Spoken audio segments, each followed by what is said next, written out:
This is how River Cartwright slipped off the fast track and joined the slow horses. 8:20 Tuesday morning, and King's Cross crammed with what the OB called other people, non-combatants. River, perfectly honorable occupation in peacetime. He had a codicil. "We've not been at peace since September 14. The obese delivery turning this to Roman numerals in River's head. MCMXIV. Stopping, he pretended to check his watch, a maneuver indistinguishable from actually checking his watch. Commuters washed round him like water round a rock, their irritation evident in clicking of tongues and expulsions of breath. At the nearest exit, a bright space through which weak January daylight splashed, two of the black-clad achievers stood like statues, their heavy weaponry unremarked by non-combatants, who'd come a long way since 1914. The achievers, so called because they got the job done, were keeping well back as per instructions.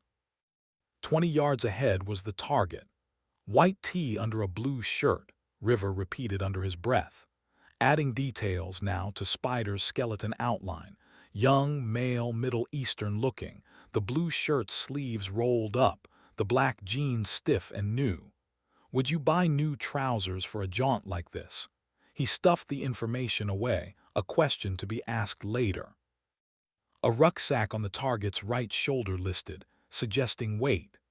The wire coiled into his ear like River's own might have been an iPod. Confirm visual. River, touching his left ear with his left hand, spoke quietly into what looked like a button on his cuff. Confirmed. A gaggle of tourists crowded the concourse, their distribution of luggage suggesting they were circling the wagons. River skirted them without taking his eyes off the target, who was heading for the annex platforms, those which waved off trains towards Cambridge and points east. Trains generally less packed than the northbound HSDs. Unbidden images arrived, of twisted metal scattered along miles of broken rails, of trackside bushes lit with flame and hung with scraps of meat. What you have to bear in mind, the obese words, is that worst sometimes does come to worst. The worst had increased exponentially over the last few years. Two transport cops by a ticket barrier ignored the target but studied River. "Don't approach," he warned silently. "Don't come anywhere near me." It was the small details on which enterprises foundered. Last thing he wanted was an audible altercation, anything that startled the target. The cops went back to their conversation. River paused and mentally regrouped. He was of average height, this young man. River Cartwright was fair-haired and pale-skinned, with gray eyes that often seemed inward-looking, a sharpish nose and a small mole on his upper lip. When he concentrated, his brow furrowed in a way that led some to suspect him of puzzlement. Today he wore blue jeans and a dark jacket, but if you'd asked him that morning about his appearance, he'd have mentioned his hair. Lately, he'd favored a Turkish barber where they go in close with the scissors, then apply a naked flame to the ears. They give no warning that this is about to happen. River emerged from the chair scoured and scalded like a doorstep. Even now, his scalp tingled in a draft. Without taking his eyes off the target, now 40 yards ahead, without specifically taking his eyes off the rucksack, River spoke again into his button. "Follow, but give him room." If the worst was a detonation on a train, next worst was one on a platform. Recent history showed that people on their way to work were at their most vulnerable, not because they were weaker, but because there were a lot of them, packed in enclosed spaces. He didn't look round, trusting that the black-clad achievers were not far behind. To River's left were sandwich outlets and coffee bars, a pub, a pie stall. To his right, a long train lingered. At intervals along the platform, travelers negotiated suitcases through its doors, while pigeons noisily changed rafters overhead. A TAN issued instructions, and the crowd on the concourse behind River swelled as individuals broke away. Always in railway stations, there was this sense of pent-up movement. A crowd was an explosion waiting to happen. People were fragments. They just didn't know it yet. The target disappeared behind a huddle of travelers. River shifted left, and the target appeared again. He passed one of the coffee bars, and a sitting couple triggered a memory. This time yesterday, River had been in Islington. His upgrading assessment involved compiling a dossier on a public figure. River had been allocated a shadow cabinet minister who'd promptly had 2 small strokes and was in a private ward in Hertfordshire. There seemed no process for nominating a substitute, so River had picked one off his own bat and had followed Lady Di 2 days straight without being spotted. Office gym, office wine bar, office home coffee bar, office gym. This place's logo sparked that memory. Inside his head, the OB barked a reprimand. Mind. Job. Same place, good idea. Good idea. The target bore left. Potterville, River muttered to himself. He passed under the bridge and turned left too. A brief glimpse of overhead sky, gray and damp as a dishcloth, and River was entering the mini concourse that housed platforms 9, 10, and 11. From its outside wall half a luggage trolley protruded.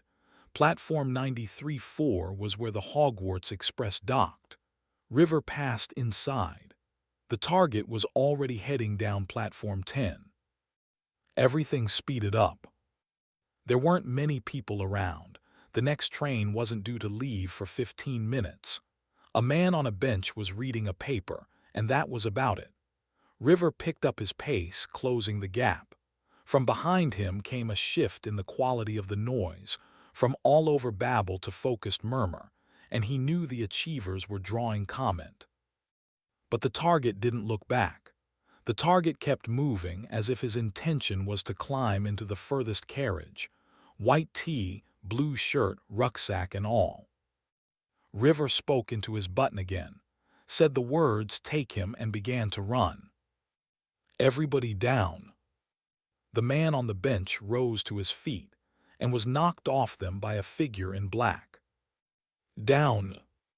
Up ahead, 2 more men dropped from the train's roof into the target's path, who turned to see River, arm outstretched, waving him to the floor with the flat of his hand. The achievers were shouting commands. The bag. Drop the bag. Put the bag on the ground, River said, and get to your knees. But I don't. Drop the bag. The target dropped the bag. A hand scooped it up. Other hands grabbed at limbs. The target was flattened, spread-eagled, wiped on the tiles, while the rucksack was passed to River, who set it carefully on the now vacant bench and unzipped it. Overhead, an automated message unspooled around the rafters. Would Inspector Sams please report to the operations room? Books, an A4 notepad, a pencil tin. Would Inspector Sams? A Tupperware box holding a cheese sandwich and an apple. Please report to. River looked up, his lip twitched. He said quite calmly, the operations room. Search him. Don't hurt me. The boy's voice was muffled. He had a face full of floor and guns pointing at his head. Target, River reminded himself. Not boy, target. Would Inspector Sams?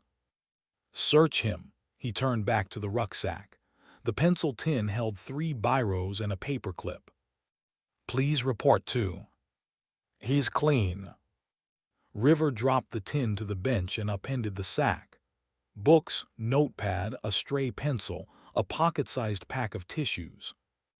The operations room. They scattered on the floor. He shook the rucksack, nothing in its pockets. Check him again. He's clean. Would Inspector Sams? Will somebody turn that bloody thing off? Catching his own note of panic, He clamped his mouth shut. "He's clean, sir. Please report too." River again shook the rucksack like a rat, then let it drop. "The operations room." One of the achievers began speaking, quietly but urgently, into a collar mic. River became aware of someone staring at him through the window of the waiting train. Ignoring her, he began to trot down the platform. "Sir." There was a certain sarcasm to that. "Would Inspector Sams please report to the operations room?" Blue shirt, white tee, River thought. White shirt, blue tee. He picked up speed. A transport policeman stepped forward as he reached the ticket bay, but River looped round him, shouted an incoherent instruction, then ran full pelt back to the main concourse. Would Inspector Sams and the recorded announcement, a coded message to staff that a security alert was taking place, switched off. A human voice took its place. "Due to a security incident, this station is being evacuated. Please make your way to the nearest exit."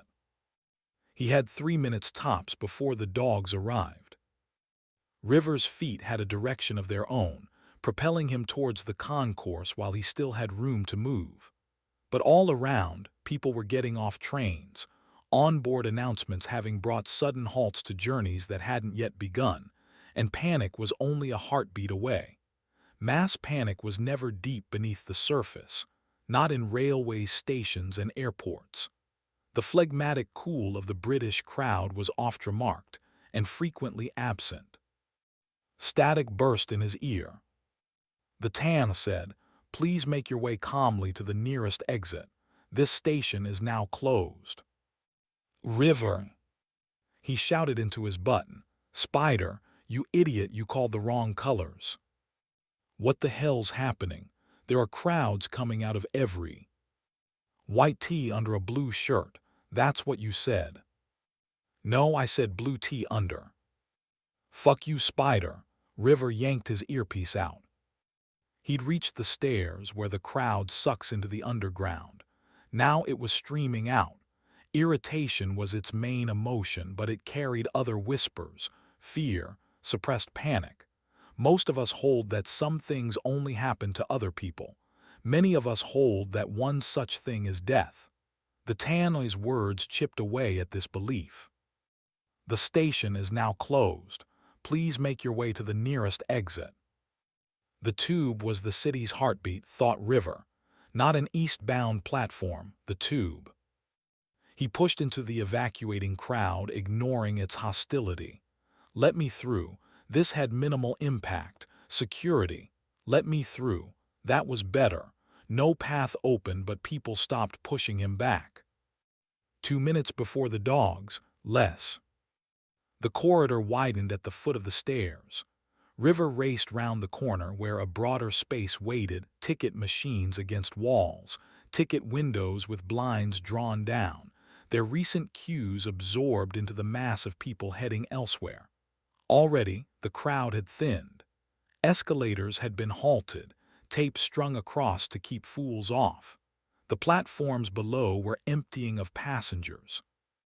River was stopped by a transport cop. "Station S being cleared. Can't you hear the bloody Tan?" "I'm with intelligence. Are the platforms clear?" "Intelli." "Are the platforms clear?" "They're being evacuated." "You're sure?" "It's what I've been." "You have CC?" "Well, of course we." "Show me." The surrounding noises grew rounder. Echoes of departing travelers swam across the ceilings. But other sounds were approaching, quick footsteps, heavy on the tiled floor. The dogs. River had little time to put this right. "Now." The cop blinked but caught River's urgency, could hardly miss it, and pointed over his own shoulder at a door marked "No Access." River was through it before the footsteps' owner appeared. The small windowless room smelled of bacon and looked like a voyeur's den. A swivel chair faced a bank of TV monitors. Each blinked regularly, shifting focus on the same repeated scene, a deserted underground platform. It was like a dull science fiction film. A draft told him the cop had come in. Which platforms are which? The cop pointed, groups of 4, Northern Piccadilly, Victoria. River scanned them. Every 2 seconds another blink. From underfoot came a distant rumble. What's that? The cop stared. What? That would be a tube train. They're running. Station's closed, the cop said, as if to an idiot, but the lines are open. All of them. Yes, but the trains won't stop. They wouldn't need to. What's next? What S? Next train, damn it, which platform? Victoria, northbound. River was out of the door. At the top of the shallow flight of stairs, barring the way back to the mainland station, a short, dark man stood, talking into a headset. His tone changed abruptly when he saw River. He's here. But River wasn't. He leaped the barrier and was at the top of the nearest escalator, snapping back the security tape, heading down the motionless staircase, 2 deep steps at a time. At the bottom it was eerily empty, that sci-fi vibe again. Tube trains pass closed stations at a crawl. River reached the deserted platform as the train pulled into it like a big slow animal, with eyes for him alone. And it had plenty of eyes. River felt all of them, all those pairs of eyes trapped in the belly of the beast, intent on him as he stared down the platform, at someone who just appeared from an exit at the far end. White shirt, blue tee. River ran. Behind him someone else ran too, calling his name, but that didn't matter. River was racing a train, racing it and winning, drawing level with it, outpacing it. He could hear its slow motion noise, a grinding mechanical feedback underpinned by the terror growing within. He could hear thumping on windows, was aware that the driver was looking at him in horror, thinking he was about to hurl himself onto the tracks. But River couldn't help what anyone thought. River could only do what he was doing, which was run down the platform at exactly this speed. Up ahead, blue tee, white shirt. Someone else was also doing the only thing he could do. River didn't have breath to shout. He barely had breath to push himself onwards, but he managed. Almost managed to be fast enough. Behind him, his name was shouted again. Behind him, the tube train was picking up pace. He was aware of the driver's cabin overhauling him, 5 yards from the target. Because this was the target. This had always been the target, and the swiftly narrowing distance between them showed him for the youngster he was, 18, 19, black hair, brown skin, and a blue tee under a white shirt, fuck you, spider, that he was unbuttoning to reveal a belt packed tight with. The train pulled level with the target. River stretched out an arm, as if he could bring the finishing line closer. The footsteps behind him slowed and stopped. Someone swore. River was almost on the target, was half a second away. But close wasn't nearly enough. The target pulled a cord on his belt. And that was that. Part 1. Slough House. Chapter 1. Let us be clear about this much at least. Slough House is not in Slough, nor is it a house. Its front door lurks in a dusty recess between commercial premises in the borough of Finsbury, a stone's throw from Barbican Station. To its left is a former newsagent's, now a newsagent's grocer's off license, with DVD rental a blooming sideline. To its right, the new Empire Chinese restaurant, whose windows are constantly obscured by a thick red curtain. A typewritten menu propped against the glass has yellowed with age but is never replaced, is merely amended with marker pen. If diversification has been the key to the newsagent's survival, Retrenchment has been the long-term strategy of the new empire, with dishes regularly struck from its menu like numbers off a bingo card. It is one of Jackson Lamb's core beliefs that eventually all the new empire will offer will be egg-fried rice and sweet and sour pork, all served behind thick red curtains, as if paucity of choice were a national secret. The front door, as stated, lurks in a recess. Its ancient black paintwork is spattered with road splash, and the shallow pane of glass above its jamb betrays no light within. An empty milk bottle has stood in its shadow so long city lichen has bonded it to the pavement. There is no doorbell, and the letterbox has healed like a childhood wound. Any mail, and there's never any mail, would push at its flap without achieving entry. It's as if the door were a dummy, its only reason for existing being to provide a buffer zone between shop and restaurant. Indeed, you could sit at the bus stop opposite for days on end and never see anyone use it, except that, if you sat at the bus stop opposite for long, you'd find interest being taken in your presence. A thick-set man, probably chewing gum, might sit next to you. His presence discourages. He wears an air of repressed violence, of a grudge carried long enough that it ceased to matter to him where he lays it down, and he'll watch you until you're out of sight. Meanwhile, the stream in and out of the newsagents is more or less constant, and there's always pavement business occurring, always people heading one way or the other. A curbside sweeper trundles past, its revolving brushes shuffling cigarette ends and splinters of glass and bottle tops into its maw. Two men, heading in opposite directions, perform that little avoidance dance, each one's maneuver mirrored by the other's, but manage to pass without colliding. A woman, talking on a mobile phone, checks her reflection in the window as she walks.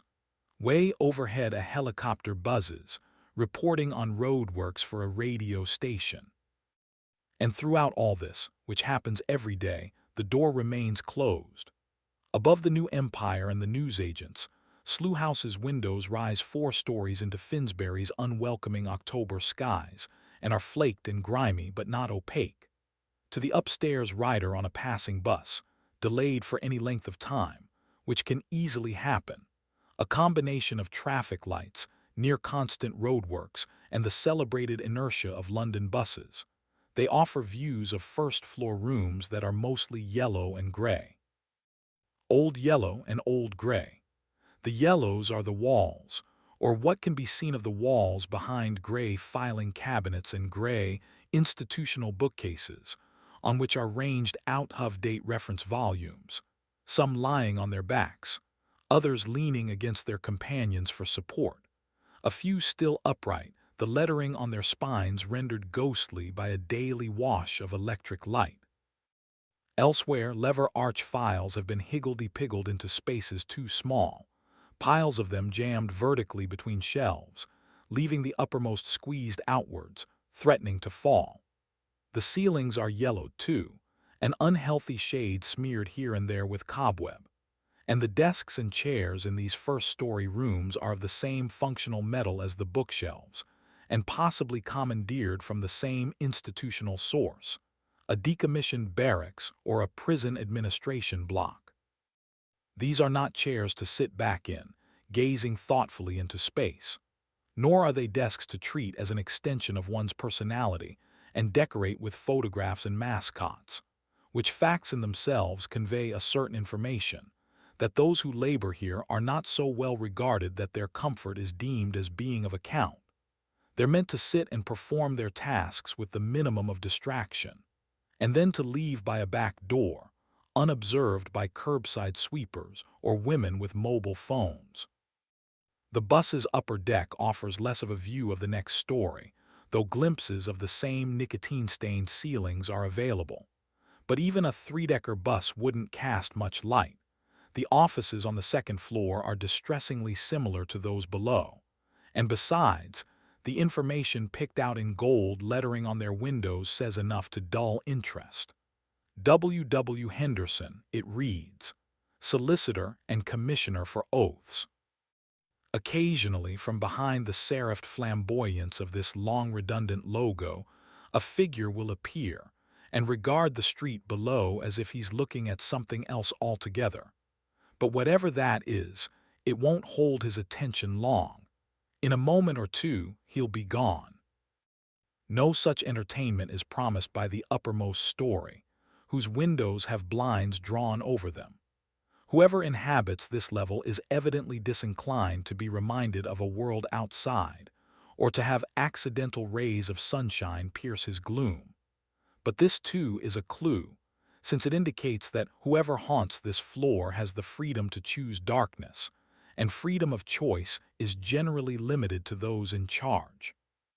Slough House, then, a name which appears on no official documentation, nameplate or headed notepaper, no utility bill or deed of leasehold, no business card or phone book or estate agent's listing, which is not this building's name at all in any but the most colloquial of senses, is evidently run from the top down, though judging by the uniformly miserable decor, the hierarchy is of a restricted character.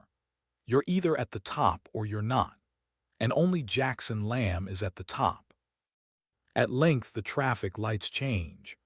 The bus coughs into movement and trundles on its way to St. Paul S. And in her last few seconds of viewing, our upstairs passenger might wonder what it's like, working in these offices, might even conjure a brief fantasy in which the building, instead of a faltering legal practice, becomes an overhead dungeon to which the failures of some larger service are consigned as punishment, for crimes of drugs and drunkenness and lechery, of politics and betrayal, of unhappiness and doubt, and of the unforgivable carelessness of allowing a man on a tube platform to detonate himself, killing or maiming an estimated 120 people, and causing £30 M worth of actual damage, along with a projected £2.5 billion in lost tourist revenue, becomes, in effect, an administrative oubliette where, alongside a pre-digital overflow of paperwork, a post-useful crew of misfits can be stored and left to gather dust. Such a fancy won't survive the time it takes the bus to pass beneath the nearby pedestrian bridge, of course. But one inkling might last a while longer, that the yellows and grays that dominate the color scheme aren't what they first appear, that the yellow isn't yellow at all, but white exhausted by stale breath and tobacco, by pot noodle fumes and overcoats left to dry on radiators, and that the gray isn't gray but black with the stuffing knocked out of it. But this thought too will quickly fade, because few things associated with Slough House stick in the mind, its name alone having proved durable born years ago in a casual exchange between spooks. Lamb has been banished. Where have they sent him? Somewhere awful. Bad as it gets. God, not Slough. Might as well be. Which, in a world of secrets and legends, was all it took to give a name to Jackson Lamb's new kingdom, a place of yellows and grays, where once all was black and white. Just after 7 a.m. a light went on at the second-story window, and a figure appeared behind W. Henderson, solicitor and commissioner for oaths. On the street below, a milk float rattled past. The figure hovered a moment, as if expecting the float to turn dangerous, but withdrew once it passed from sight. Inside, he resumed the business at hand, appending a soaking black rubbish sack onto a newspaper spread across the worn and faded carpet. The air was immediately polluted. Rubber-gloved, wrinkle-nosed, he got to his knees and began picking through the mess. Eggshells, vegetable ends, coffee grounds in melting paper filters, parchment-colored tea bags, a sliver of soap, labels from jars, a plastic squeezy bottle, florets of stained kitchen towels, torn brown envelopes, corks, bottle tops, the coiled spring and cardboard back of a spiral notepad, some bits of broken crockery which didn't fit together, tin trays from takeaway meals, scrunched-up Post-its, a pizza box, a wrung-out tube of toothpaste, 2 juice cartons, an empty tin of shoe polish, a plastic scoop, and 7 carefully bundled parcels made from pages of Searchlight. and much else that wasn't immediately identifiable, all of it sopping wet and glistening, slug-like, in the light of the overhead bulb. He sat back on his haunches, picked up the first of the searchlight parcels, and unwrapped it as carefully as he could. The contents of an ashtray fell onto the carpet. He shook his head and dropped the rotting newspaper back on the pile. A sound made its way up the back stairs, and he paused, but it didn't repeat. All entrances and exits from Slough House came via a backyard with mildewed, slimy walls, and everyone who came in made a large, unfriendly noise doing so, because the door stuck and, like most of the people using it, needed a good kicking. But this sound had been nothing like that, so he shook his head and decided it had been the building waking up, flexing its lintels or whatever old buildings did in the morning after a night of rain. Rain he'd been out in, collecting the journalists' rubbish. Eggshells, vegetable ends, coffee grounds in melting paper filters. He picked another of the paper parcels, its scrunched-up headline a denunciation of a recent BNP demo, and sniffed it tentatively. Didn't smell like an ashtray. "A sense of humor can be a real bastard," Jackson Lamb said. River dropped the parcel. Lamb was leaning in the doorway, his cheeks glistening slightly as they tended to after exertion. Climbing stairs counted, though he'd not made a squeak on them. River could barely manage such stealth himself, and he wasn't carrying Lamb's weight. Most of it gathered round his middle, like a pregnancy. A shabby gray raincoat shrouded it now, while the umbrella hooked over his arm dripped onto the floor. River, trying to hide the fact that his heart had just punched him in the ribs, said, "You think he's calling us Nazis?" "Well, yes. Obviously he's calling us Nazis, but I meant you doing this on Sid's half of the room." River picked up the fallen bundle, but it gave way as he did so, the paper too wet to contain its contents, spilling a stew of small bones and scraped away skin, for a nasty moment, evidence of a brutal baby-sized murder. And then the shape of a chicken asserted itself from the collection, a misshapen chicken, all legs and wings, but recognizably a former bird. Lamb snorted. River rubbed his gloved hands together, smearing sodden lumps of newspaper into balls, then shaking them into the pile. The black and red inks wouldn't lose their grip so easily. The once yellow gloves turned the color of miners' fingers. Lamb said, "That wasn't too clever." "Thank you for that," River thought. "Thanks for pointing that out." The previous night he'd lurked outside the journos past midnight, wresting what shelter he could from the slight overhang of the building opposite while rain belted down like Noah's nightmare.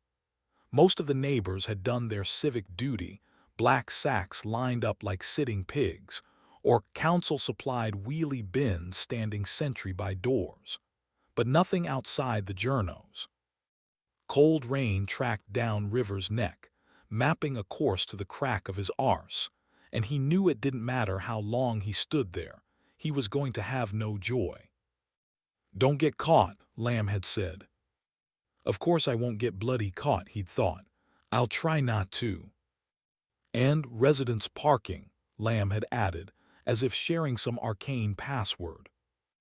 Residence parking, so what? So he couldn't sit in his car, he'd belatedly realized. Couldn't cozy down, rain bouncing off a waterproof roof, and wait for the bags to appear. The chances of a parking revenue attendant, or whatever they were called today, doing the rounds after midnight were slim, but not non-existent. It was all he'd need, a parking ticket, on-the-spot fine, his name in a book. Don't get caught. So it was the slight overhang in the pouring rain. Worse than that, it was the flickering light behind the thin curtains of the journo's street-level apartment. It was the way a shadow kept appearing behind them, as if the hack inside, dry as toast, was busting a gut at the thought of River in the rain, waiting for him to put his rubbish bag out so he could whip it away for covert study. As if the journo knew all this. Not long after midnight, the thought occurred to River. Maybe he did. That was how it had been for the past 8 months. Every so often, he'd take the bigger picture and give it a shake, like it was a loose jigsaw. Sometimes the pieces came together differently. Sometimes they didn't fit at all. Why did Jackson Lamb want this journo's rubbish? Enough to give River his first out-of-the-office job since he'd been assigned to Slough House. Maybe the point wasn't getting the rubbish. Maybe the point was River standing in the rain for hours on end, while the hack laughed with Lamb about it over the phone. This rain had been forecast. Hell, it had been raining when Lamb had given him the op. Residence parking, he'd said. Don't get caught. 10 more minutes and River decided enough was enough. There was going to be no bag of rubbish, or if there was, it wasn't going to mean anything, other than that he'd been sent on an idiot's errand. D walked back the way he'd come, collecting a random rubbish sack on the way, had flung it into the boot of the car he'd parked by the nearest meter, had driven home, had gone to bed, where he'd lain for 2 hours, watching the jigsaw reassemble itself. Jackson Lamb's "don't get caught" might have meant just that. That River had been given an important task and mustn't get caught. Not crucially important. If so, Lamb would have sent Sid or possibly Moody, but important enough that it had to be done. Or else it was a test to discover whether River was capable of going out in the rain and bringing back a bag of rubbish. He went out again not long after, abandoning the random sack of rubbish in the first litter bin he passed. Cruising slowly past the journos, he could hardly believe it was there, slumped against the wall below the window. A knotted black bag. The same bag's contents were now strewn across the floor in front of him. Lamb said, "I'll leave you to clear that, right?" River said, "What am I looking for precisely?" But Lamb was already gone, audible on the stairs, this time, every creak and complaint echoing, and River was alone in Sid's half of the office, still surrounded by unsweet-smelling crap, and still weighed down by the faint but unmistakable sensation of being Jackson Lamb's punch bag. The tables were always packed too close in Max's, in optimistic preparation for a rush of custom that wasn't going to happen. Max's wasn't popular because it wasn't very good. They reused the coffee beans, and the croissants were stale. Repeat trade was the exception, not the rule. But there was one regular, and the moment he stepped through the door each morning, newspapers under his arm, the body on the counter would start pouring his cup. It didn't matter how often the staff turned over. His details were passed down along with instructions about the cappuccino machine. Beige raincoat, thinning, brownish hair, permanently irritated, and of course those newspapers. This morning, the windows were a fogged-over drizzle. His raincoat dripped onto the chessboard line. If his newspapers hadn't been in a plastic bag, they'd have been a papier-mâché sculpture waiting to happen. Good morning. It's a lousy morning. But it's always good to see you, sir. This was the morning's Max, a name they all shared as far as Robert Hobden was concerned. If they wanted him to tell them apart, they shouldn't all work the same counter. He settled in his usual corner. A redhead, one of only 3 other customers, was at the next table facing the window. A black raincoat hung from the back of her chair. She wore a collarless white shirt and black leggings cut off at the ankle. He noticed this because her feet were hooked round her chair legs, the way a child might sit. A baby-sized laptop sat in front of her. She didn't look up. Max delivered his latte.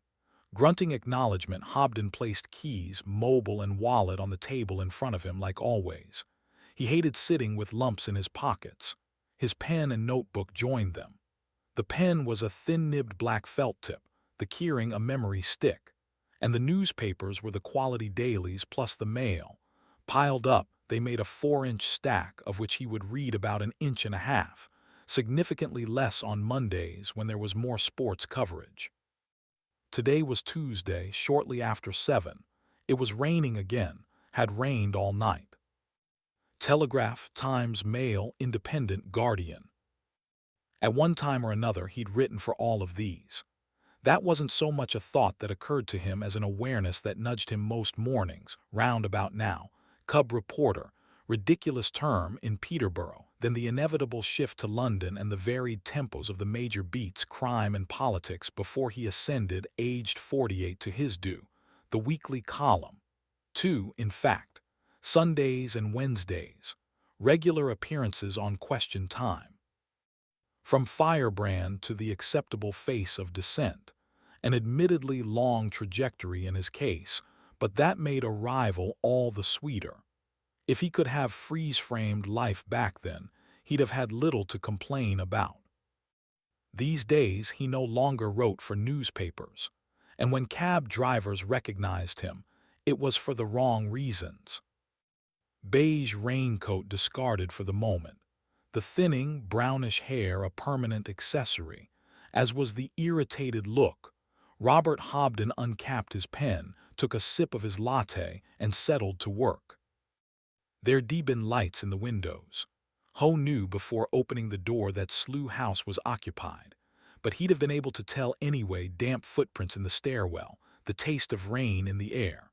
Once in a harvest moon, Jackson Lamb would arrive before Ho, random pre-dawn appearances that were purely territorial. You can haunt this place all you like, Lamb was telling him. But when they pull down the walls and count the bones, it'll be mine they find on top.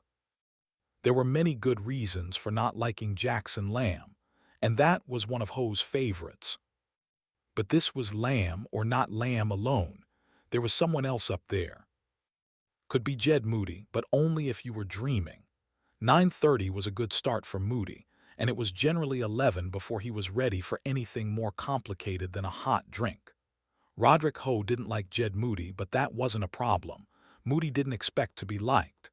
Even before he'd been assigned to Slough House, he'd probably had fewer friends than fists. So Ho and Moody got on okay, sharing an office, neither liking the other and neither caring the other knew. But there was no way Moody was here before him. It was barely 7. Catherine Standish was more likely. Ho couldn't remember Catherine Standish ever arriving first, which meant it had never happened, but she was usually next in. He'd hear the door's agonized opening and then her soft creak on the stairs and then nothing. She was 2 floors above in the small room next to Lamb's, and out of sight she was easy to forget. Actually, standing in front of you, she was easy to forget. The chances of sensing her presence weren't good, so it wasn't her. That suited Ho. Ho didn't like Standish. He made his way up to the first floor. In his office he hung his raincoat on a hook, turned his computer on, then went into the kitchen. An odd smell was drifting down the stairs. Something rotten had replaced the taste of rain. So here were the suspects. Min Harper, who was a nervous idiot, constantly patting his pockets to check he'd not lost anything.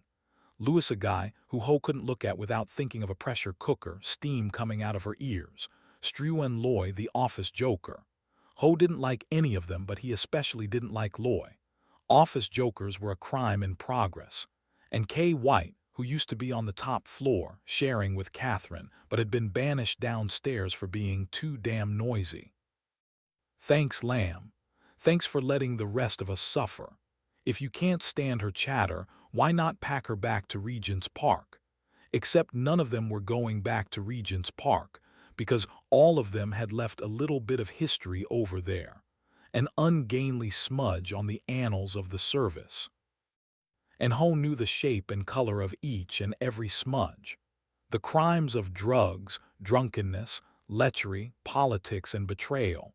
Slough House was full of secrets, and Ho knew the size and depth of each and every one of them excepting 2. Which brought him to Sid. It could be Sid up there.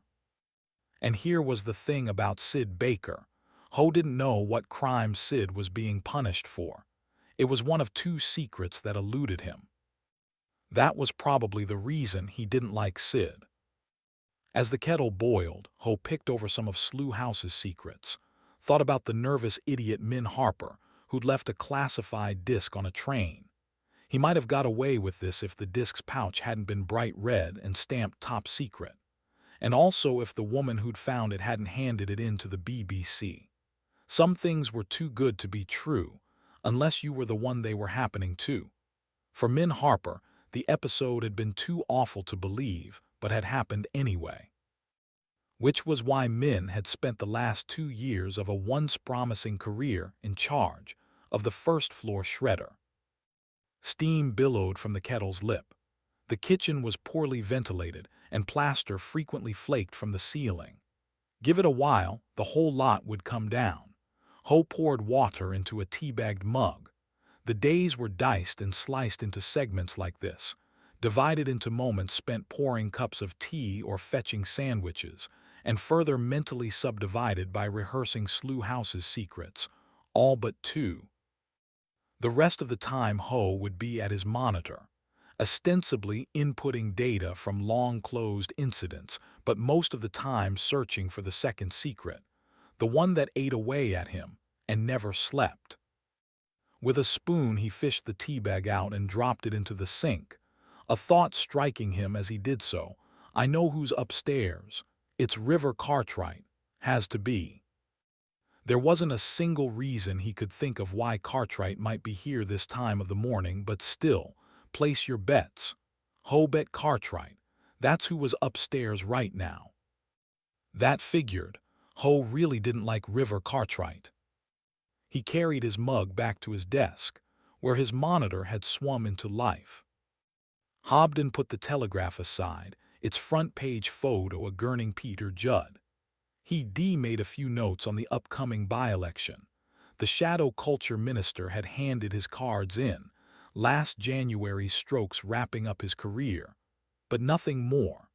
When politicians voluntarily shrugged off the mantle, it was worth a closer look, but Robert Hobden was a veteran at parsing a story. He still read copy as if it were Braille, bumps in the language letting him know when D-notices were an issue, when the Regent's Park mob had left their fingerprints on the facts. This was most likely what it seemed to be, a politician heading back to the sticks after a health scare, and Robert Hobden trusted his instincts. You didn't stop being a journalist just because you were no longer in print. Especially when you knew you had a story and were waiting for its fin to show above the waves of the everyday news. It would break surface sooner or later, and when it did, he would recognize it for what it was. Meanwhile, he'd continue his daily trawl through this sea of print. It wasn't as if much else troubled his time. Hobden wasn't as connected as he used to be. Face it, Hobden was a pariah.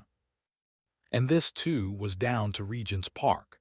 At one time or another, he'd written for all these newspapers, but the spooks had put paid to that. So now he spent his mornings in Max's, hunting down his scoop. This was what happened when you were close to a story. You worried everyone else was on it too, that your scoop was under threat, which went double when spooks were involved. Hobden wasn't an idiot. His notebook contained nothing that wasn't public domain. When he typed his notes up with added speculations, he saved them to his memory stick to keep his hard drive clean. And he kept a dummy in case anyone tried to get clever. He wasn't paranoid, but he wasn't an idiot. Last night, prowling his flat, unsettled by the sense of something left undone, he'd run through unexpected encounters he'd had recently, strangers who had started conversations but couldn't come up with any. Then he'd run through other recent encounters, with his ex-wife, with his children, with former colleagues and friends, and couldn't come up with any of them either. Outside of Max's, no one wished him good morning. The thing left undone had been putting the rubbish out, but he'd remembered eventually. "Excuse me." It was the pretty redhead at the next table. I said, "Excuse me." It turned out she was talking to him. Fish bits. The last of the Searchlight parcels contained fish bits. Not the bones and heads that would indicate that the journo fancied himself in the kitchen, but the hardened edges of batter and skin, and lumps of charcoal chip that suggested his local takeaway wasn't the best. River had graded most of the crap, and none of it amounted to a clue. Even the post-its, carefully uncrumpled, yielded nothing more than shopping lists. Eggs, tea bags, juice, toothpaste, the original ideas on which this mess was based. And the cardboard backing of the spiral notepad was just that. No pages survived.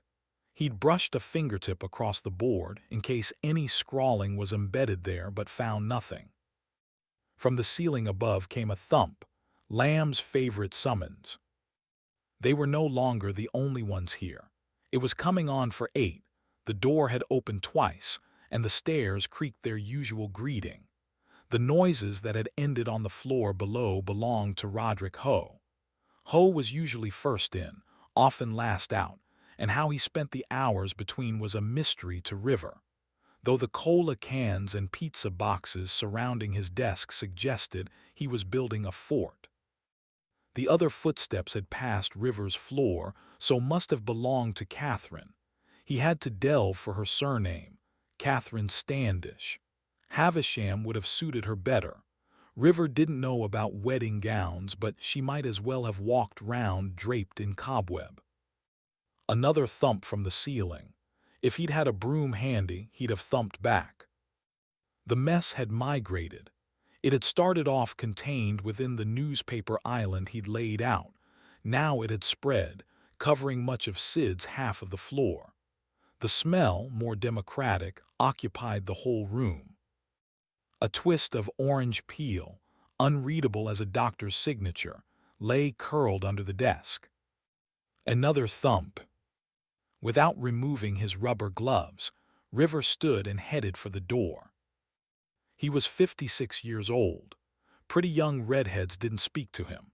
But when Robert Hobden sent an inquiring glance her way, she was smiling, nodding, signaling all the openness one animal offers another when something is wanted or needed. "Can I help you? I'm supposed to be working on this assignment." He hated that upward inflection. How did the young let each other know when an answer was required? But she had a light dusting of freckles, and her shirt was unbuttoned enough that he could see they reached as far as her breasts. A locket on a thin silver chain hung there. Her ring finger was bare. He continued to notice such details long after they'd ceased to have relevance. "Yes. Only I couldn't help noticing the headline. On your paper. One of your papers." She reached across to tap his copy of The Guardian, offering a better view of those freckles, that locket. It wasn't a headline she meant, though. It was a teaser above the masthead, an interview with Russell T. Davies in the supplement. "My dissertation is on media heroes." "Of course it is. I'm sorry. Be my guest." He slid G2 from its mother paper and handed it to her. She smiled prettily and thanked him, and he noticed her pretty blue-green eyes and a slight swelling on her pretty lower lip. But sitting back, she must have misjudged her pretty limbs, because next moment there was cappuccino everywhere, and her language had become unladylike. "Oh shit, I'm so sorry. Max, I must have. Can we have a cloth over here?" For Catherine Standish, Slough House was Pincher Martin's rock, damp, unlovely, achingly familiar, and something to cling to when the waves began to crash. But opening the door was a struggle. This should have been an easy fix, but Slough House being what it was, you couldn't have a carpenter drop round. You had to fill out a property maintenance form, make a revenue disbursement request, arrange a clearance pass for an approved handyman. Outsourcing was fiscally appropriate. Standing instructions explained. But the sums spent on background vetting put the lie to that. And once you'd filled out the forms, you had to dispatch them to Regent's Park, where they'd be read, initialed, rubber-stamped, and ignored. So every morning she had to go through this, pushing against the door, umbrella in one hand, key in the other, shoulder hunched to keep her bag from slipping to the ground. All the while hoping she'd maintain balance when the door deigned to open. Pincher Martin had it easy. No doors on his Atlantic rock, though it rained there too. The door gave at last with its usual groan. She paused to shake excess water from her umbrella, glanced up at the sky, still gray, still heavy. One last shake, then she tucked the umbrella under her arm. There was a rack in the hall, but that was a good way of never seeing an umbrella again. On the first landing, through a half-open door, she glimpsed Ho at his desk. He didn't look up, though she knew he'd seen her. She in her turn pretended she hadn't seen him, or that's what it must have looked like. Actually, she was pretending he was a piece of furniture, which required less effort. Next landing up, both office doors were closed, but there was a light under River and Sid's. A rank smell tainted the air, old fish and rotting vegetation. In her own office on the top floor, she hung her raincoat on a hanger, opened her umbrella so it would dry properly, and asked Jackson Lamb's shut door if it wanted tea. There was no answer. She rinsed the kettle, filled it with fresh water, and left it to boil. Back in her office, she booted up, then fixed her lipstick and brushed her hair. The Catherine in her compact was always 10 years older than the one she was expecting. But that was her fault and nobody else's. Her hair was still blonde, but only when you got close, and nobody got close. From a distance it was gray, though still full, still wavy. Her eyes were the same color, giving the impression that she was fading to monochrome. She moved quietly and dressed like an illustration in a pre-war children's novel, usually a hat, never jeans or trousers, nor even skirts, but always dresses, their sleeves lacy at the cuff. When she held the compact closer to her face, she could trace damage under the skin, see the lines through which her youth had leaked. A process accelerated by unwise choices, though it was striking how often, in retrospect, choices seemed not to have been choices at all, but simply a matter of taking one step after the other. She'd be 50 next year. That was quite a lot of steps, one after the other. The kettle boiled. She poured a cup of tea. Back at her desk, in a space she shared with no one, thank God, not since Kay White had been banished downstairs on Lamb's orders, she picked up where she'd left off yesterday, a report on real estate purchases for the past 3 years in the Leeds-Bradford area, cross-referenced against immigration records for the same period. Names appearing under both headings were checked against Regent's Park's watch list. Catherine had yet to find a name to set alarms ringing, but ran searches on each anyway, then listed the results by country of origin, Pakistan at the top. Depending on how you viewed the results, they were either evidence of random population movement and property investment, or a graph from which a pattern would eventually arise, readable only by those higher up the intelligence-gathering chain than Catherine. Last month, she'd produced a similar report for Greater Manchester. Next would be Birmingham or Nottingham. Her reports would be couriered over to Regent's Park, where she hoped the queens of the database would pay it more attention than they paid her maintenance requests. After half an hour she paused and brushed her hair again.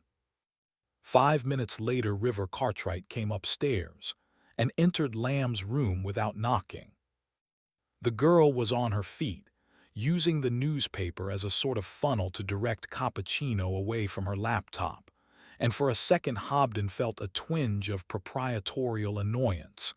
That was his paper she was rendering unreadable, but it didn't last, and anyway, they needed a cloth. Max. Hobden hated scenes. Why were people so clumsy? He stood and headed for the counter, only to be met by Max, cloth in hand, saving his smile for the redhead, who was still ineffectually applying the Guardian. "It's no problem, he told her. Well, it was a bit of a problem, actually, Robert Hobden thought. It was a bit of a problem that there was all this fuss going on, and coffee everywhere, when all he wanted was to be left in peace to trawl through the morning's press. "I'm so sorry about this," the girl said. "It's quite all right," he lied. Max said, "They're all done." "Thank you," the girl said. "I'll bring you a refill."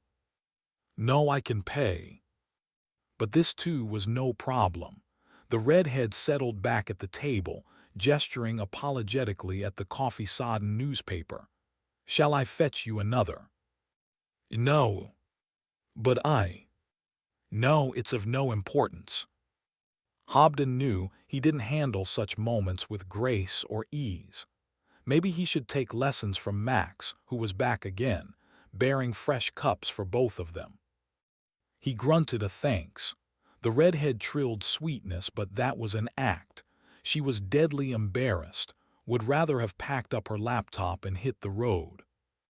He finished his first cup, put it to one side, took a sip from the second. "Bent to the times," River said. "You thumped." Looking at Lamb, sprawled at his desk, it was hard to imagine him getting work done. Hard to imagine him standing up even or opening a window. "Nice marigolds," Lamb replied. The ceiling sloped with the camber of the roof. A dormer window was cut into this, over which a blind was permanently drawn. And Lamb didn't like overhead lighting, so it was dim. A lamp on a pile of telephone directories was the main light source. It looked less like an office than a lair. A heavy clock ticked smugly on a corner of the desk. A corkboard on the wall was smothered with what appeared to be money-off coupons, some so yellow and curling they couldn't possibly be valid. He thought about peeling the rubber gloves off, but that would be a sticky business, involving pinching each finger and then tugging, so decided not. "Dirty work," he said instead. Unexpectedly, Lamb blew a raspberry. The desk hid Lamb's paunch, though hiding it wasn't enough. Lamb could be behind a closed door and his paunch would remain evident, because it was there in his voice, let alone his face or his eyes. It was there in the way he blew a raspberry. He resembled, someone had once remarked, Timothy Spall gone to seed, which left open the question of what Timothy Spall not gone to seed might look like, but painted an accurate picture nevertheless. Spall aside, that stomach, the unshaved jowls, the hair, a dirty blonde slick combed back from a high forehead which broke into a curl as it touched his collar, made him a ringer, River thought, for Jack Falstaff. A role Timothy Spall should consider. "Good point," he said. "Well made."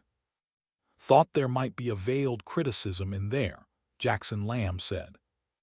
"Wouldn't have occurred to me."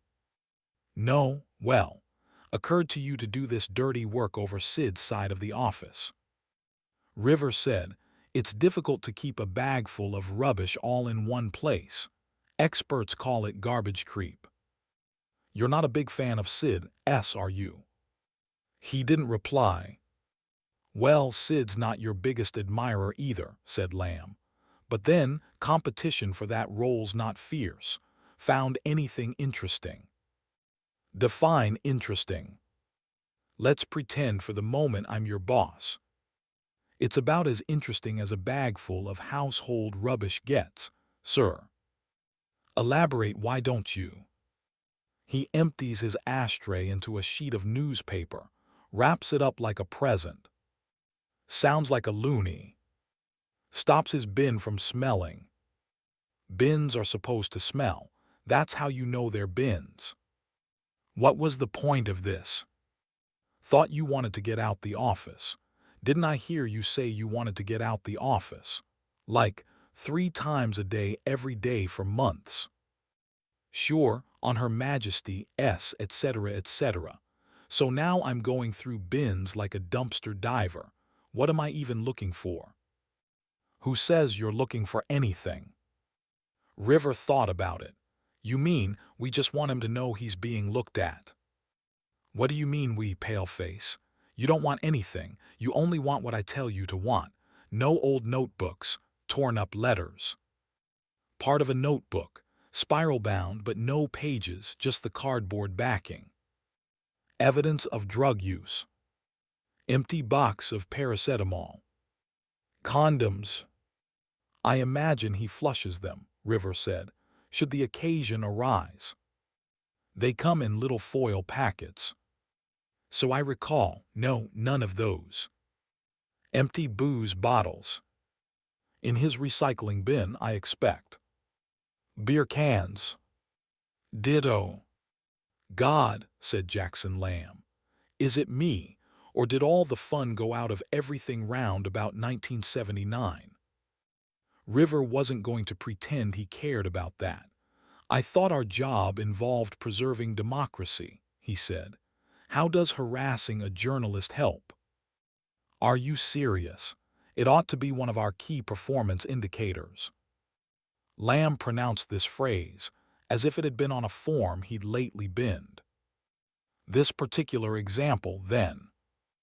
Try not to think of him as a journalist, and more as a potential danger to the integrity of the body politic. Is that what he is? I don't know. Anything in his rubbish suggests he might be. Well, he smokes, but that's not actually been upgraded to security threat. Yet, said Lamb, who'd been known to light up in his office. He thought for a moment, then said, okay, write it up. Write it up, River repeated, not quite making it a question. You have a problem, Cartwright. I feel like I'm working for a tabloid. You should be so lucky. Know what those bastards earn. Do you want me to put him under surveillance? Lamb laughed. River waited. It took a while. Lamb's laugh wasn't a genuine surrender to amusement, more of a temporary derangement, not a laugh you'd want to hear from anyone holding a stick. When he stopped, it was as abrupt as if he'd never started. If that's what I wanted, you think I'd pick you? I could do it. Really? I could do it, he repeated. Let me rephrase, said Jackson Lamb. Supposing I wanted it done without dozens of innocent bystanders getting killed. Think you could manage that? River didn't reply. Cartwright. Screw you, he wanted to say.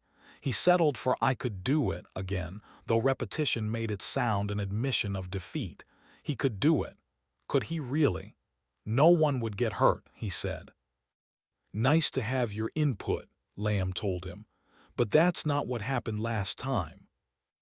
Min Harper was next to arrive, with Louis a guy on his heels. They chatted in the kitchen, both trying too hard.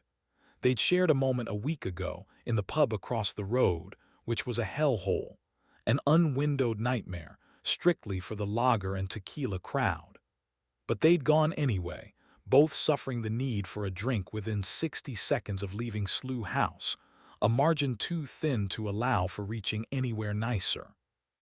Their conversation had been focused at first, Jackson Lamb is a bastard, then becoming speculative, what makes Jackson Lamb such a bastard? Before drifting into the sentimental, wouldn't it be sweet if Jackson Lamb fell under a thrashing machine?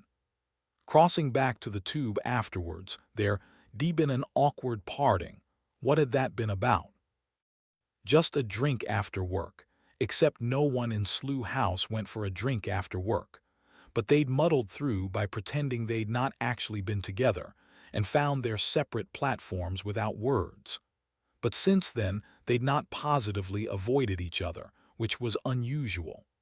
In Slough House, there was almost never more than one person in the kitchen at a time. Mugs were rinsed, the kettle switched on. Is it me, or is there a strange smell somewhere? Upstairs a door slammed, downstairs one opened.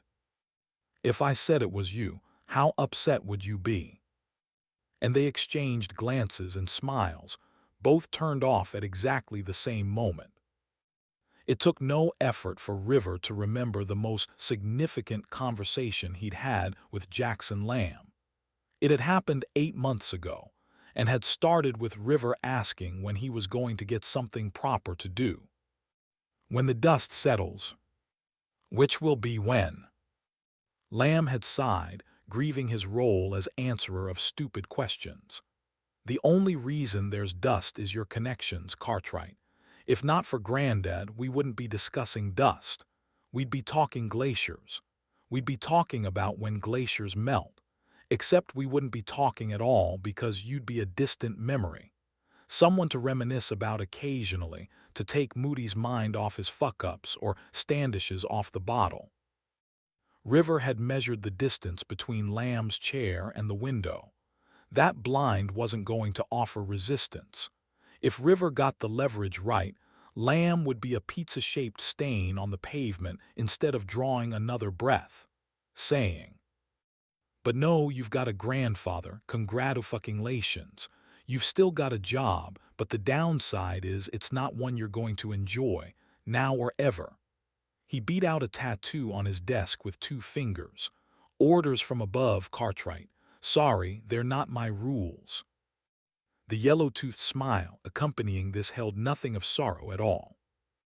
River said, "This is bullshit."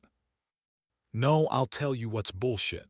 120 people dead or maimed, £30 million worth of actual damage, 2.5 billion quid in tourist revenue down the drain, and all of it your fault.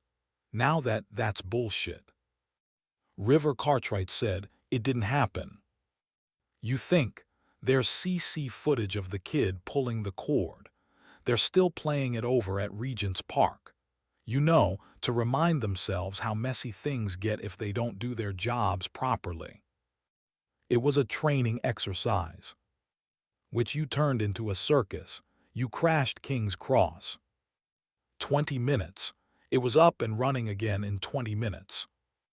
You crashed King's Cross, Cartwright, in rush hour. You turned your upgrade assessment into a circus." River had the distinct impression Lamb found this amusing. "No one was killed," he said. "1 stroke, 1 broken leg, 3.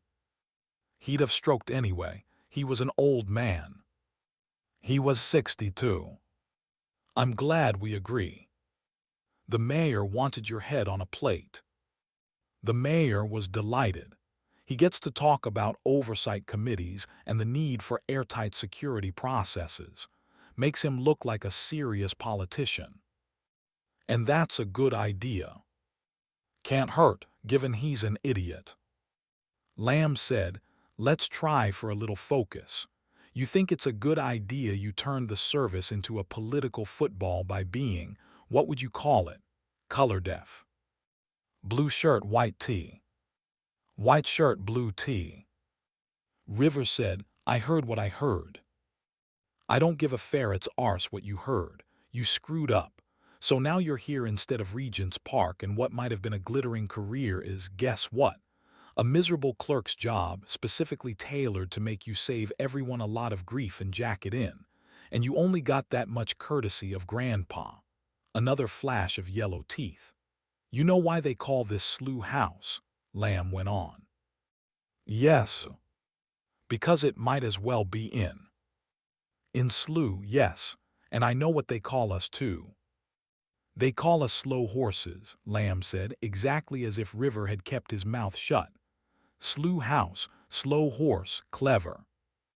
I suppose it depends on your definition of." "You asked when you were going to get something proper to do." River shut up. "Well, that would be when everyone's forgotten you crashed King's Cross." River didn't reply. "It would be when everyone's forgot you've joined the slow horses." River didn't reply. "Which is going to be a very fucking long time from now," Lamb said, as if this might somehow have gone misunderstood. River turned to leave, but there was something he had to know first. "3 what?" he asked. "3 what? There were 3 somethings, you said, at King's Cross. You didn't say what they were." "Panic attacks," said Lamb. "There were 3 panic attacks." River nodded. "Not including yours," Lamb said. And that had been the most significant conversation River had had with Jackson Lamb. Until today. Jed Moody would turn up eventually. A couple of hours after everyone else, but nobody made an issue out of this because nobody cared. And anyway, nobody wanted to get on the wrong side of Moody, and most sides of Moody were the wrong one. A good day for Moody was when some character took up residence at the bus stop over the road, or sat too long in one of the garden patches in the Barbican complex opposite. When this happened, out Moody would go, even though it was never serious, was always kids from the stage school down the road or someone homeless looking for a sit-down.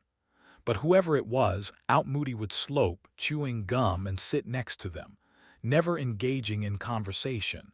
He just sat chewing gum, which was all it took.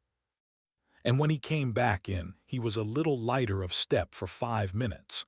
Not enough to make him good company, but enough that you could pass him on the stairs without worrying he'd hook a foot round your ankle. He made no secret, he hated being among the slow horses. Once he'd been one of the dogs, but everyone knew Jed Moody's screw-up. He'd let a desk jockey clean his clock before making tracks with about £1,000,000. Not a great career move for a dog, the service's internal security division, even without the subsequent messy ending. So now Moody turned up late and dared anyone to give him bullshit, which nobody did, because nobody cared. But meanwhile Moody wasn't here yet, and River Cartwright was still upstairs with Jackson Lamb, who leant back in his chair, folding his arms.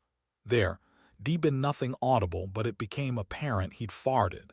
He shook his head sadly, as if attributing this to River, and said, "You don't even know who he is, do you?" River, half his mind still at King's Cross, said, "Hobden. You were probably still at school when he was successful." "I dimly remember him. Didn't he used to be a communist?" "That generation were all communists. Learn some history." "You're about the same age, aren't you?" Lamb ignored that. The Cold War had its upside, you know.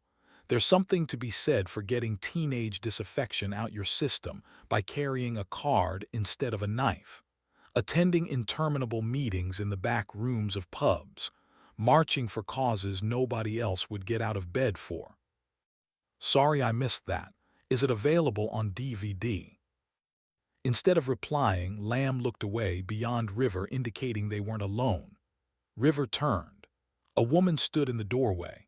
She had red hair and a light dusting of freckles across her face, and her black raincoat, still glistening from the morning rain, hung open, showing the collarless white shirt beneath. A locket on a silver chain hung at her breast. A faint smile hovered on her lips. Under one arm she held a laptop, the size of an exercise book. Lamb said, "Success." She nodded. "Nice one, Sid," he told her. Chapter 2. Sydney Baker put the laptop on Lamb's desk. Without looking at River, she said, "There's been some kind of accident, downstairs." "Does it involve rubbish?" Lamb asked. "Yes." "Then relax, it wasn't an accident." River said, "Whose is that?" "Whose is what?" Sid asked. "The laptop." Sid Baker might have walked out of a commercial. It didn't matter for what product. She was all clean lines and fresh air. Even her freckles seemed carefully graded. Underneath her scent, River detected the whiff of fresh laundry. Lamb said, "It's okay. You can rub it in." It was all the clue River needed. "That's Hobden S." She nodded. "You stole his laptop." She shook her head. "I stole his files." River turned to Lamb. Would they be more or less important than his rubbish? Lamb ignored him. "Did he notice?" he asked. "No," Sydney said. "Sure. Pretty sure." Lamb raised his voice. "Catherine." She appeared in the doorway like a creepy butler. Flashbox. She disappeared. River said, "Let me guess, feminine wiles." "Are you calling me a honey trap?" "If the cliché fits." Catherine Standish returned with a flash box she placed on Lamb's desk next to his clock. She waited, but Lamb said nothing. "You're welcome," she told him and left. Once she'd gone, Lamb said, "Tell him." "His key fob's a memory stick," Sid said. "A flash drive," River said. "That's right. And he keeps his backup files on it." Seems a reasonable conclusion, given that he carries it everywhere. "Well, you would, wouldn't you, if it's attached to your keys?" "There's certainly something on it, a couple of megabytes worth." "Maybe he's writing a novel," River said. "Maybe he is. You didn't find a draft in his rubbish, did you?" He was going to lose this conversation if he wasn't careful. "So you picked his pocket." He's a man of habit. Same cafe every morning, same latte, and he piles his pocket contents on the table before he sits. Sydney produced a barrette from her pocket. River thought that was what it was called, a barrette. "I swapped his stick for a dummy while his attention was elsewhere." Which meant she'd had a dummy with her, which meant she'd had Hobden under surveillance. How else would she have had an identical memory stick? "And then I copied its contents onto the laptop." She slotted the barrette behind her left ear, making a science fiction shape of her hair. There was no way she could know what it looked like, River thought, which made it all the stranger that the shape appeared intentional. "And then I swapped it back, while his attention was elsewhere." "That's right," Sid said, smiling brightly. Lamb was bored now. He picked up the flash box. The size of an A4 box file, it was self-locking, and any attempt to open it without its series key would produce a smallish bonfire. He reached for the laptop. "Was he still there when you left?" "No, I waited him out." "Good." Lamb fitted the computer into the box. "Stick." "There's nothing on it." "Did I ask?" Sydney produced the stick, a twin to the one on Hobden's keyring. Lamb dropped it into the flash box, then snapped the lid shut. "Abracadabra," he said. Neither quite knew what to say to that. "And now I have a call to make," he said. "If the pair of you wouldn't mind, you know." He waggled a hand in the direction of the door. "Fucking off." From the landing, River could see Catherine at her desk in the adjoining office, absorbed in paperwork with the absolute concentration of someone who knows they're being observed. Sid said something over her shoulder, but he didn't catch what. In his office, Lamb made his phone call. "You owe me." Yes, it's done, all his files or everything on his stick anyway. No, the rubbish was clean, as it were. "Yeah, okay, this morning I'll send Baker." He yawned, scratched at the back of his neck, then examined his fingernails. "Oh, and another thing, next time you want errands running, use your own boys. Not like Regent's Park is running out of bodies." After he hung up, he leant back and closed his eyes. It looked for all the world like he was taking a nap. Downstairs, River and Sid surveyed the scattered rubbish. River had the uncomfortable feeling that this joke wasn't funny anymore, and even if it had been, he was as much its butt as Sid. It wasn't like the smell had kept to her side of the room, but any possible apology died in the face of what had just happened. For a couple of minutes last night, standing under an overhang in the pouring rain, he'd convinced himself he was doing something important, that he was on the first rung of a ladder back into the light. Even if that feeling had survived the downpour and the rummaging through the rubbish this morning, it wouldn't have survived this. He didn't want to look at Sid, didn't want to know the shape of the smile on her lips when she spoke, but did want to know what she'd been up to. "How long have you been playing Hobden?" he said. "I haven't been playing him." "You've been doing breakfast." "Just often enough to clock his habits." "Gah. Are you going to clear this mess up?" River said, "When you ever hear of a Joe being sent out solo, domestic I mean, middle of London." This amused her. "So now I'm a Joe." And how come Lamb's running an op off his own bat? You'd have to ask him. I'm going for coffee. You've already had coffee. Okay then.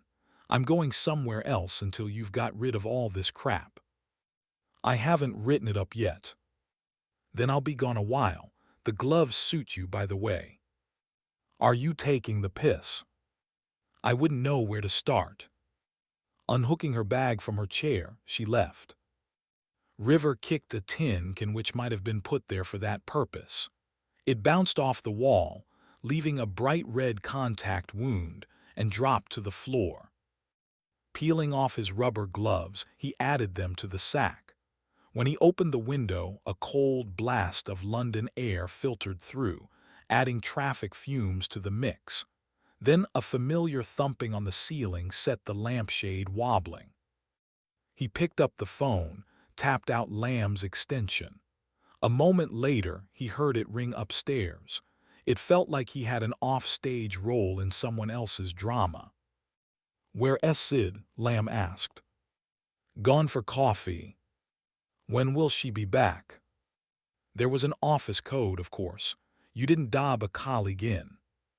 He said, "Quite a while" were her exact words, I think. Lamb paused, then said, "Get up here." River was listening to the dial tone before he could ask why. He took a breath, counted to 5, then headed back upstairs. Lamb said, "All cleaned up." "More or less." "Good, here." He tapped the flash box in front of him with a fat finger. "Deliver this." "Deliver it." "Is there an echo in here?" "Deliver it where?" "Is there an echo in here?" Lamb repeated, then laughed. He'd made a joke. "Where do you think? Regent's Park." Regent's Park was the light at the top of the ladder. It was where River would be now, if he hadn't crashed King's Cross. He said, "So this Hobden thing, it's Regent's Park." "Of course it bloody is. We don't run ops from Slough House. Thought you'd worked out that much." "So how come Sid got the real job, and I'm left collecting the rubbish?" "Tell you what," said Lamb. "You have a good long think about that and see if you can come up with the answer all by yourself. And why would the park want us anyway? They've no shortage of talent, surely." "I hope that's not a sexist remark, Cartwright." "You know perfectly well what I mean." Lamb looked at him blankly, and River had the sense he was thinking deep thoughts, or else wanted River to think he was thinking deep thoughts. But when he answered, it was only to shrug. "And why do they want me to deliver it?" "They don't," Lamb said. "They want Sid, but Sid's not here, so I'm sending you." River picked up the flash box, and its contents slid from one end to the other. "Who do I deliver it to?" Lamb said, "Name's Webb. Isn't he an old mate of yours?" And River's stomach slid sideways too. Flashbox under one arm, he cut through the estate to the row of shops beyond. Supermarket, newsagents, stationers, barbers, Italian restaurant. 15 minutes later, he was at Moorgate. From there he caught a tube part way, then walked across the park. The rain had stopped at last, but large puddles swamped the footpaths. The sky was still gray and the air smelled of grass. Joggers loped past, trackies plastered to their legs. He didn't like it that Lamb had sent him on this errand. Liked even less knowing that Lamb knew that, and knew he knew it too. In the weeks after King's Cross, River grew accustomed to a scraped-out feeling, as if that desperate dash along the platform, his last-second doomed attempt to put things right, had left permanent scars. Somewhere in his stomach it was always 4 in the morning, he'd drunk too much and his lover had left. There'd been an inquiry. You didn't crash King's Cross without people noticing. The upshot of which was, River had made 16 basic errors inside 8 minutes. It was bullshit. It was health and safety. It was like when a fire breaks out in the office, and afterwards everyone's ordered to unplug the kettle when it's not in use, even though it wasn't the kettle started the fire in the first place. You couldn't count a plugged-in kettle as an error. Everyone did it. almost no one ever died. We've run the numbers, he'd been told. Running the numbers happened a lot at Regent's Park. Pixelating, too. River had heard that lately. We've pixelated this, meaning we've run it through some software. We've got screenshots. It sounded too techy to catch on as a service word. He couldn't see the OB being impressed. All of this was background static, his mind throwing up a curtain because he didn't want to hear the numbers. But the numbers, it turned out, were inescapable. He heard them whispered in corridors his last morning. 120 people killed or maimed, 30 pounds M worth of damage, a further 2.5 billion pounds in lost tourist revenue. It didn't matter that none of these numbers were real, that they had simply been conjured up by those who took special pleasure in concocting worst-case scenarios. What mattered was that they'd been committed to paper and passed round committees, that they'd ended up on Taverner's desk, which was not a desk you wanted your mistakes to end up on if you had hopes of them being forgotten. But no, you've got a grandfather, Lamb had told him. Congratulations, you've still got a job.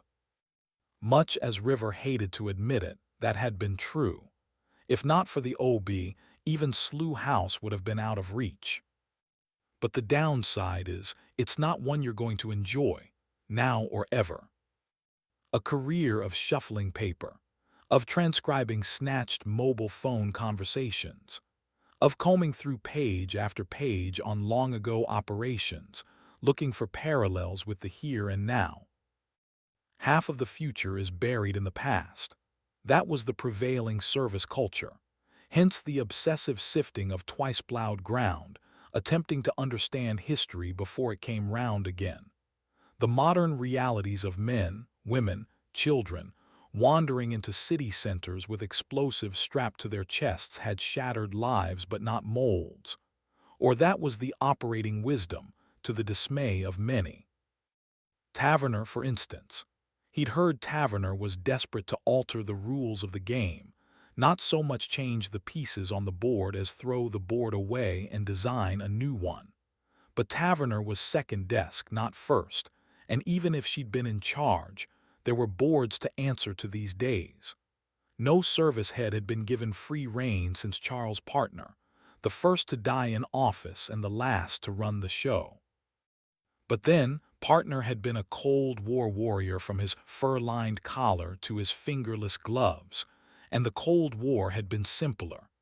Back then, it had been easier to pretend it was a matter of us and them. All before River's time, of course. Such fragments he'd gleaned from the OB his grandfather was the soul of discretion, or so he liked to think, imagining that a lifetime's sealed lips had left him close with a secret. This belief persevered despite the evident truth that he liked nothing better than service gossip. Maybe this was what age did, thought River.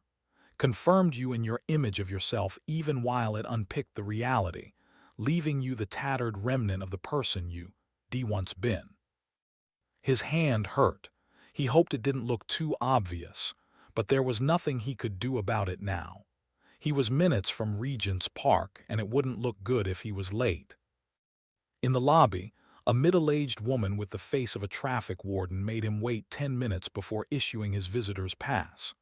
The laptop, snug in its padded envelope, was passed through an X-ray machine, which left River wondering if its contents had been wiped. If he'd been Sid, would he have been kept waiting? Or had James Webb left instructions that River be kept hanging about until the obvious was hammered home, that a visitor's pass was the best he'd ever get? Where Spider was concerned, River easily got paranoid. That ordeal over, he was allowed through the large wooden doors, where there was another desk, this one manned by a balding, red-cheeked type who'd pass for an Oxford porter but was doubtless an ex-cop. He motioned River to a bench. Sore hand in pocket, River sat. He put the envelope next to him. There was a clock on the facing wall. It was depressing to watch the second hand crawl round, but difficult not to. Behind the desk, a staircase curved upwards. It wasn't quite large enough to choreograph a dance sequence on, but it wasn't far off. For one inexplicable moment, River had a vision of Sid coming down those stairs, heels clacking off the marble so loudly, everyone in earshot would stop and look. When he blinked, the image vanished. The footsteps echoed for a moment, but they were made by other people. He'd thought, first time he'd come into this building, that it resembled a gentleman's club. Now it occurred to him that the truth might be the other way round, that gentlemen's clubs were like the service, the way the service used to be, back when what it did was known as the Great Game. At length another ex-cop showed up. "That's for Webb." One proprietorial hand on the envelope. River nodded. "I'll make sure he gets it. I'm supposed to give it to him myself." There was never going to be any doubt about this. He had a visitor's pass and everything. To give him credit, his new friend didn't fight it. "This way, then." River said, "That's okay. I know my way round, but only to get a rise." He didn't get one. River was led, not up the stairs, but through a set of doors to the left of the desk, and into a corridor he'd not been in before. The padded envelope felt like a present he was bringing Spider, though that was an unlikely scenario. "White tee under a blue shirt, that's what you said." "No, I said blue tee under." "Fuck you, Spider." "What was that?" "I didn't say anything," River assured him. At the end of the corridor, a set of fire doors opened onto a stairwell. Through a window, River saw a car turning down the ramp into the underground car park. He followed his guide up a flight of stairs, then another. On each landing a camera blinked, but he resisted the temptation to wave. They went through another set of fire doors. "Are we nearly there yet?" His guide offered him a sardonic look. Halfway along the corridor, he stopped and rapped twice on a door. And River, all of a sudden, wished he'd left the parcel at reception. He'd not seen James Webb in 8 months. For the year preceding that, they'd been all but inseparable. What made it a good idea to see him now? "White tee under a blue shirt, that's what you said." Apart from anything else, the urge to deck the bastard might prove overwhelming. From inside the room, a voice called a welcome. "In you go, sir." In he went.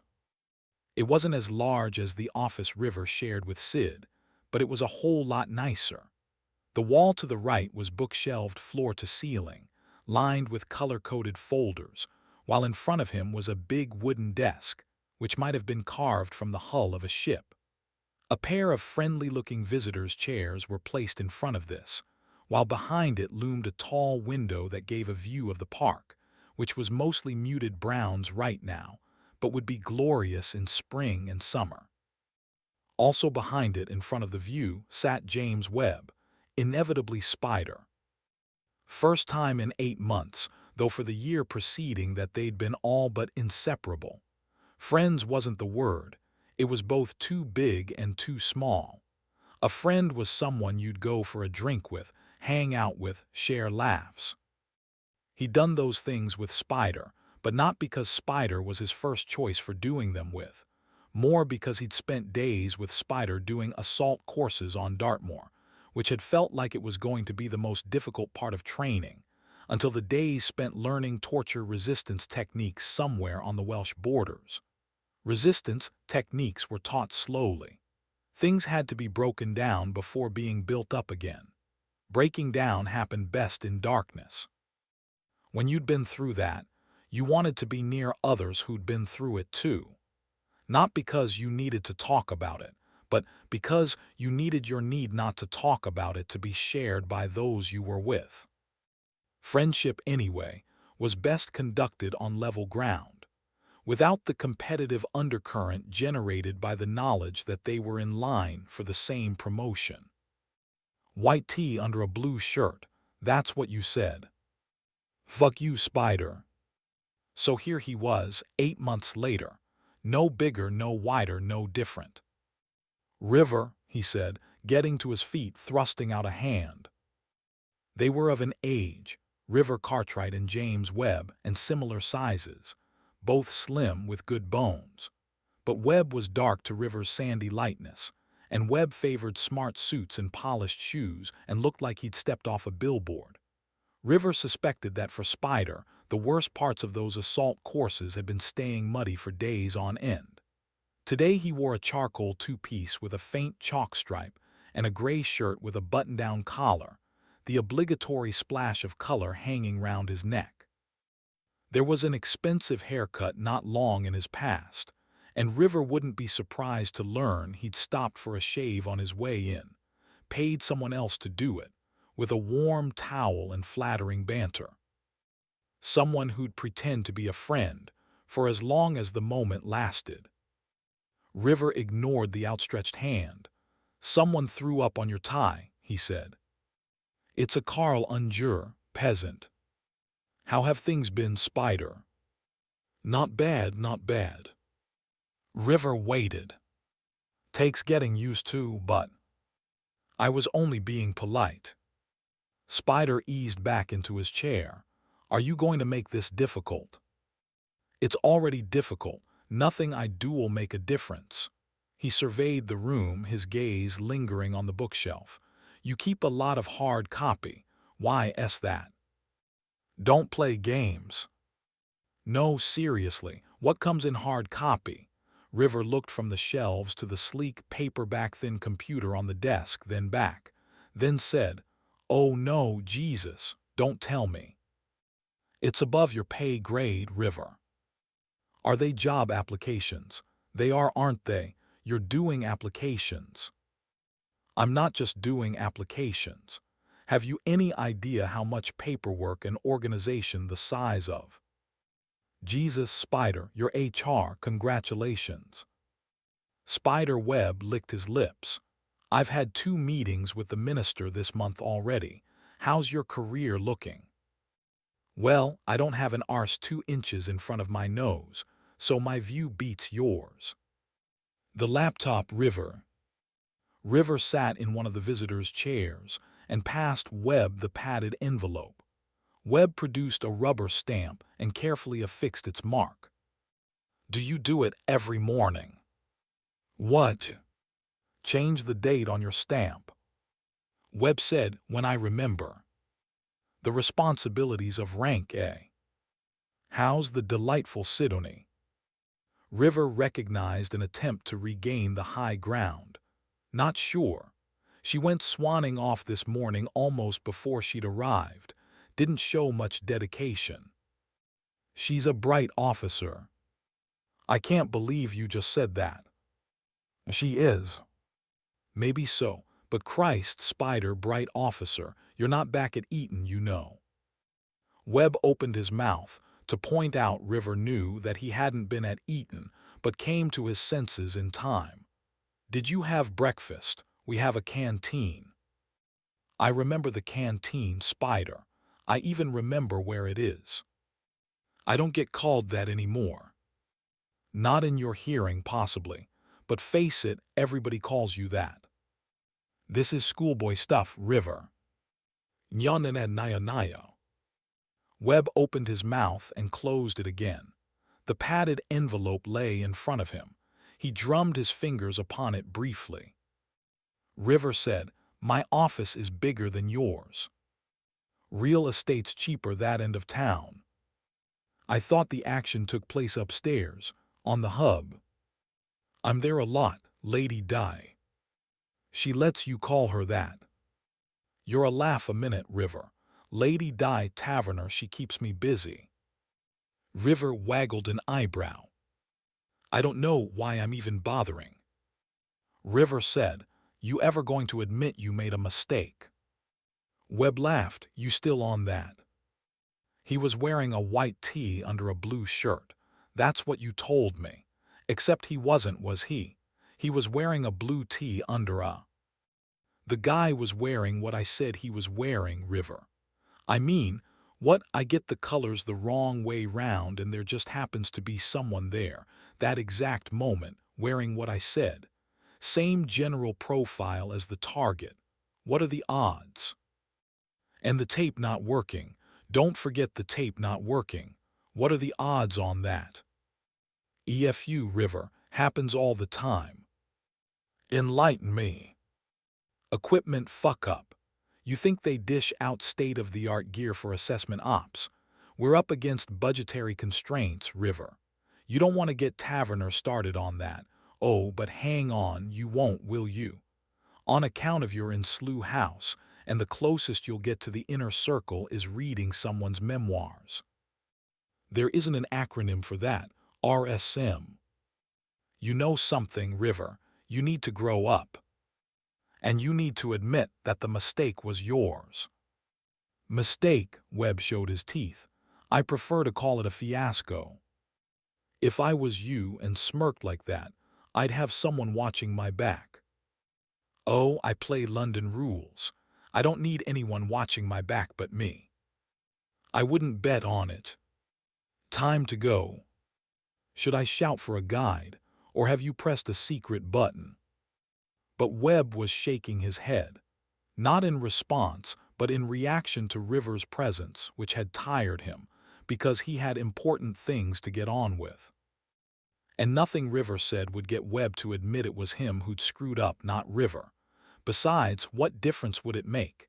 It had been River on that platform, a star on CCTV.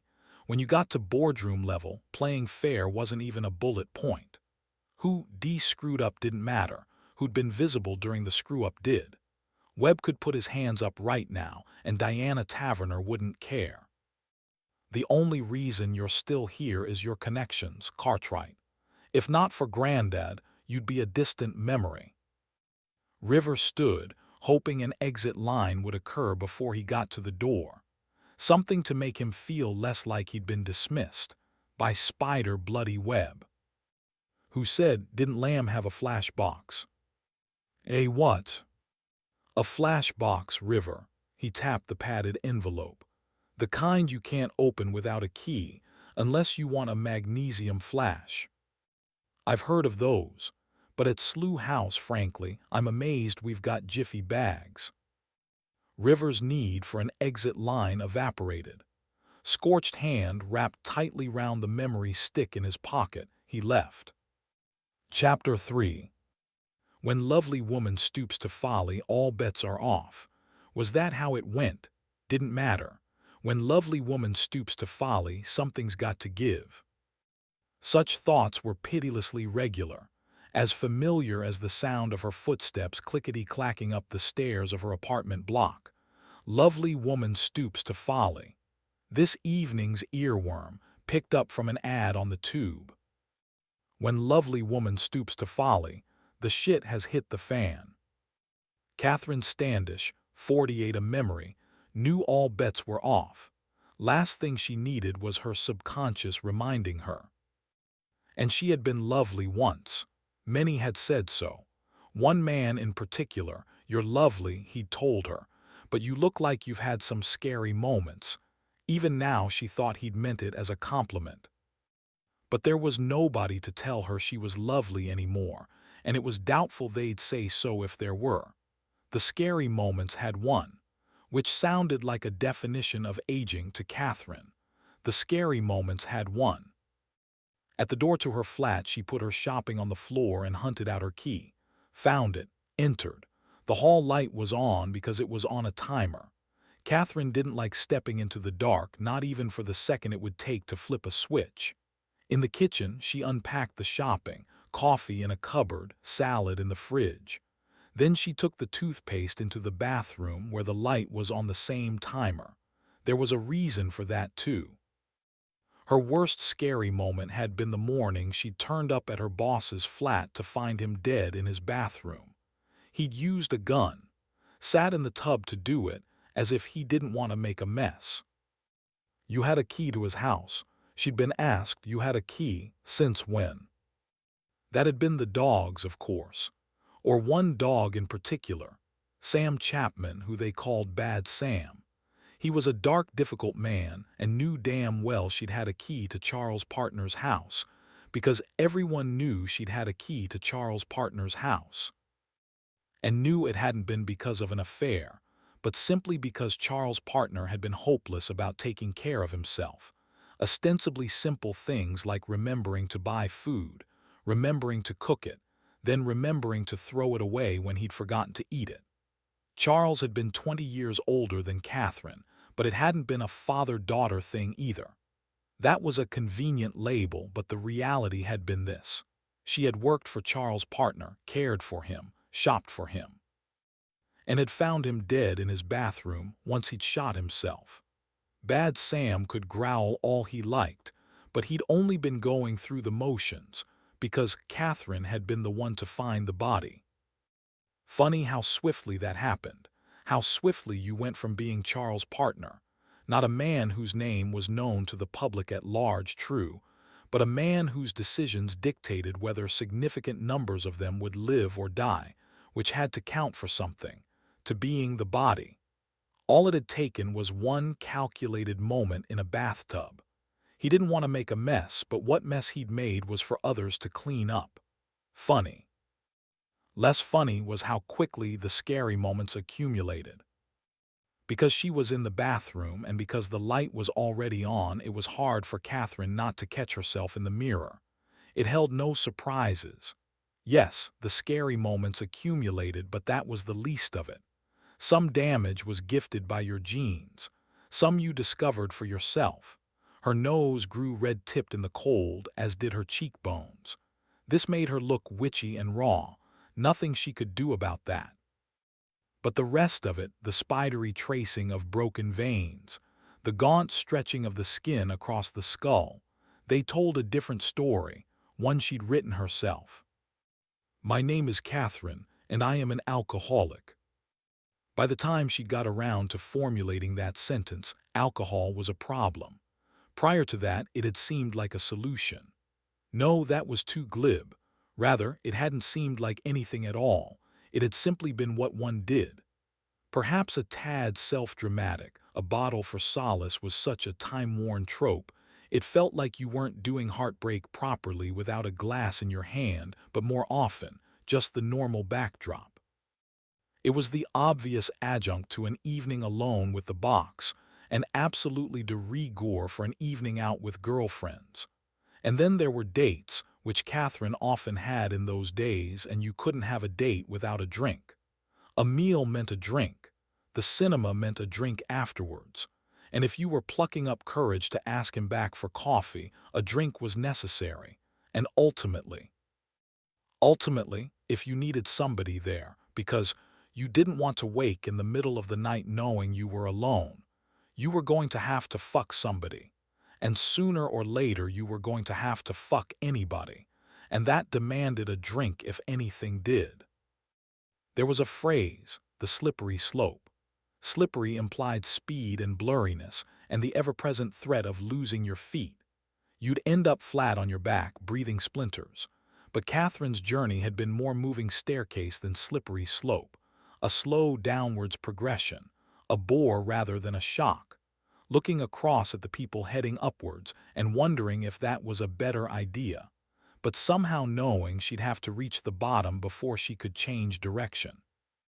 It had been Charles' partner who'd been there when that happened. Not literally, thank God. Not actually present when she'd woken in a stranger's flat with a broken cheekbone, finger-shaped bruises on her thighs, but there to make sure the pieces were gathered together. Catherine had spent time in a facility that was beyond anything she'd have been able to afford had she been paying. Her treatment had been thorough. It had involved counseling. All this, she was told, was in line with service protocol. Do you think you're the first?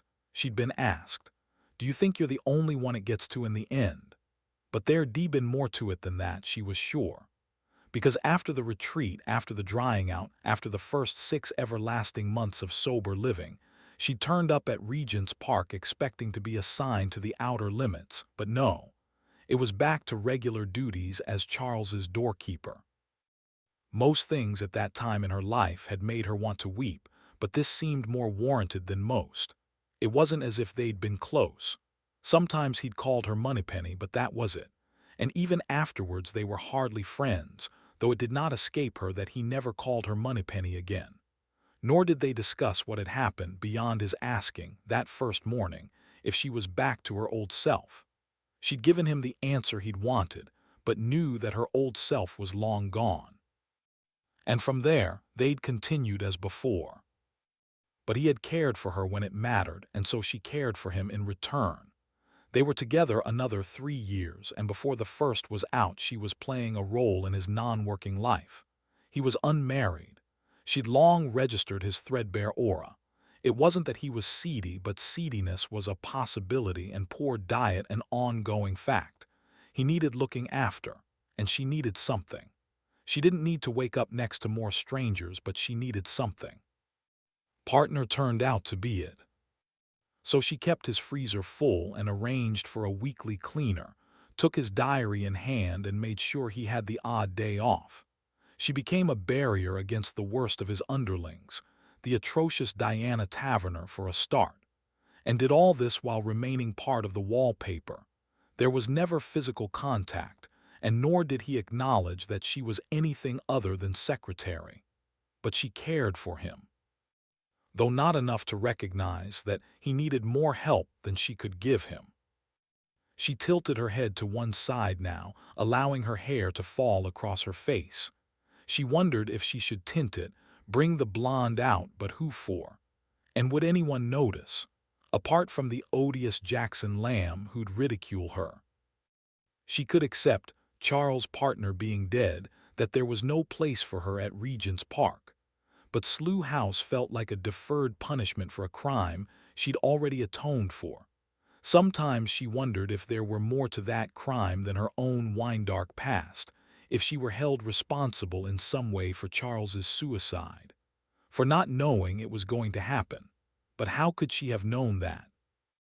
Charles' partner had spent a lifetime dealing in other people's secrets, and if there was one thing he'd learned, it was how to keep his own. You had a key to his house, she'd been asked, and you were expecting this to happen.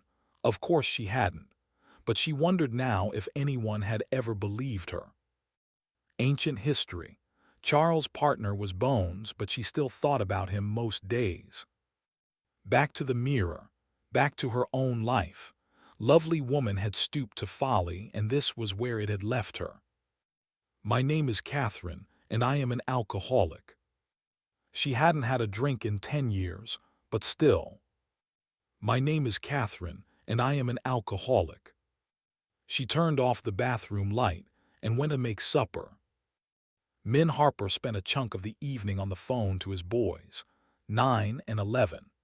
A year ago, this would have left him knowing more than he needed to about computer games and TV shows, but it seemed both had crossed a line at the same time, and now it was like trying to have a conversation with a pair of refrigerators. How had that happened? Change should come with a warning, and besides, shouldn't there have been a breathing space where his 9-year-old was concerned? More childhood to negotiate before adolescence crept in, but prizing information from him was like scratching at a rock. By the time his ex-wife was on the line, Min was ready to take it out on her, though she was having none of it. It's a phase. They're the same with me. Except all the time they're grunting and saying nothing. I'm cooking their meals and washing up. So don't tell me you're having problems with it, right? At least you get to see them. You know where we are. Would it kill you to get round more than once a week? He could have fought a rearguard action, the hours he worked, the distance involved, but marriage had taught him that once the battle lines were drawn, defeat was only a matter of time. Afterwards he couldn't settle. It was hard, after such calls, not to end up thinking about the trajectory his life had taken, a free fall he could pin down to one specific moment. Prior to that brainless second, he'd had a marriage, a family, and a career, along with all the accompanying paraphernalia, dentist's appointments and mortgage worries and direct debit arrangements. Some of which still happened, of course, but its relevance, The evidence it supplied that he was building a life that worked had been washed away by the stupid moment, the one in which he'd left a computer disk on a tube train, and hadn't known he'd done so until the following morning. He supposed few people had had their careers dismantled via Radio 4. The memory hurt, not the abject belly panic as it sank in that the object under discussion was supposed to be in his keeping, but the moments before that, when he'd been enjoying a peaceful shave, thinking, "I'm glad I'm not the pitiful bastard responsible for that." That was what hurt, the notion that all over the country other people were having exactly the same thought, and he was the only one who didn't deserve to. Other, more drawn-out painful moments had followed. Interviews with the dogs, comedy riffs on TV shows about Secret Service idiots. People on the street didn't know Min was the butt of these sketches, but they were laughing at him all the same. Worst of all was the assumption that incompetence had caused the screw-up. Nobody had suggested treachery, that leaving a report outlining gaps in Terminal 5's security procedures on the Piccadilly line had been a bungled dead-letter drop.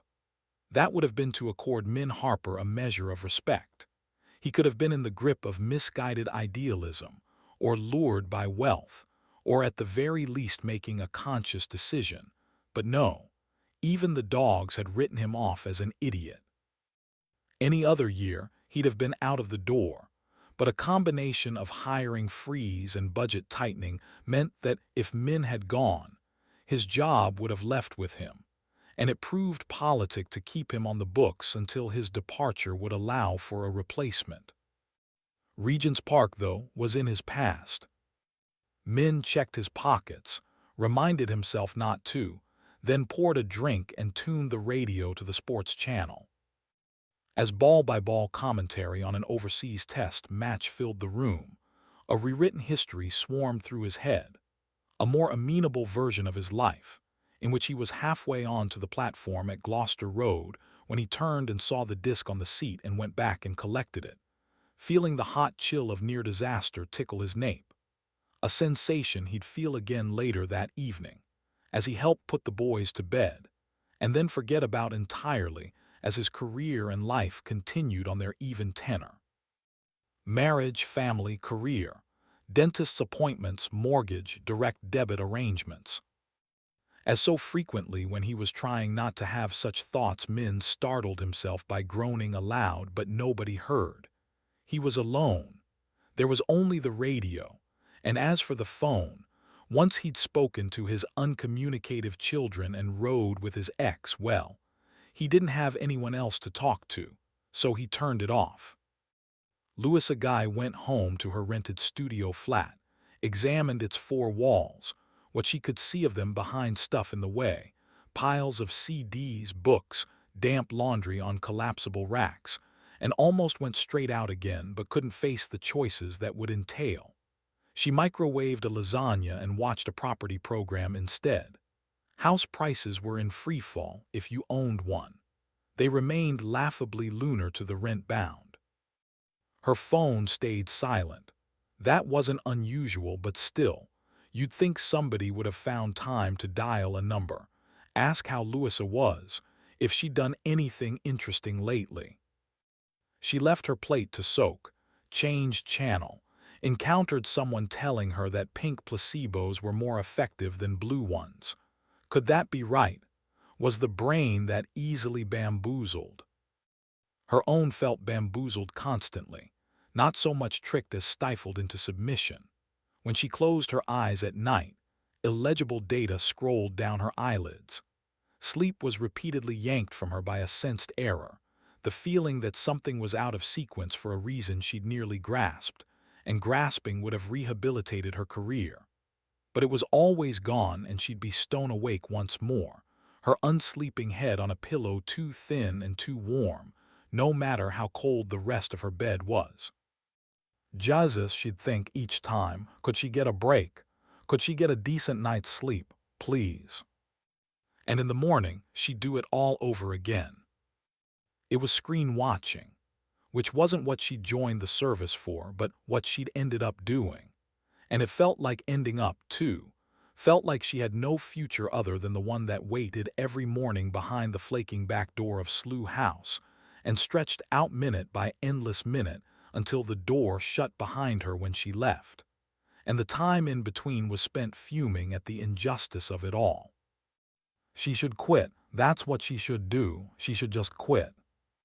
But if she quit, that would make her a quitter. She hadn't joined the service to be a quitter either. The screen watching was virtual surveillance, trolling among the mutant hillbillies of the blogosphere.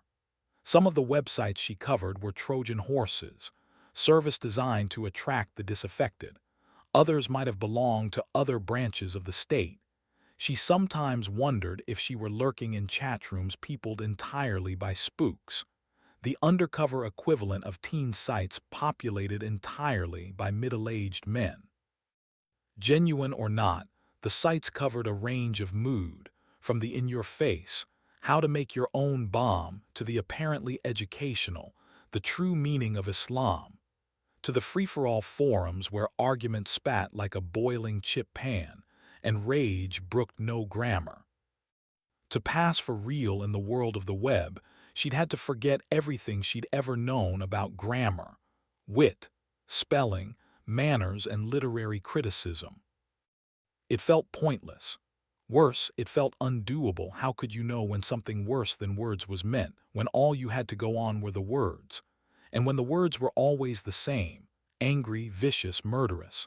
Several times she decided that a particular voice rang darker than the rest and had passed the information upstream, where presumably it was acted upon. ISP addresses hunted down, angry young men tracked to their suburban bedrooms. But perhaps she was kidding herself. Maybe all the potential terrorists she ever identified were as ghostly as herself, other spooks in other offices, who were sending her own webname upstream even as she was sending theirs. It wouldn't be the only aspect of the war on terror that turned out to be a circle jerk. She should be out on the street, doing actual work. But she'd tried that already and had screwed it up. Every time she thought about this, which was a lot, her teeth clamped together. Sometimes she found herself thinking about it without realizing that's what she was doing, and the clue was the grinding of teeth and an ache in her jaw. Her first field op, a tracking job, the first time she'd done it for real, following a boy. Not the first time she'd done that for real, but the first time she'd done it like this. At a distance, keeping him in sight at all times but not so close he'd sense her presence. Tracking jobs were done in threes minimum. That day there'd been 5, 2 ahead, 3 behind. The 3 behind kept changing places as if engaged in a country dance, but it all took place on city streets. The boy they were following, a black youth as far from the tabloid image as you could get, he wore a pinstripe and plastic-rimmed corrective glasses, was point man in a gun drop. A cache of decommissioned handguns had been hijacked the previous week, en route to a furnace. Decommissioned was like single or married, a status liable to abrupt change. The handguns hadn't been hijacked because they'd make nice paperweights. They'd been hijacked to be retooled and released into the community. 3. Take point. An instruction through an earpiece, propelling her to the front of the queue. The agent who'd had the target's heels peeled away. He'd hover by a newspaper stand for a while, then rejoin the procession. Meanwhile, she had the wheel. The target was maintaining an unbroken pace. This either meant he had no idea he was under surveillance, or was so used to it that it didn't faze him. But she remembered thinking, he has no idea. He has no idea. He has no idea. Repeated enough, any phrase ceases to have meaning. He has no idea. Less than a minute later, the target stepped into a clothes shop. This wasn't necessarily significant. He liked his threads, you could tell, but shops made good meeting places. There were queues, occasional crowds. There were changing rooms. There were opportunities. He stepped into the shop and she followed. And lost him immediately.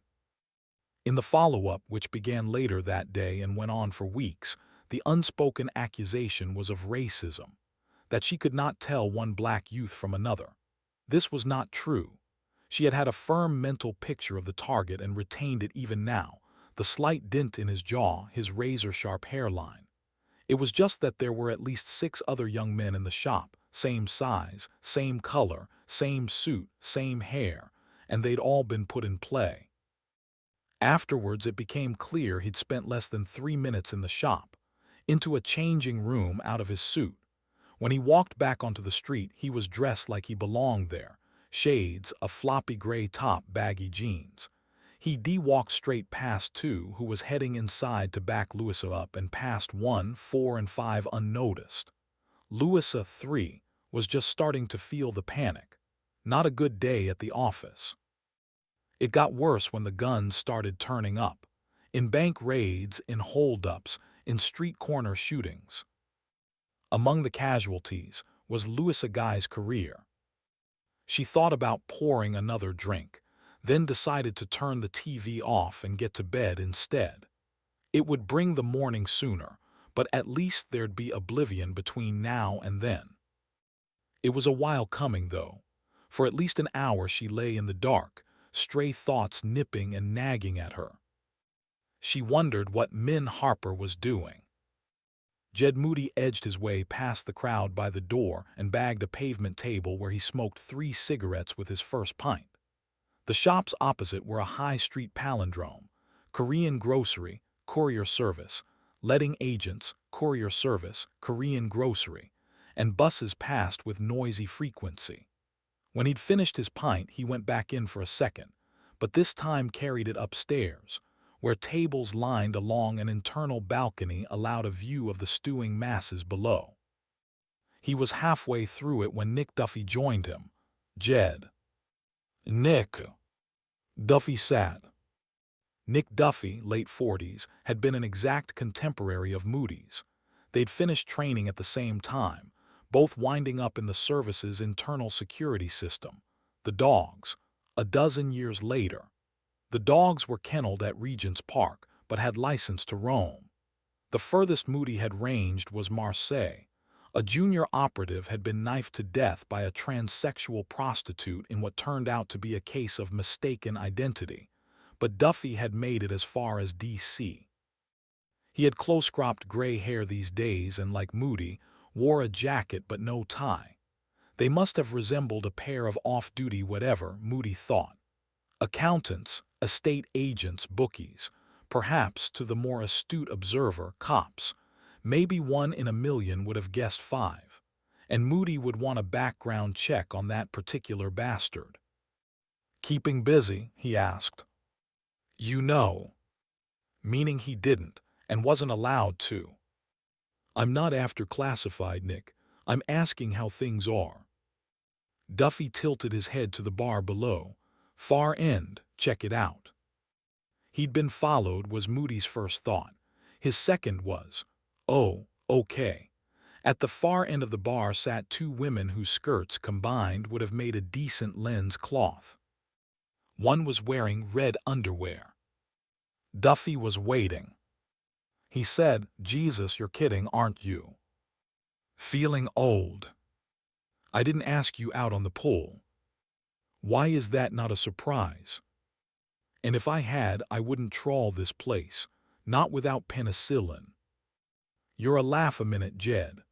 As if testing this assertion, Duffy checked his watch, then took a long, steady pull on his pint.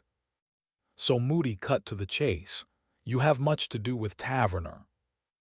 Duffy realigned his beer mat and set his glass upon it.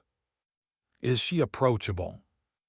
Duffy said, "You want to talk approachable? That blonde's sending out smoke signals." "Nick, you really want to do this?" And that was it, before they'd even started. 6 words, and Duffy had told him he might as well shut up now. "I just need a chance, Nick, 1 small chance. I won't screw up again." "I hardly ever see her, Jed." "You get 10 times as close as I do." "Whatever you want from her." "I don't want from her." It's not going to happen. Moody stopped flat. Duffy went on. After that mess last year, they needed someone to throw to the wolves. Sam Chapman handed his hat in, and that was a start, but they wanted an unwilling victim. That would be you. But they didn't kick me out. You reckon you're in? Moody didn't reply. Duffy, because it was his job, put the boot in. Slough House is not in, Jed. Regent's Park, that's the center of the world. The dogs, well, you know, we roam the passageways, sniff whoever we like. We make sure everybody's doing what they're supposed to be doing and nobody's doing what they're not. And if they're not, we bite them. That's why they call us the dogs. Throughout this, he kept his voice light and breezy. Anyone watching would think he was telling a joke. Whereas over at Slough House, what is it you get to do again, Jed? You get to frighten people if they lurk at the bus stop too long. You make sure nobody steals any paper clips. You hang around the coffee machine listening to the other screw-ups. And that is it. Moody said nothing. Duffy said, nobody followed me. I know that because I'm the one says who follows who. And nobody followed you because nobody cares. Trust me. Nobody's keeping an eye on you, Jed. The boss made a mark on a piece of paper and forgot you ever lived. End of story. Moody said nothing. And if that's still bothering you, try another line of work. When cops get the boot, they pick up security jobs. Given that any thought, Jed, you'd get a uniform and everything. Nice view of a car park. Move on with your life. I wasn't given the boot. No, but they figured you de-quit. Have you not worked that out yet? Moody scowled and reached into his pocket for his cigarettes before contemporary reality kicked in. When was the last time he'd enjoyed a smoke in a pub? Then again, when was the last time he'd had a drink with a colleague and joked about the job? Or the last time he'd felt okay about being Jed Moody? Inside his pocket, his hand curled into a fist. He loosened it, stretched his fingers, laid both hands on the table in front of him. He's up to something, he said. Who is? Jackson Lamb.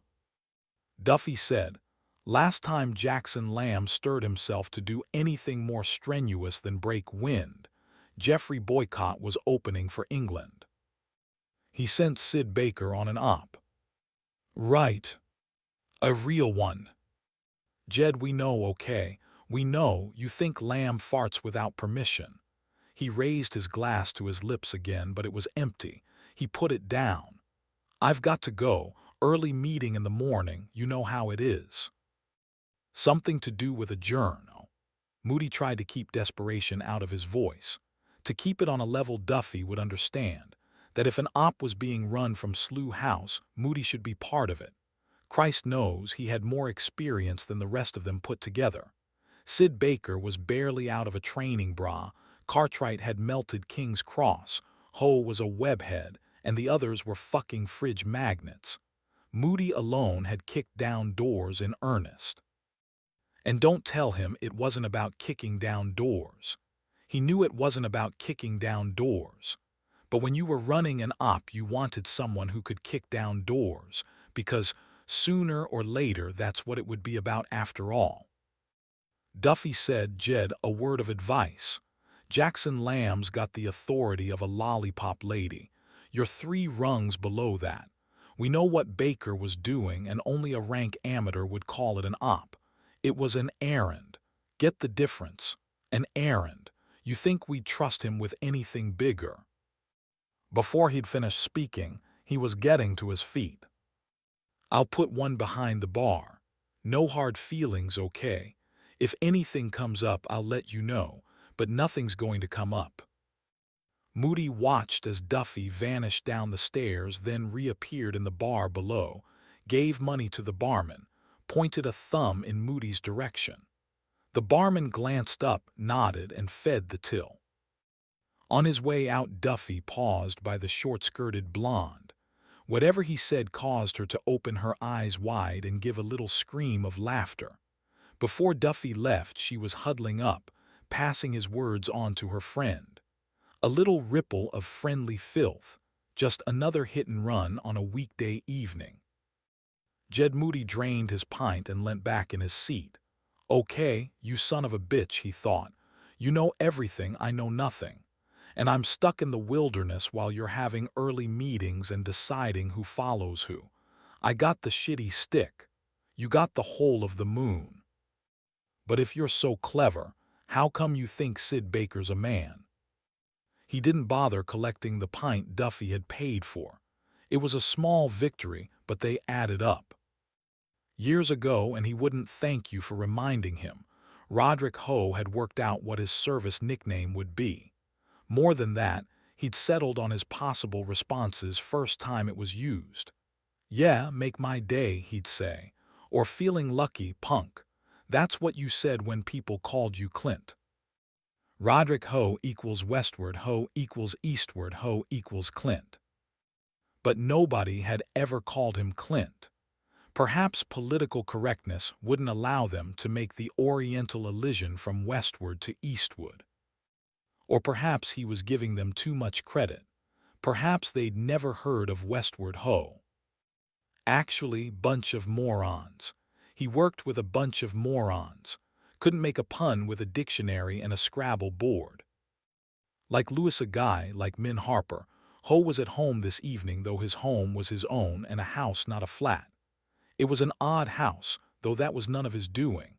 It had been odd when he'd bought it. Its oddness lay in its upstairs conservatory, a glass-roofed, tiled-floor mezzanine.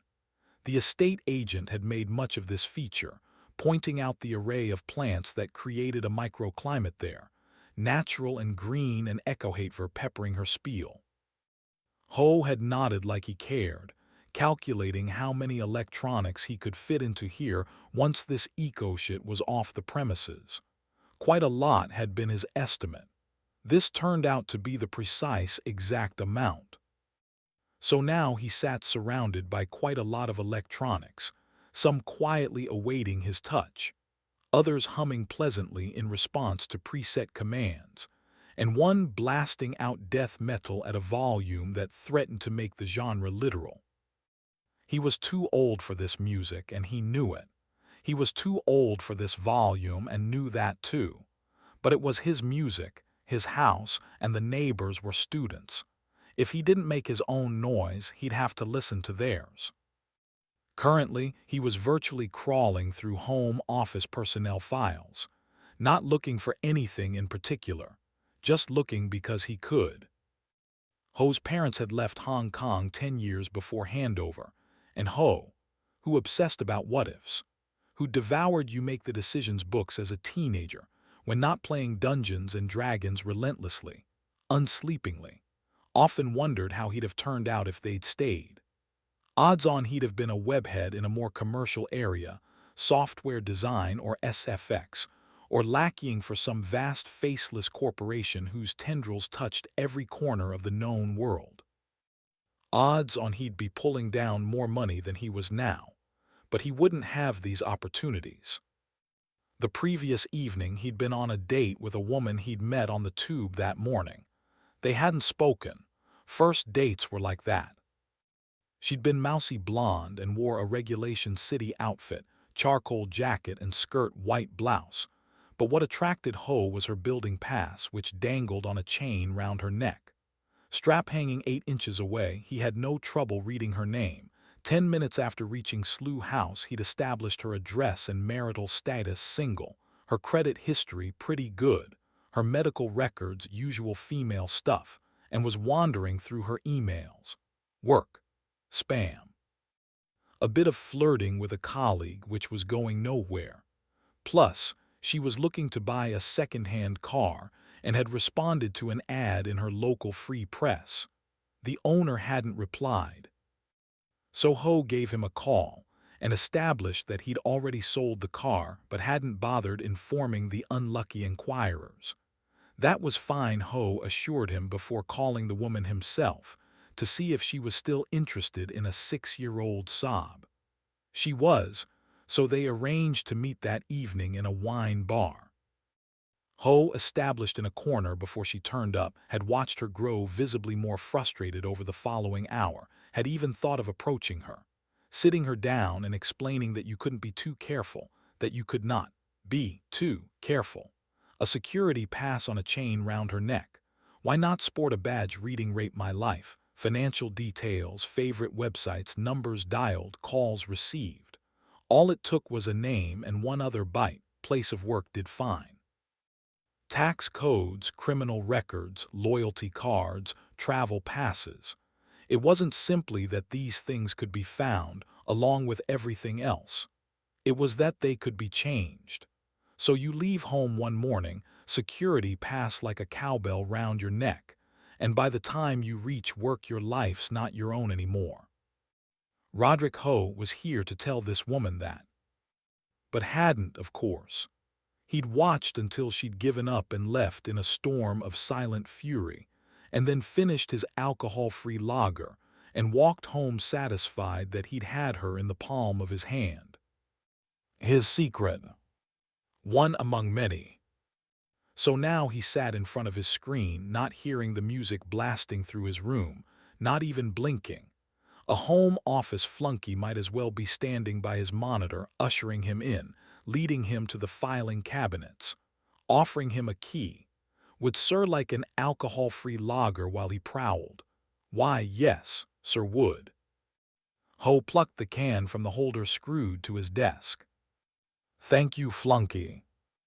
He contemplated swapping the birth dates of some of the higher-ranking apparatchiks, which would mess up a pension plan or two, but was distracted by a link to an external site, which led him to another, and then another. It was surprising how quickly time passed. Next time he looked up it was midnight, and he was miles from the home office, was navigating his way round a small-time plastics factory with deep cover links to the Modi more secrets. This was the playground he'd been born to run around in. Didn't matter where his parents ended up.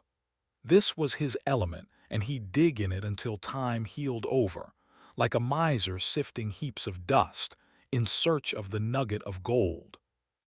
And all of it was practice, nothing more.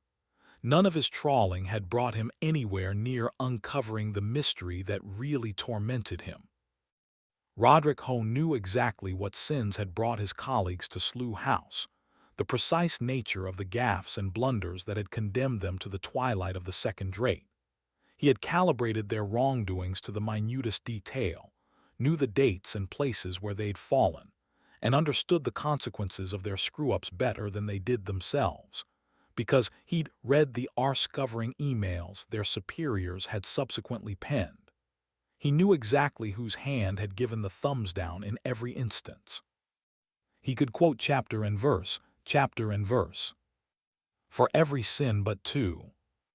One was Sid Baker, S., and he was starting to have his suspicions about that. As for the other, it remained as elusive as that hidden nugget. Ho raised the can once more, but it was empty. Without looking behind, he tossed it over his shoulder, had forgotten about it by the time it hit the wall. Kept his eyes glued to his screen. Every sin but two. The days when he'd been a creature of instinct were in Jackson Lamb's past. They belonged to a slimmer, smoother version of himself, but previous lives never really disappear. The skins we slew, we hang in wardrobes, emergency wear just in case. Approaching his house, he became aware of a figure lurking in the shadow of the adjoining lane. A short list of suspects wouldn't have been hard to draw up. Lamb had made enemies over the years. Lamb, to be frank, had made enemies over the days. It never took him long. So he rolled his standard into a baton as he neared the junction, rotated it hand to hand as if conducting music in his head. He must have looked oblivious to the world. He must have looked an easy target. He must have looked a lot less friendly 2 seconds later. His arms knew the movement, like falling off a bike. Jesus, mister. And then the voice was cut off by the standard. A brief taste of the thrills you could expect. if you poked a sleeping beast with too short a stick. A light went on nearby. It wasn't a neighborhood where anyone was likely to step outside to question events, but it wasn't unusual for residents to want a closer look. In the brief yellow glow before a curtain was drawn, Lamb saw he'd netted a kid, just another teenage hustler. His face so dappled with acne, someone might have carved him with a knife. Slowly, he removed the newspaper from the boy's mouth. The boy promptly threw up. Lamb could walk away. It wasn't like the boy would follow, seeking vengeance. But on the other hand, he didn't have far to walk. The kid would see which house he went into. Lamb's life was built up of moments in which he decided who should know what. In this particular instance, he decided he didn't want this kid learning anything new. So he waited, right hand clutching the kid's collar. The left had discarded the standard, which had reached its use-by date even more swiftly than usual. At length the kid said, "Jesus Christ," Lamb let him go. "I was mindin' me own business." Lamb was interested to find that he was only mildly out of breath. "You some kind of fucking lunatic." Except that, now he thought about it, his heart was racing, and he could feel a strangely unpleasant heat pulsing at his forehead and through his cheeks. The kid was still speaking, not doing any harm. There was a self-pitying twang to this assertion, as if it were a temporary victory. Lamb rode over his body's complaints. He said, "So what are you doing?" "Hangin'." "Why here?" "A sniff. Everybody's gotta be somewhere." "Not you," Lamb said. "You go be nowhere somewhere else." He found a coin in his pocket, 2 quid, 2p. He didn't know and didn't care. He tossed it over the kid's shoulder. "Okay." When the kid had disappeared from view, he waited a few minutes more. His heart slowed to its normal rate. The sweat on his forehead cooled. Then Jackson Lamb went home. Not everyone was so lucky that night. He was 19 years old. He was very frightened. His name didn't matter. "You think we give a toss who you are?" He'd parked the car 2 streets away because that was as close as you could get. This area of Leeds was slowly overcrowding. Too many immigrants, his father had laughed. Too many Poles and East Europeans coming over here, taking our jobs. Ha ha, Dad. And as he'd walked back, he'd been working on a riff about how it was a funny thing with cars. There wasn't anything else you owned which you'd leave overnight 2 streets away and expect to find in the morning. There was something there, he knew. Throw in a 2-beat pause. "Mind you, round our way, that's gonna happen." The thing about punchlines, they had to slide into the socket. No room for ambiguity. And never use 2 words when one will do, but that one word had to do its job. "That's gonna happen," by which he meant, of course, round our way, if you leave your car out overnight, it'll get stolen. Would an audience pick that up straight off? It was all in the delivery. "Mind you, round our way, that's gonna happen." Pause. "Round our way, you leave your house on the street overnight." And then the first shape appeared, and he'd known he was in trouble. He was in the back lane. He shouldn't have taken the shortcut, but that was what happened when he was riffing. His feet took over while his brain went AWOL. Creativity was like being drunk when you got down to it. He should make a note of that, but there was no time now because the first shape had stepped out of a garage doorway where he could have been taking a leak, or lighting up, or doing anything essentially innocent except for this one detail. He wore a stocking over his head. Fight or flight, never in question. If you ever find yourself in trouble, street hassle, something his father had once said to him. "Dad, don't even try." Aggro. "Dad." A rumble. "I know what you're trying to say, Dad. Use your own words to say it, okay?" "Run like hell," his father had said simply. Words to live by. But there was nowhere to run because the first shape was just that, the first. When he turned, there was a second, Also a third. They too wore stocking masks. The rest of their wardrobes faded into insignificance. Run like hell. Trust this, he tried. He got 3 yards before they put him on the ground.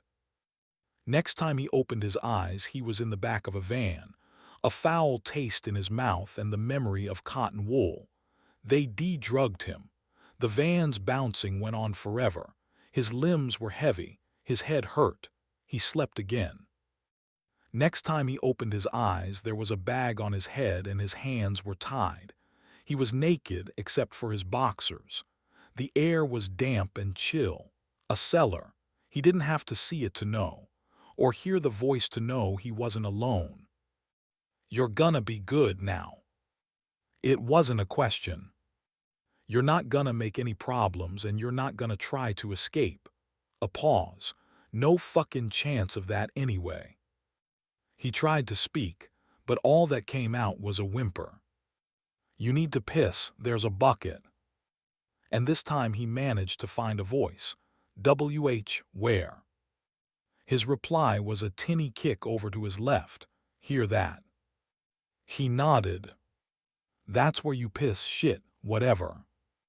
Then something was dragged across the floor. Something he couldn't see but which sounded monstrous and punitive. A device they'd strap him to before applying sharp tools to his softer parts.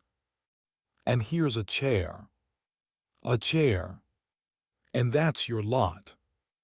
And then he was alone again, footsteps receding, a door shutting, a lock being thrown. That was the verb, thrown, as if any chance of opening that door had been heaved out of reach. His hands, tightly bound, were at least in front of him. He raised them to his head and pulled the sack off, nearly throttling himself in the process, but managing it. That was one small victory at least. He threw it to the floor as if it were responsible for all that had happened these last, what, hours? How long since they took him in the lane?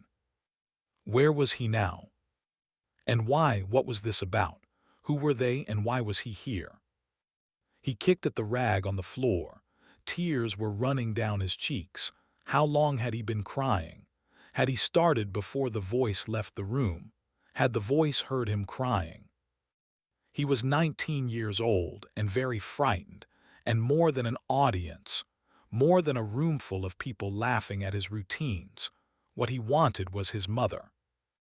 There was a chair in front of him, an ordinary dining room chair, and with one swift kick he laid it flat on the floor. And there was a bucket in the corner, exactly as promised.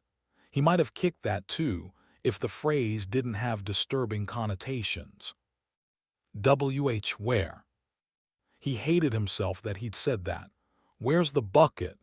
As if he'd been asking about the amenities in a guest house, as if he'd been grateful. Who were these people, and what did they want, and why him? That's where you piss, shit, whatever. They were going to keep him here long enough he'd need to take a crap. The thought buckled him at the knees. Crying took it out of you. He sank to the cold stone floor. If he hadn't kicked the chair over, he'd have sat on it. But the task of putting it back on its legs was beyond him. What do they want from me?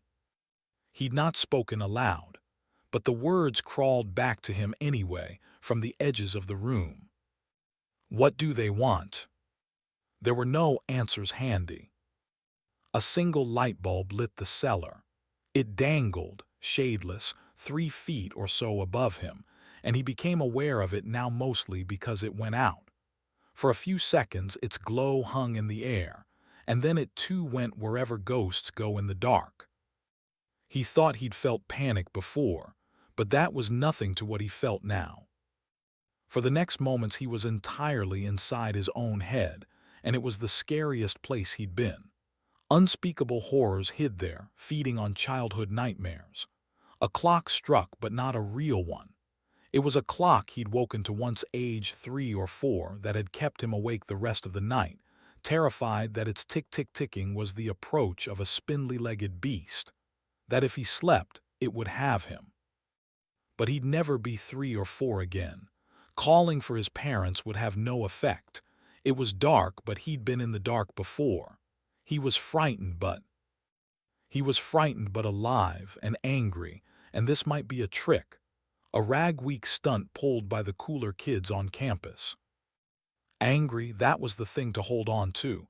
He was angry. "Okay, guys," he said out loud.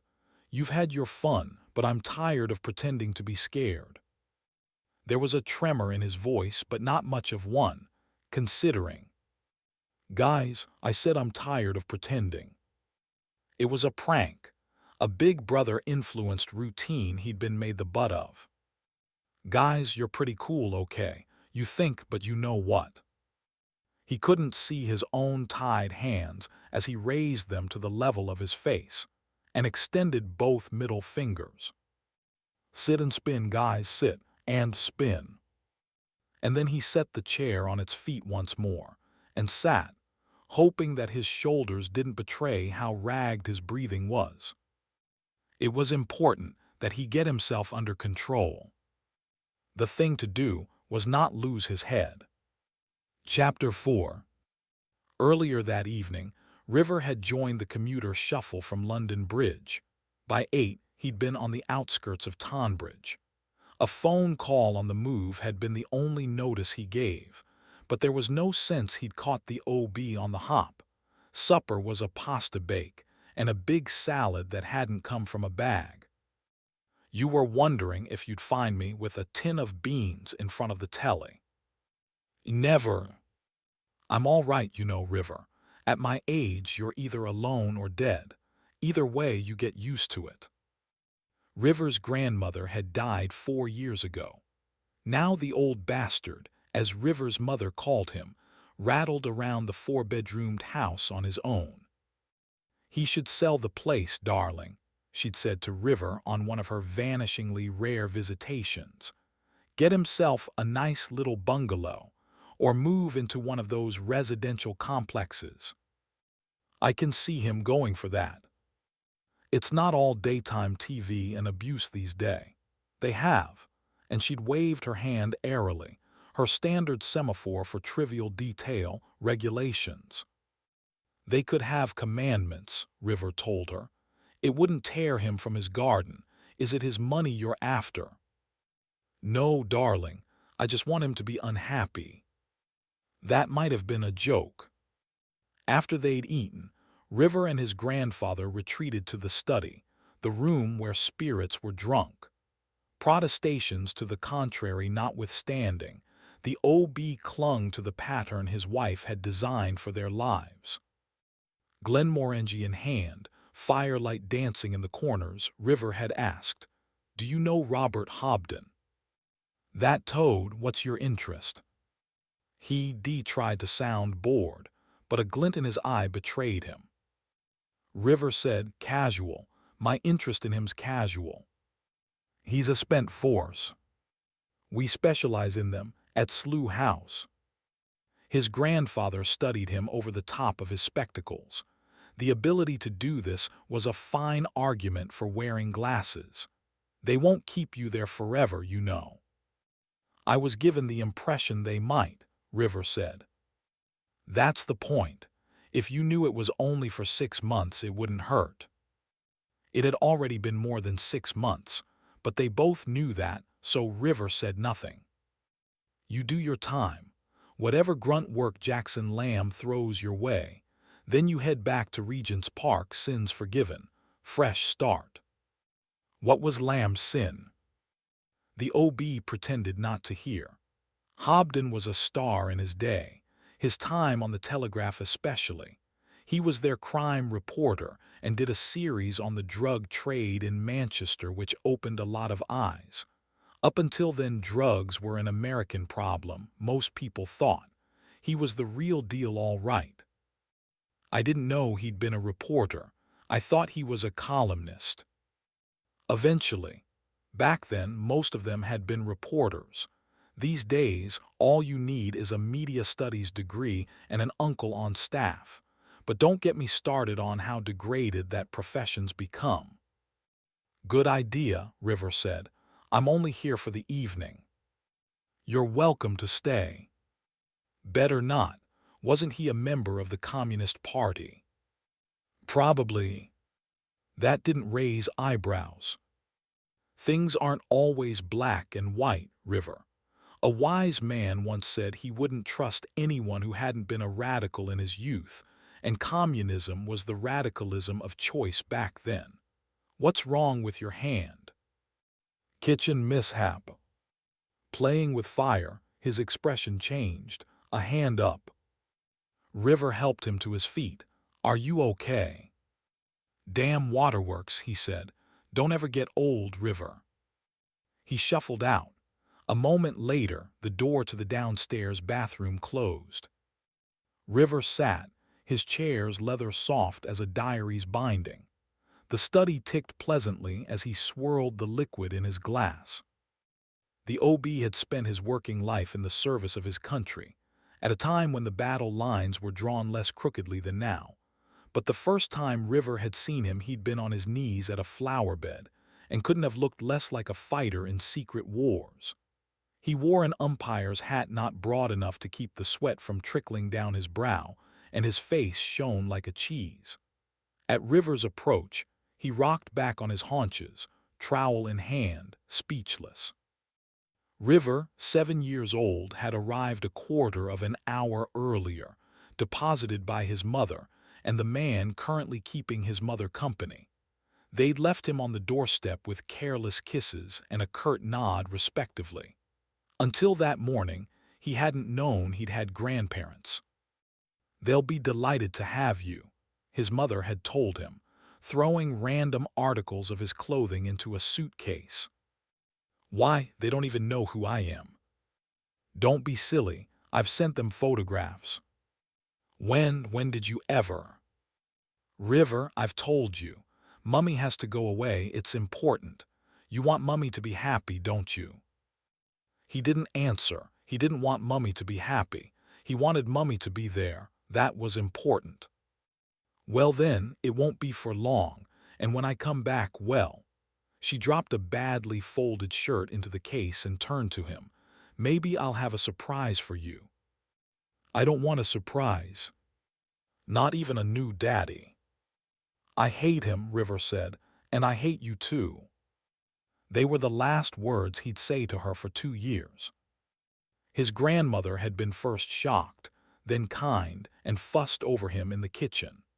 As soon as her back was turned, he'd slipped out the back door to flee, but here was this man on his knees by a flower bed, who for the longest time said nothing but whose silence held River rooted.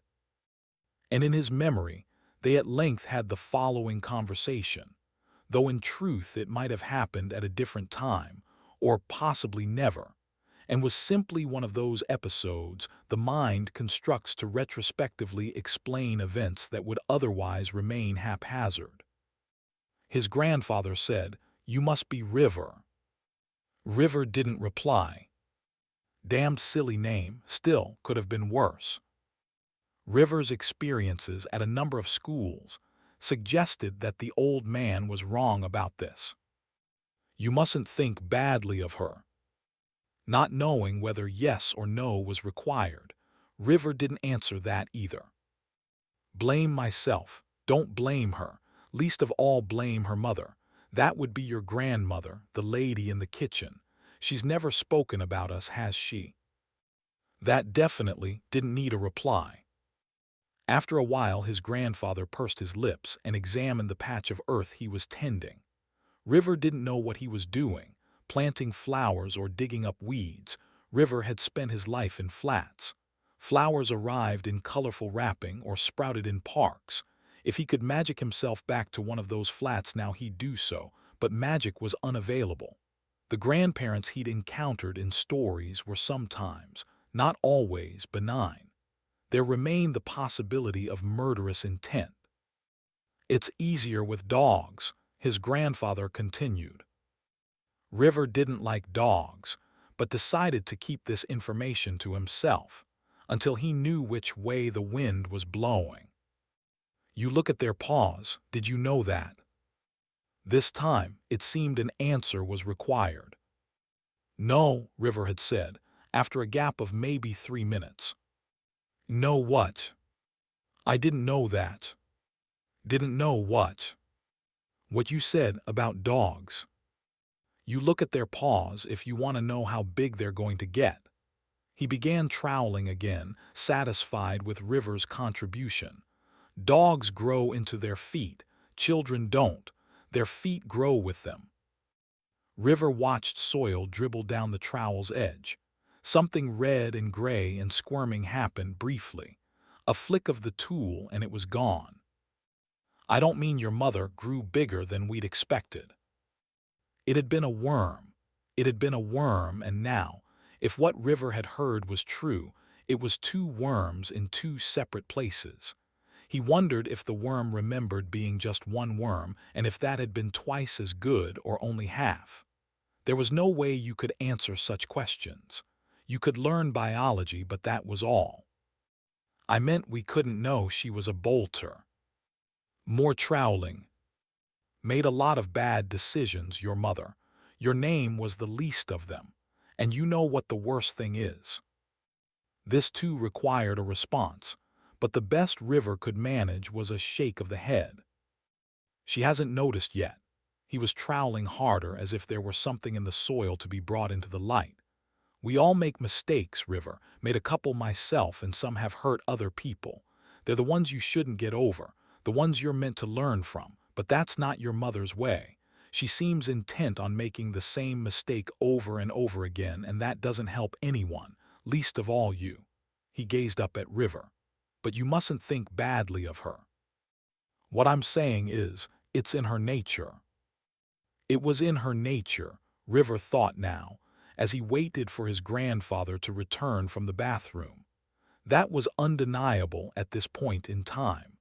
She'd been making the same mistakes ever since and showed little sign of slowing down. As for the old man, when River thought back on scenes like that, on the umpire's hat and the jumper hold at the elbow, at the trowel and the rivulets of sweat creasing his round country face, it was hard not to see it as an act. The props were certainly to hand. Big house with wraparound garden, horses within spitting distance. English country gentleman down to the vocabulary.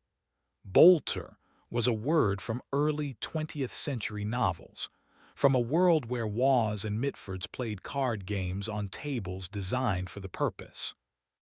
Except that axe could shade into reality. When River remembered his childhood in this house, it was always bright summer and never a cloud in the sky. So perhaps it had worked, the game the OB played, and all the clichés he espoused or pretended to espouse had left their mark on River. Sunshine in England and fields stretching into the distance. When he'd become old enough to learn what his grandfather had really done with his life, and determined to do the same himself, those were the scenes he was thinking about, real or not. And the OB would have had an answer for that, too. Doesn't matter if it's not real. It's the idea you have to defend.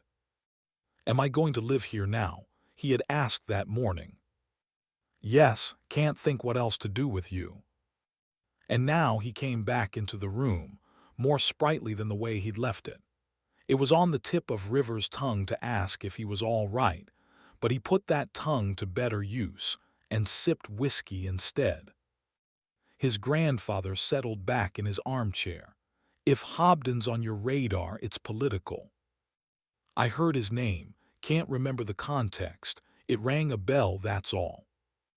"In your line of work, lying can be a matter of life and death. You're going to have to practice, River. Speaking of which, what did you really do to your hand?" "Opened a flashbox without the code." "Idiot activity. What was that about?" "I wanted to see if I could do it without getting burnt." "Got your answer, didn't you? Had it seen too." It was River's left hand. If he'd used his right, he'd have been quicker and perhaps not burnt himself at all, but he'd taken the pragmatic approach. If the box went off like a grenade, he'd rather lose the hand he didn't favor. As it was, He doused the brief flame with bottled water. The box's contents got wet but were undamaged. He'd copied the computer's files onto a new memory stick, then slid the laptop into the jiffy bag which, like the stick, he'd bought at the stationer's near Slough House. All this on a bench by a children's playground. The hand wasn't too bad. A bit red, a bit raw. If you wanted to carry a moral from the exercise, it would be that flash boxes weren't much cop. Though Spider had been only too happy to believe that Slough House lacked even that degree of technology. If you wanted another moral, it would be to work out what you're doing before you do it. The whole episode had been generated by his own slow-burning resentment at having been sent on an idiot's errand while Sid went out on an actual op. Most of all, at being made Spider Webb's errand boy. He hadn't examined the stick's contents yet. Just having the damn thing was an imprisonable offense. "It's okay," he said to his grandfather. "A bit scorched, nothing to worry about. There's something on your mind, though. You know what I've been doing for the past month. Whatever it is, I doubt you're supposed to tell me about it. I think you can be trusted. I've been reading mobile phone conversations. And this is beneath your talents. It's a waste of time. They're hoovered up from high-interest areas, mostly from near the more radical mosques, and the transcripts are generated by voice recognition software. I've only been given those in English, but still, there are thousands of them. The software renders a lot of them gibberish, but they've all got to be read and graded as to levels of suspicion, 1 to 10, 10 being very suspicious. As of this afternoon, I've read 842 of them. You know how many I've graded above 1. His grandfather reached for the bottle. River made a 0 sign with finger and thumb. His grandfather said, "I hope you're not planning anything foolish, River. It's beneath my abilities. It's a hoop they're making you jump through.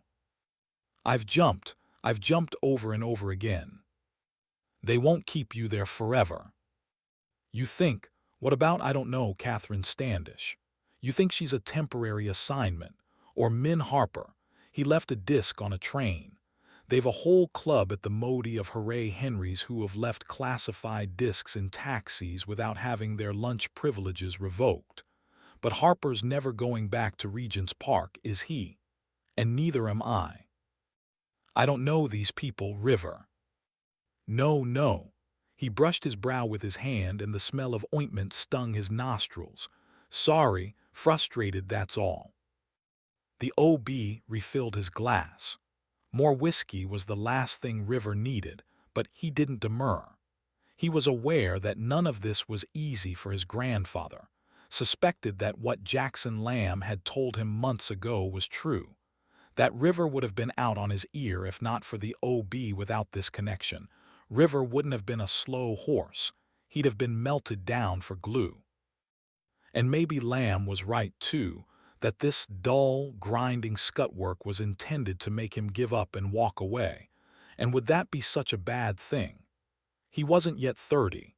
Time enough to pick up the pieces and have a career that might even, who knows, earn some money.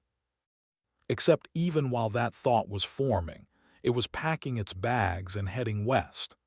If River had inherited anything from the man sitting with him, it was this obstinate sense that you should see the course you'd chosen to its end. His grandfather now said, "Hobden, you're not running a game on him, are you?" "No," River said. "His name came up, that's all. He used to have pull. He was never an asset, nothing like that, too damn fond of blowing his trumpet, but he had the ear of some important people." River said something forgettable about the mighty having fallen. There's a reason that got to be a cliché. When a Robert Hobden pisses on his chips in public, it doesn't get forgotten. The OB didn't often descend to crudity. He meant River to pay attention. The kind of club he belonged to can't be seen to change its mind about kicking you out. But remember this, River. Hobden wasn't excommunicated because of his beliefs. It was because there are certain beliefs you're supposed to keep under wraps if you want to dine at high table. Meaning what he believed in came as no surprise to those around him. Of course it didn't. River's grandfather leant back in his chair for the first time since his bathroom excursion.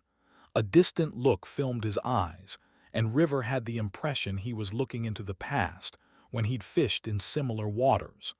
So you be careful if you're thinking about going off reservation.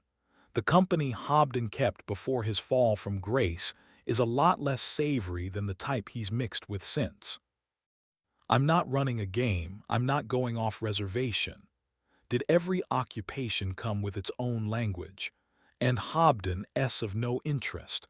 Don't worry, old man, I'm not heading for trouble. Call me that again and you will be. Sensing a natural end to the conversation, River started making the movements you make when you're ready to leave, but his grandfather hadn't finished. And I don't worry. Well, I do, but there's precious little point in it. You'll do what you're going to do, and nothing I say'll steer you on to any other course. River felt a pang. You know I always listen. It's not a complaint, River. You're your mother's son, that's all. He gave a low chuckle at whatever expression washed across River's face. You think you get it from me, don't you? I wish I could claim the credit. You raised me, River said. You and Rose. But she had you till you were 7. She could have taught the Jesuits a thing or two, heard from her lately. This last thrown in casually, as if they were discussing a former colleague. River said, couple of months ago. She called from Barcelona to remind me I'd missed her birthday. The OB threw his head back and laughed with genuine amusement. There you go, boy. That's how you do it. Set your own agenda. I'll be careful, River told him. The old man caught his elbow as River bent to kiss his cheek goodbye. Be more than careful, lad. You don't deserve Slough House, but make a mess trying to break out, and nothing anyone says will save your career. Which was as close as his grandfather had ever come to admitting. He put a word in after the King's Cross fiasco. I'll be careful, he repeated, and left to catch his train. He was still thinking about that the following morning.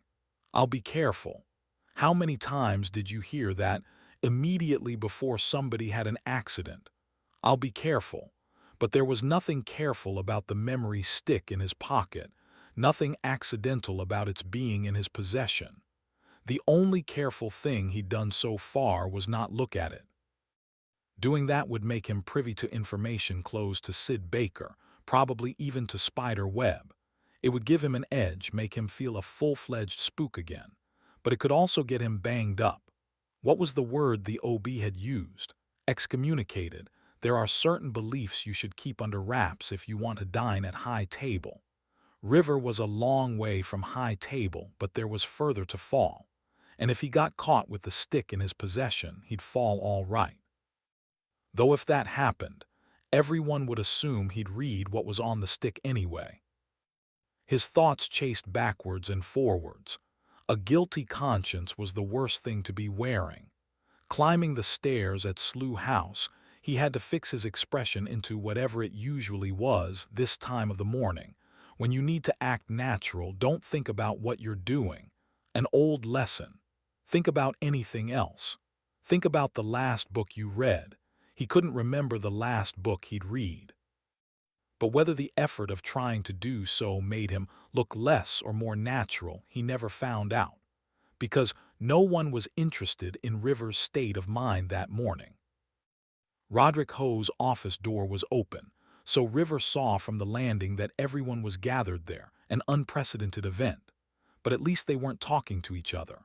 Instead, all were staring at Ho's monitor, the largest in the building. "What is it?" River asked, but hardly needed to. Stepping inside, he could make out over Ho's shoulder a badly lit cellar, an orange-clad figure on a chair with a hood over its head. Gloved hands held up an English newspaper which was shaking. This made sense. Nobody ever sat in a badly lit cellar, holding the day's newspaper for a camera without feeling fear. Hostage, said Sid Baker, without looking away from the screen. River stopped himself from saying, I can see that. Who is it? Who are they? We don't know. What do we know? Sid said, they're going to cut his head off. Chapter 5. Not everyone had been in Ho's office when River got there. How had he failed to register Jackson Lamb's absence? Before long, this was rectified. A heavy thump on the stair, a loud growling noise which could only have emanated from a stomach. Lamb could move quietly when he wanted, but when he didn't, you knew he was coming. And now he didn't so much enter Ho's office as take possession of it, breathing heavily, saying nothing. On the monitor, the same absence of event. A gloved, hooded boy in an orange jumpsuit, holding the English newspaper with its back page showing. It took a moment for River to register that he'd reached that conclusion, that the figure was a boy. A thought interrupted by Lamb. It's not 9 o'clock and you're watching torture porn. Strew and Loy said, when would be a good time to watch? Shut up, Sid Baker told him. Lamb nodded. That's a plan, shut up Loy, this live. Coming over as a live feed, Ho said. There's a difference. Do you really want to hear about it? Good point, but that's today's paper. Lamb nodded again, approving his own deductive brilliance. So if it's not live, it's not far off. How'd you pick it up? From the blogs, Sid said. It appeared about 4. Any prologue?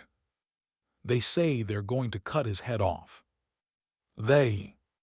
She shrugged. Don't know yet, grabs the attention though. Have they said what they want?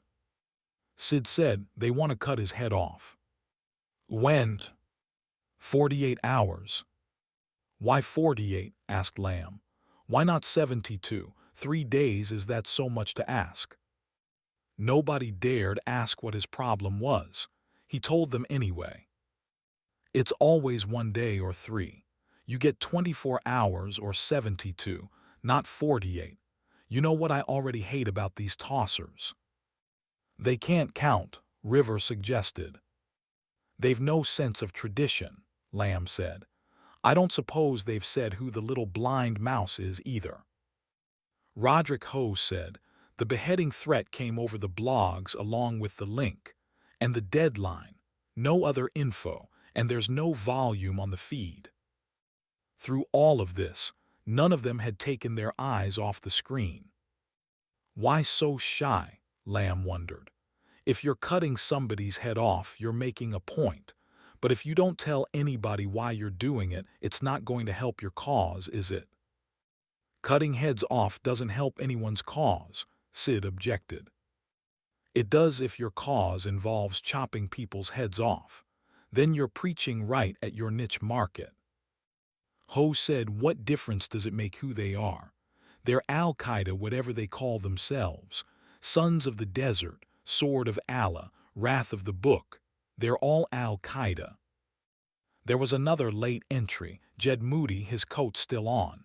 You've heard. We're watching it now. Kay White started to say something, but changed her mind. In a more cruel mood, everyone present would have marked this down as a first. River said, so what do we do? Lamb said, do. Yes, what do we do? We get on with our jobs. What did you think we did? For Christ's sake, we can't just act like this isn't happening. No.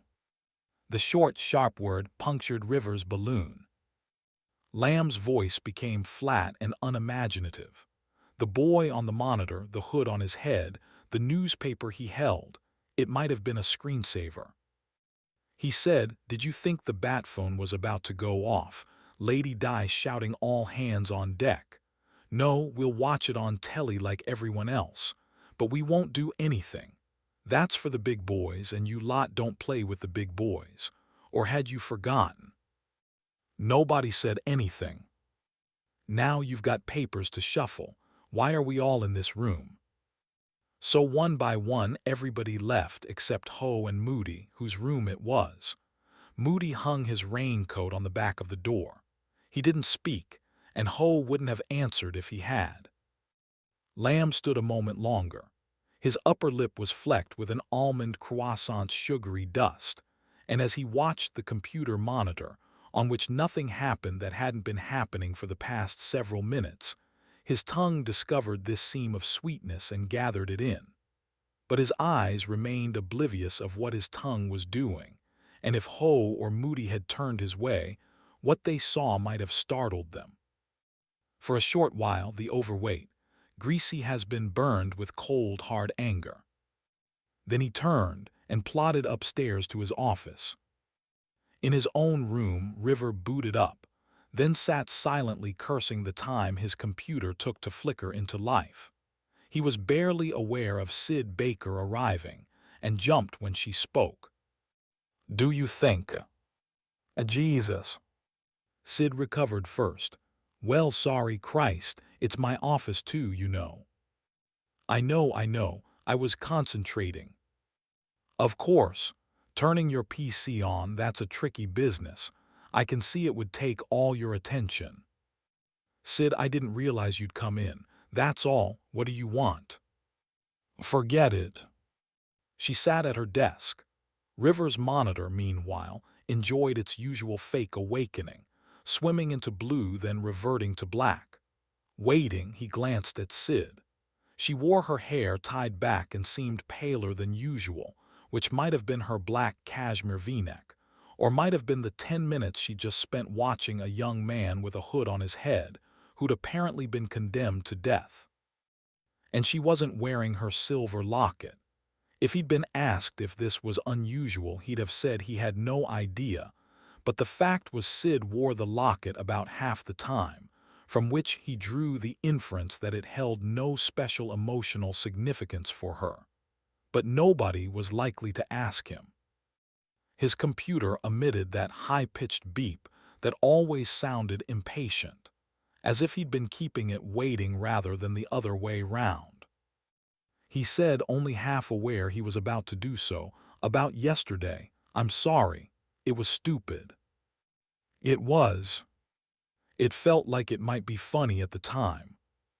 "Stupid things often do," Sid said. "Clearing it up was no fun, if it makes you feel any better." "It would make me feel better if you'd done a proper job of it. There were still eggshells under my desk this morning."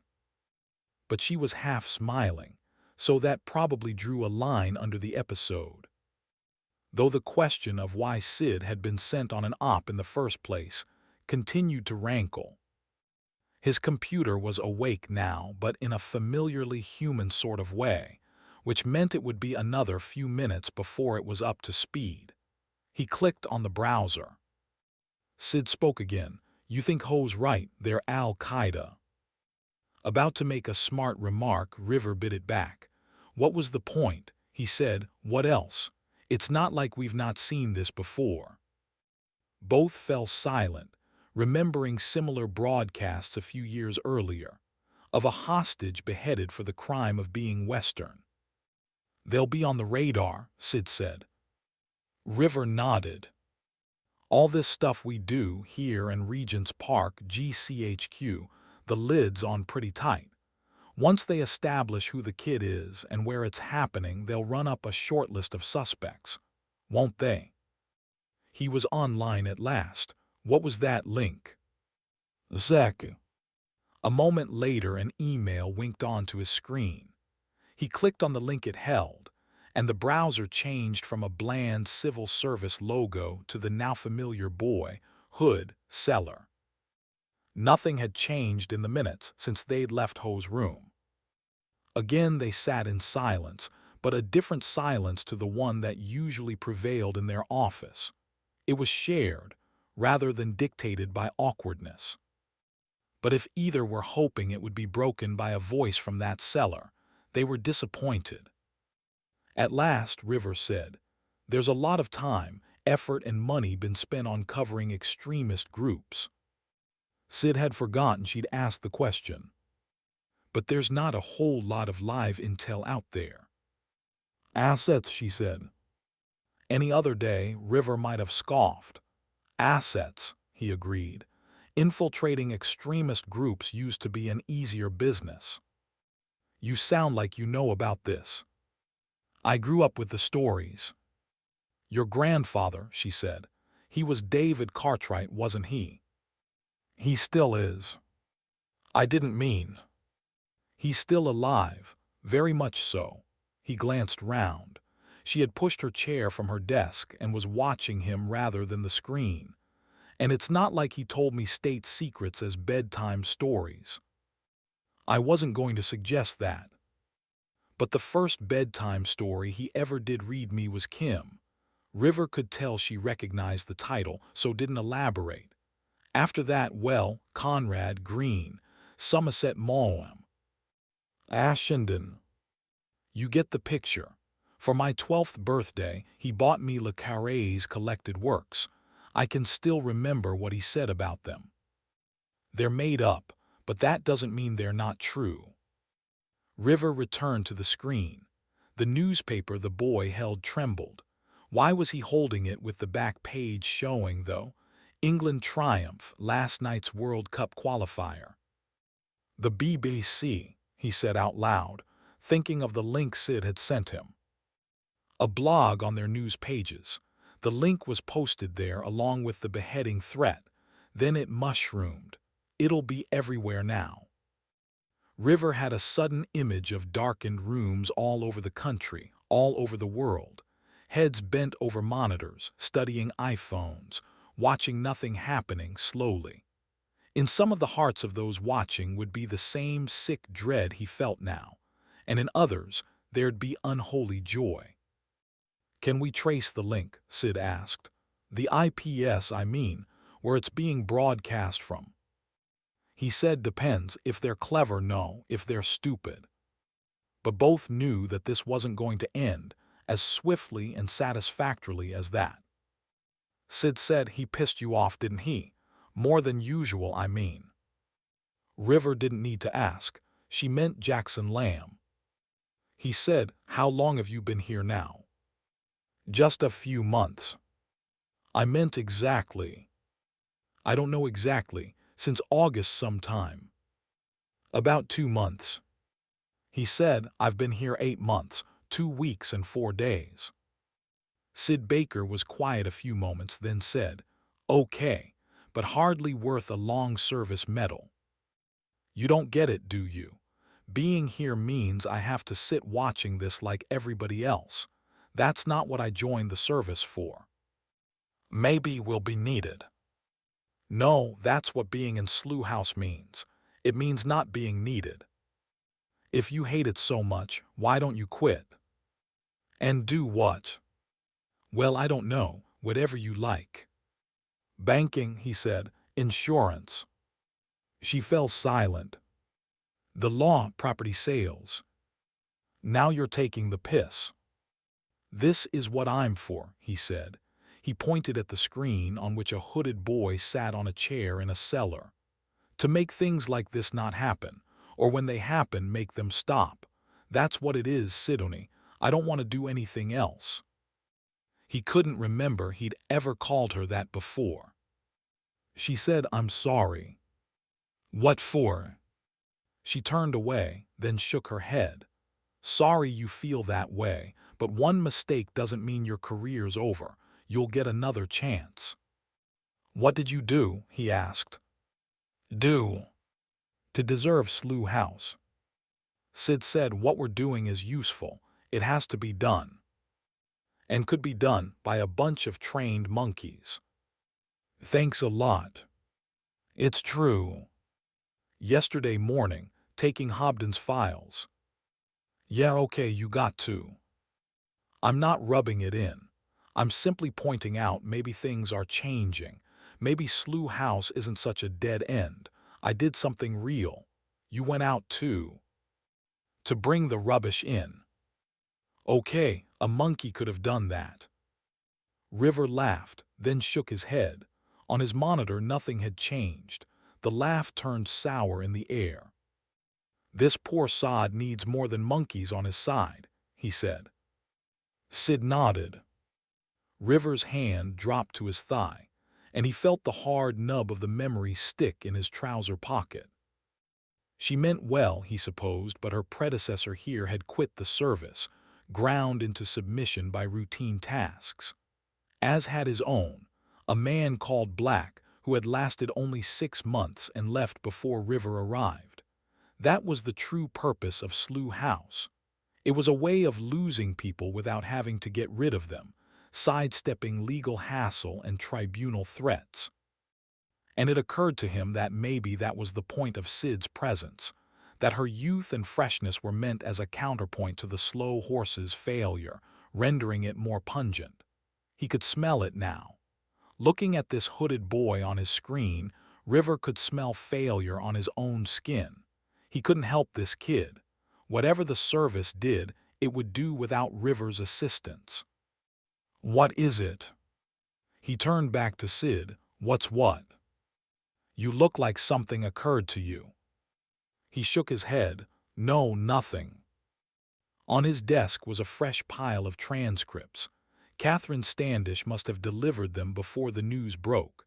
He picked up the topmost, then dropped it. That small slapping noise was as much impact as it would ever have. He could spend the next hour writing a report on another chunk of chattering from another supposed hot spot, and all it would earn would be a cursory once-over from Regent's Park. Sid said something else. River didn't catch what. Instead, he locked his eyes on the computer screen, on the boy in the hood who was going to be executed for some reason, or no reason at all, in less than 48 hours. And if the newspaper he held was to be believed, this was happening here in the UK. Bombs on trains were bad enough. Something like this, the press would go intercontinental. Whatever it was Sidney Baker had said, she now said again, something about gloves. "Why do you think he's wearing gloves?" "I don't know." It was a good question, but River had no answer. What he mostly knew was that he needed to do something real, something useful, something more than paper shuffling. He felt the hard nub of the memory stick once more. Whatever it held, it was in River's pocket, was the fruit of a real live op. If viewing its contents was crossing a line, River was ready to cross it. At Max's, the coffee was bad and the papers dull. Robert Hobden leafed through the Times without troubling his notebook and was contemplating today's front-page blonde on the Telegraph when he became aware of background mutter. He looked up. Max was at the counter with a customer, both staring at the TV on its corner plinth. Usually, Hobden insisted they lower the volume. Today he turned the world upside down and insisted they raise it. Has yet claimed responsibility, and nor has anyone appeared on-screen other than the young man pictured. But according to an anonymous post that appeared on the BBC's Current Affairs blog at 4 o'clock this morning, the young man you're watching is to be executed within 48 hours. Max said, "Do you believe this shit?" The customer said, "They're monsters, plain monsters. They want shooting, the lot of them." But Hobden was barely hearing it. Sometimes you knew you had a story, and were just waiting for its fin to show above the waves of the everyday news. And here it was, breaking surface. Max said again, "Do you believe this?" But Hobden was back at his table, gathering up keys, mobile, wallet, pen, and notebook, tucking everything into his bag except the newspapers. Those he left where they lay. It wasn't long after 9. A watery sunshine spilt over London, a hint of good weather to come if you were in an optimistic mood. On a large white building near Regent's Park, it felt like a promise that this was as good as things might get. Diana Taverner had a top-floor office. Once she'd enjoyed an expensive view, but post 7/7, senior staff had been moved away from external walls, and her only window now was the large pane of glass through which she could keep an eye on her team, and through which they in their turn could cast glances her way, keeping an eye on her, keeping an eye on them. There were no windows on the hub either, but the light that rained on it was gentle and blue, and according to some report or other, it would be on file, labeled and archived and retrievable on request, was the closest electricity could come to natural sunlight. Taverner approved. She didn't begrudge a younger generation the prizes her own had won for them. There was no sense fighting the same battles twice. Her apprenticeship had been served in the fag end of the Cold War, and it sometimes felt like that was the easy part. The service had a long and honorable tradition of women dying behind enemy lines, but was less enthusiastic about placing them behind important desks. Taverner, lady die everywhere but to her face, had done her best to shake that particular tree, and if she'd been told 10 years ago that a woman would be running the service within the decade, she'd have assumed she'd be the woman in question. History, though, had a way of throwing spanners in every direction. With Charles' partner's death had come a feeling that new winds were blowing down the service's corridors, that a fresh outlook was required. Troubled times was the recurring phrase. A safe pair of hands was needed, which turned out to belong to Ingrid Tierney. The fact that Tierney was a woman would have been a soothing balm to Taverner if it hadn't been a severe irritant instead. Still, it was progress. It would have felt more like progress if it hadn't involved someone else, but it was progress. And she, Taverner, was second desk, even if the new dispensation involved there being several second desks, and her team had spring sunshine lighting and ergonomic chairs, and that was fine too, because they also had young men with rucksack bombs on tube trains. Anything that helped them do their jobs was fine by Taverner. This morning, they also had an execution in progress. The link had appeared on a BBC blog around 4 a.m., its accompanying message brief but effective. We cut his head off 48 hours. Unpunctuated. Short. Radical groups, especially your religious types, tended to sermonize, spawn of Satan, eternal fire, etc. That this wasn't the case made it more disturbing. A hoax would have had claptrap attached. And now, like all successful media events, it was playing on every screen in sight. Would be playing on every screen in the country, in fact, in homes and offices, above treadmills and gyms, on Palm Pilots and iPhones, on the back seats of black cabs. And all round the globe, people would be catching up with it at the different times of their day, and their first reaction would be the same as that of the team on the hub, that this couldn't be happening in Britain. Other parts of the world boasted outlaw lands aplenty. Tell your average Western citizen that they played polo with human heads in Kazakhstan, and you'd get a nod. Yeah, I heard about that. But even on the wildest of Britain's inner-city estates, they weren't chopping heads off. Or not on the BBC anyway. And it wasn't going to happen, Taverner told herself. This was not going to happen. Stopping it was going to be the highlight of her career, and would call time on a lousy era for the service, years of dodgy dossiers, suspicious deaths. It was going to get them out of the doghouse. Herself, her superiors, and all the boys and girls on the hub, the hard-working, underpaid guardians of the state who were first in line when duty called, and last to be celebrated when things went right. It wasn't 12 months since her team had rolled up a terrorist cell that had mapped out a full-scale assault on the Capitol, and the arrests, the captured weaponry, had made for a 2-day wonder. But at the trial, the main question was, how come the cell had thrived for so long? How come it had so nearly achieved its objective? The anniversaries of failure were marked on the streets, with crowds emerging from offices to observe a silence for the innocent dead. Successes were lost in the wash, swept from the front pages by celebrity scandal and economic gloom. Taverner checked her watch. There was a lot of paper heading her way. The first sitrep was due on her desk any minute. There'd be a crash room meeting 30 seconds later, a briefing for the minister before the hour was out, then limitations. The press would want a statement of intent. Ingrid Tierney being in D.C., Diana Taverner would deliver that too. Tierney would be relieved, actually. She'd want Taverner's fingerprints on this in case it went tits up, and a citizen had his head cut off on live TV. And before any of that happened, there was someone at the door. Nick Duffy, head dog. It didn't matter which rung of the ladder you were on. When the dogs appeared uninvited, your first reaction was guilt. What is it? Something I thought you should know. I'm busy. Don't doubt it for a minute, boss. Spit it out. I had a drink with an ex last night. Moody, Jed Moody.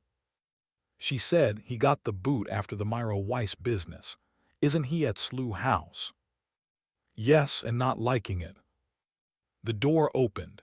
A kid called Tom put a manila folder on Taverner's desk. The first sitrep. It looked implausibly thin. Taverner nodded, and Tom left without speaking.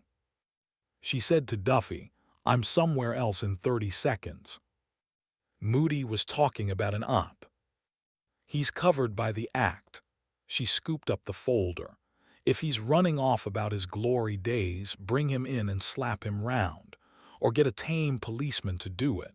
Am I really telling you how to do your job? He wasn't talking about the past.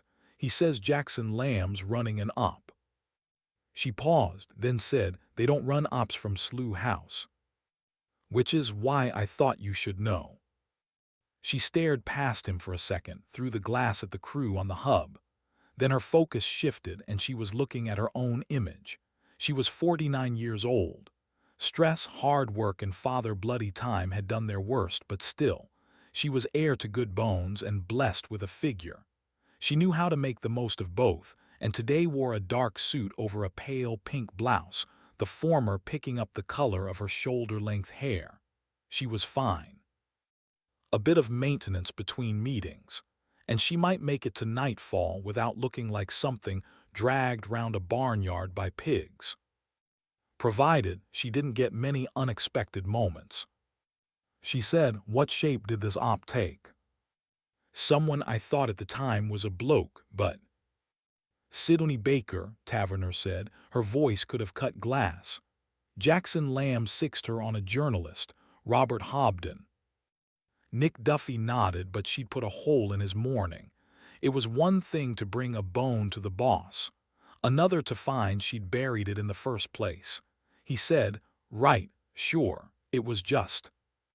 She gave him a steely look, but give him credit. He didn't back down.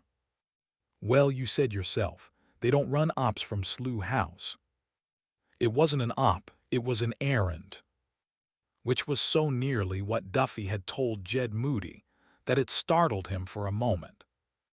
Taverner said, our slow horses, they push pens when they're not folding paper, but they can be trusted with petty theft.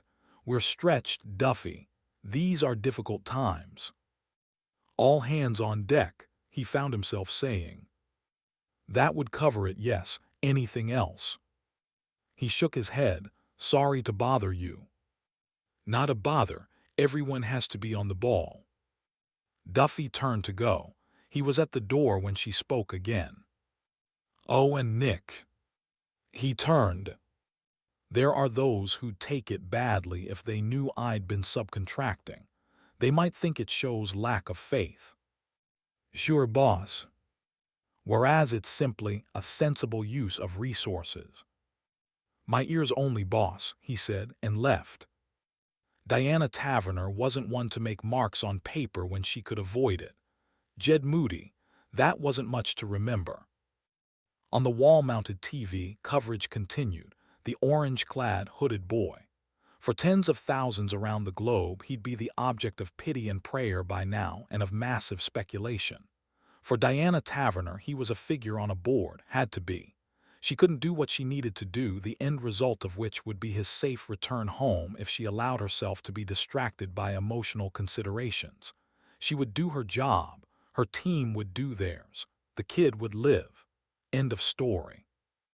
She rose, gathered her paperwork, and got halfway to the door before returning to her desk, opening a drawer and locking inside it the memory stick James Webb had given her the previous afternoon. A copy of Hobden's own memory stick, he'd told her, made by Sid Baker, safely delivered, unlooked at. The interim laptop wiped. She believed him. If she'd thought he'd look at it, she'd have had a higher opinion of him but wouldn't have set him this task. On the TV, the hooded boy sat in silence, newspaper fluttering. He'd live, she told herself. Though even Diana Taverner had to admit, he must be scared. Fear lives in the guts. That's where it makes its home. It moves in, shifts stuff around, empties a space for itself. It likes the echoes its wing beats make. It likes the smell of its own farts.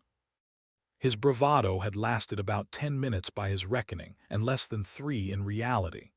Once that was done, his fear rearranged the furniture. He'd voided his bowels into the bucket in the corner, had clenched and unclenched until his guts ached, and long before he'd finished he'd known this wasn't rag week. Didn't matter how edgy these bastards thought they were, this was way past playtime. This was where policemen became involved. We were only kidding didn't play in court. He didn't know whether it was day or night. How long had he been in the van? The filming might have been yesterday or might have been 2 hours ago. Hell, it might have been tomorrow, and that newspaper a fake, crammed with news that hadn't happened yet. Concentrate, keep a grip. Don't let Larry, Moe, and Curly smash his mind to pieces. Which was what he was calling them. Larry, Moe, and Curly. Because there were 3 of them, and that's what his dad called customers who came in threes. When they came in pairs, they were Laurel and Hardy. That had once been so lame, the names and the fact that his dad used them 2 or 3 times a week. Larry, Moe, and Curly this, Laurel and Hardy that. Get a fresh script, Dad. But now his father's words were a comfort. He could even hear the voice. Right bunch of comedians you've got yourself mixed up with. Not my fault, Dad. Not my fault. He'd simply been walking down a lane at the wrong time. But walking and daydreaming, he reminded himself. His mind playing its usual games, working up a piece of shtick, a comedy riff which distracted him long enough for these goons to get the drop on him, except that was a laugh too, wasn't it? A trio of 12-year-olds could have got the drop on him. He was Action Man. But they'd taken him and doped him, and stripped him to his shorts and dumped him in this cellar. Had left him for an hour or 2, or 3, or a fortnight, until he'd grown so used to the dark that the sudden light was like the sky ripping open. Larry, Moe, and Curly. Rough hands, big loud voices. God, you dirty bastard. The stink in here. And then they were thrusting his new uniform at him, an orange jumpsuit and a hood for his head, gloves for his hands. Why are you? Shut up. I'm nobody, I'm just.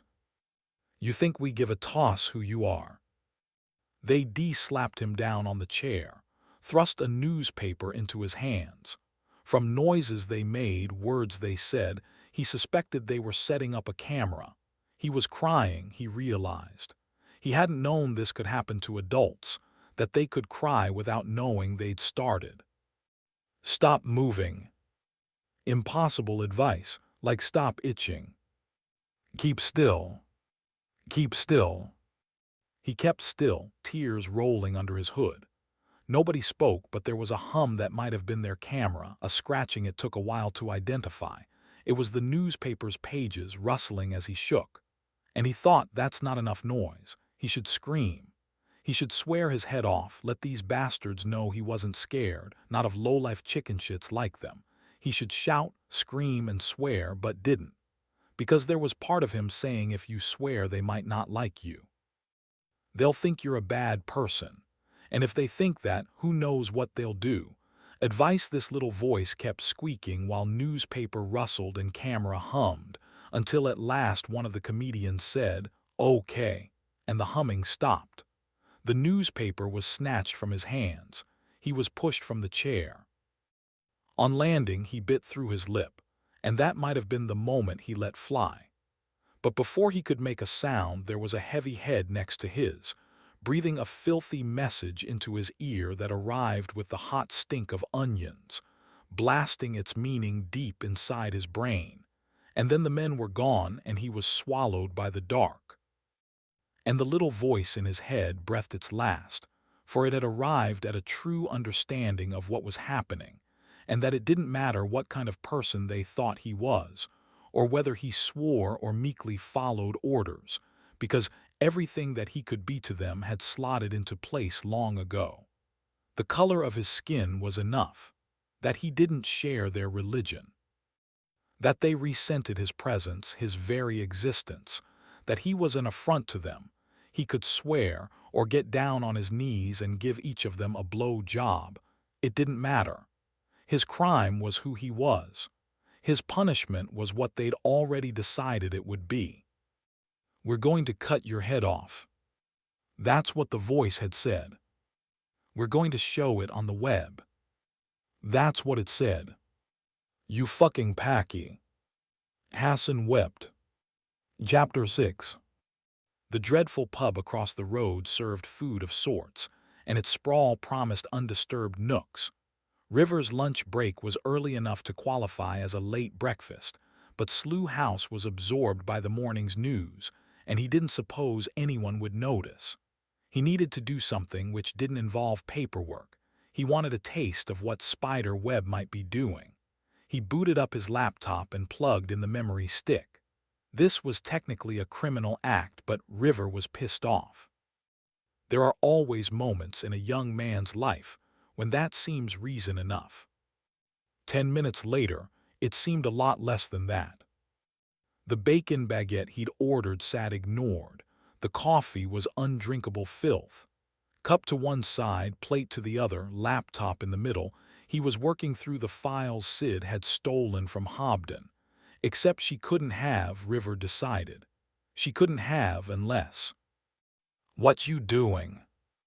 River couldn't have looked more guilty if he'd been caught with kiddie porn. Working, he said. Sid Baker sat down opposite. We have an office for that. I was hungry. So I see. She eyed his untouched baguette. What do you want, Sid? I thought you might be getting drunk. And I didn't think that was a clever move.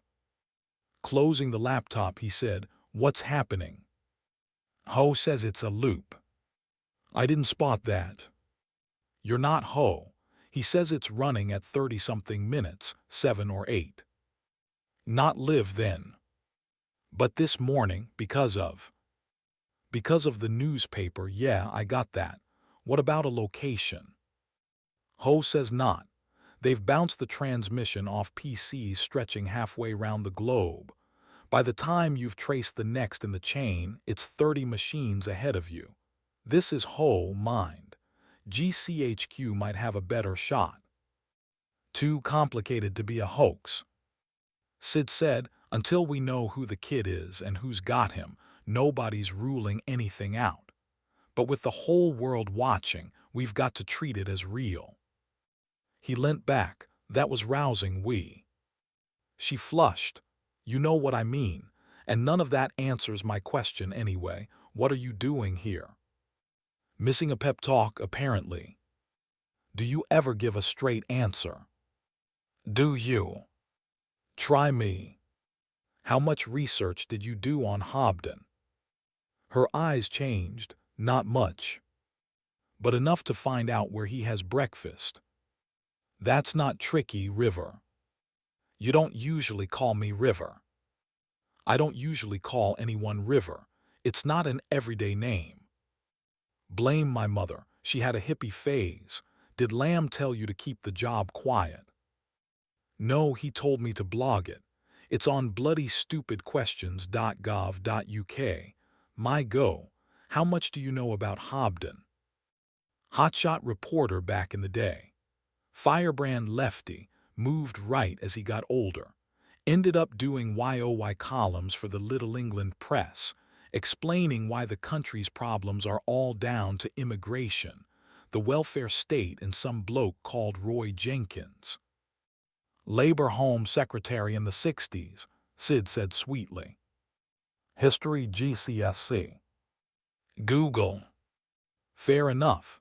Anyway, it's all standard retired colonel stuff, except he had a few national newspapers to sound off in, the occasional pitch on Question Time. Beats holding forth at the Vicar's garden party, she said. So that's Robert Hobden then, angry young man to irritated old fogey in 20 years. A common trajectory. Except his was more severe than most. And when it turned out he was a fully paid-up member of the British Patriotic Party, that was his career shot to pieces.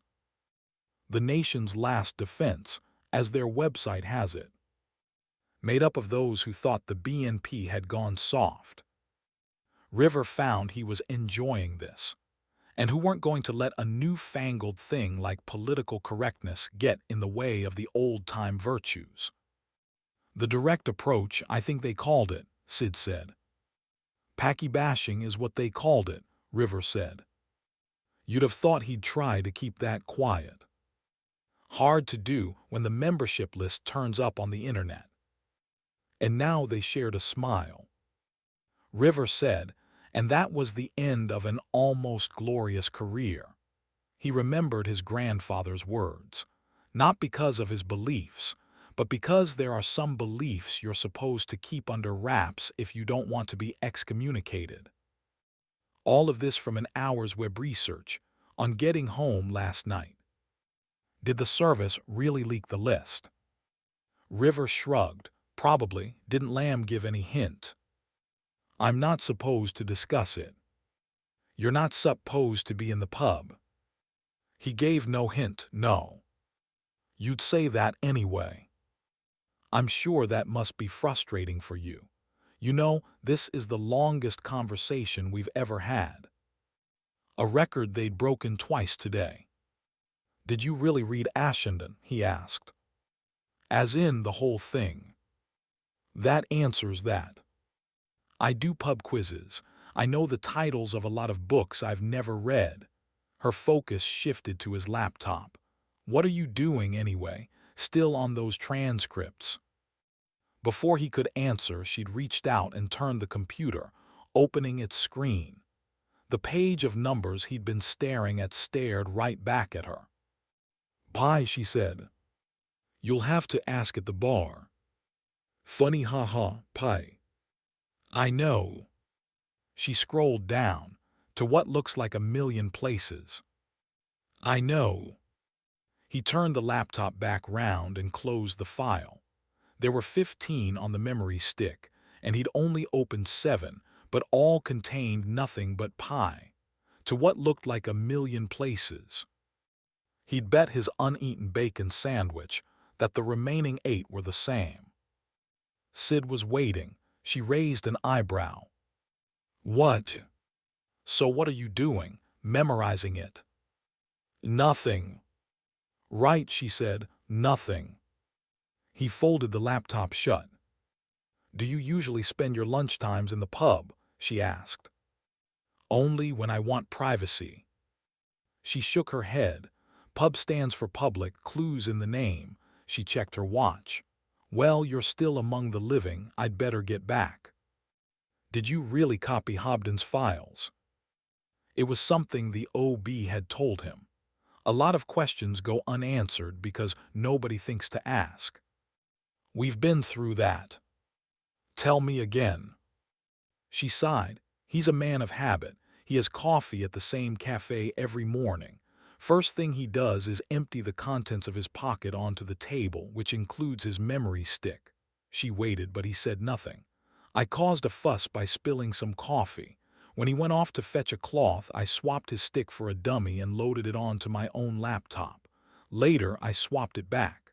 She paused. The laptop's the one you delivered to Regent's Park.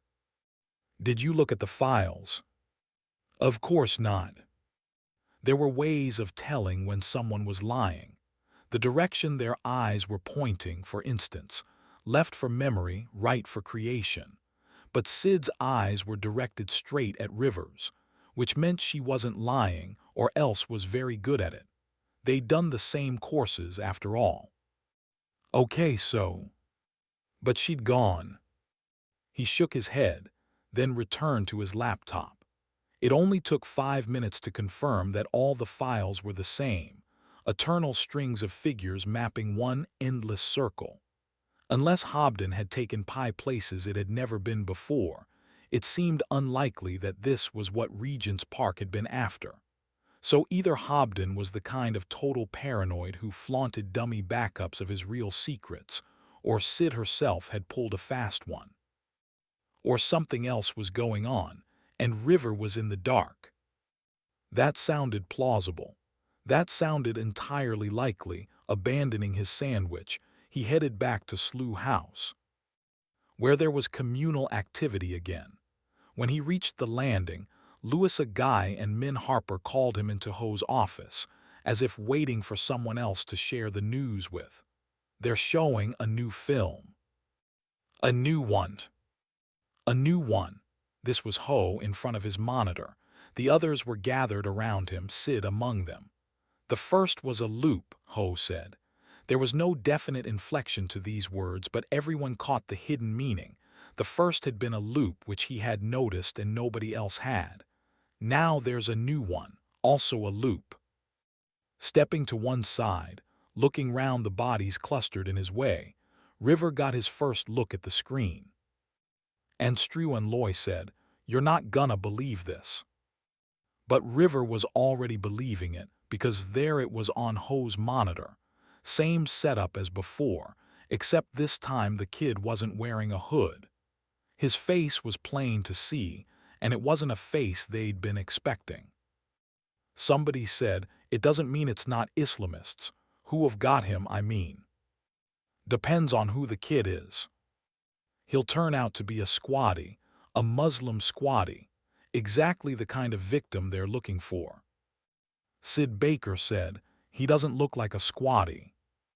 He didn't, it was true. He looked soft and dreamy, and scared stiff, and even a squatty can be scared stiff, but it went deeper than that.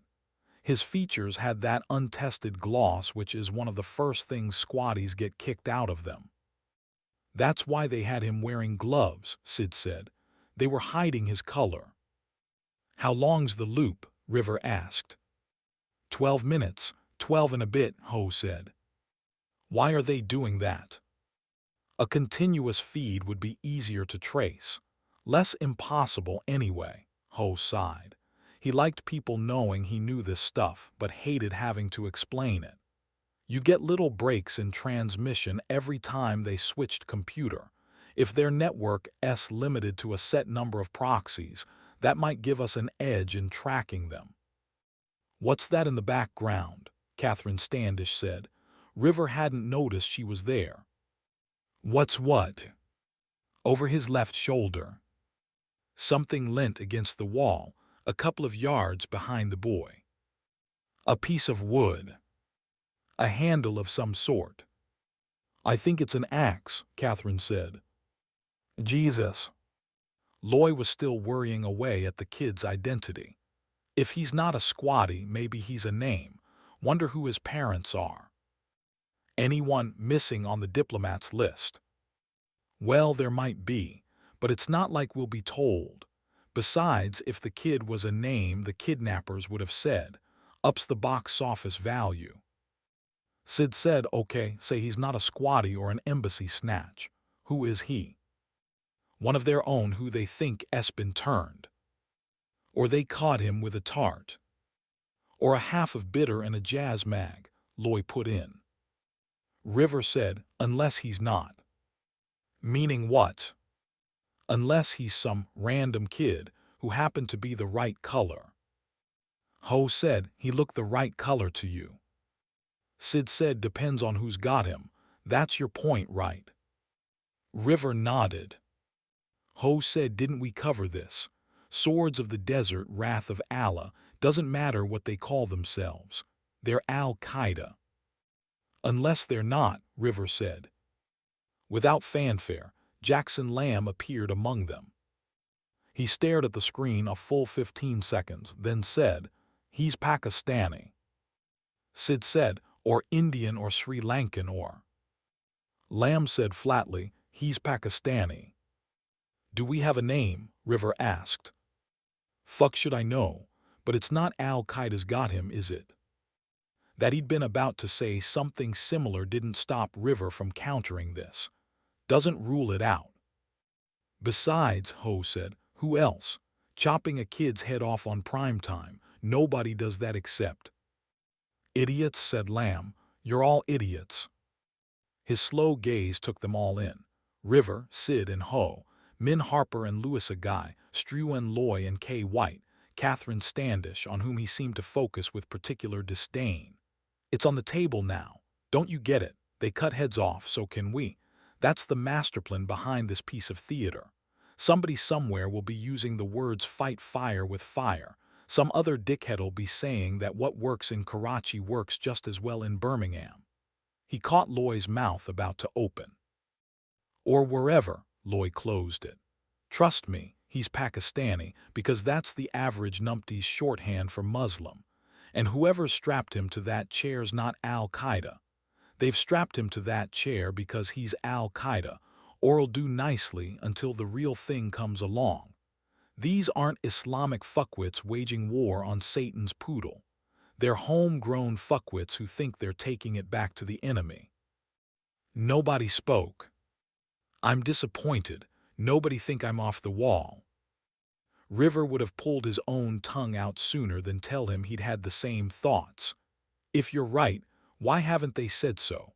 Why mask him until now?" "That's the way I'd do it," Lamb said. "If I wanted maximum attention, I'd start off letting everybody think they knew what was happening. So by the time I got around to explaining the real deal, everyone would already have an opinion." And he was right, thought River. The fat bastard was probably right. Everywhere, everybody would be doing what Lamb had said, reconfiguring their earlier position that this was Islamist extremism. And he wondered how many of them would experience a brief hiccup before civilized outrage reasserted itself. A moment in which the thought would intrude that this foul threat, if neither fair nor just, was at least some kind of balancing. Catherine said, "I've had enough of this," and left. Lamb said, "Speaking of which, I assume this little gathering means you've all finished your current assignments, because I want hard copy updates by 3, along with a 10-bullet explanation of precisely why it's crucial we get a 6-month extension on each of them." He looked round. Nobody blinked. "Good, because we don't want to end up credit crunched for looking like a bunch of useless tossers, do we?" On Ho's monitor, the slightest of flickers indicated that the loop had come to an end and the reel was beginning again. The boy's face was still soft and glossy, but his eyes were shafts into the dark. "Where's Moody anyway?" Lamb asked. But nobody knew, or nobody said. Chapter 7. A shag was making its way up and down the Thames, carving out a stretch of river between Hungerford Bridge and Canary Wharf. She didn't know much about the behavior of birds, wasn't 100% this was a shag, but she suspected that if another turned up there'd be trouble. Feathers would fly, and the loser would end up downriver, looking for a quiet life. That was what happened when territory was at stake. Take this space here, a bench where you could sit with your back to the globe. Streams of tourists passed every hour, and in either direction fire jugglers, buskers, and itinerant poets jealously guarded their patches. Fistfights, even stabbings, resulting from encroachment on another's turf. Income was at stake. For the shag, food was the prize, for the hustler, tourist silver. But none of them knew the real value of the estate, which was that it was a blank spot. The bench on which Diana Taverner sat was in a 12-yard corridor of CCTV limbo. It was a small safe cupboard in the open air, and had been reserved for her alone by a foul-looking splash of birdshit running most of its length. a revolting mess ensuring that even the weariest tourist would look elsewhere to rest his bones, though it was, in fact, a plastic transfer. Unregarded then and off the leash, she lit a cigarette and dragged a lungful of sweet poison into her system. Like most pleasures, this one diminished the more you indulged it. In normal circumstances, Lady Di could let a pack last a month, but today, she suspected, she might be setting records. A weak light fell upon the river. On both banks, the usual noises obtained, the rattle and honk of city traffic, the constant buzz of a million conversations. Way overhead, airliners were stacking up for Heathrow, while nearer to ground level, a helicopter discovered a new shortcut between one side of London and the other.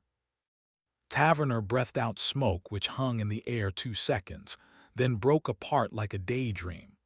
A passing jogger altered course to avoid the drift.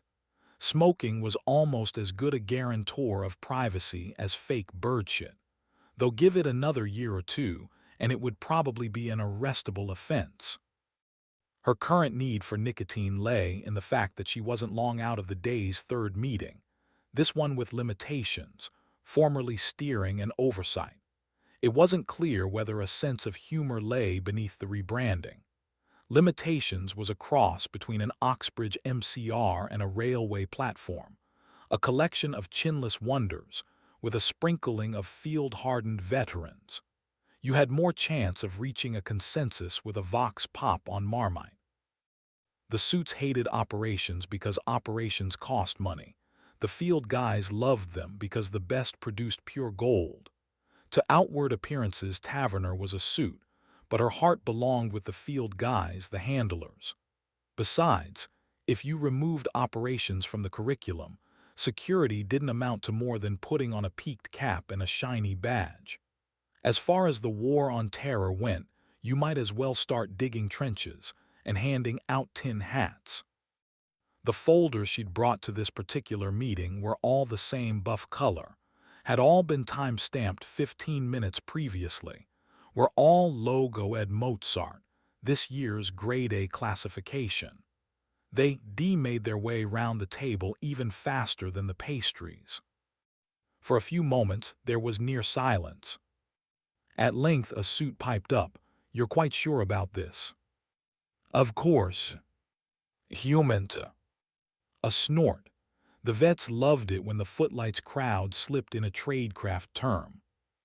"Human intelligence," she said. "Yes." "And this Albion crew?" Somebody else said, "Could we do this by the numbers, please?"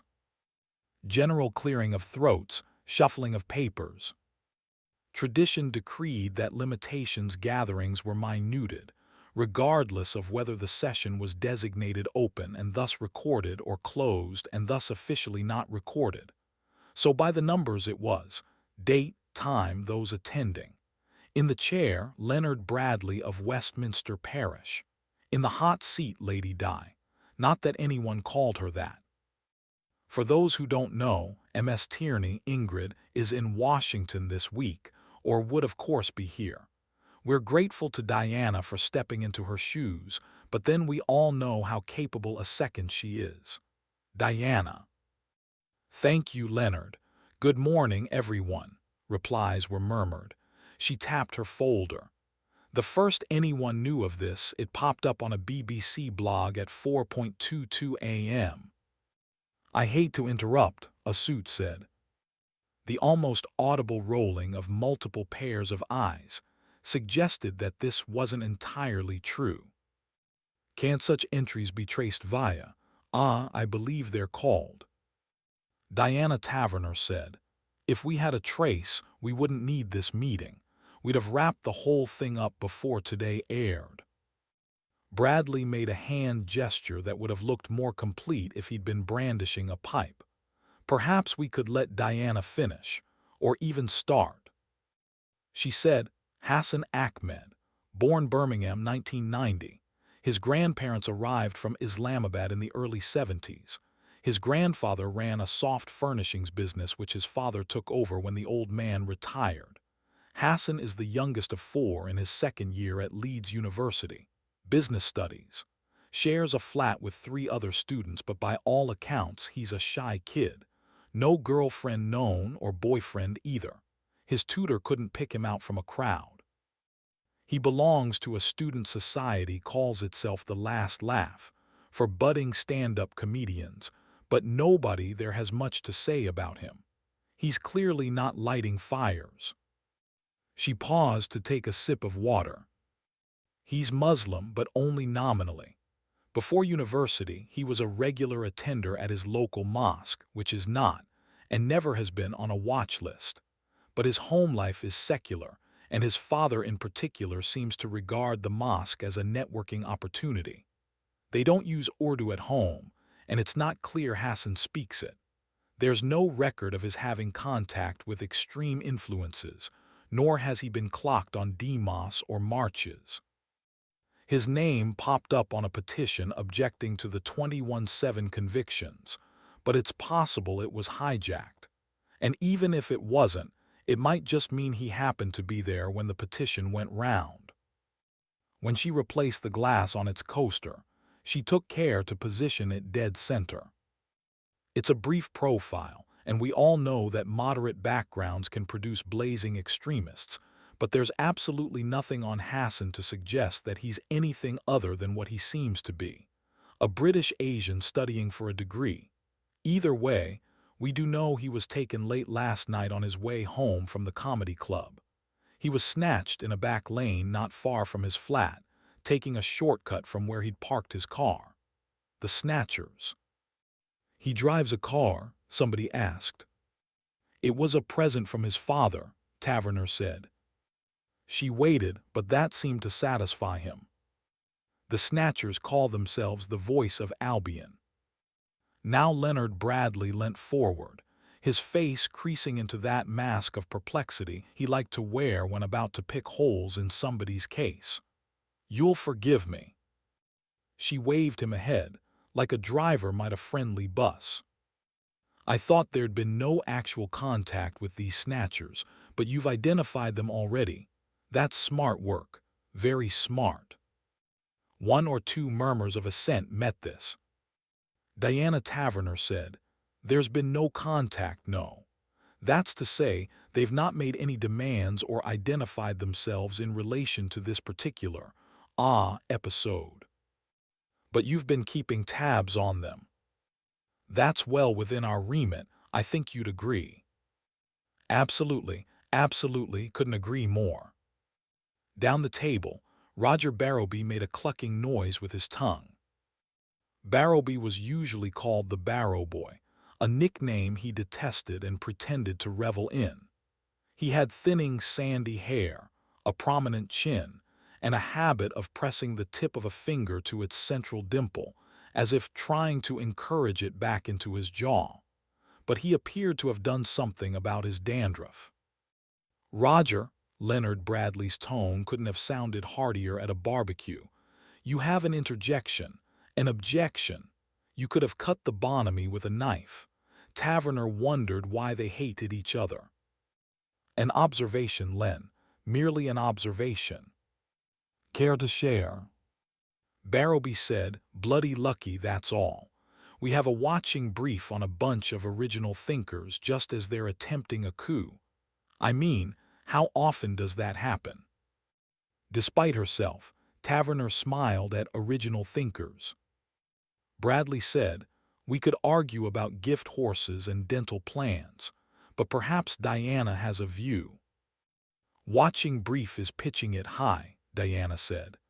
"They're one of 17 groups on the radar right now, which is also a bit high, but there've been murmurs something like this was on the horizon. And—" "Excuse me." Barrowby again. "Murmurs." She'd have answered, but knew there was no way this was getting past the assembled ex-handlers, who provided a chorus. "Not our remit, Roger. Not even close. Intelligence gathering, outside the sphere of this committee." "Of course," Barrowby agreed. "But if we're paying for supper, we get to glance at the menu surely." We'll check the books when the financial year closes, somebody else said. But how operations shells out the booty is their game. Bradley was nodding. We get to taste the sausages, Roger, he said, if you'll allow me to pursue your metaphor, but we don't get to watch them being made. Barrowby raised his hands in mock surrender. Diana, forgive me. You heard murmur you allocated resources. Fair enough. It looks like you, or perhaps MS Tierney, made a wise operational decision. Leaving unaddressed the degree to which Ingrid Tierney had been involved, Diana went on. Like I say, not a watching brief. That is, we weren't actually keeping them under surveillance, otherwise this caper wouldn't have got off the ground. And that, I'd agree, would have been bloody lucky. As it is, I'm confident we can roll this up in short order. Before they chop young Hassan's head off, Leonard Bradley said. Precisely. Well, there's no need to spell out the public relations aspect, is there? The half of the country that's not watching this yet will be glued to it by suppertime. He glanced at the papers in front of him. Voice of Albion, eh? I'd be more impressed if there was any chance these halfwits had actually read Blake. Silence greeted this. He said, our friends in blue. We haven't released the details, the Voice of Albion connection, Taverner said. We will if necessary, but I'm confident that by this time tomorrow, we'll be able to present them with the whole package. The boy was snatched in Leeds city center. Someone piped up. Not quite the center, Headingley. Don't they have CCTV? I was rather under the impression one couldn't cross the road without being a reality TV star. It appears that the traffic monitoring system was off air for 6 hours last night, from a little before midnight until a short while ago. Routine maintenance, we're told. Bit of a coincidence. We're looking into it, or the police are, but I don't think Albion have that sort of reach. You'll find a printout of their homepage in the folder if you want an idea of the clout they wield. There was a general rustling of pages. Bradley glanced up. National purity, he noted with distaste. It wasn't clear whether it was the concept or the spelling which pained him. We're not dealing with the sharpest pencils in the box, Taverner agreed. Can't you trace them through the site? Barrowby asked. She said, now there they have shown noose. The proxies in Sweden, where they treat client privilege very seriously. Getting their details will take a while, more than the deadline allows. But let me repeat, I have every confidence that this crew will be under wraps before the deadline becomes an issue. Then Bradley did that thing with his hand again and said, let me say on all our behalves, that we're grateful to Diana for a remarkably full picture drawn in a remarkably short time, and that we'll be equally grateful for hourly updates, leading to a swift and happy conclusion. There was a knock on the door and Tom entered, a folded sheet of paper in his hand. Without a word, he handed it to Diana Taverner and left. Taverner unfolded it and read it in silence. Her expression betrayed not the slightest clue as to whether the information it contained was new to her, confirmation of something already suspected, or an out-of-date report on weather happening elsewhere. But when she looked up, the atmosphere shifted.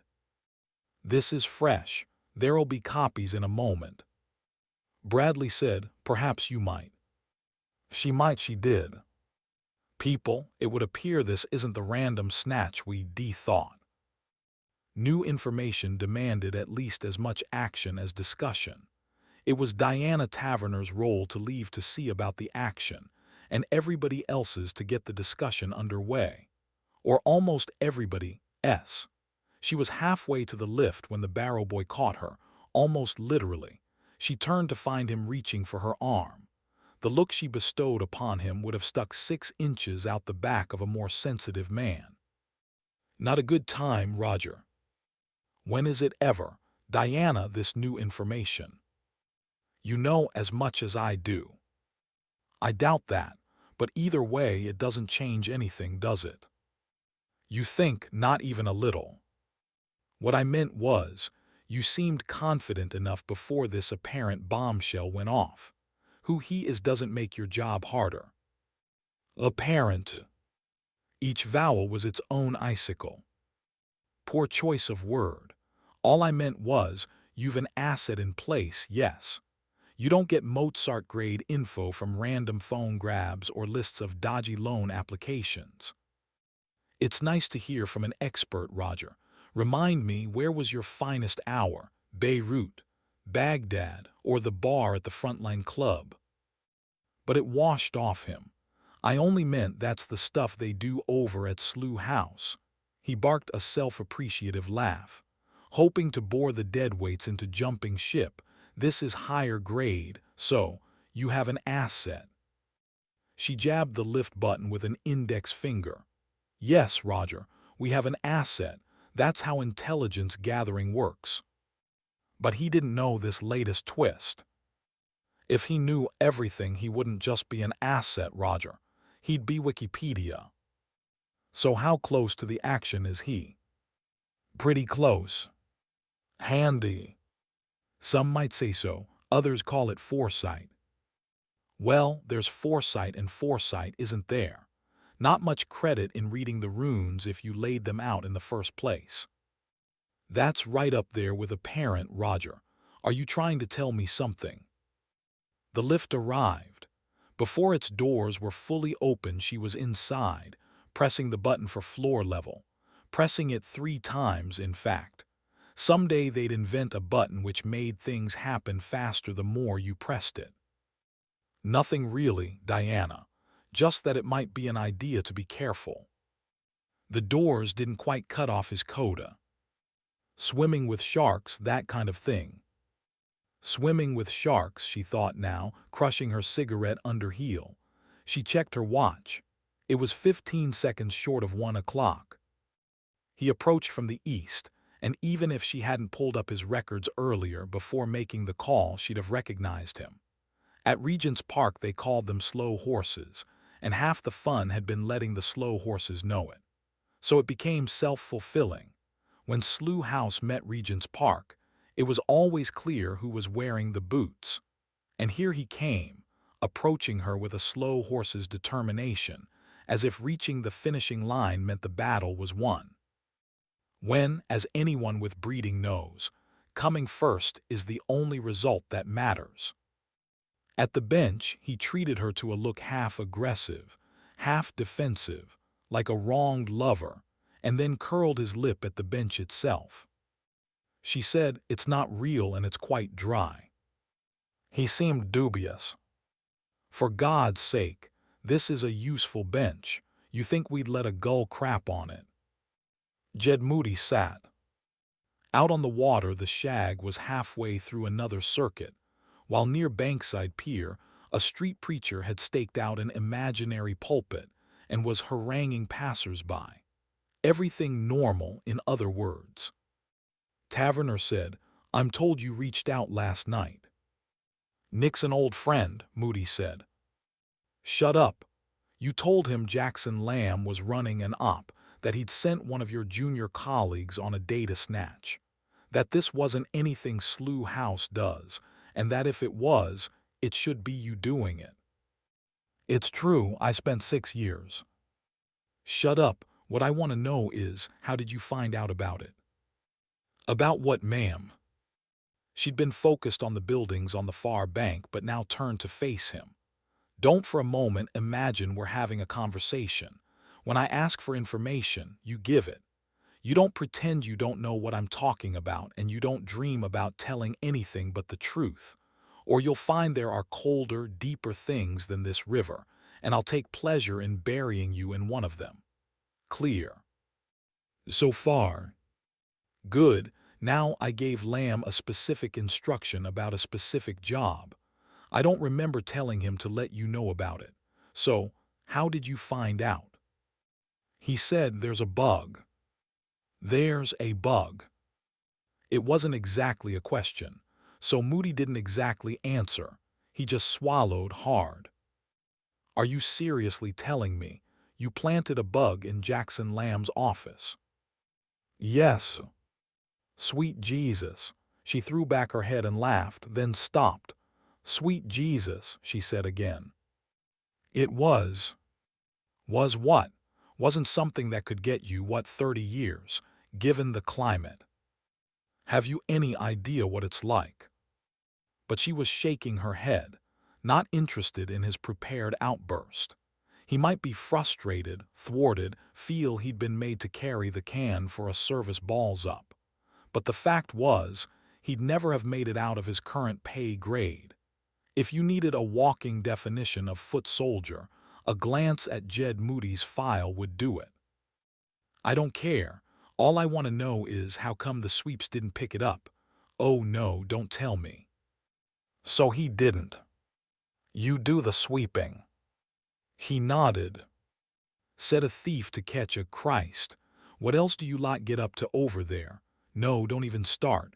I don't want to know. True to her earlier forebodings, Diana Taverner fished her cigarettes out again. She offered the pack to Moody. He'd already produced a lighter and with one big hand shielding the flame, lit them both. For a brief moment, membership of the 21st Century Pariahs Club united them. He said, I wasn't eavesdropping. Well, I was, but not for anybody else. I used to be one of the dogs. Lamb's got me running background checks when they get a new waiter next door. Not because he thinks anyone's about to post an asset there. He's just taking the piss and doesn't care if I know it. So why not quit? Because it's what I do. But you're not happy. Nobody's happy at Slough House. Taverner concentrated on her cigarette, or pretended to, but had good peripheral vision and was studying Jed Moody. He'd probably been handy once, but the drink and the smoking had put paid to that, and it was a safe bet that exile had sealed the downward spiral. These days, he probably guilt-splurged at the gym, 7-hour workouts making up for lost weekends. He'd keep kidding himself this was working. Whenever the truth looked like breaking in, he'd have another drink and light another smoke. Not even Lamb, she asked. Rather to her surprise, he gave her a straight answer. He's a burnout, a fat, lazy bastard. You ever wonder why he's at Slough House? What good would he be anywhere else? That wasn't quite so straight.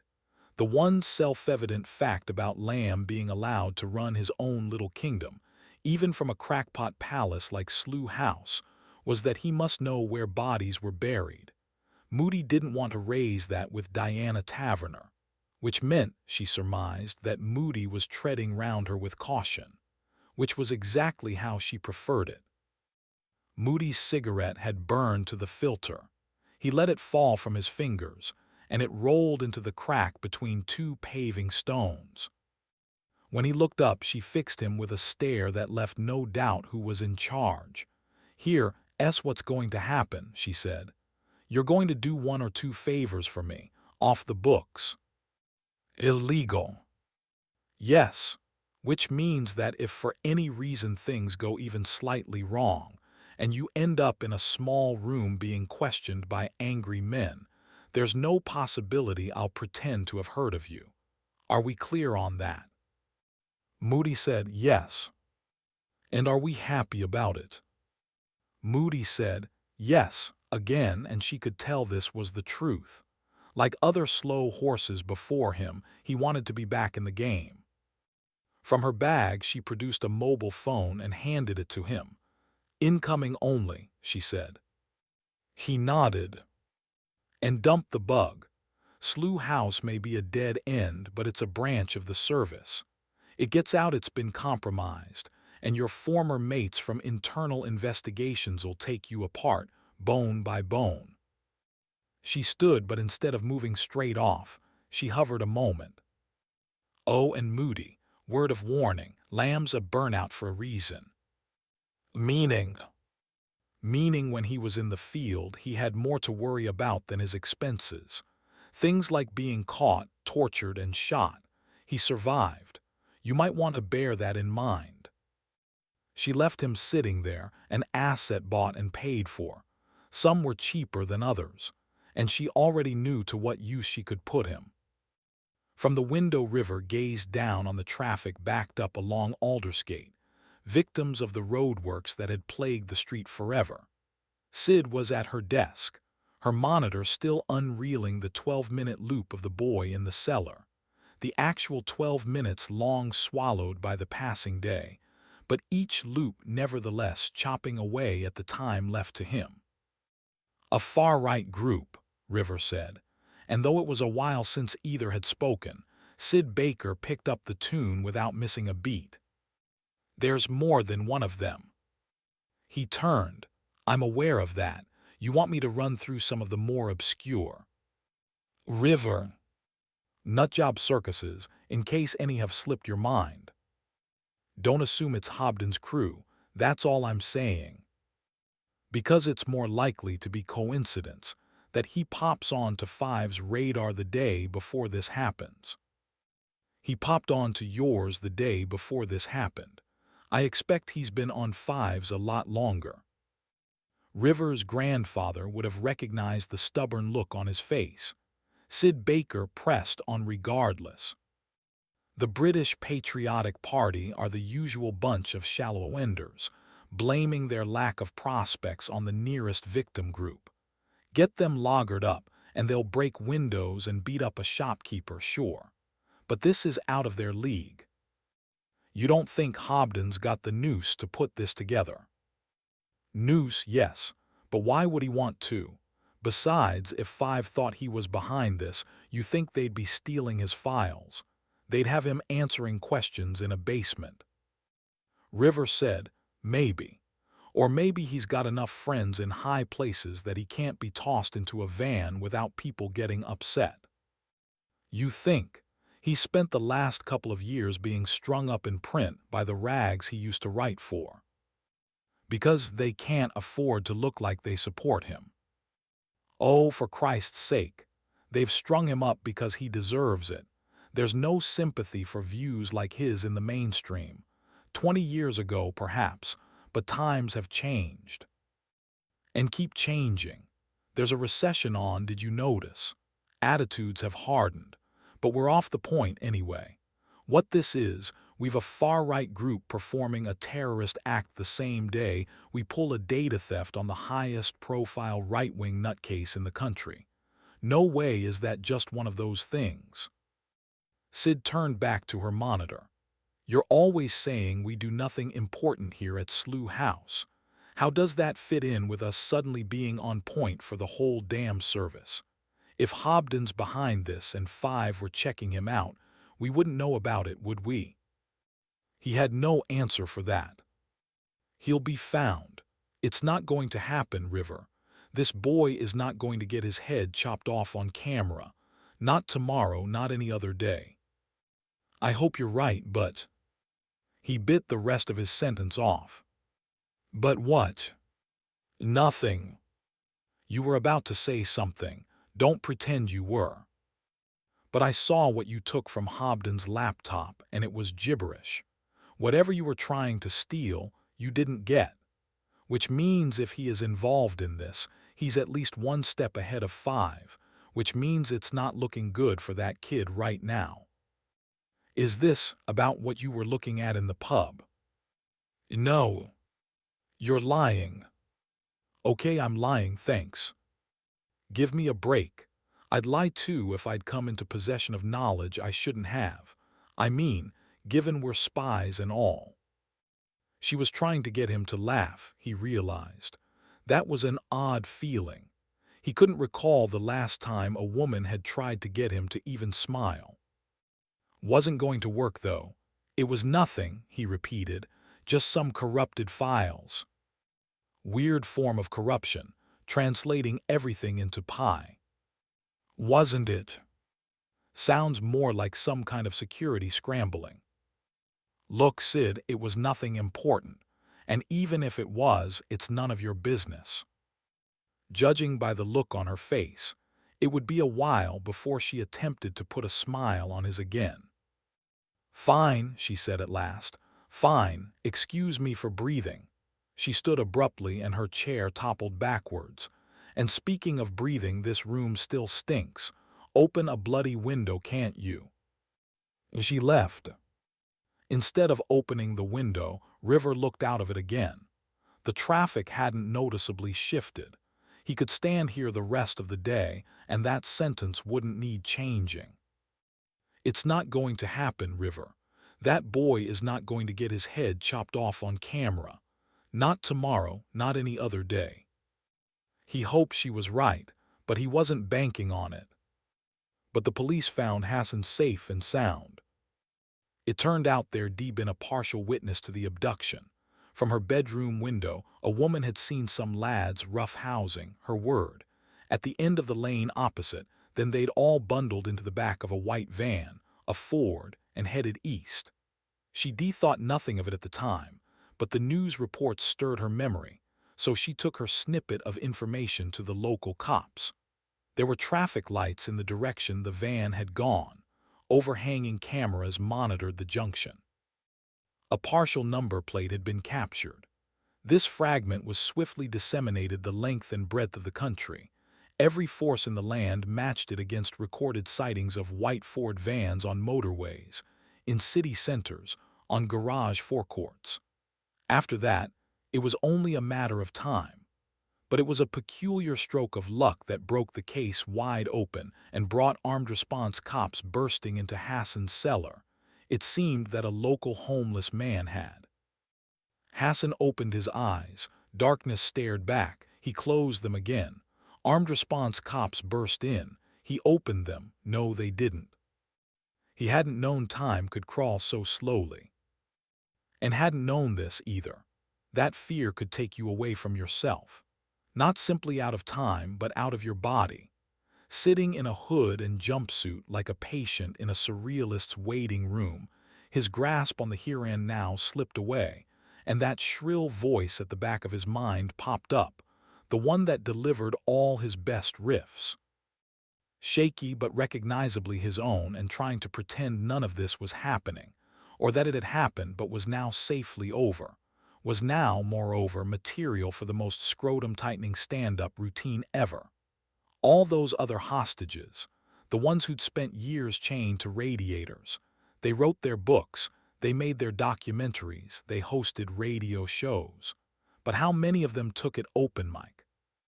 "Let me tell you about my hood." Pause. "No, really, my hood." And then they'd get it, his audience.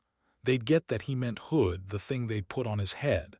Not his hood, where you couldn't leave your car out overnight. But that was as far as the shrill voice got, because it wasn't over. The stink was too foul for it to be over. The vomit, the shit, the piss. Everything that fear had shifted out of its way when making space inside him. He was here. He didn't have an audience. He'd never had an audience. Every open mic night at the Student U he'd been there, head full of material, stomach full of knots, but he'd never dared take the stage. Funny thing was, he'd thought that had been fear. His dread of making a tit of himself in front of beard-up fellow students. He'd thought that had been fear. Like stubbing your toe on a railway sleeper and hopping on the spot with the pain. Not seeing the train bearing down on you. 1 minute walking home. Next, bunged into a cellar holding a newspaper for the camera. Now that was fear. And this, too, was fear. We're going to cut your head off and show it on the web. He liked the internet. He liked the way it brought people closer. His generation had thrown its arms around the globe, tweeting and blogging to its heart's content. And when you were chatting online with a user called Party Dog, you didn't know if they were a boy or a girl, let alone black or white, Muslim or atheist, young or old, and that had to be a good thing, didn't it? Except that Hassan had once read about some Tuareg who'd seen a woman collapse in the street, and instead of trying to help like a normal person, or hurrying past like a normal person, he'd pissed on her, actually pissed on her and filmed himself on his phone doing it, then posted it on the web for other tow-rags to laugh at. It was as if the internet validated certain actions. For a tiny moment, it felt good to have something to blame for all this, even if what he was blaming was the internet, which could never be made to care. And then that tiny moment too became another chip knocked off a block that was rapidly growing smaller, and the awareness that the moment had passed occupied the moment that followed it, and also the moment after that. And in neither of those moments, nor in any of those that came after it, did armed response cops burst into the cellar and find Hassan safe and sound.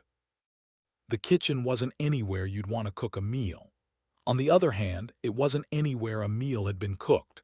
Its surfaces piled with takeaway containers and plastic cutlery, with greasy brown paper bags and pizza boxes, with empty soft drink bottles and discarded cigarette packets. Ashtrays had been made of anything that didn't move. The lino curled at the corners, and a blackened patch by the back door suggested a small fire in the past. In the center of the room sat a formica-topped kitchen table, its red surface scarred with circular burns and razor-straight slashes. A laptop computer occupied the center of this table, its lid currently closed.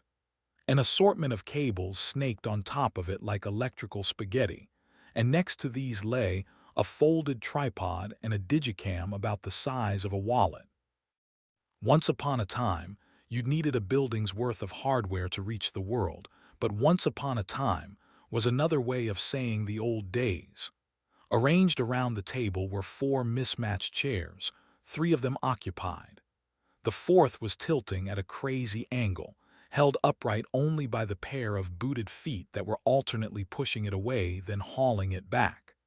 Every other second it seemed the chair would topple, but it never did. The feet's owner was saying, "We should webcam it." Why? Stick it on the intranet, instead of those clips.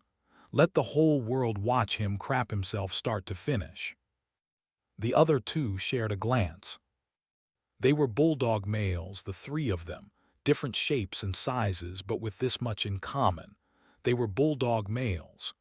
You wouldn't put your hand out to any of them and feel sure you'd get it back. Below them, in the cellar, Hassan Ahmed was calling them Larry, Curly, and Moe, and if they'd formed a lineup for him, this was how it would have shaken down. Larry was tallest and had the most hair, though this wasn't a fierce contest. Where the other 2 were shaved to the bone, a mild fuzz covered Larry's skull, somehow conferring on him an air of authority, as if he were wearing a hat in a room full of bare-headed men. He was thin-faced with restless eyes, which kept checking door and window as if either might burst open at any moment. His white shirt had the sleeves rolled up.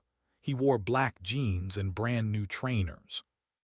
Moe, meanwhile, was the middleman in every sense. Shorter than one, taller than the other, and with a belly a black t-shirt did nothing to minimize. Unwisely, he sported a goatee he stroked constantly, as if checking it remained attached. As for Curly, the owner of the feet, he seemed to be the stupid one. Larry told him, "We don't want a webcam." "Why not?" "We just don't. He's stinking that room out like a rat in a trap. We should let the world see what they're like, when they're not clambering onto buses with rucksacks loaded with Semtex." Moe, his tone of voice suggesting this wasn't the first time they'd had this conversation, said, "We set up a webcam. We double the chances of getting caught. We're already putting the video clips out there." You could spend all day trying to drum simple stuff into Curly's head, Larry thought, but sooner or later you were going to have to give up. If you wanted him to understand anything more complicated than a 2-horse race, you'd either have to draw him a picture or just give him a cigarette and hope he'd forget about it. But Moe persevered. This stuff on the web, people are going to be trying to find where it's coming from. There's ways of hiding our tracks, and we've done all that. But we go live. We put a webcam down there and it'll be easier for them to trace us. And it's the internet, Larry said. By the way. What? Internet. Internet's something else. The same difference. Larry looked at Moe again, and an unspoken thought passed between them. Anyway, Curly said, think he's scared now. He'll be a steaming pile of chicken shit this time tomorrow. This with an air of finality, as if it were the final step in a careful argument. I'm going for a crap, he added. Both chairs hit the floor when he stood. When he'd gone, Larry lit a cigarette, then tossed the pack to Moe. Do you think he's up to this? He's not as stupid as he pretends to be. No, well, Cunt can walk and breathe at the same time. He's obviously not as stupid as he looks. I said pretends.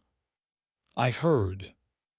On the other side of the kitchen door, Curly listened without moving a muscle until satisfied they'd finished. And then he moved like smoke down the hallway and up the stairs, where he locked himself in the bathroom and made a quiet call with a phone he shouldn't have had. Lamb was at his desk with a folder in front of him, an analysis of congestion charge anomalies or Twitter feeds or cash-in-hand real estate purchases in Beeston. But his attention seemed focused on the corkboard on his wall, on which an array of money-off tokens were pinned. The local takeaway pizza place, Cost-Cutter's price promise on Ginster's sausage rolls. Catherine watched from the doorway. She'd intended to walk in, add her own report to his pile and leave, but something had snagged her. Lamb didn't look like the Lamb they all knew and hated. There was something there that hadn't been there before. The funny thing was, Catherine Standish had once been keen on meeting Jackson Lamb. It had been Charles' partner's fault. Lamb had been one of partners Joe's back in the Middle Ages. He turned up one day in the modern world. Was partner's 10 a.m. He's one of a kind, Jackson Lamb partner had said. You'll like him. And given the source, she thought she would. At the time, Lamb had been in transition, making the jump from foreign holidays, as the Joes all called them, to tending the home fires. This was in that blissful break when the world seemed a safer place, between the end of the Cold War and about 10 minutes later. And she'd known he'd spent time behind the curtain. You couldn't know a detail like that without it coloring your expectations. You didn't expect glamour, but you understood the bravery involved. So he was unexpected, this overweight, disheveled man who'd stumbled into her office an hour and 20 minutes late, hungover or still drunk. Partner was in another meeting by then, and if he'd been surprised by Lamb's no-show, he hid it well. When he turns up, give him coffee. So she'd given Lamb coffee and put him in the visitor's chair, which he'd occupied the way a sloth occupies a branch. He'd fallen asleep, or pretended to. Every time she looked, his eyes were closed, and a bubble was forming at his lips, but still. She felt watched all the time he was there. A couple of years later, the world was upside down. Partner was dead, Slough House was up and running, and Jackson Lamb was king. And for some reason, Catherine Standish was beside him. Lamb had asked for her specifically, she discovered, but he never gave her one hint why. And she'd never asked him. If he'd had designs on her, he was years too late. There'd been a time when she'd have slept with him without giving it much thought, or remembering it afterwards, but since drying out she'd been more particular and had slept with precisely no one. And if that ever changed, it wasn't going to be for Jackson Lamb. But now here he was, and there was something about him that hadn't been there before. Anger, perhaps, but anger with the brakes on, held in check by the same impotence that curbed everyone else in Slough House. Lamb had spent the best part of his working life behind enemy lines, and now here the enemy was, and there was bugger all Lamb could do but sit and watch. Weirdly, this had the effect of making Catherine want to say something comforting. Something like, "We'll get them." We'll get them. People were saying this in offices up and down the country, in pubs, in classrooms, on street corners. Can't happen here. We'll get them. And by we they all meant the same thing. Those in jobs like her own and Jackson Lamb's. Those who worked, one way or the other, for the security services. Those who didn't allow things like this to happen, even if they generally didn't succeed in stopping it until the 58th minute. And it occurred to Catherine that if anyone thinking these thoughts ever got a look around Slough House, they might reevaluate their position sharpish. That kid in the cellar doesn't have a prayer. So she backed away from the door and returned to her room, her report still tucked under her arm. Chapter 8. There wasn't much of a moon, but that hardly mattered. River was opposite Robert Hobden's flat again. Less than 48 hours ago rain had been falling in torrents, and River had been on the pavement, stealing shelter from an overhanging window.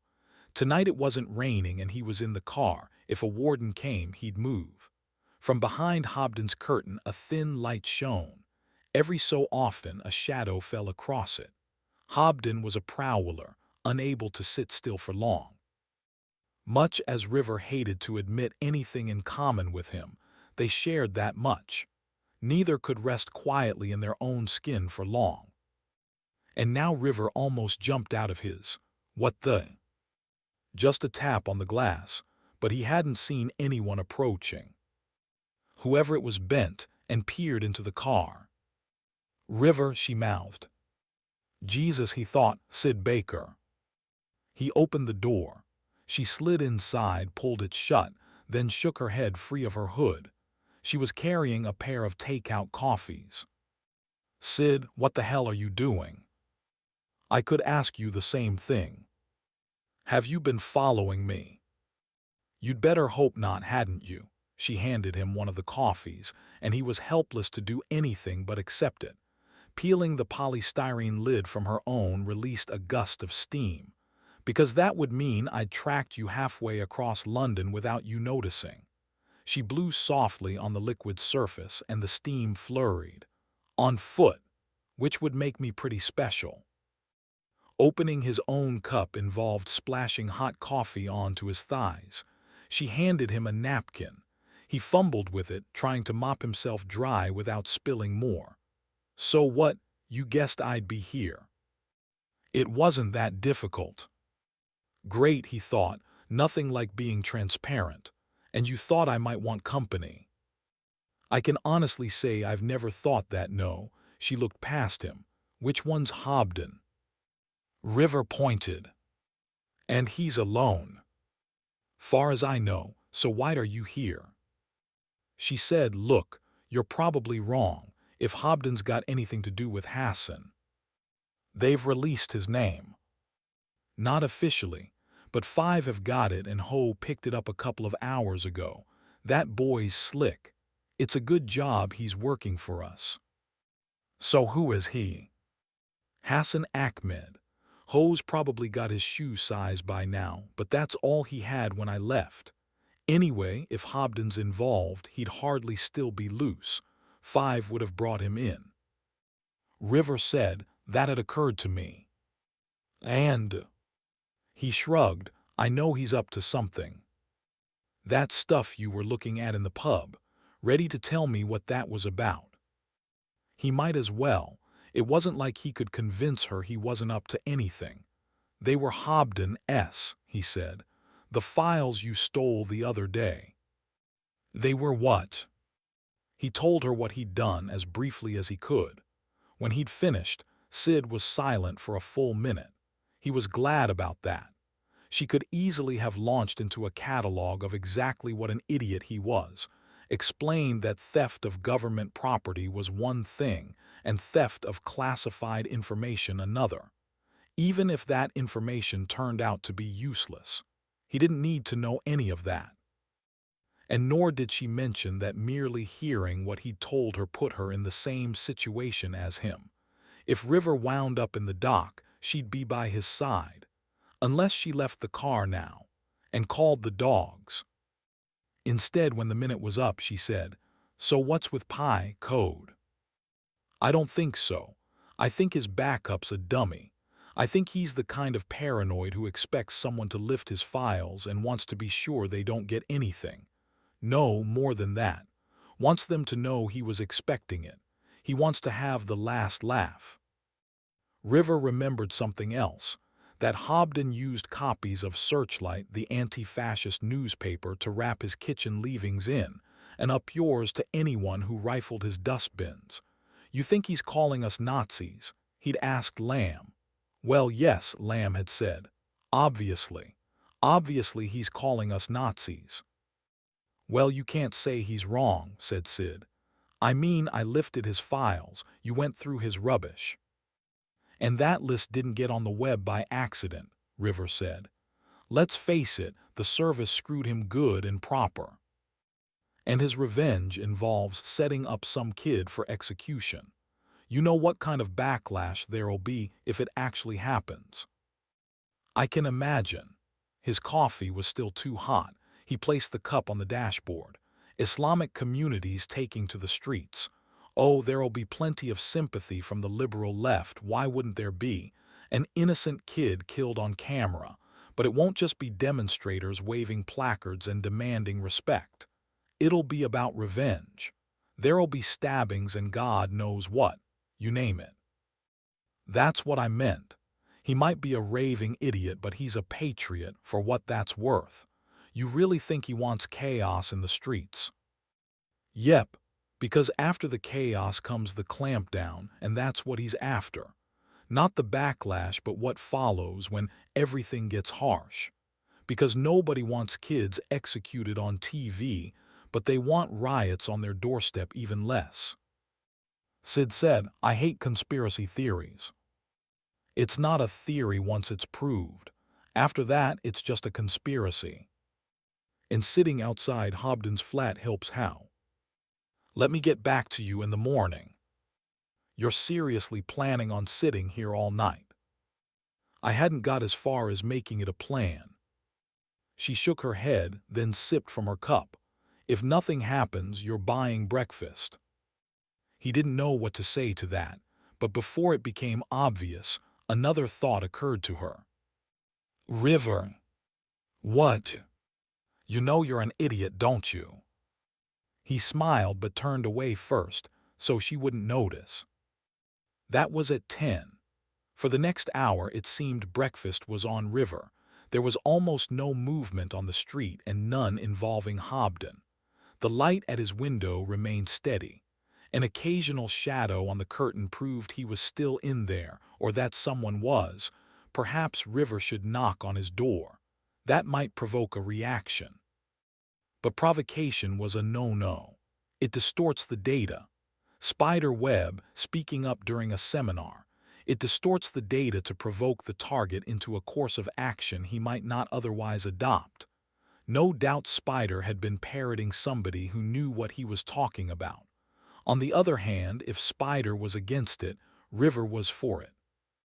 An argument he'd had with himself 5 times now, and wasn't close to resolving. He stretched his legs as best he could, trying not to make it obvious. He was wearing everyday gear, blue jeans, a white collarless top under a gray V-neck. Sid wore black jeans and hooded sweater, tradecraft, but she looked good in it.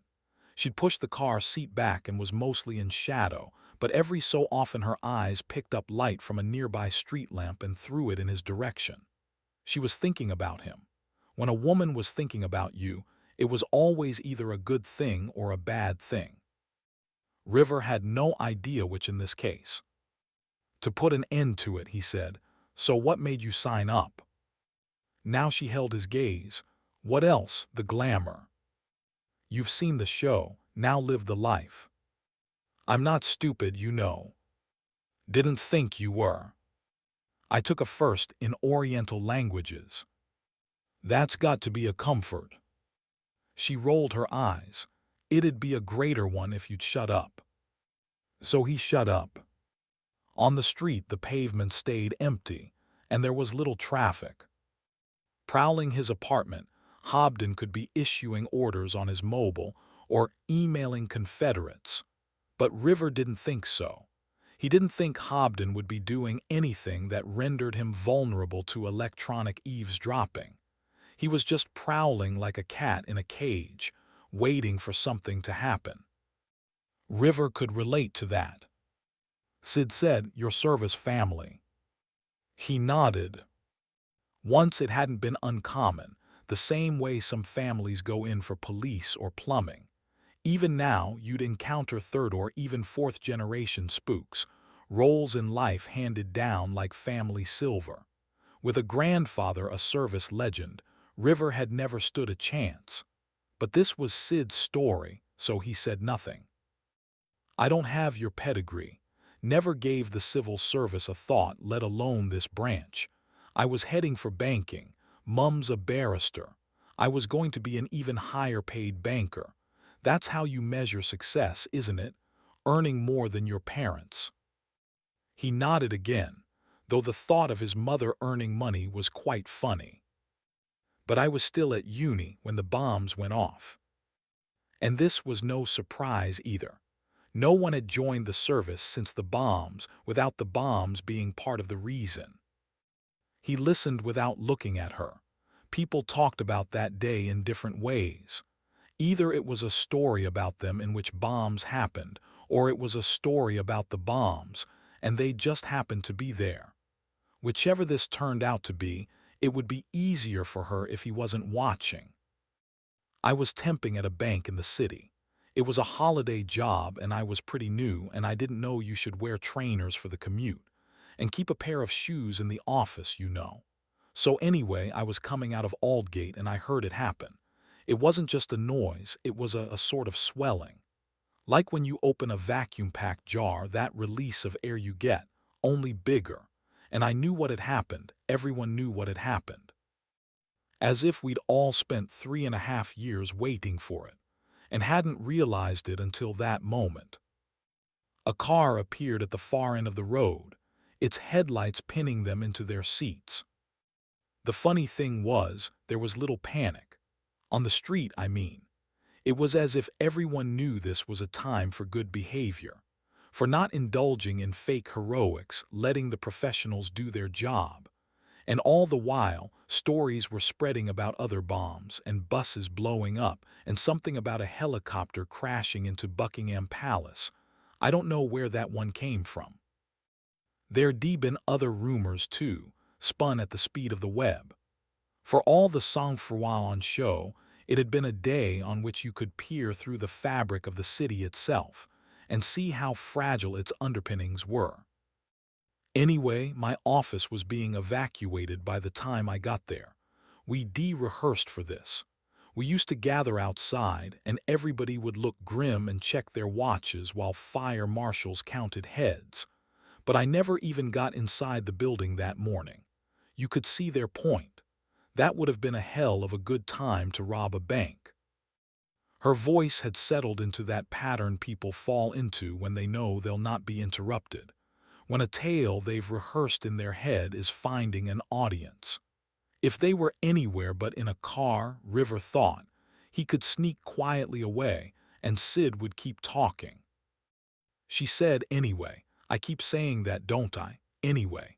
Anyway, I walked home. A lot of Londoners did that on the 7th of July. It was walk home from work day. And by the time I got home, my feet were in ribbons. I'd been wearing heels for work. Because I was new and because I wanted to look smart and feel sexy, because this was the city after all. And because nobody told me that my second week on the job, a bunch of murderers were going to take their lunatic grievances into the underground, kill 56 people and close London for half a day." She blinked. "I got home and put my shoes in a cupboard and that's where they've been ever since. Everybody's got their own memorial, haven't they? Mine's a pair of ruined shoes in a cupboard. Every time I look at them, I think about that day." Now she looked at River. "I'm not being very clear, am I?" "You were there." It came out a croak. He cleared his throat. "It's your memory, it doesn't have to be clear." "What about you?" Where'd he been when the bombs went off, she meant. As it happened, he'd been on leave. A make-or-break Italian jaunt with his last serious girlfriend, a civilian. So he'd watched the day unfurl on CNN when not frantically altering his flight home. His flight because she'd stayed. He wasn't certain she'd ever returned.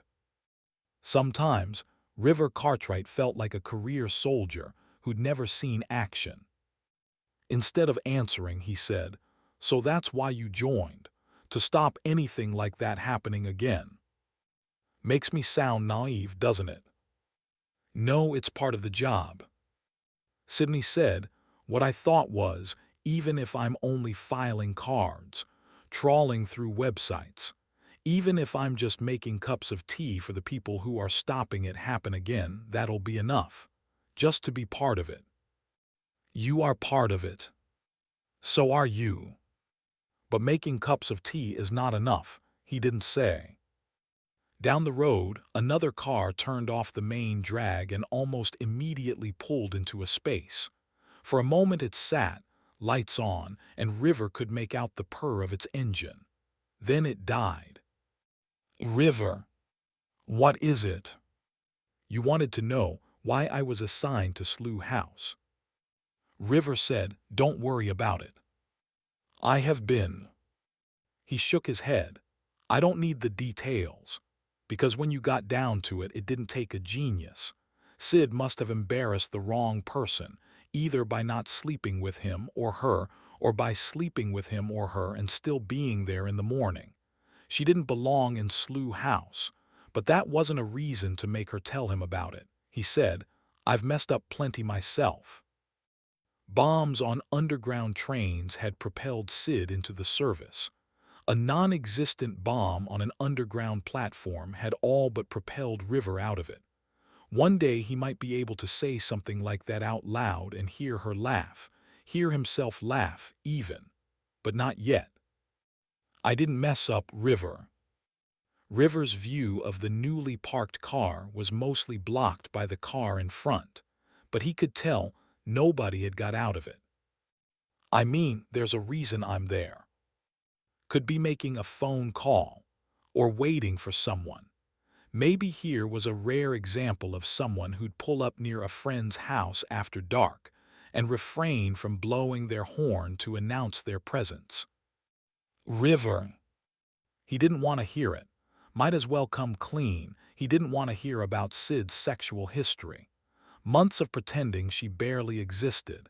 It had been a way of guarding against rejection, because Christ knew he was already a reject.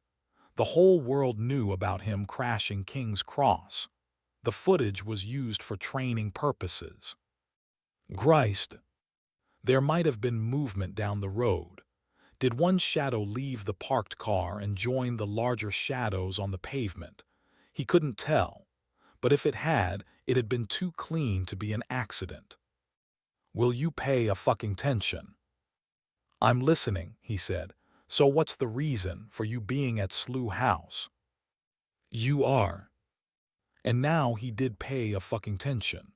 Sid, half her face in shadow, the other half white as a plate, said, "I was put there to keep an eye on you, River." "You're kidding, right?" She shook her head. "You're kidding." The one eye he could see gazed steadily back. He'd known good liars, and maybe Sid was one, but she wasn't lying now. "Why? You're not supposed to know about this." "But you're telling me, right? You're telling me." This choking feeling was nothing new. He felt it every morning, familiar as an alarm clock. It was what dragged him out of sleep. White shirt, blue tee, blue shirt. White tee. Some days he couldn't remember which way round Spider had said it and which way round the guy was dressed. All he knew for certain was that Spider had set him up, but underlying that was a layer of puzzlement. Spider had screwed him to clear his own career path. It wasn't that he didn't think Spider that kind of bastard.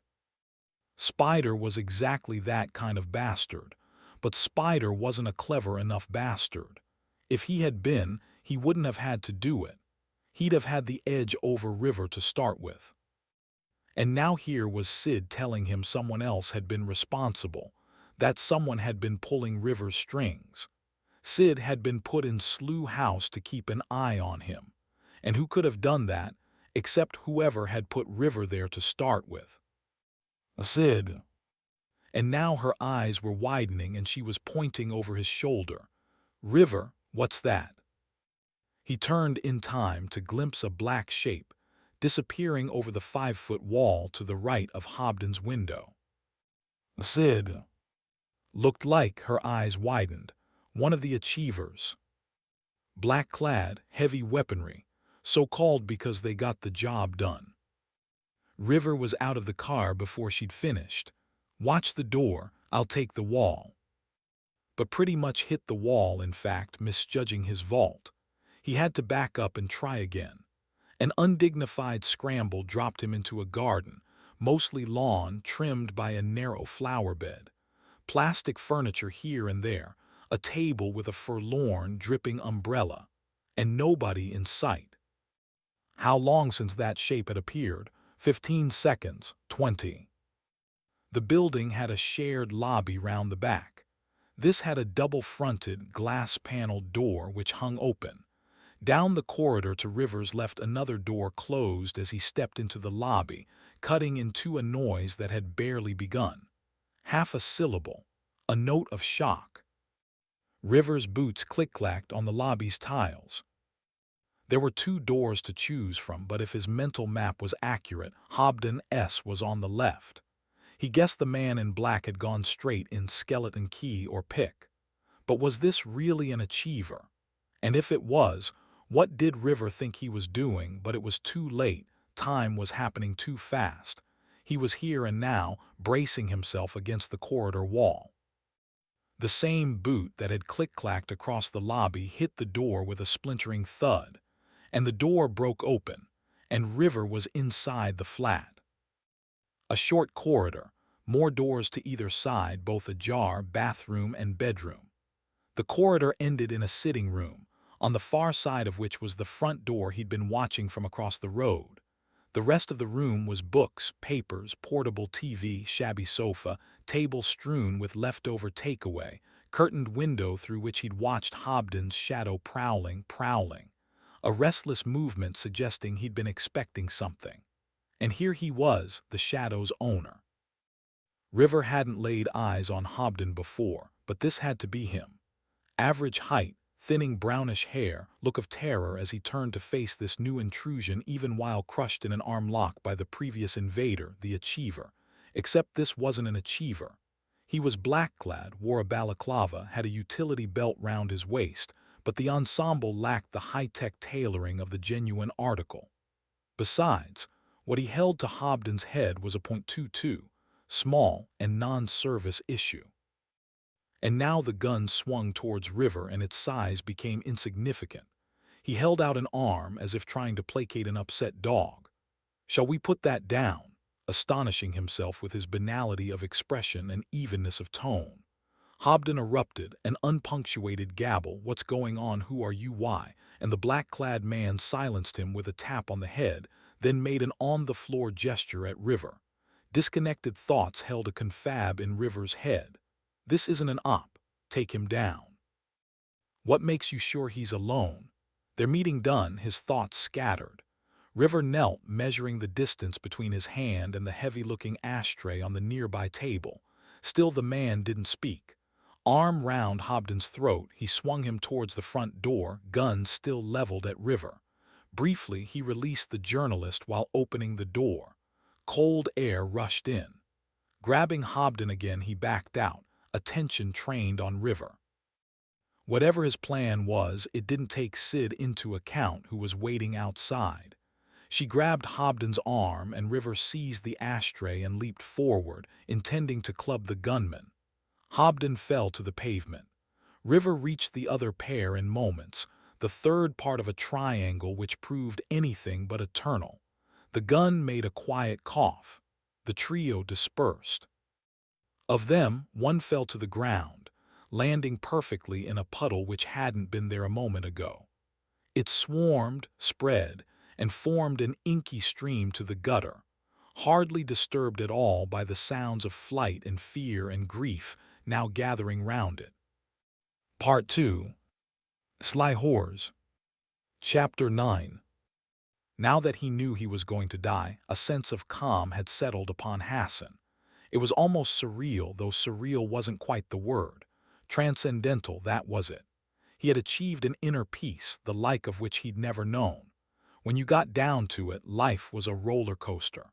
The details of the excitement escaped him now, but there must have been plenty of it, or this feeling of release wouldn't be so welcome. He wouldn't have to go through any of it again, whatever it had been. Dying seemed a small price to pay. And if he could have remained in that state, he might have cruised through his remaining hours. But every time he reached this point in the argument, when dying and price made their ugly meanings felt, his mind emptied of peace and calm and swarmed instead with panic. He was 19 years old. He'd never been on an actual roller coaster, let alone known life to be one. He'd had little of anything he had a right to expect, had never stood in a spotlight unreeling one-liners for an adoring crowd. Larry, Moe, and Curly. Curly, Larry, and Moe. Who were these people, and why had they chosen him? Here was the story. Hassan was a student who wanted to be a comedian, but the fact was, he'd probably end up doing something totally usual, utterly office-based. Business studies, that was Hassan's course. Business fucking studies. It wasn't entirely true to say that his father had chosen it for him, but it was true that his father had been a lot more supportive of this than he would have been of, say, drama. Hassan would have liked to study drama, but he'd have had to fund it himself, so where had the harm been in going with the flow? That way, he'd had the flat and the car and, well, something to fall back on. That was business studies, something to fall back on if the career in stand-up crashed and burned. He wondered now how many people there were, including those not under threat of execution in a damp cellar, who were living their backup plan, who were office drones or office cleaners, teachers, plumbers, shop assistants, mavens, priests, and accountants only because rock and roll, football, movies, and authordom hadn't panned out, and decided that the answer was everyone. Everyone wanted a life less ordinary, and only a tiny minority ever got it, and even they probably didn't appreciate it much. So in a way, Hassan was sitting pretty. A life less ordinary was what he now had. Fame was waiting in the wings, though it was true that he wasn't appreciating it much, except during those transcendental moments of inner peace, when it was clear that the roller coaster ride was over and he could let go, let go, let go. Larry, Moe, and Curly. Curly, Larry, and Moe. Who were these people, and why had they chosen him? The horrible thing was, Hassan thought he knew. He thought he knew. In the pub near Slough House, at the same table River and Sid had shared earlier that day, Min Harper and Louisa Guy were drinking, tequila for him, vodka and bull for her. They were both on their third. The first two had been drunk in silence, or what passed for silence in a City Road pub. In a far corner a TV buzzed, though neither glanced its way for fear of seeing a boy in a cellar. The day's sole subject, which forced its way to the surface at last, like a bubble of air escaping from under a rock in a pond. That poor kid. You think they'll really do it? Off him. Off with his head, both thought, and winced at the unhappy phrasing. Sorry. But do you think? Yes, I think they will. Me too. Because they haven't made any demands, they've just said they're going to kill him. Both set their glasses down, the dual ringing sending a brief halo into the air. The Voice of Albion had gone public that evening, with an announcement on their website that Hassan Ahmed would be executed within 30 hours. 56 deaths on the tube, its argument ran, 56 deaths in return. And there was more. The usual drivel about national identity and a war on the streets.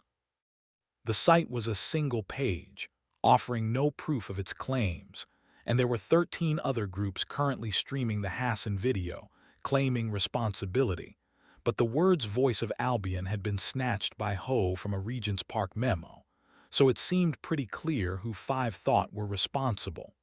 But what was strange, said Ho, was that the website had first appeared only 2 weeks ago, and there were few other references to the group on the web. But a name meant progress. Now they know who he is, they'll know where to look. They've probably known who he is for ages. They probably know a hell of a lot more than they've said. Not that they'd tell us anyway.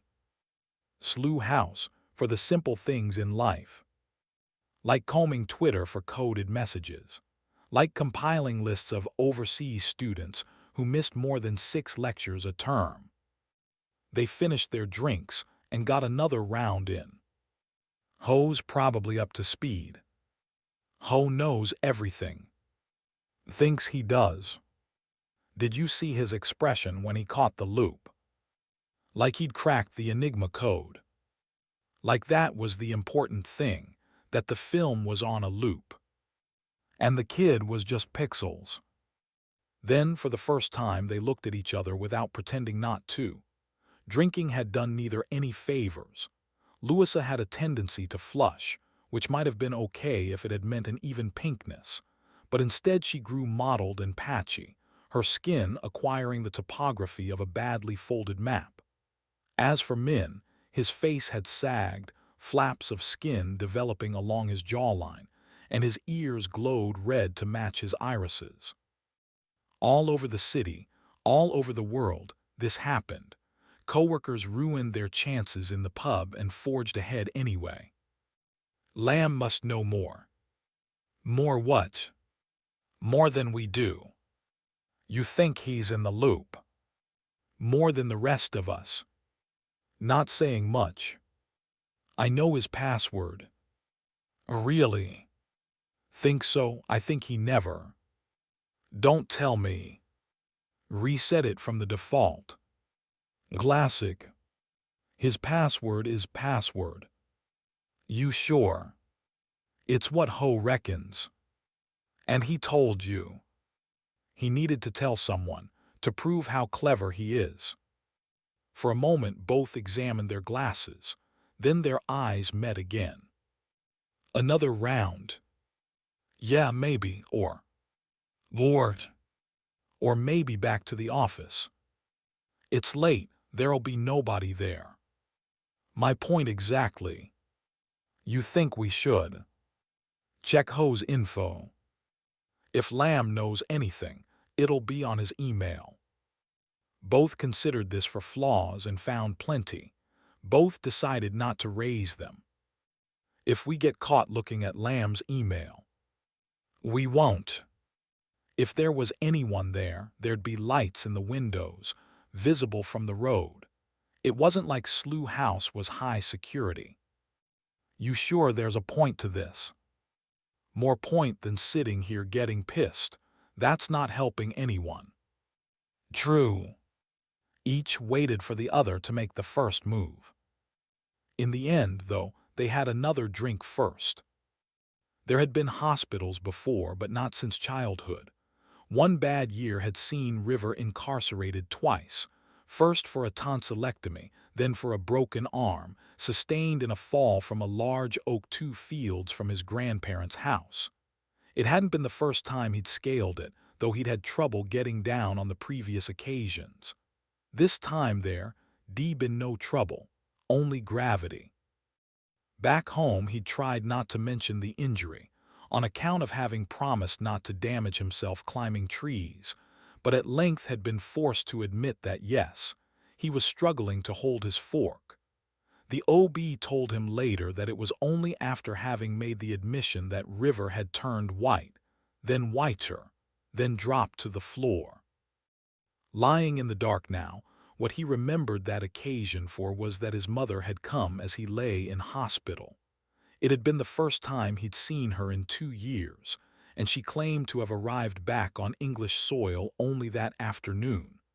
Perhaps at the same moment you had your fall, darling. Don't you think that's what happened? That you sensed my arrival all those miles away? Even at 9, River had difficulty with this scenario, and hadn't been especially surprised when he later learned that Isabel had been in the country for several months. Be that as it may, she was with him now, unaccompanied by his new father, and unfazed by Rivers having told his nurse he was an orphan. In fact, the only thing that galvanized her was her parents' negligence. Climbing trees, how could they let you do such a thing? But evasion of blame was so ingrained to her character, even those around her colluded. River himself wasn't immune.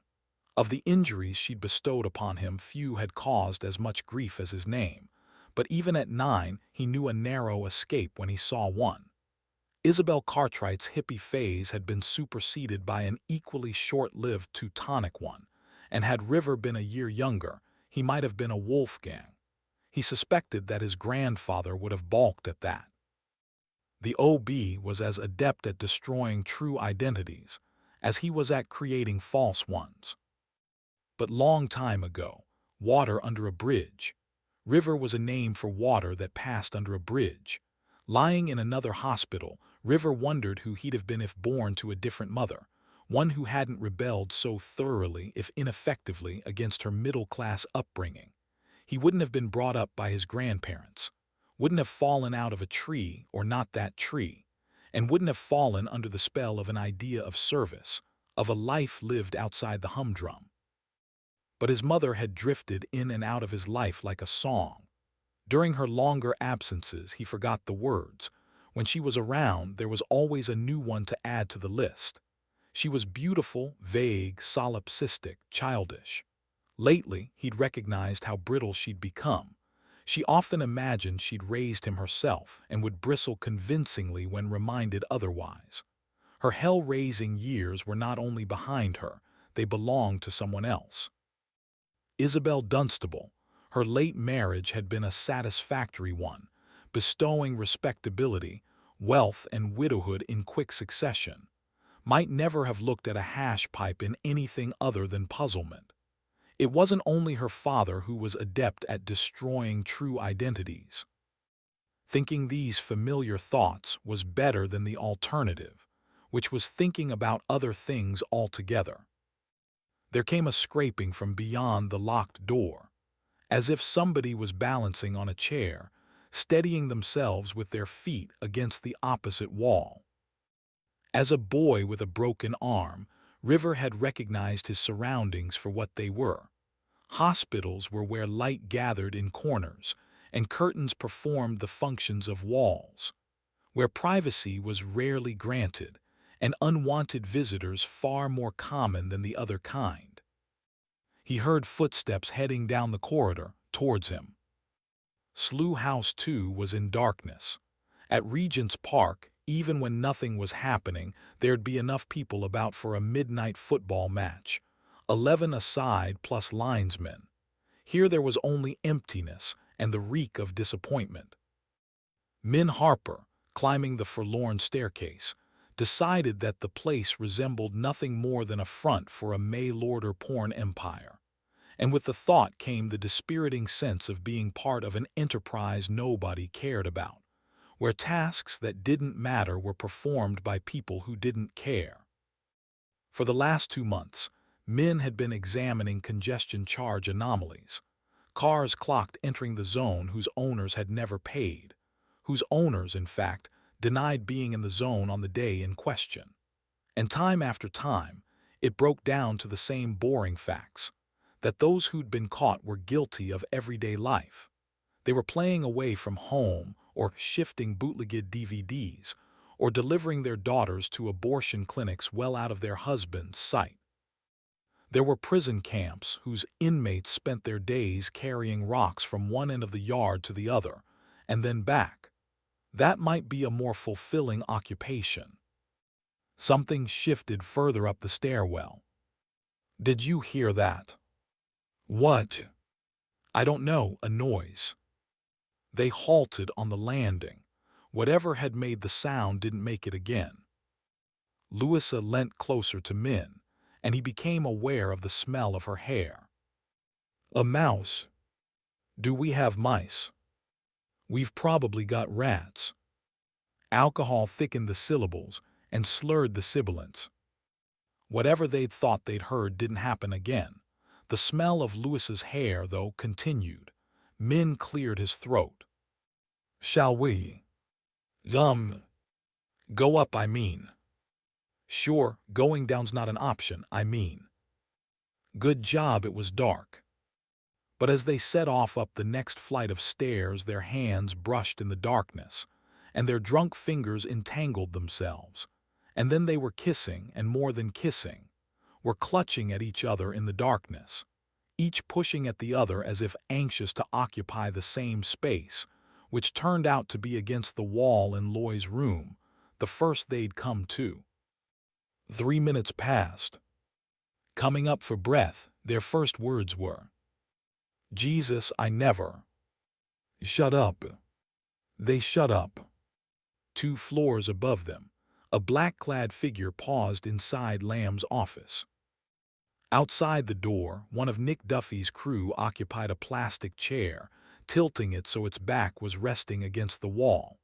Dan Hobbs had been 2 minutes short of going off-roster when he was dispatched here instead. When an agent got shot, there was no such thing as downtime, even when it was a slow horse, even when it was their own stupid fault. Though short on detail, Hobbs was prepared to accept that it had been their own stupid fault. Service officers were red-flagged, so as soon as the name was entered on the hospital records, it was pinging its way to Regent's Park. Hobbs had picked it up. Since then he'd put out an officer down alert, broken a few limits getting to the hospital, established the agent's injuries, and taken instruction from Duffy, secure whoever's still standing and wait there. So Hobbs had in the only available room a store cupboard down here among the ghosts. That had been half an hour ago, and not a peep since. And even as that thought occurred to Hobbs, he squinted at his phone once more, and an awkward truth hit him. He had no signal. Damn. A quick trip upstairs.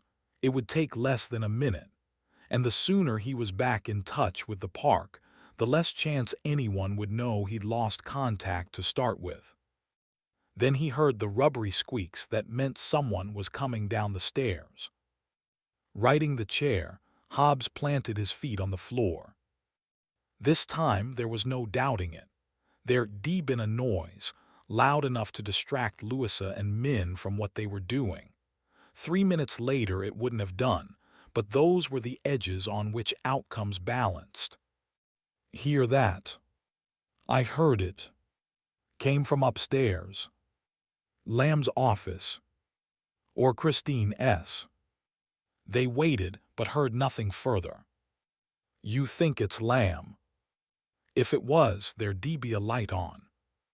They eased apart, zipping up, and moved for the door without noise. Anyone watching might think they'd rehearsed movements like these, stealthy progress through dark territory, with an unknown third party lurking near. Weapon. Desk. It yielded a glass paperweight, which fitted neatly into a fist, and a stapler which would serve as a knuckle duster. You sure we want to do this? I'd rather be doing what we just nearly did. Yeah, but now we've got to do this instead. Or first, perhaps, whatever. And anyone watching wouldn't have guessed either had recently succumbed to drink or lust, because both looked like sober Joes as they slipped onto the landing again, Min taking the lead and Louisa watching his hands as she followed, alert for any signals he might drop into the silence that drifted behind him.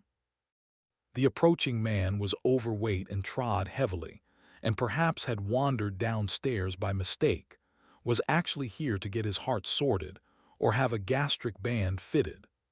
Hobbs ran 7 miles daily, rain or shine, and thought being out of shape was slow suicide. It meant you'd always come off second best in a physical encounter, which wasn't something that had happened to Hobbs yet. He prepared himself for a brush with the public at whose service he technically served. But the man turned out not to be public. He didn't even ask who Hobbs was. It was as if he already knew and already didn't care. Here's a tip, he said. Mobiles, raspberries, gizmos like that, not at their best underground. Hobbs retreated into bland civil servantese. "Can I help you?" "Well," the fat man pointed to the locked door, "you could open that." "You must be lost, sir," Hobbs said. "They'll help you up at reception with whatever you're after." The man tilted his head to one side. "Do you know who I am?" Jesus wept. Hobbs licked his teeth and prepared to unfold himself from his chair. "Don't have that pleasure, sir." The man bent low and spoke directly into Dan's ear. "Good."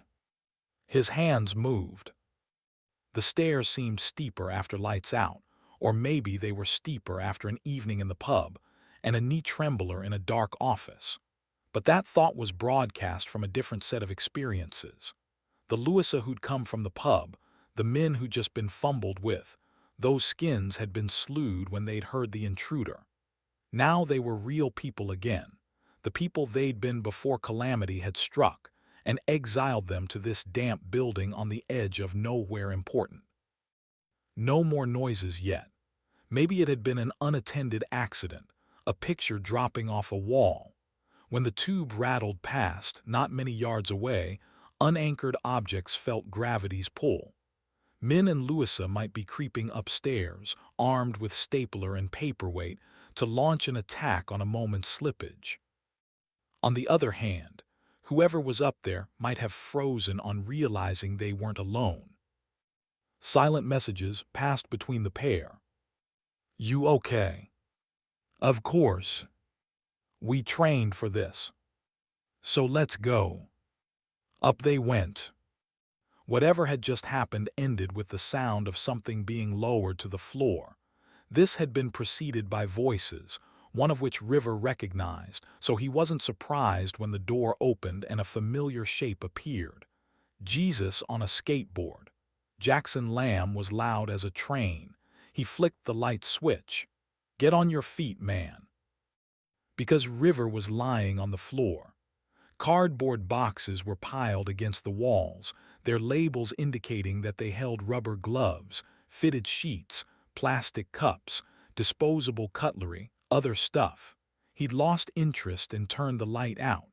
It was clear, though, that Hobbs had locked him in a store cupboard. "How long have you been in here?" River shook his head. 10 minutes, 20, 3. Time had happened differently once the key had turned in the lock. He'd put up no resistance. Getting here had left him drained, had been a nightmare ride through zombie-strewn streets following a racing ambulance. There was blood all over him. Head wounds bleed. Head wounds bleed bad. This was a factoid he'd clung to. Head wounds bleed bad. That Sid Baker was bleeding bad from the head didn't necessarily mean anything critical had happened. Could be a graze. So why had she looked so dead? He'd watched her strapped to a gurney and rushed along a corridor by medical staff, and hadn't even attempted to come up with a fake identity. A bullet wound meant police, of course, but say what you like about the service dogs, their response time was sharp. Hobbs had got here first and had secured River pending debriefing. River suspected that any debriefing that followed the shooting of an agent would be a lengthy and unpleasant process.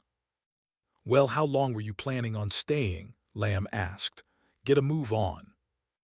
Maybe this would be lengthy and unpleasant too.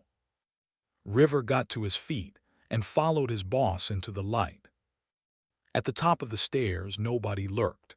The paperweight felt comfortable in Min's hand by now, a round, smooth, heavy presence, not entirely dissimilar to, but he thrust that thought away, stepped into Jackson Lamb's office. The blinds were down. Pinpricks of light poked in from London's night sky, the neon glow that settled on the city like a bubble. Shapes took on slow substance. Desk, coatstand, filing cabinet, bookshelf. No human form, no waiting stranger. Behind him, Louisa checked out the cubicle-sized kitchen. Unless whoever had made the noise could fit in a fridge, it was danger-free. Catherine's room. Similar story, desk, shelves, cabinets. But there was a skylight and a ghostly gray light hovered over Catherine's absence. She left her keyboard balanced on top of her monitor and aligned her folders with the edge of the desk. There were shadows here too, but most of them seemed empty. "I'm going to turn the light on." "Okay." It hurt both their eyes for a second, as their drunkenness rebloomed. "There's nobody here." "Doesn't seem to be." "Doesn't seem to be." In the light, both looked washed out. They turned back to the other office, where they could now see something leaning against the wall. It was Lamb's corkboard, the one on which he pinned his money-off tokens. "Do you think?" Did they think it had fallen off the wall? Movement behind them broadcast itself, a moment before Min was struck. Only a moment, but long enough for him to move, so the punch scraped his ear only, throwing him off balance but not to the floor.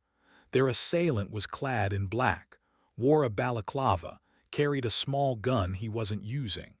He'd sprung from the shadows in Catherine's room, must have been hiding in her cupboard. His second blow caught Louisa in the chest and she gasped in pain. Min launched himself at the stranger's legs, and the pair of them went crashing down the stairs. Hobbs was asleep in the plastic chair, or looked asleep. A faint smear of dribble glistened on his chin. River paused to retrieve service card and car keys from his pocket, then followed. Upstairs, two policemen were talking to the charge nurse, who was examining a clipboard. Lamb led River past them without a sideways glance as the nurse shook his head and pointed the cops towards the reception desk. Outside it was dark and starting to rain again. River's car, which he'd left slantwise in an ambulance space, was gone. He wondered if Sid was gone too. There'd been urgency about the way those doctors, those nurses, had trolleyed her off. Perhaps they'd not heard the same factoid he had. They certainly hadn't said "nah, head wound." They always look bad. "Stay with the program, Cartwright." "Where now?"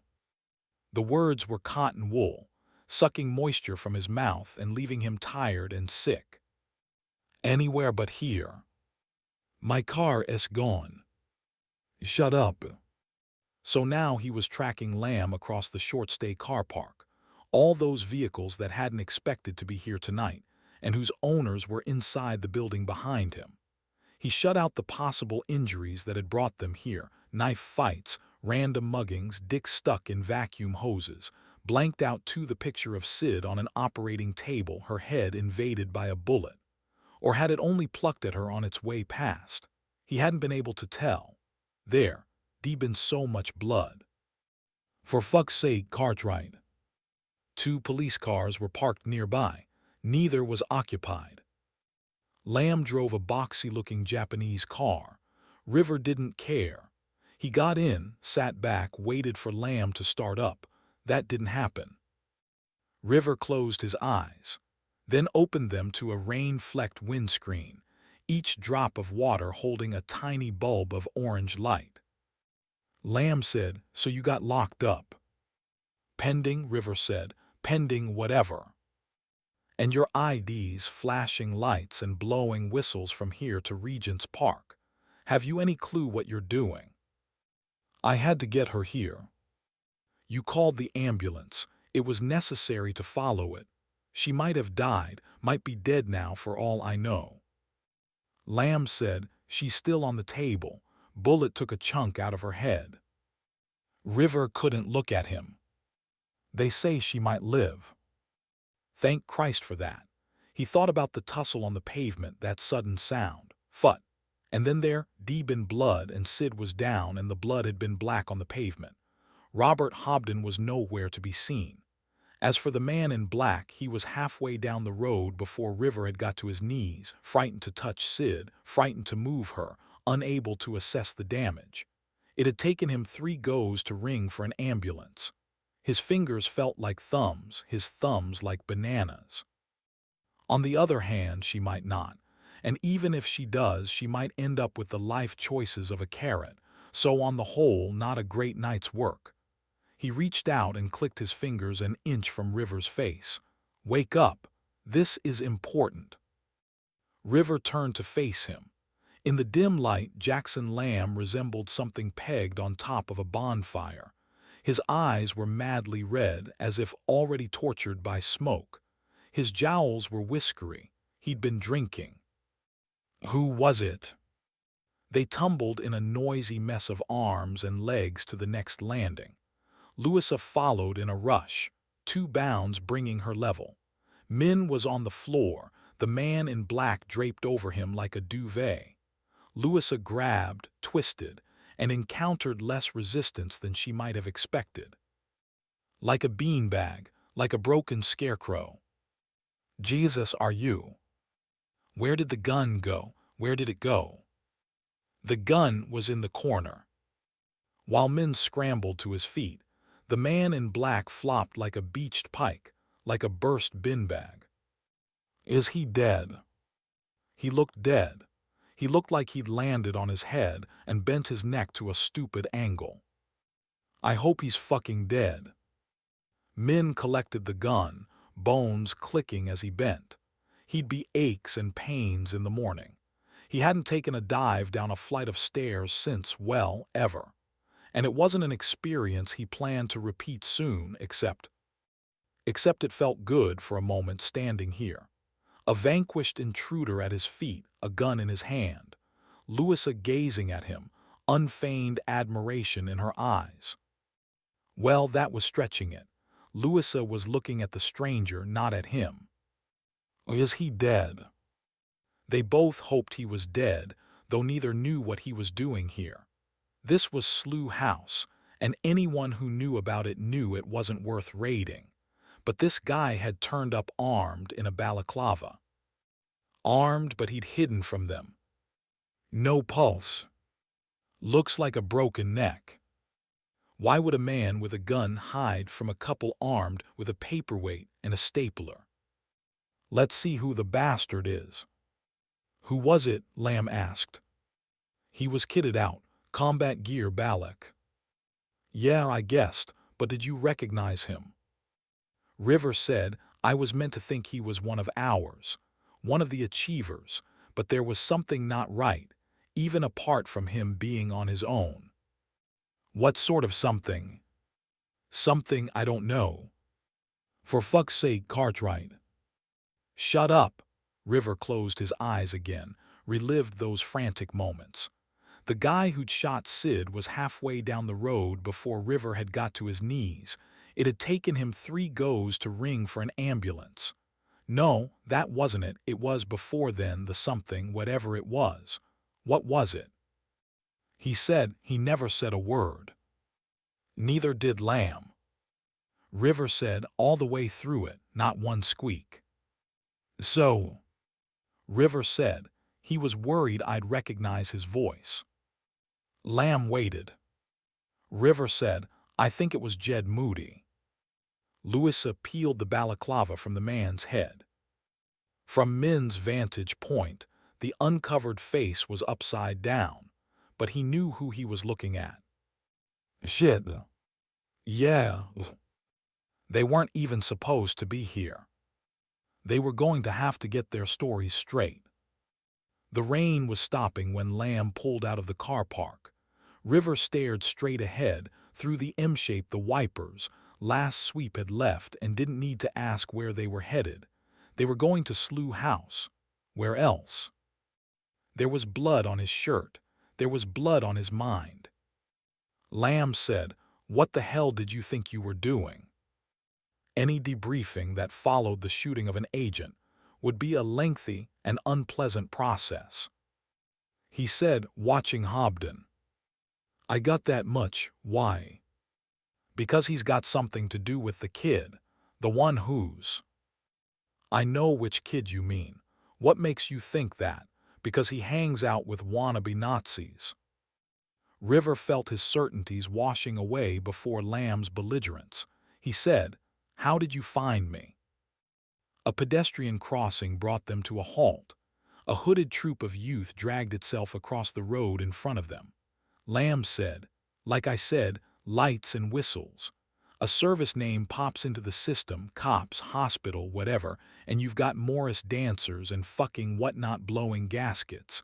That your idea of undercover. You're called River, for Christ's sake. There's probably about 4 of you in the whole of Great Britain.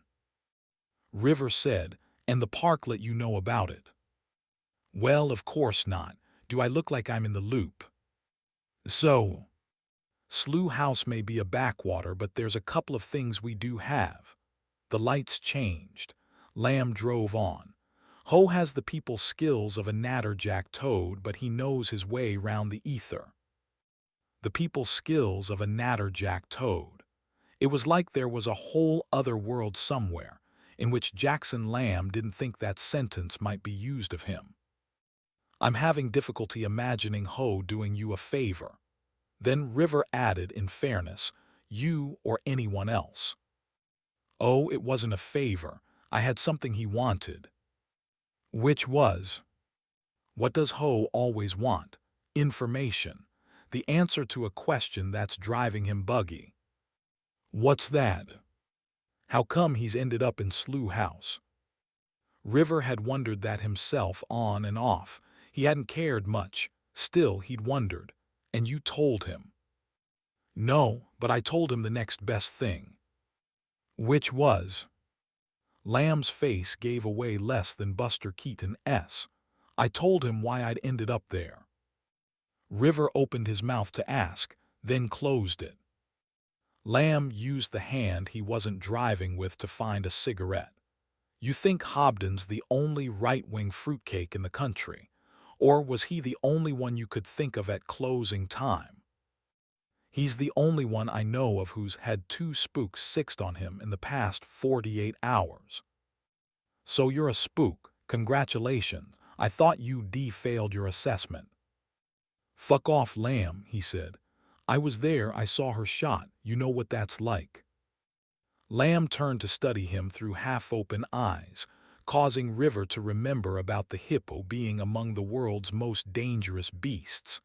It was barrel-shaped and clumsy, but if you wanted to piss one off, do it from a helicopter, not while sharing a car. You didn't just see it, he said. It was down to you. How clever was that? You think I let it happen deliberately. I think you weren't good enough to stop it, and if you're not good enough for that, you're no use to anyone. Lamb changed gear like it was a violent assault. If it wasn't for you, she'd have been tucked up in bed, hers or somebody else's. And don't think I haven't noticed the looks you've been giving her. The car growled onwards. River said in an unfamiliar voice, she told me she was a plant. A what? That she'd been put in Slough House for a purpose, to keep an eye on me. Was that before or after she got shot in the head? You bastard. Don't even bother, Cartwright, that's what she told you, is it? That you're the center of the universe. Newsflash, never happened. For a dizzy moment, River was aware only of a ringing in his ears, of a throbbing in his palm from yesterday's burn. All of it had happened, even Sid's words. I was put there to keep an eye on you, River. You're not supposed to know about this. That had happened. The words had been said. But what they meant was anyone's guess. The Chinese restaurant, which even when open looked derelict, was definitively shut. Lamb parked opposite, and as they crossed the road, River caught a glimmer of light from one of the higher windows. Probably a reflection from the Barbican Towers. Why are we here? Somewhere you'd rather be. River shrugged. Lamb said, we both know you know nothing, Cartwright, but that doesn't mean Regent's Park won't be looking for you. He led the way round the back, to the familiar scarred door. I won't say this is the absolute last place they'll look, but it won't be top of their list. Entering, they were met with the sound of newly established silence. River wasn't sure how they knew this, but both did. The air trembled like a fork in the darkness. Somebody, some bodies, had recently stopped moving. Some bodies were waiting up the stairs. Stay, was Lamb's harsh whisper. And then he was heading up, light as a whisper. How did he do that? It was like watching a tree change shape. River followed. 2 flights later he caught up, and here was what they'd missed. Jed Moody, a balaclava peeled from his face, dead as a bucket on the landing. Sitting 3 and 5 steps up respectively, Min Harper and Louisa Guy. Lamb said, if you had issues with him, I could have spoken to HR, arranged an intervention. He tapped Moody's shoulder with his foot. Breaking his neck without going through your line manager, that shit stays on your record.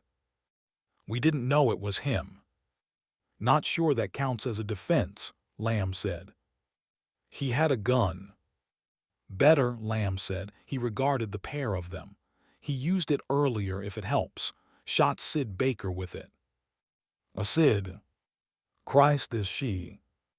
River found his voice. She's alive. Or was 20 minutes ago, Lamb corrected. Bending his knees, he went through Moody's pockets. When did this happen? 10 minutes ago. Maybe 15. And you were planning on what? Waiting for it all to go away. What were you doing here anyway? We'd been over the road. In the pub. Can't afford a room. Lamb produced a mobile phone from Moody's pocket. Where's the gun? Harper gestured behind him. He looked like using it. Harper and Guy exchanged glances. Let's get one thing straight, Lamb said. This isn't a court of law. Did he look like using it? He was carrying it. He didn't point it exactly. You might want to reconsider your position on that, Lamb said, fishing a faded brown envelope from inside Moody's jacket. Son of a bitch. He was in your office. We figured he was on a raid. Watching the pair of them in contrapuntal gear, River recognized something new going on, a shared conspiracy that hadn't been apparent before. Love or death, he figured.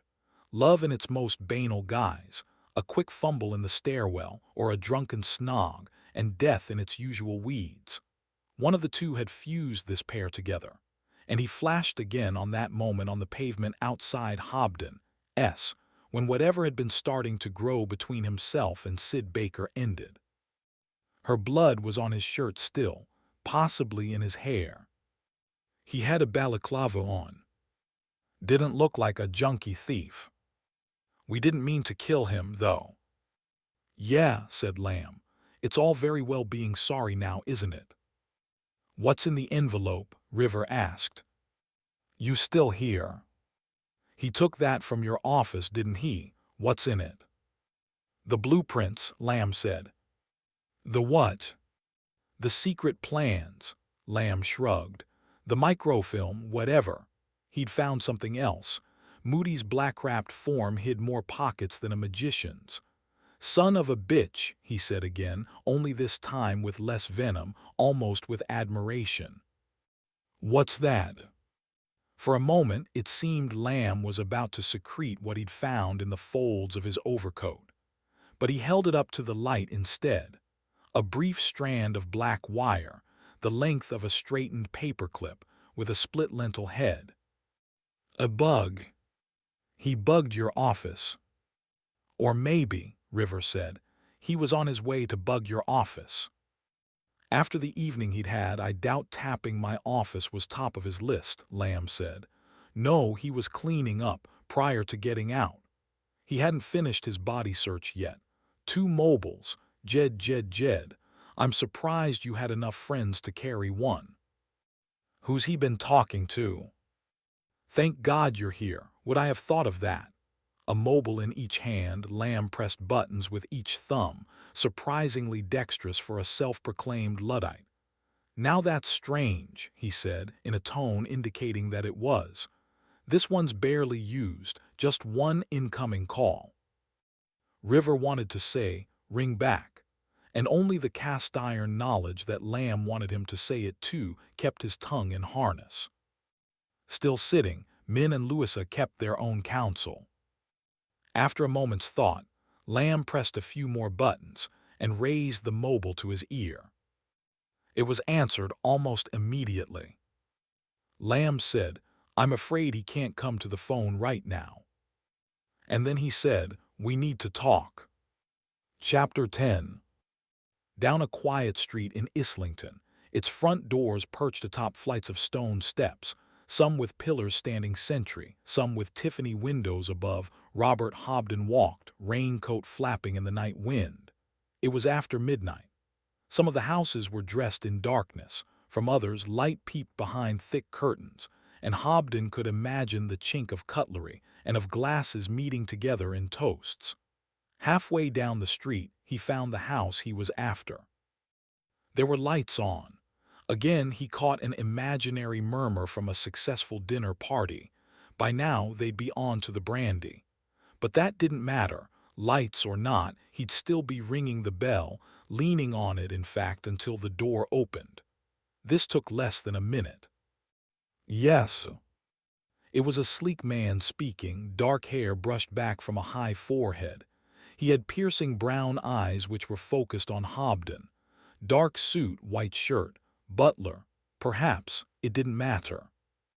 "Is Mr. Judd in?" "It's very late, sir." "Funnily enough," Hobden said, "I knew that. Is he in?"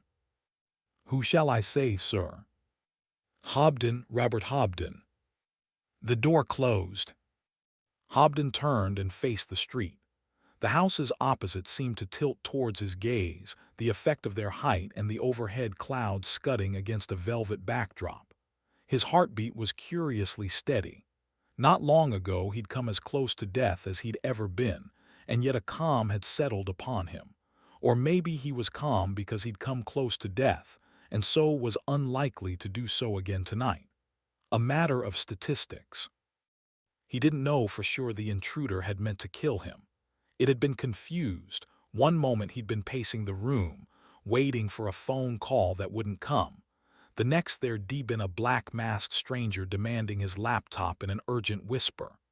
He must have picked his way through the door. It was all noise and fear. The man waving a gun, and then another intrusion, another stranger, and then somehow they were all outside and there was blood on the pavement and Hobden had run. He didn't know who'd been shot and didn't care. He'd run. How long since he'd done that? Back when he'd had urgent places to be, he'd have taken a taxi. So before long his lungs felt fit to burst, but still he'd pounded away, feet slapping pavement like wide flat fish, the juddering shock reverberating up to his teeth. Round one corner, then another. He'd been living in London's armpit for longer than he cared think about. Still, he was lost within minutes. Didn't dare look back. Couldn't tell where his own footfalls stopped and another's might start. Two loops of sound interlocking like Olympic circles. At last, heaving, he'd come to a crumpled halt in a shop doorway where the usual city smells lurked. Dirt and spoilt fat and cigarette ends, and always, the smell of wino's piss. Only then had he established that nobody was following. There were only the late-night London ghosts, who came out when the citizens were tucked up in bed, and anyone still on the streets was fair game. "Got a light, mate?" He'd surprised himself with the ferocity of his reply. "Just fuck off, all right, just fuck off." You could say this for the mad at night. They recognized the matter. The man had slunk away, and Hobden had recovered his breath, filled his lungs with that obnoxious stew of smells, and moved on. He couldn't go back to his flat. Not now, maybe never. This was an oddly cheering thought. Wherever he went, he wasn't going back there. And in fact, there weren't many places he could go. Everyone needs somewhere where the doors will always open. Hobden didn't have one. The doors in his life had slammed shut when his name appeared on that list. When for the first time ever he'd shuddered to see his name in the papers, no longer the smoothly provocative but the rawly unacceptable, but still, there were letter boxes he could whisper through.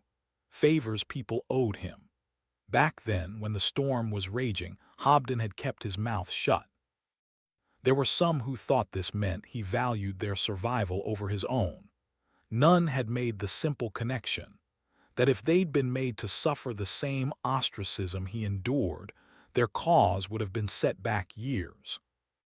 Nothing to do with racism, whatever the liberal elite pretended. Nothing to do with hate or repulsion at the sight of difference. Everything to do with character and the need for national identity to assert itself. Instead of lying down and accepting this unworkable multiculturalism, this recipe for disaster. But he hadn't had time to rehearse unanswerable arguments. He'd needed sanctuary. He'd also needed to get his message across. And if Peter Judd wasn't going to answer his phone calls, then Peter Judd was going to have to answer his door. Though Peter Judd, of course, didn't answer his own door. Certainly not at this time of night, and probably not at any other. The door opened, and the sleek character reappeared. "Mr. Judd is not available." The absence of Sir carried its own echo. But Hobden had no qualms about blocking the door with his foot. In that case, tell Mr. Judd he might have to make himself available first thing in the morning. The red tops like their front pages laid out by lunchtime. Gives them time to organize the important stuff. You know, girly shots, gossip columns. His foot withdrew and the door closed. He thought, who do these people think I am? Do they think I'll lie on my back, waggle all four legs in the air, while they pretend I'm some stray they never invited home? Maybe 2 minutes, maybe 3. He didn't count. Again, he studied the clouds whipping elsewhere and the looming roofs opposite threatening to come crashing down. Next time the door opened, no words were spoken. Mr. Sleek simply stepped to one side, his demeanor suggesting he'd drawn the word grudging in a post-dinner game of charades. Hobden was shown downstairs, past the drawing room, from behind whose closed door came the soft murmur of happiness. He couldn't remember the last time he'd attended a dinner party, though he'd probably been discussed at a few since. Downstairs was the kitchen, which was about the size of Hobden's flat and more carefully outfitted. Wood and gleaming enamel, with a marble block forming a coffin-sized island in its center. Pitiless overhead lighting would have shown up streaks of grease or splashes of sauce, but there were none, even now. The dishwasher hummed, and glasses were assembled along one surface, but it all looked like a tidy representation of a party's aftermath in a catalog dedicated to polite living. From stainless steel hooks on a rail hung shiny pans, each with their sole purpose, one for boiling eggs, another for scrambling them, and so on. A row of olive oil bottles, ordered by region, occupied a shelf. He still had a journalist's eye, Robert Hobden. Depending on who he was profiling, he'd take these things as evidence of middle-class certainty or mail-ordered props intended to buffer up just such an image. On the other hand, he wasn't writing profiles anymore. And if he was, no one would print them. Sleek stood by the door, pointedly not leaving Hobden alone. Hobden drifted to the far side of the room, leant against the sink. He wasn't writing profiles anymore, but if he were, and if his current host were his target, he'd be bound to start with the name. Peter Judd, PJ to his friends and everyone else. Fluffy-haired and youthful at 48 and with a vocabulary peppered with archaic expostulations, balderdash, tommyrot. Oh my giddy aunt. Peter Judd had long established himself as the unthreatening face of the old-school right, popular enough with the GBP, which thought him an amiable idiot, to make a second living outside Parliament as a rent-a-quote media horcum quiz show panel favorite, and to get away with minor peccadillos like dicking his kids, nanny, robbing the taxman blind, and giving his party leader conniptions with off-script flourishes. Damn fine city, he'd remarked on a trip to Paris. Probably worth defending next time. Not everyone who'd worked with him thought him a total buffoon, and some who'd witnessed him lose his temper suspected him of political savvy, but by and large PJ seemed happy with the image he'd either fostered or been born with. A loose cannon with a floppy haircut and a bicycle. And here he was now, bursting through the kitchen door with an alacrity that had Mr. Sleek making a sharp sideways step to avoid being flattened. "Robert Hobden," he cried. "PJ. Robert, Rob, how are you?" "I'm not so bad, PJ, yourself?" "Oh, of course. Seb, take Robert's coat, would you?" "I won't stay long." "But long enough to remove your coat. That's just dandy, that's just fine." This to Seb, if that was Sleek's name. "You can leave us now." The kitchen door swung closed. PJ's tone didn't alter. "What the fuck are you doing here, you stupid fucking cunt?" It reminded him of darker days, of missions you might not come back from. He'd always come back from them, obviously, but there were others who hadn't. Whether the difference lay in the mission or the men, there was no way of knowing. Tonight, he expected to come back. But he already had one body on the floor and another in a hospital bed, a pretty high casualty rate when he wasn't even running an op. The meet was by the canal, near where the towpath came to an end and the water disappeared inside a long tunnel. Lamb had chosen it because it cut down on directions of approach, and he didn't trust Diana Taverner. For the same reason, he got there first. It was approaching too. A quarter moon was blotted now and then by passing clouds. A house across the water was lit, all 3 stories, and he could hear chatter and occasional laughter from smokers in the garden. Some people threw parties midweek. Jackson Lamb kept tabs on his department's body count. She came from the Angel End, her approach signaled by the tapping of her heels on the path. "Are you alone?" she asked. He spread his arms as if to measure the stupidity of her question. As he did so, his shirt came untucked, and night air scratched his belly. She looked beyond him at the treed slope leading up to the road, then back at him. "What do you think you're playing at?" "I lent you an agent," he said. "She's in hospital." "I know, I'm sorry." "Lloyd Webber grade, you said. One step up from sharpening pencils. But now she's got a bullet in her head." "Lamb," she said. "The job was the other day. Whatever happened to her since, that's hardly." "Don't even bother. She was shot outside Hobden's place. By Jed Moody, intentionally or otherwise. When you're not co-opting my team, you're subverting them. You gave Moody a mobile phone. What else did you give him? An earful of promises, a ticket to his future." Taverner said, "Check the rule book, Lamb. You run Slough House and God knows nobody's looking to take that away. But I'm head of ops, which means directing personnel. All personnel. Yours or anyone else's." Jackson Lamb farted. "God, you're a vile specimen." "So I'm told," he said. "Okay, say you're right and this is none of my business. What do I do about the body on my staircase? Call in the dogs." If he hadn't had it before, he had her attention now. "Moody. Gah. He's dead. The proverbial dodo." Across the water, the smokers fell upon a joke of unusual hilarity. The canal's surface was ruffled by the wind. Lamb said, "You wanted to subcontract, you could have chosen more carefully. Jesus, I mean, Jed Moody. Even when he was any good, he wasn't any good. And it's a long time since he was any good." "Who killed him?" "You want to hear something funny? He tripped over his own feet." That'll sound good before limitations, though you might want to leave out the bit about it being funny. Lamb threw back his head and laughed a silent laugh, while leaves' shadows flickered across his wobbling face. He looked like someone Goya might have painted. "Good, very good. Limitations, yes. So we call in the dogs. Hell, it's a death. Why don't I call the plod? As it happens, I've a mobile with me." He grinned at her.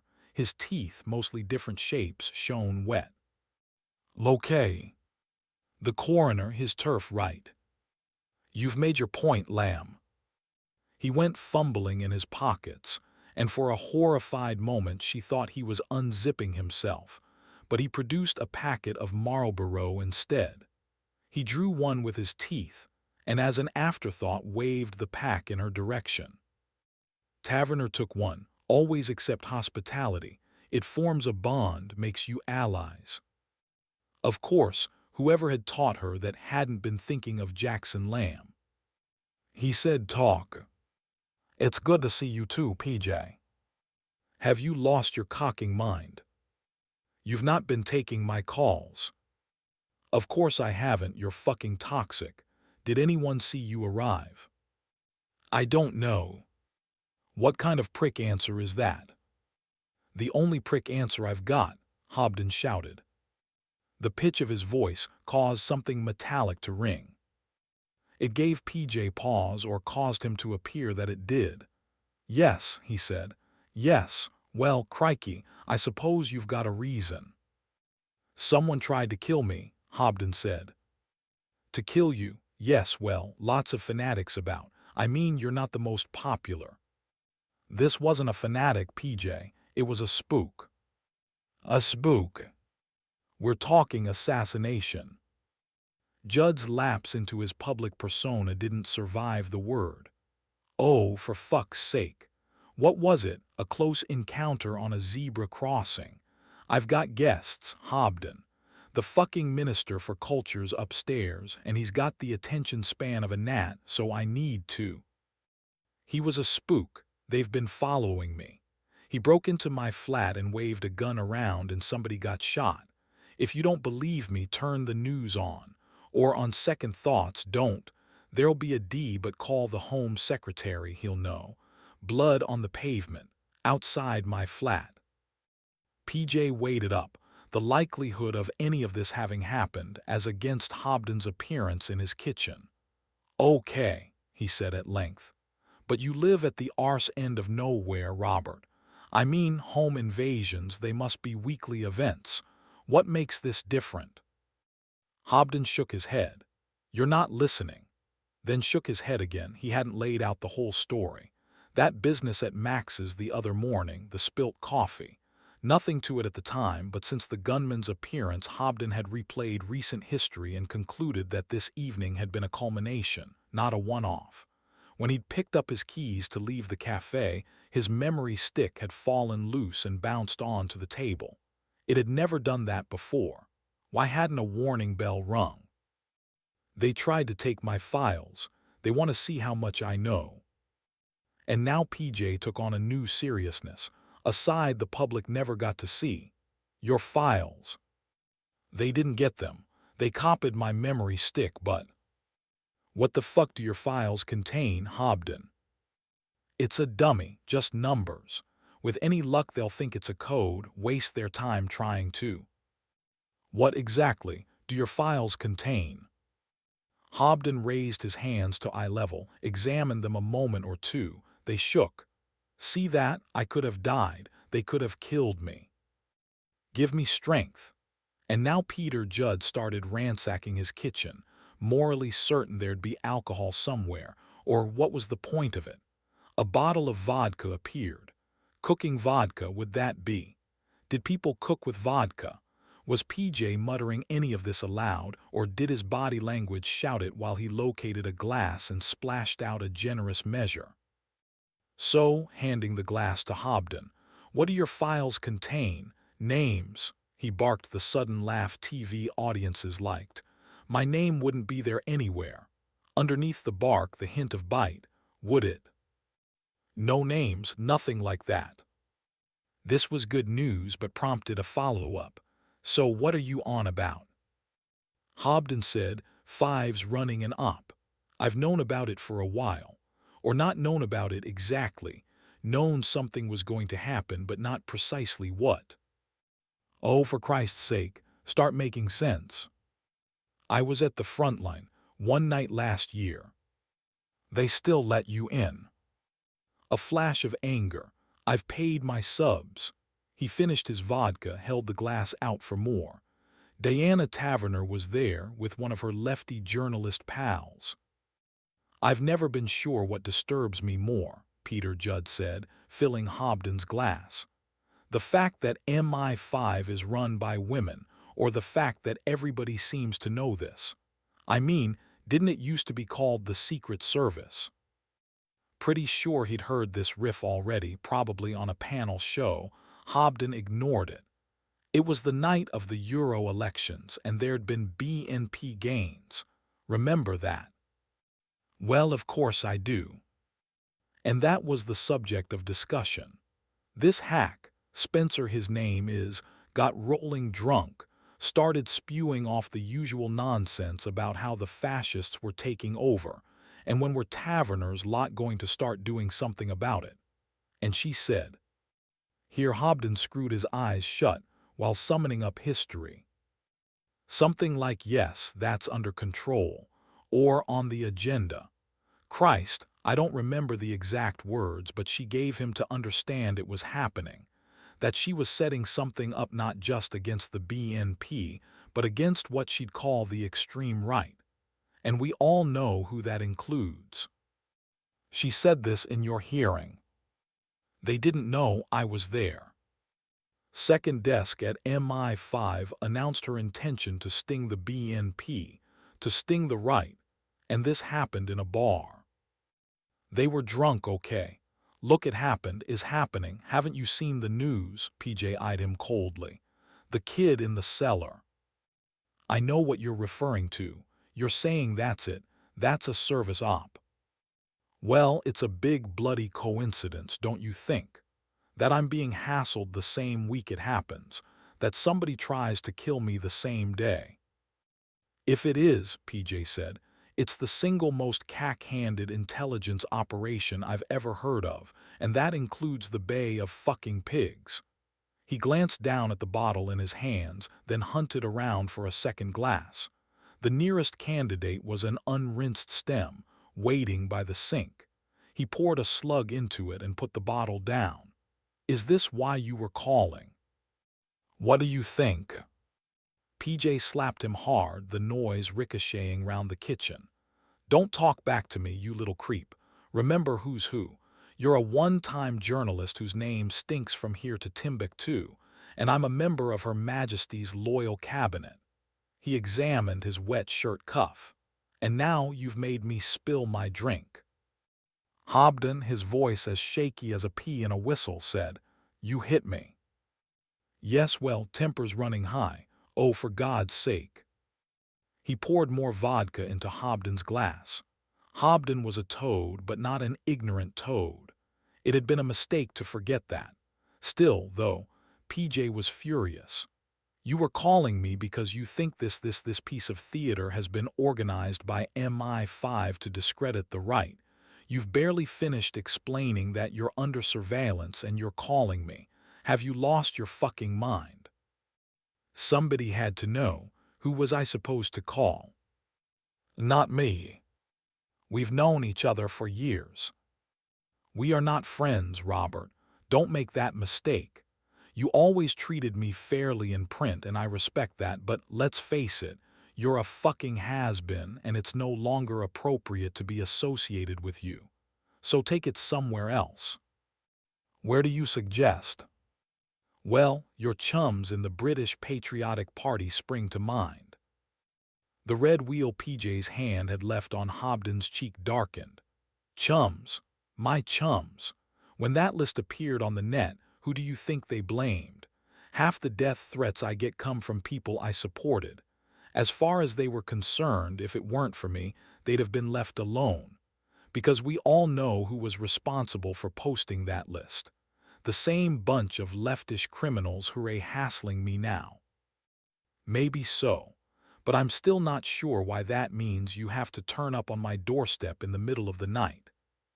Because this has got to be stopped, Hobden said. Lamb said, talk, then flicked a lighter in front of Taverner's face like a threat. She leant forward for the flame. Her seventh of the day, drawing smoke into her lungs, was growing familiar. She breathed out, said, Do you ever wonder why we do what we do? Taverner, it's after 2, and my team's smaller than it was yesterday. Let's get on with it, all right. There've been 15 failed terrorist plots since 7/7 Jackson. That must be true. I read it in the paper. Good for us. It was on page 11, below the fold. Lamb said, "If you wanted to be famous, maybe the Secret Service wasn't the right path." "This isn't about me." Jackson Lamb suspected it was very much about her. "Our failures get more press than our successes. You of all people should know that. The dodgy dossier, weapons of mass destruction. Okay, that was 6, but you think anyone cares?" Her words were coming faster now, each leaving its tobacco trace in the air between them. "There was a poll lately. 40-something% of the public think 5 had a hand in the death of David Kelly. 40-something%. How do you think that makes me feel?" Lamb said, "It makes you feel like doing something about it. Let me take a wild guess. You've set up some half-farce scheme involving a neo-fascist group kidnapping a Muslim kid and threatening to chop his head off on YouTube. Except it's not gonna happen because one of the group is one of your guys. So when 5 step in for a last-moment rescue, you'll have all the airplay in the world underlining what a ruthlessly efficient organization it is." He blew smoke. "Close." "Half-arsed." "Oh, for Christ's sake. We've got 1 dead and 1 in intensive care, and that's with you trying to keep this whole thing out of the papers. And in case you hadn't forgotten, they're both mine. Or were." "I'm sorry about Sid Baker." "Great." "It sounds like Moody tripped on his dick, and I'm not taking responsibility for that. But I'm sorry about Baker. I'll have that marked on her chart. You know, the one clipped to her bed which shows when her catheters changed. Jesus, did you really think this would work?" "It still can." "Crap, the wheels started coming off before you screwed them on. Tell me about Hobden. What makes him a danger?" "I don't know for sure he is. I didn't come here to fence. You had his files swiped and his rubbish collected. Why?" Briefly, she touched her forehead with the palm of her hand. When she looked back at Lamb, he felt he could almost see through her skin. Veins stretched tight over gleaming bone. Tap her with a fingernail, she'd shatter. She said, "Do you know Dave Spencer?" "Guardian hack. Used to be, got his cards. But anyway, yes, he and I were friends. Does that sound odd, me friends with a pinko journalist?" Nothing sounded odd to Lamb, except perhaps that people had friends. "We were in the Frontline Club the night of the Euro elections. The night the BNP won 2 seats, remember?" Lamb nodded. "We watched the results coming in and Dave went predictably mental. He's a drinker. Another reason they sacked him. Anyway, he started railing on as if it was my fault. 'What about your lot?' he kept saying. 'Isn't it time you took these pipsqueak fascists out of the game?'" "Oh, Jesus," Lamb said. "I don't know what I told him. Anything to get him to pipe down, but I said stuff, yes. That they were on the agenda, something like that. Non-specific, not for attribution. And all in Hobden's hearing.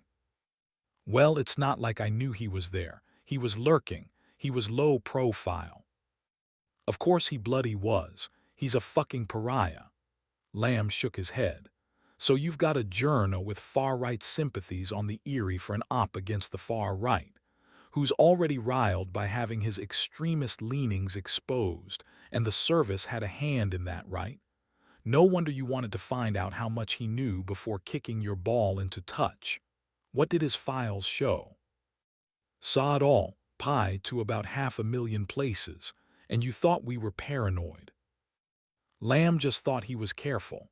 What Hobden had done, he'd have done too, the way a tourist carries a dummy wallet.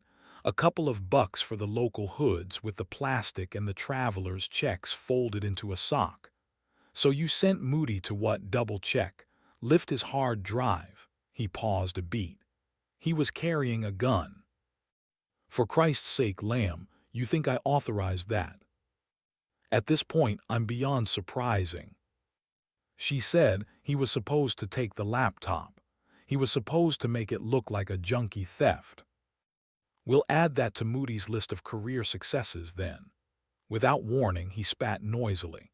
then said, "So now Sid Baker's on a table, having a bullet removed from her head.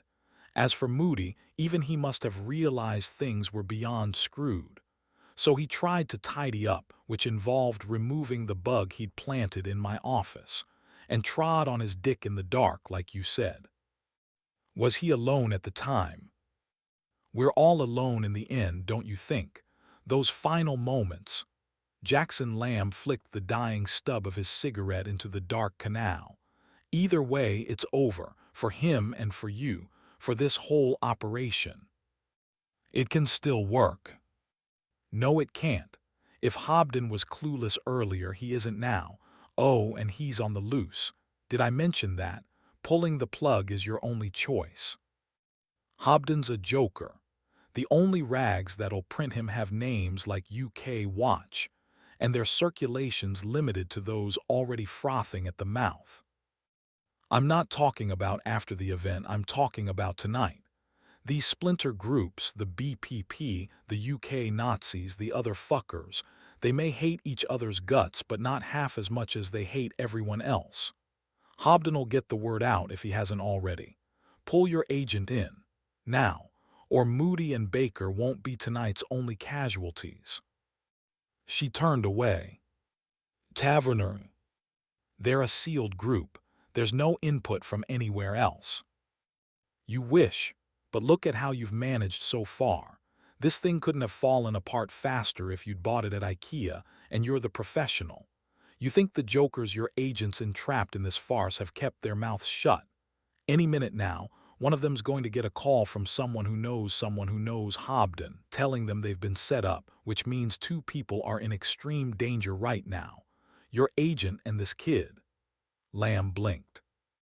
"Who's just some unlucky bastard who's the wrong color, right?" She didn't reply. "Oh, for fuck's sake," Lamb said. "How could this get worse?" "Because it's got to be stopped," Hobden said. "Don't you see? If it's a service op, obviously it'll be stopped," Peter Judd pointed out. "Five are hardly going to let anyone be beheaded on the internet. The whole point—" "I know what the whole point is. It's for everyone to forget about bombs on the tube and all those dawn raids that finish in acquittals. No, we'll have action footage of our brave spooks rescuing some poor brown-skinned boy and coincidentally painting the right as a bunch of mad murdering bastards into the bargain. That's what I want stopped. What about you? Do you want to let them get away with it?" "Given their track record, I rather doubt they will. But you still haven't explained why you're coming to me with this." "Because we both know the tide's turning. The decent people in this country are sick to death of being held hostage by mad liberals in Brussels, and the sooner we take control over our own future, our own borders—" "Are you seriously lecturing me?" "It'll happen, and within the lifetime of your government. We both know that. Not this parliament, but probably the next. By which time we both know where you expect to be living, and it won't be Islington, will it?" Hobden had grown alive again, eyes bright, breathing normal. "It'll be Downing Street." "Yes, well, the effing and blinding PJ of 10 minutes ago, the PJ who'd slapped Hobden, left the room. In his place was the bumbly figure familiar from countless broadcasts and not a few YouTube moments. Obviously, if called upon to serve, I'll leave my plow. And you'll want to take your party further right, but what if that ground's already staked out? And what if one of the occupying groups is mostly famous for attempting a prime-time execution? Now you're being ridiculous. Not even the muckiest rakers of your former profession are going to equate Her Majesty's government with— Well, they might if they learn of your connection with one of those groups. And now they'd come to the meat of the matter." Hobden said, "Don't imagine that the reason I never mentioned it in print was that I thought it a youthful indiscretion. I just never wanted to hear you deny it in public. You're PM material. With you at the helm, this country can be great again. And those of us who believe in strong government don't want to hear you apologizing for the causes you truly espouse. PJ placed his glass very carefully on the counter. I've never had any truck with extremism, he said levelly. Now he was Peter Judd, the people's pundit, his tone precisely the one he used on TV when he was about to put someone right while indicating that few people had ever been wronger. As it happens, I did write a report on the activities of some fringe right groups in the early 90s, in the course of researching which I attended 1 or 2 meetings. He leant closer so Hobden could feel his breath. And do you really think you have any credibility? His voice was velvet. You'll think the car crash your life has become is a fucking feather bed, compared to what'll happen next. I don't want to cause a scandal. That's the last thing I want, but if I did. Slowly, carefully, Hobden drained his own glass. But if I did, I don't need credibility. I have something far more useful. He set his empty glass next to PJ's. I have a photograph. Oh, for fuck's sake, how could this get worse? Taverner said, it's not simply about improving Five's reputation. There's a war on Jackson. Even from Slough House you must have noticed. And we need all the allies we can get. Who is he? It's not who he is, it's who his uncle is. Oh Christ, Lamb said, don't tell me. His mother's brother is Mahmud Gul. Jesus wept. General Mahmud Gul, currently second desk at Pakistan's Directorate for Inter-Services Intelligence. Yes, thank you, I know who he is, Jesus Christ. Think of it as bringing communities together, Taverner said. When we rescue Hassan, we make a friend. You think we can't use one? In Pakistan's Secret Service. And have you given the flip side any thought? If this goes wrong, and Christ knows it's not gone right yet, you've assassinated his nephew. It's not going to go wrong. Your faith would be touching if your stupidity didn't make me retch. Pull the plug, now. Another strain of laughter wafted over the canal, but sounded less than genuine, driven by alcohol rather than wit. She said, okay, suppose we do that, finish it, tonight. Her eyes momentarily focused on something beyond Lamb's shoulder, then returned to his face. A day early doesn't mean it can't still work. When I hear anyone say that, Lamb began, but she spoke over him. In fact, it'll work better. Not a last-minute rescue. We get to the kid 24 hours before he's due for the chop, and why's that? Because we're good. Because we know what we're doing. Because you know what you're doing. Lamb appeared to choke. You're out of your mind, he said once he could talk. It works, why wouldn't it? Well, for a start, there's no paper trail. No investigation. How am I supposed to have found him? Divine inspiration. He was taken in bloody Leeds. They brought him here. They're not far away. They're in London. They're not far away, she repeated. As for the paper trail, we'll work up a legend. Hell, we're halfway there already. Hobden's our point of entry. It was your team burned him, took his files. Which were a pile of cack, he reminded her. Not necessarily. Not once we've decided what they really say. Enough light fell on Taverner's face for Lamb to see she meant every word. She was probably mad. It wouldn't be the first time the job had done that, and being a woman couldn't help. If she was thinking straight, she'd have noticed the flaw in her reasoning, which was that he, Jackson Lamb, couldn't give a flying fart for whatever she was offering. Or maybe she had. Think a minute about what it could mean. I'm thinking there's a body on my staircase. He fell on the stairs. An empty bottle's the only prop you'll need. Her whispers were urgent now. They were talking of death, of other people's death. They were also talking of career-ending moments and maybe of something else. Redemption. Excuse the fuck out of me. Rehabilitation. I don't need rehab. I'm happy where I am. Then you're the only one. Christ, Jed Moody would have given his left bollock to be let back inside. And look where that got him. So he proved he was a slow horse. Are the others as bad? Lamb pretended to think about it. Yeah, he said, probably. It doesn't have to be that way. Do this and you get to be a hero. Again. So do the boys and girls. Just think the slow horses back among the thoroughbreds. You don't want to give them that chance. Not especially. Okay, so what about the downside? Was Moody really on his lonesome when he broke his neck? She put her head on one side. Or did he have company? Lamb showed his teeth. We've covered this. Call in the dogs. When they've finished tearing you apart, they'll maybe have strength to pick at the rest of us. He yawned a cavernous yawn he didn't bother to conceal. I'm not bothered either way. No matter who gets swatted. You said it. What if it's Standish?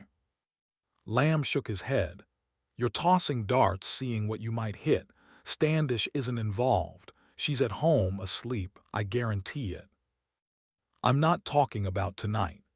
And this time she had the sense that a dart had landed close. She could tell by Lamb's body language, a relaxation of the muscles around his mouth, a signal designed to indicate absence of care. Catherine Standish. She came this close to a treason charge. You think that went away? His eyes were black in the moonlight. That's not a can of worms you want to open. Do I look like I'm keen? You're right, this evening's out of control. I want it over quickly and quietly, with someone I trust at the reins. And like it or not, Slough House is part of this now. You'll all get turned over. And poor Catherine, well, she doesn't even know the trouble she was nearly in, does she? Lamb surveyed the canal. Light swayed on its surface, reflections from stray sources. A few houseboats were shrouded in darkness, their cabin roofs home to potted plants, some trailing green fingers as far as the water and carefully stacked piles of bicycles. Evidence of an alternative lifestyle or a hidey hole for alternative weekends. Who cared? He said it was before your time, but you know why I'm at Slough House. It wasn't a question. Diana Taverner said, I've heard 3 versions. The bad one, that's the truth. I guessed as much. He leant forward. You've been using Slough House as your personal toy box and that pisses me off. Are we clear on that? She gave the dart another push. You care about them, don't you? No, I think they're a bunch of fucking losers. He came closer. But they're my losers, not yours. So I'll do this thing, but with conditions attached. Moody disappears. Baker was a street victim. Anyone who's with me tonight is fireproof. Oh, and you're everlastingly in my debt, which you'd better believe will be reflected in expense sheets evermore. We can all come out of this covered in glory, she said, unwisely. But Lamb rejected the 7 or 8 probable rejoinders, simply shook his head in mute disbelief, and looked again at the canal's surface, where broken shards of light bobbed in quiet disarray. I have a photograph, Hobden said. It shows you throwing a Nazi salute with your arm round Nicholas Frost. He's forgotten now, of course, but he was a leading light in the National Front at the time. Stabbed to death at a rally a few years later, which is just as well. He was the sort who gave the right a bad name. A long moment later, PJ said, that photograph was destroyed. I can believe it. So destroyed it might be said never to have existed. In which case, you have nothing to worry about. The various PJs who'd so far been present, the urbane, the bumbly, the vicious, the cruel melded into one. And for a moment the real Peter Judd peered out from the overgrown schoolboy, and what he was doing was what he was always doing, weighing up who he was talking to in terms of the threat he posed, and assessing how that threat might cleanly be dealt with. Cleanly meant without repercussion. If the photograph still existed and was in Hobden's possession, the consequences would be potentially catastrophic. Hobden might be bluffing, but that he even knew of the photo meant PJ's needle had edged into the red. First, neutralize the consequences. Deal with the threat later. He said, "What do you want?" "I want you to get the word out." The word. That this whole setup, this supposed execution, is a fake. That the voice of Albion, who have never been more than a bunch of street fighters, have been infiltrated by the intelligence services. That they've been made the vehicle for a PR exercise, and they're not going to come out of it well. Hobden paused. "I don't care what happens to the idiots, but the damage they're doing to our cause is incalculable." PJ let that our slide past, our cause. And I'm to what? Announce this in the house. Don't tell me you haven't got contacts. The right word from you in the right ear will get a lot further than mine will. His voice became urgent. "I wouldn't involve you if I could deal with this myself, but like I said, they're not my chums." "It's probably too late already," PJ said. "We have to try." Exhausted suddenly, Hobden wiped a hand across his face. "They can say it was a joke that got out of hand, that they never had any intention of spilling blood." There was commotion outside, voices calling down the stairs. "PJ, where have you got to, damn it? And also, darling, where are you?" This last with more than a hint of tetchiness. "I'll be right up," PJ called, and then, "You'd better go." "You'll make the call." "I'll see to it." Something in his glare dissuaded Hobden from taking it further. Lamb left. Taverner watched until his bulky shape merged with the larger shadows, and then for another 2 minutes before allowing herself to relax. She checked her watch. 2:35. A quick mental calculation. The deadline, Hassan's deadline, had about 26 hours to run. Ideally, Diana Taverner would have played that string out longer, waited until every TV screen in the land was running a clock before she set the rescue wheels turning. But tonight would have to do. And anyway, the bright spin she'd put on it, that this was not a last-minute rescue but a controlled, panic-free operation, would work fine. Never any danger. That's what the report would conclude, that Five had everything under wraps from the start. So come morning, Hassan would be safely home, Taverner's agent would be out from deep cover, and she herself would be accepting congratulations, watching the service's cachet skyrocket. And as a bonus, there was no chance of Ingrid Tierney getting back from D.C. in time to steal her glory. But it was no great comfort that matters now lay in the hands of Jackson Lamb. Lamb was worse than a service screw-up. He was a loose cannon who'd willfully slipped his moorings. When he'd asked if she knew why he was at Slough House, he'd been threatening her, asking if she knew what he'd once done. If things went screwy tonight, Lamb wouldn't leave it to the dogs to clean things up. He'd wipe the slate himself. In which case, a contingency plan was advisable. She fished her mobile out of her pocket, called up a number. It rang 5 times before being answered. "Taverner," she said. "Sorry to disturb, but I've just had a very strange conversation with Jackson Lamb." Still talking, she set off down the towpath, and pretty soon was swallowed by the shadows. It was late, but the dinner party was still going strong. The odd line of coke was helping. PJ had resolved to let this pass, but would be having words with the guilty parties, strong words, before the week was out. There were jinks you could enjoy in opposition, and higher jinks you could get away with in government, but once inside the cabinet, there were guidelines to be observed. None of the puppies partaking were at PJ's exalted level, of course, but it showed him deep disrespect to imagine that he hadn't noticed. But they could wait. In the half-hour since Hobden's departure, PJ had been assessing the deeps and shallows of his story, and had decided it was probably true. Even in the webbed-up world, where conspiracy theories spread faster than a blogger's acne, PJ had no difficulty believing that elements within MI5 might have concocted this piece of grand guignol, and it even impressed him a bit. A little less cloak and dagger and a bit more reality TV. That was the way to catch the public imagination. And you couldn't get more real than spilling blood. What he hadn't decided was what his reaction should be. For all Hobden's doom-mongering, PJ felt that the electorate could distinguish between the establishment version of right-wing and the kind cooked up on sink estates. Besides, follow Hobden's reasoning, and it made no difference whether the plot succeeded or failed.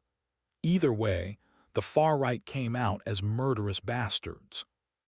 And given that PJ didn't care if one, at best, second-generation citizen lived or died, and that he intended one day to be in a position where the strength of the intelligence services was of immediate personal concern to him, the deck was weighted against his lifting a finger. But then there was the photo, if it existed. Here in the privacy of PJ's head, there was little point pretending it had never done so, but whether it could still be described in such terms was a different matter, one which a serious amount of money, a fair few promises, and one act of violence had theoretically resolved. At this distance, there was little chance that a copy survived, but allowing for the possibility that it did, there were few more likely candidates for finding it than Robert Hobden.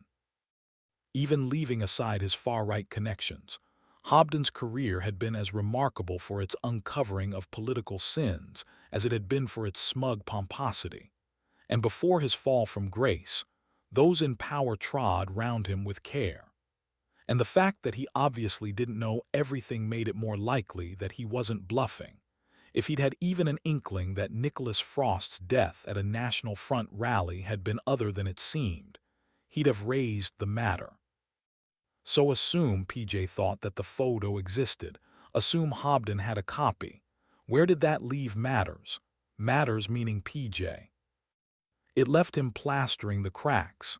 He pushed his chair back, waved an apologetic hand in his wife's direction, mouthed telephone at her. She'd think this was to do with the hostage situation, and it was, of course. It was. He found Sebastian on the upstairs landing where he sat looking out at the quiet street. Factotum was one of the words used to describe Sebastian. PJ had also heard Majordomo and even Batman. That last one was quite good, in fact. Caped Crusader. Dark deeds in the cause of righteousness. Righteousness also meaning PJ. If the photo existed, well, there were guidelines to be observed at cabinet level, of course, but one of those was the bottom line itself, which simply stated that you did not allow others to hold a blade at your throat. Those in power had once trod round Robert Hobden with care. These days, rolling right over him was an option, but first he'd plaster those cracks, get the word out as Hobden had wanted. PJ did not maintain personal relations with those who dwelt so far beyond the pale, but then he didn't need to. What's a Batman for? Seb, he said, I need you to make some calls. Chapter 11. Jed Moody's body was still on the landing, bleakly lit by a naked bulb. Lamb paid little attention to it on his way up to his office, where he lifted the corkboard from the floor and rehung it on the wall. Then he unlocked a desk drawer and drew out a shoebox. Inside, swaddled in cloth, was a heckler and cock. After examining it briefly by the light of the anglepoise, he slipped it into his overcoat pocket, causing the coat to hang awkwardly. Leaving the shoebox on the desk and the low lamp burning, he returned downstairs. What happened to the gun? He asked. I've got it, River told him. Lamb held out a meaty hand, and River surrendered the weapon, which promptly disappeared inside Lamb's pocket. Curiously, to River's eye, it seemed to even him up a little. Lamb glanced down at Moody. Keep an eye on the place, eh? The dead man didn't answer. Lamb led the way down, lighting a cigarette before they'd reached the street. Outside, its plume of smoke was almost white. "Anyone else got a car here?" "Louis, a guy did." "Either of you in a state to drive?" "Yes." "Then follow me." "Where to?" River asked. "You're with me." To the other two, Lamb said, "Rupel Street, know it?" "South of the river." "This time of night?" Lamb said, "That's supposed to be funny." "What do we do when we get there?" River asked. "We rescue Hassan Ahmed," Lamb said, "and we all get to be heroes." River, Min and Louisa shared a glance. Lamb said, "Is that all right with you, or did you have other plans?" They had no other plans. Larry, Moe, and Curly. Curly, Larry, and Moe. Who were these people, and why had they taken him? "You think we give a toss who you are?" For long stretches at a time, Hassan believed that he had stopped thinking, that he was all feeling, no thought. But that was wrong. It was more that his thoughts had become feelings and were now tumbling round his head like butterflies. His thoughts were fluttering things, impossible to pin down. They led to one thing, then to another, and then to a third, which might be the first thing over again, though it was hard to be sure, as by then he'd forgotten what the first thing had been. Whether the root cause of this was fear or hunger or loneliness, he didn't know. What was interesting, and this interested him in the same way he might once have been interested in the activities of an ant, was that he had discovered a talent for time travel. For fractions of a second, he was able to cast himself out of this cellar and into a past in which none of this would ever happen. For instance, he remembered the first time he'd asked his mother about the man in the photo on her bedside table, this obvious soldier with fine, firm features, and a look in his eye suggesting that he too knew the secret of time travel and was seeing through the camera and into the future itself. A future in which children yet unborn would gaze at his photograph and wonder who he was. "That is your Uncle Mahmud," he was told. Hassan had been 5 or so at the time. "Where is he?" he'd asked. "He's back home in Pakistan." But home didn't mean Pakistan to Hassan. Home meant where he lived. It meant the house in which he woke up every day with his parents and brothers and sisters, and also the street on which that house was set, and the town that street was part of, and so on. It confused him that for his mother the word might mean something else. If words meant different things to different people, how could they be trusted? And if this man was his uncle, why had Hassan never met him? "Why doesn't he visit us?" Because his uncle was a very busy and important man, who had duties that kept him on the other side of the world. Information supplied early enough becomes hardwired into the brain, and this nugget had not only satisfied Hassan, but seemed to be the only thing worth saying on the subject. When, years later, he had glimpsed what looked like the same man on the BBC News, a figure in a line of men being introduced to the U.S. president, who'd been on one of his welcome to world tour, it was simply confirmation of what his mother had told him, that his uncle was a very busy and important man. And then the flicker of history was gone, and Hassan was back in his cellar. His uncle was a very busy and important man, too busy and important ever to visit England. That was the story his younger self had been told. The truth, as his father had told him much later, cast a somewhat different light. His uncle had never visited because he did not approve of his sister's marriage, did not approve of their secular life. Though the matter of his busyness and importance remained true, his uncle was a high-ranking officer in the Pakistan military. Was that busy and important enough, he wondered now? Was that important enough for Larry, Curly, and Moe? "You think we give a toss who you are?" That was what they had said, but perhaps they had lied. After all, they had assaulted, drugged, and kidnapped him, imprisoned him in a damp cellar, coldly informed him they were going to cut his head off. They had given him a bottle of water and a banana and nothing else. They were bad people. That they were liars was not beyond possibility. And since busyness and importance easily equated with wealth, maybe this was in reality a kidnapping of the garden variety. That for all their threats and bluster, Moe, Curly and Larry's aim was to screw money from his busy, important uncle, no more. Which made more sense than that they might demand a ransom from his parents, who were busy but not important, comfortable but not rich. Hassan was almost certain then that this must be the case.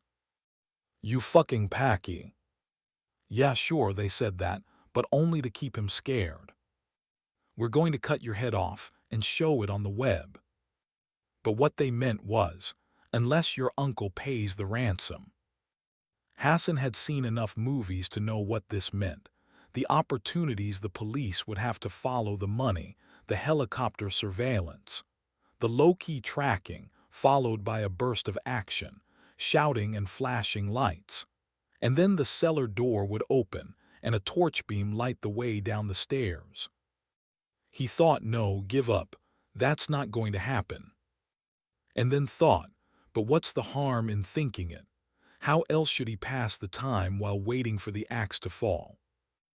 And even as these thoughts fought like butterflies in his crowded head, something thumped on the ceiling above him, and voices cried out in anger or surprise. Was that violence he heard? He thought it was violence. A brief outburst ending with another thump, while in his head new pictures painted themselves. A SWAT team had come crashing in. Armed police had stormed the house. His uncle, the soldier, had tracked him down. Any of the above. And Hassan allowed himself to hope. Traffic was light, mostly taxis and night buses. London was a 24-hour city, but only if you counted the things nobody wanted to do, like find a way home in the middle of the night or head out for a cleaning job in the pitch-dark cold of the morning. Watching through the window, River was trying to get his head round what Lamb had told them before they'd piled into separate cars. That there were 3 kidnappers. That one was a friendly, but it was anybody's guess which, or how he'd react. Are they armed? I'm guessing they've got an edged weapon of some sort. They'd look bloody stupid trying to take the kid's head off with a gherkin. So why us? River asked. Why not a SWAT team? Why not the Achievers? Lamb didn't answer. Through the passenger window, River saw a figure curled in a shop doorway under a pyramid of cardboard, but it was gone already, not even a memory. River refocused on his own reflection. His hair was shaggy, and a day's worth of beard graced his chin. He couldn't remember the last time he'd been to a barber's. He supposed they'd have shaved Sid's head first thing. Her head must seem tiny without her hair. She'd look like a Hollywood alien. His reflection dissolved and came back when he blinked. It was all part of the same thing. Hobden, Moody, Hassan, Ahmed, Sid being shot. It was all part of somebody else's game whose pieces seemed to have fallen into place for Lamb. It had been Lady Di he'd gone out to meet. He hadn't said so, but who else could it have been? River himself hadn't laid eyes on Diana Taverner since spending 2 days tailing her, all those months ago. But Lamb, slow horse or not, had middle-of-the-night parleys with her. They passed a stationer. Its familiar logo lit in blue and white, and a connection he'd fumbled for earlier was made. "It's money, isn't it?" he said. "What is?" "In that envelope. The one Moody took from your office. It's money. It's your flight fund." Lamb raised an eyebrow. "Flight fund? Haven't heard that in a while." "But that's what it is." Lamb said, "Oh, right, your grandfather, that's where you got it from." He nodded to himself, as if that were a problem solved. And he was right, of course. That's where River had heard it. Every Joe needs a flight fund, the OB had said. Couple of grand, couple of hundred, however much it takes. In the straight world, they'd call it fuck you money. Damn it, I shouldn't have said that. Don't tell your grandmother. River could still remember the thrill that had gone through a 12-year-old boy hearing that. Not because of the F word, but because his grandfather could say don't tell your grandmother and trust him not to do so. It gave them a secret. It made them Joes together. A flight fund was what you needed when you lived on the edge and might slip off any moment. Something to feather your fall, to give you the means to walk away. Yes, Lamb said, surprising River. It's a flight fund. Right.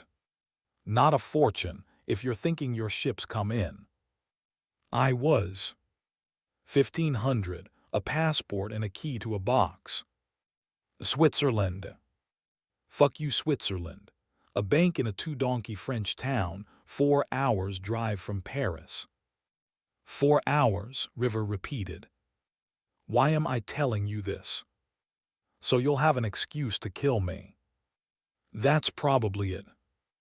Lamb didn't look any different, was still a soft, fat, rude bastard, still dressed like he'd been thrown through a charity shop window, but Jesus, River thought, Lamb was a Joe. He kept a flight fund pinned behind his notice board, which he plastered with money-off coupons and out-of-date special offer ads nobody ever saw beyond. Misdirection. It was what a Joe did, or so the OB had always told River. There's always someone watching. Make sure they're not seeing what they think they are. Crossing the Thames, River saw a world of tall glass buildings. They were mostly in darkness, towers of unilluminated windows casting back pinpricks of light they'd found on the streets below or the skies above. But here and there a pane would be starkly lit, and through some there were figures visible, crouched over desks or just standing in rooms, their attention owned by the unknowable. There was always something going on, and it wasn't always possible from the outside to understand what it was. Of course, hope is what gets you in the end. Worse than the noise had been the silence that followed. Hassan was holding his breath, as if he were hiding rather than being hidden. It half occurred to him that if these bastards knew how English he was, how wary of drawing attention to himself, they'd forget the color of his skin and embrace him as one of their own. But no, these bastards, they'd never forget his skin. Hassan Ahmed hoped that the SWAT team, the armed police, his uncle the soldier, showed these bastards no mercy. Now they'd track them down. Larry, Moe, and Curly. Curly, Larry, and Moe. Hassan didn't give a toss who they were either, all right.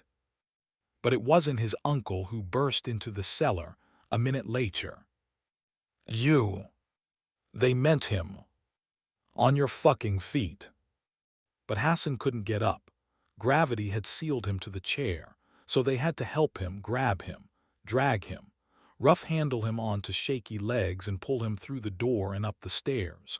Hassan wasn't sure how much noise he made during this. Perhaps he was praying, because you always found your gods again. For however long he'd been in that cellar, he'd been begging Allah for release, making all the bargains always made in this situation. Perhaps if Hassan had believed in him, he wouldn't have abandoned Hassan to the fate of dying for being one of his believers. But Hassan wasn't allowed much time to meditate upon this. Mostly, he was being manhandled up a narrow flight of stairs, at the top of which waited whatever was going to happen to him next. He had thought the execution would happen down in that cellar. But it happened in the kitchen. The house was on a terrace that had seen better days, most of them pre-war. The upstairs windows were boarded over and those at ground level thickly curtained, with no light showing. A water stain spattered its facade. Lamb said in a harsh whisper, "Hands up who hasn't been drinking tonight."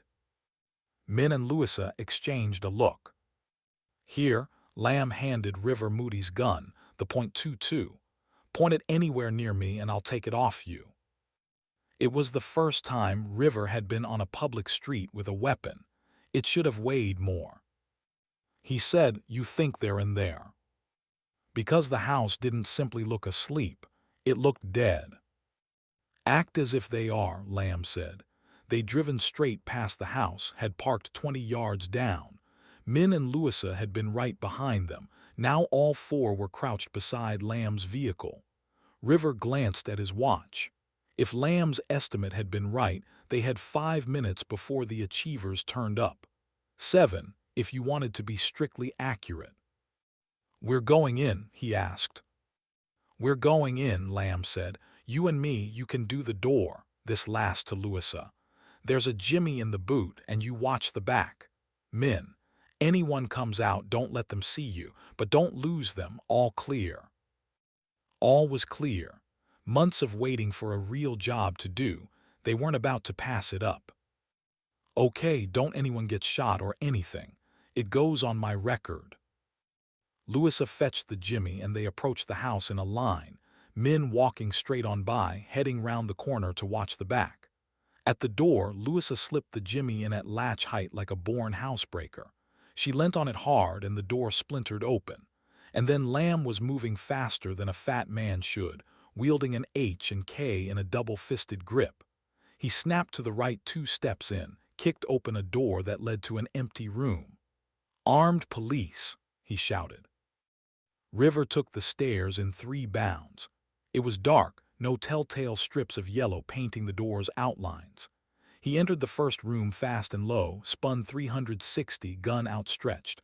Armed police. Nothing, just a pair of mattresses on the floor and an unzipped sleeping bag curled like a slewed skin. There was a shout from downstairs. He backed out, kicked open the second door, same story. Another shout, Lamb calling his name. The last door was a bathroom. He pulled the light cord. A green stain blossomed beneath one of the bath taps, and a shirt hung from the shower rail. It was damp. Lamb shouted his name again. River ran downstairs. Lamb was silhouetted at the end of the hallway, looking at something on the kitchen floor. His gun was in his hand, but his arm hung by his side. River said, "Upstairs is clear." Lamb said, "We need to go." His voice was ghoulish, warped. Louisa Guy approached River from behind. She was holding the jimmy in a 2-handed grip. "What is it?" "We need to go, now." River moved closer and stepped through the kitchen doorway. The body sprawled across the kitchen floor had once been taller. Now it lay in a pool of gore, around which a fat bluebottle hummed busily. Behind him, Louisa said, "Oh, sweet Jesus." On the kitchen table sat a head, raggedly removed from its owner. River turned and pushed past Louisa. He barely made it out before throwing up into the gutter. They crossed the black river in a blue car, red memories staining their minds. Enough blood staining their cuffs and their shoes to render them bang to rights at a glance, let alone after forensic study. The one driving said, "Did you have to?" "Yes." "He was." "He was what?" You just what?" "I just wasn't ready for it." "Yeah, right." "I was." "No, well, he wasn't either, was he? But guess what? Makes no fucking difference. He's just as fucking dead." He was dead. They'd left his head on the kitchen table. How much deader could he get? Chapter 12. Phones now. Dumbly, they fumbled for their mobiles. "Where's Harper?" He was arriving at a trot. "What happened?" "Your phone," Lamb said. "My phone." "Now damn it." Min Harper fished out his mobile phone, added it to the 3 Lamb was holding, watched in horror as Lamb dropped all 4 down the storm drain at his feet. "Okay, go, fetch Ho Loy and White, I'll get Standish." All of this to River like a dream sequence, voices booming in and out of focus, the nearest streetlight swimming. He felt empty-legged, like a wind might knock him over, and didn't want to look back at the house with its still-open door, with its kitchen, with its table on which sat a severed head. If a head could sit. If a head could sit. "For fuck's sake, Cartwright, don't do this now." River said, "I've seen him before." "We've all seen him before," Lamb said. Louisa Guy ran a trembling hand through her hair. Min Harper touched her elbow, and she shook him off. He was one of us, Cartwright. He was a slow horse. Now get moving, get the others, don't go home. River glanced at Min and Louisa and read their expressions accurately. We don't know where they live. Give me strength. He rattled off addresses: Balham, Brixton, Tower Hamlets. Then where? Blake's grave soon. They left in separate cars. A bare minute later, 2 black vans arrived and figures piled out. A spook. But fuck all, he was a spook, end of. He made a chopping motion with one hand. In both their minds, a head fell to the floor. You're what? I'm just. You're scared. You killed him. We killed him. I didn't even know you were gonna do that. Did you think this was a game? But it changes everything. You're a Nancy, nothing's changed. Nothing's changed, we killed a copper. Spy. Spy, copper, what's the difference? You think they'll let this lie? You think they'll what? Because Curly had thrown his head back and screamed in mirthless laughter. Diana Taverner was in her office. It was shortly after 3 and the hub was mostly empty. Only a couple of the kids hunched over a console coordinating surveillance of an animal rights group. She just put the phone down. The tactical ops squad, the Achievers, had gone into the house near Waterloo. It was empty save for a body. They'd cut his head off. The good part, if you could call it that, was that he'd been dead before that happened. A fingerprint scan was on its way, but she already knew whose the body was. It wasn't Hassan Ahmed S., so it had to be Alan Black S., her agent. Jackson Lamb and his crew were nowhere. Her earlier worst thoughts about things going even more wrong had come to pass. It was as well she'd set a backup plan in motion. Echoing that thought, the phone rang. Ingrid Tierney, her boss. They'd spoken earlier. Taverner had called her from the canal. She was somewhere over the Atlantic, nearer New York than London. Ingrid, she said. I'm hearing rumors. What's going on, Diana? Like I said earlier, it's Jackson Lamb. You're sure? It looks like it. She leant forward, rested her forehead on her palm. Commit to the action and the voice follows. The body at Waterloo, it's Alan Black S. He used to be one of Lamb S. Quit last year, but maybe he didn't after all. It looks like Lamb's been playing him all along. Jesus wept, this cannot be happening. Best I can tell, Lamb was running the kidnapping to make a personal score. Or else, God knows, to make the service look good. Either way, it's shot to hell. His agents murdered and the others are gone, Hassan Ahmed with them. And there's no reason on earth they should stick to their deadline now. Christ, Diana, this is your watch. Mine. Slough House hardly falls under my jurisdiction, does it? Before we start the recriminations game, let's get that on the record and face facts. The body's one of Lamb's people. Lamb knew where to go, for Christ's sake. Ingrid Tierney said, he was there then, at Waterloo. Yes, I don't know where he is now, but we'll trace him. In time. Ingrid, at this stage he knows as much about Hassan Ahmed's whereabouts as we do. His ops blown. We're looking at damage limitation. I know you're shocked, but he's always been a loose cannon, and ever since the partner business. Careful. I don't officially know what happened then, but I've a shrewd idea. And anyone who can do what Lamb did probably thinks he's above scrutiny. I've been worried about him for some time. That's why I put Sid Baker in there. And what did she report? That Lamb runs the place like a mad hermit. Sits in his top-floor lair with the blinds drawn. It's not a big surprise he's tipped over the edge, Ingrid. She was using her name too often. She'd have to watch that. What's Baker said about tonight? She's in no position to say anything. She was one of tonight's casualties. Hell's teeth. Did I miss the meeting where war was declared? We're mopping up.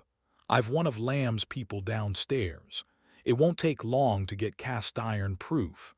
All we need is something that puts Lamb with Black since Black quit the service. Let's face it, Jackson Lamb's not the Friends reunited type. You're very keen on playing the judge. Well, it's a fucking mess. We've got the body of a rogue agent in a house where Hassan Ahmed was held. How is that going to play with the boy's uncle? We can swear we've clean hands till the cows come home. He's still going to smell service involvement. And this is a man HMG hopes is going to come down on the side of the moderates. We've got to clean it up. There's a crew there now. Yes, but they're not investigators and they don't do forensics. If anything's marked clue, they'll pick it up. But otherwise, they might miss something that would help the cops find Hassan, Tierney finished. Both fell silent. A blinking light on Taverner's phone told her she had another call. She ignored it. The receiver felt hot, but she gripped it so tight her hand trembled. Okay, bring him in. Lamb, let's see what he has to say for himself. What about Hassan Ahmed? I thought you de-covered that. London rules, she thought. London rules. I'm going to need to hear you say it, Ingrid. Some decisions. She wanted other people's fingerprints on from the start. Oh Christ! Having Mahmoud Gul's nephew killed on our soil is one thing. Having him killed with our connivance is another. Leave him to the cops and pray they get to him in time. Either way, I don't want 5 appearing in their write-ups. Lamb's not likely to come quietly. He's not an idiot. Get Duffy onto it, and bring the rest of them in too. The rest of them. The Slough House crew, the slow horses. Get them off the streets and find out who knew what before any more damage is done. I don't want mud sticking to 5 over this. We get enough flack as it is. Consider it done, safe flight. For a moment, Diana Taverner sat perfectly still, looking through her wall at the kids on the hub, at all the empty spaces which would be filled in a few short hours by more kids, doing more thankless tasks. They'd have been warned about that as soon as they signed up, of course, and would have pretended to believe it, but nobody ever really did, not at first. Each and every one of them secretly expected to be appreciated. It wasn't going to happen. She wanted to drop a spectacular victory in their laps. That wasn't going to happen either. But at least she could make sure the crash happened as far off as possible and only damaged the dead wood. Then she rang the crew at the Waterloo House. It was a brief, one-sided conversation. Disappear the body, clean the house. Cleaning houses, when you cleaned them properly, required strong agents. Fire was the safest bet. Then she returned Nick Duffy's call. He was back in Regent's Park, though well below where she sat now. Which one? Okay, 5 minutes. Who was he? Black Alan Black. River had never met him. He quit Slough House months before River's arrival, one of those in whom the fire that had driven him into the service had been quenched by quotidian drudgery. River had no idea what failure had landed Black in their company.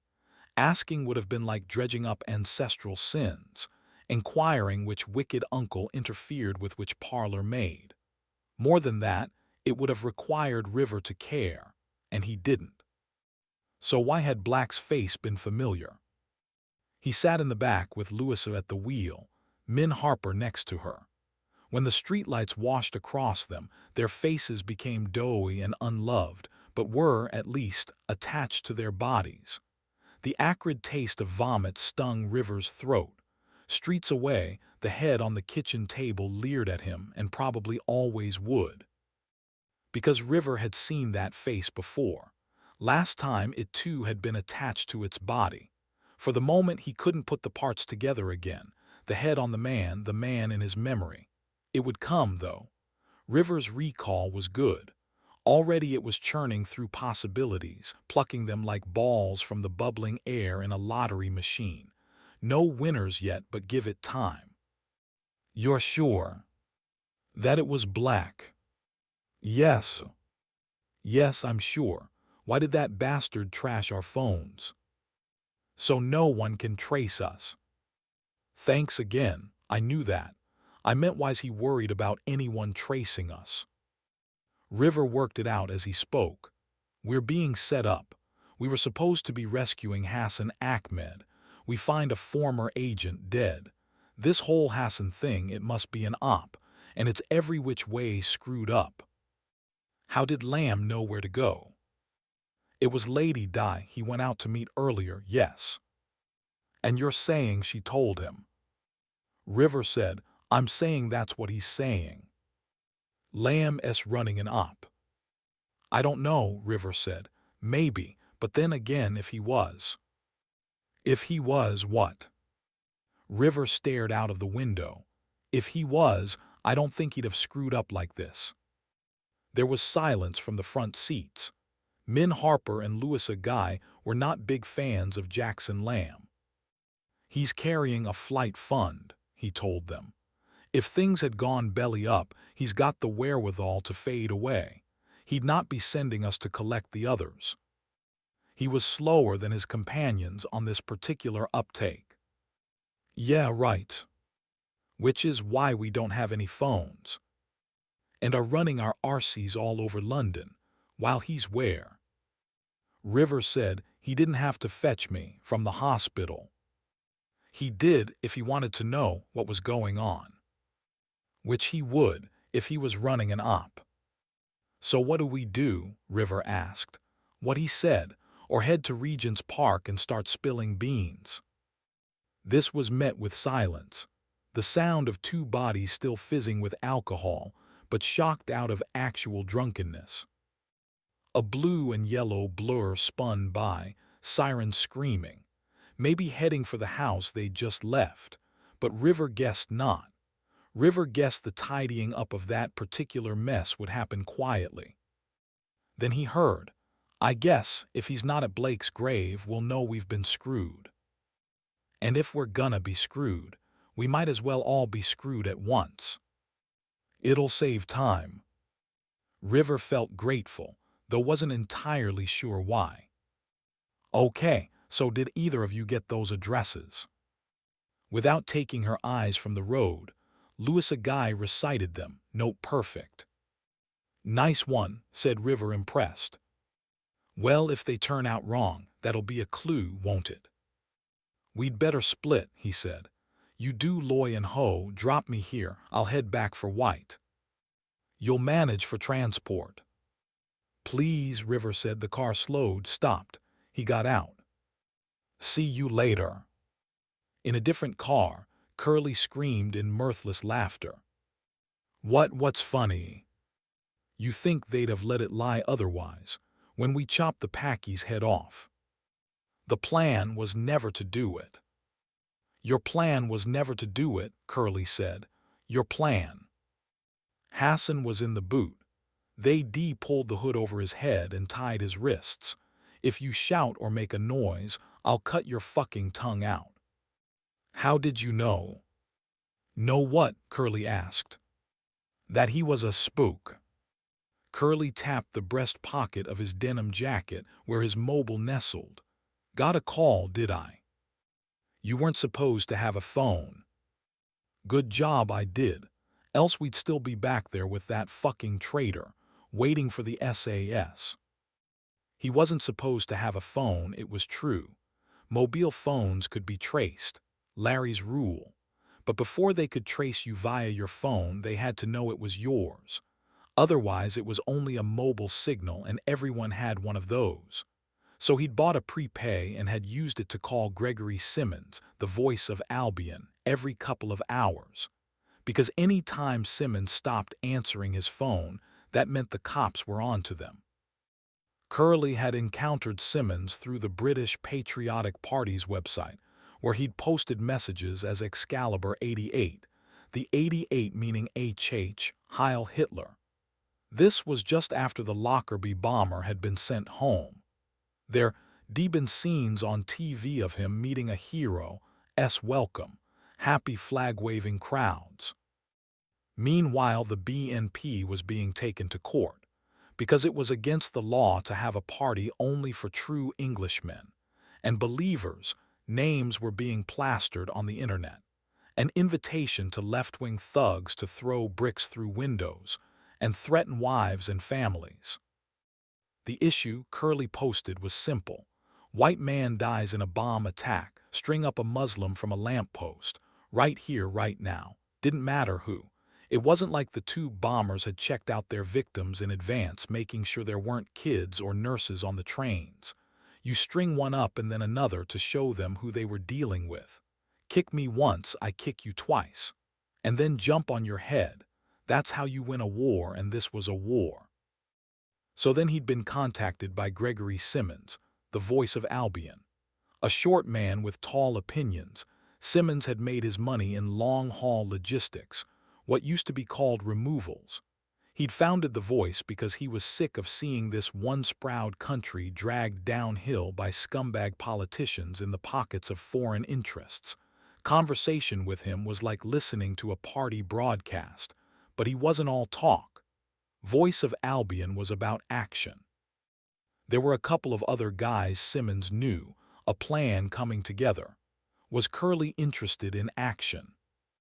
Curly was. Curly would have liked to be a soldier. Never worked out, so he was mostly unemployed, but he did a weekly off-the-books stint as an exit coordinator at a club, what used to be called bouncing. This was in Bolton. There were more exciting cities, more exciting lives. So anyway, officers stayed behind the lines, but Simmons was putting the plan together, with help from these other guys, Moe and Larry.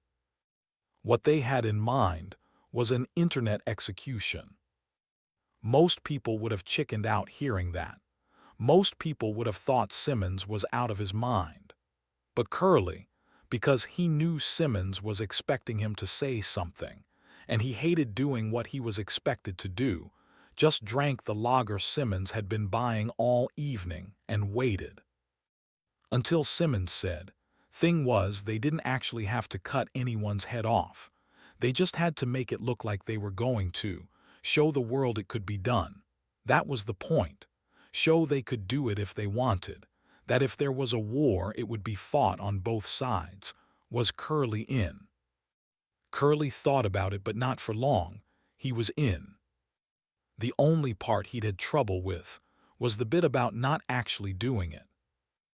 And because he didn't know Larry or Moe, which meant he didn't trust them, he'd played stupid in their company and kept in touch with Simmons behind their back, which was how he'd got the call 40 minutes earlier, the voice of Albion ringing him for a change, breathy and terrified. Compromised was the word he used. It had filtered down through a contact in the BPP. The mission was compromised. They should get out. They should disappear. Simmons didn't use Larry's name. Didn't have to. If one of them was a spy, it had to be Larry, who'd managed to make every decision sound like his own. Which way? Rising panic in his voice, Curly kept his own flat. Just keep driving.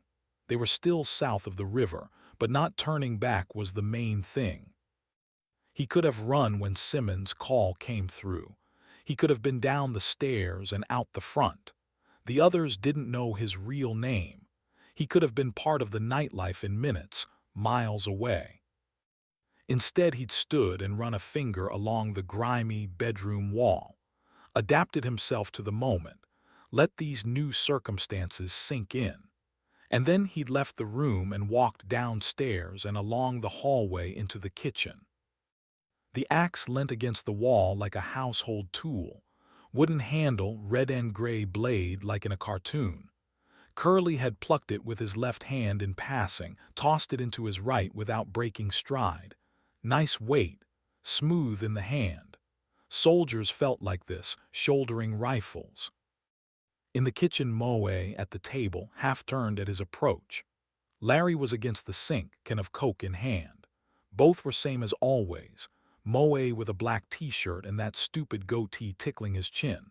Larry with his busy eyes and mildly fuzzed head, his rolled-up sleeves, smart jeans, new trainers. Looked like he was playing a role. As if this was a game, not like we're actually going to cut his head off. Larry's superior in charge smile stuck to his jaw. The smile slipped when he saw Curly. Words were spoken. What? Why? For fuck's sake. They slipped past Curly, unimportant moments swallowed by the business at hand. He'd swung the axe in a sweeping motion that almost caught the ceiling, but instead carved a graceful slice from the air before slamming to a halt in his target's back. The force of the blow sent a shockwave up his arm. Moe coughed blood and slammed face down onto the table. Larry had always done the talking, but Moe had been the thinker. Now Curly said to Larry, not too slowly, don't draw attention. Larry, on whose face a superior in charge smile wasn't likely to reappear soon, upped their speed.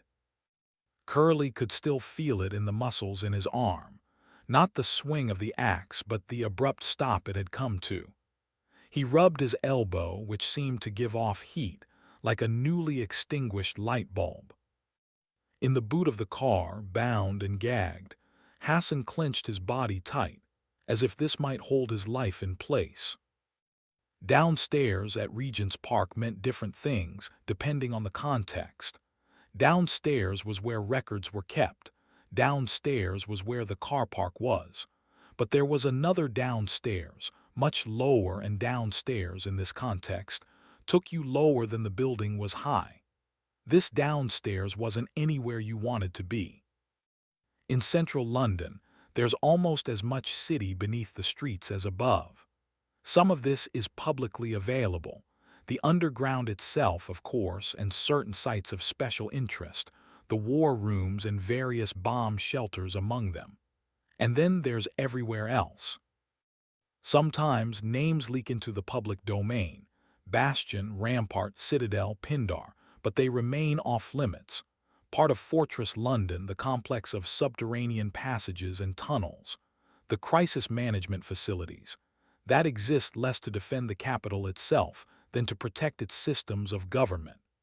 If the worst happens, whether toxic, nuclear, natural, or civil, these are the redoubts from which control will be reasserted. They are fundamental to London's geography and appear on no A.Z. And then there are the other, less acknowledged hidden places, like those under Regent's Park. The elevator ran slowly, and this was deliberate. A long, slow descent had a weakening effect on anyone here involuntarily, inducing in those who were conscious a nervous, vulnerable state. Diana Taverner passed the while checking her reflection. For a woman who'd had less than 4 hours sleep in the past 30, she thought she looked pretty good. But then, she thrived on the dangerous edge. Even when life was on a smoother track, she took corners on 2 wheels. Office gym, office wine bar, office home was a typical day, and sleep was never high on her agenda. Sleep was ceding control. While you slept, anything might happen. It might while you were awake, too. Her agent, Alan Black, was dead, killed by the voice of Albion thugs. Any other operation, and that would be it. The whole house of cards would have folded. There'd be an inquiry. When an agent died, there was a ripple effect. Sometimes the splash was so big, careers were washed away. But this had been run under Moscow rules, like a deep-cover op on foreign ground. As far as Black's record showed, he'd quit the service last year, and Taverner had had only one face-to-face with him since he'd gone under. The voice of Albion was a below-the-radar bunch of Teuton fascists, consisting, until Black had stirred them up, of one man and his dog. None of the op details, the the safe house address, Black's co-conspirators, the vehicles they'd used, existed anywhere on paper or, God forbid, the ether. And yesterday's report to limitations had kept the details scanty. A watching brief fell far short of surveillance, and Taverner couldn't be blamed if Albion had slipped the leash. It was patchy, but Taverner had sealed leakier ops. One watertight report was worth any amount of tradecraft. The elevator eased to a halt. Diana Taverner stepped into a corridor markedly different from those above ground level. Here was exposed brickwork and bare concrete floor, pitted and puddled like a temporary pavement. Water dripped. It was an atmosphere that required careful maintenance. To Taverner's mind, it reeked of cliché, but tests had proved its effectiveness. Nick Duffy waited, leaning against a door. The door had a peephole, but the cover had been slapped across it. "Any problems?" His look answered that, but he said it anyway. "None at all." "Good, now fetch the rest." "The rest?" "The slow horses, all of them." He said, "Fine," but didn't move. Instead he said, "I know it's not my place to ask, but what's going on?" "You're right, it's not your place." "Right, I'm on it." He headed for the lift now, but turned when she called. "Nick, I'm sorry. Things have gone arse over tit. You've probably noticed." The vulgarity startled Taverner almost as much as it did Duffy. "This kidnapping business, it's not what it seemed." "And Slough House is involved." She didn't answer. He said, "Jesus Christ. Bring them in, separately, and Nick, I'm sorry, he was a friend, wasn't he? Jed Moody. We worked together." Lamb's story is he tripped over his own feet, broke his neck. But what?" Taverner said, "It's too soon to say, but take Lamb yourself. And watch him, Nick, he's trickier than he looks." "I know all about Jackson Lamb," Duffy assured her. "He put one of my men down earlier." "Then know this too," she hesitated. "If he's involved in this kidnapping, he'll disappear sooner than be brought in, and he's a street fighter." Duffy waited. "I can't give an instruction, Nick, but if people are going to get hurt, I'd rather it was them than us." "Them and us." Nobody was expecting this. "Go, the Queens'll give you their mobile locations. Call in soon." Duffy caught the lift. As Diana Taverner tapped the fingerpad to unlock the door he'd been leaning on, she thought briefly of Hassan Ahmed, who had ceased to be a priority. One of two things was going to happen to Hassan. He'd turn up on a street corner unharmed, or his body would be dumped in a ditch. The latter was more likely. Having killed Black, the Albion crew weren't likely to let Hassan live. In their shoes, Taverner wouldn't wait. But maybe that was just her. She set a high priority on watching her own back. The fingerpad buzzed, the door unlocked. She stepped inside, prepared to break a slow horse. There was silence from the boot. They'd have drugged the kid again, but it was Moe who'd had the chloroform, and if he'd had more, they'd not found it.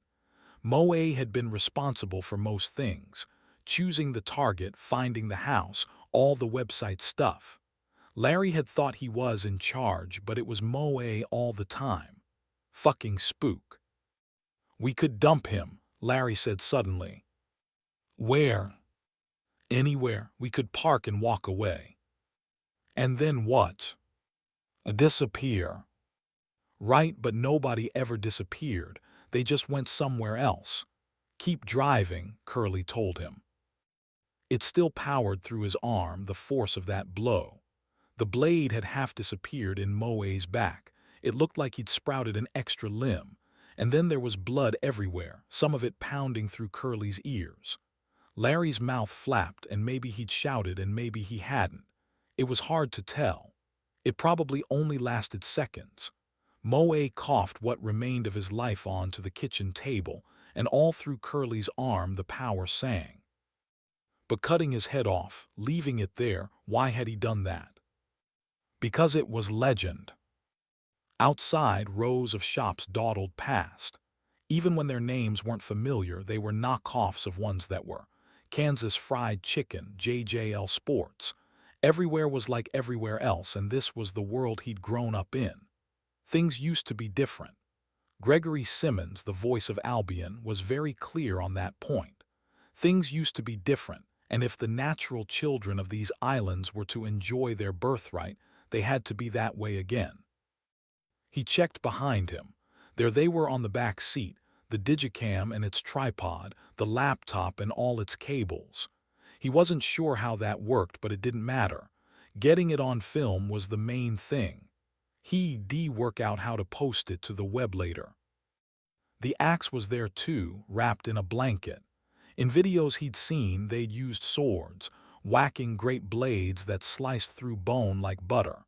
Curly had an English axe. Different strokes for different folks. A giggle escaped him. What? Nothing. Keep your eyes on the road. Legend. In the pubs and on the estates, on the internet, in all the places where people still said what they thought and weren't afraid of being locked up for saying it, they'd be heroes. It would be a life lived in the shadows, one step ahead of the cops. He'd be the conquering hero, Robin Hood, famous for dealing this mighty blow, showing the foreign fanatics that they weren't the only ones who could draw blood, that not all Englishmen were too frightened to fight back, that there was a resistance. That resistance would win. He looked sideways and recognized the fear Larry was trying to hide. That was okay. All Larry had to do was what he was told, and he'd do that because he wasn't currently capable of independent thought. If he was, it would have occurred to him that they'd stand a better chance of getting away if there was only one of them doing it. But Larry kept driving. Chapter 13. This darkness was smaller than the last. Hassan was hooded again, with a handkerchief stuffed in his mouth, his knees tucked up to his chest, and his hands bound. When he flexed them, the cord dug into his wrists. But even if it snapped, what would he do? He was in the boot of a moving car. His captors still had him. 2 captors because one was dead. His head had been left on the table in that house.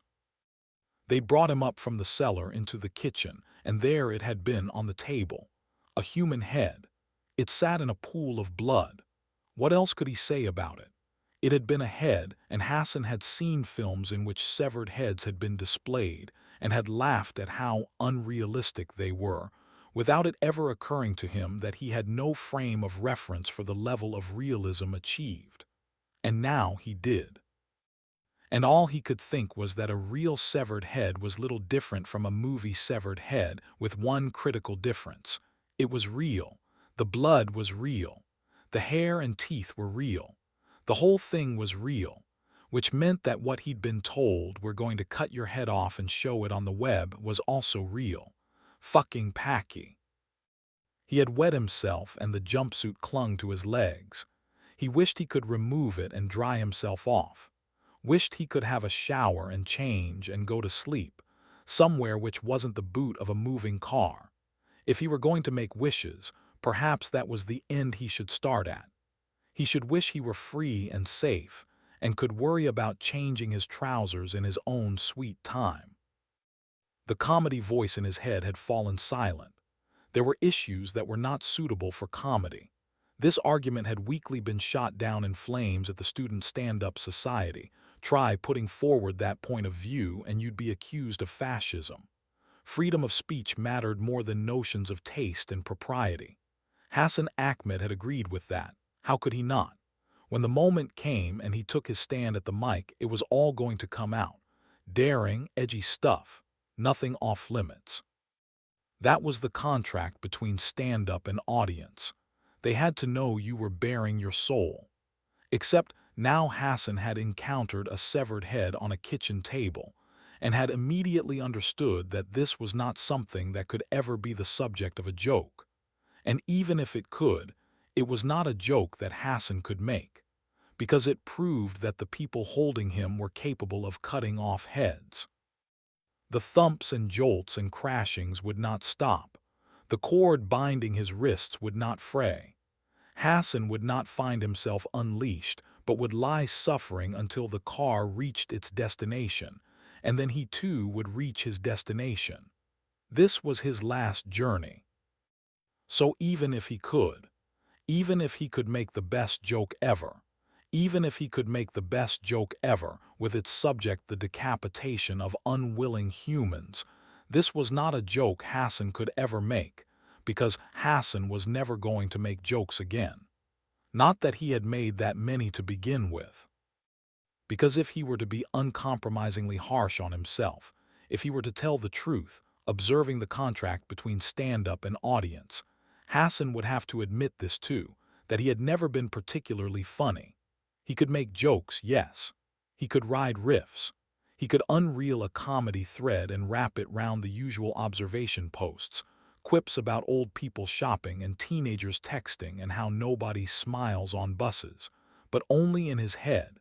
He had never been himself in public. And now never would be. Doing so would remain forever on the list of things Hassan had intended to do in his 20s, a list which would never grow longer and never grow shorter, for Hassan's 20s were not going to happen. Because these people were never going to let him go, not without killing him first. We're going to cut your head off and show it on the web. Fucking packy. The car bounced and bashed him, and Hassan Ahmed tried to make himself smaller. In his mind, he escaped in 70 different ways, but his body remained in the boot. The common wisdom was that car theft gave you a buzz, but that probably only held true if your evening hadn't already involved blood, firearms, and a severed head. The car was a beat-up Austin, taken from a side street, and River guessed its owner's reaction on finding it gone would be a sigh of relief. There were no spare keys in the glove compartment or behind the rearview mirror, but there was a mobile phone in the former, a chunky gray thing that looked like River's own phone's distant ancestor. Hot wiring took him 7 minutes, which was probably 6 minutes 50 over the record. He'd driven back the way they'd come, crossed the river at Blackfriars, then tried to use the phone to call the hospital again, only to find it was prepay and out of credit. This at least gave him a buzz, but not a welcome one.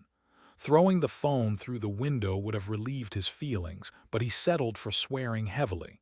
Swearing was good. Swearing helped. It kept his mind off the possibility that Sid was dead, kept it, too, from flashing back to the head on the kitchen table, raggedly sawn from its owner. But why had it been familiar? He didn't want to dwell on it, but knew he had to. The answer was buried within his subconscious and ought to be within his grasp. He stopped swearing, remembered he was on a mission, and came to a halt at a junction, re-establishing his bearings. He was on Commercial Road, heading for Tower Hamlets where he'd collect Kay White. Stationary, he was hooted by a car behind which swung out to pass him. He swore again. Sometimes it was good to have a visible enemy. Because God knows, River thought bitterly, he was weary of the invisible kind. Pushing thoughts of severed heads aside, he resumed his journey. Another 2 minutes and he found his turning. On the left-hand side was a 3-story brick-built block, its matching window frames and guttering marking it out as association housing. Maybe 20 yards ahead, double-parked outside what could easily be Kay's address, was the car that had hooted him 3 minutes ago. Lights on, engine running. A figure hulked behind the wheel. River reversed into a space and disconnected the ignition wires. Got out and walked back to the main road. Turned the corner, dropped to one knee and peered back round, just as a man brought Kay White out of her home and loaded her into the waiting car. She was neither cuffed nor roughly handled. The man was guiding her by the elbow, but it could have been taken as support if you didn't know what you were watching. He settled her into the back seat and got in after her. The car moved off. The moments during which River could have done anything to stop any of this had been over before he got here, and he wasn't sure what use he'd have made of them anyway. The last time he'd tried an intervention, Sid had wound up lying in the street. The car reached the next junction, turned and was gone. River returned to the Austin and stole it all over again. Struan Loy's night had started promisingly. He'd had a date, his first in 3 years, and had planned it like an attempt at Everest, the base camps being wine bar, Italian restaurant, and her place. Base 1 had proved a tremendous success, inasmuch as she had turned up. Base 2 less impressive, as she'd left halfway through, and Base 3 remained whereabouts unknown. Loy had returned home to an unmade bed and 3 hours' sleep, interrupted by the arrival of Nick Duffy.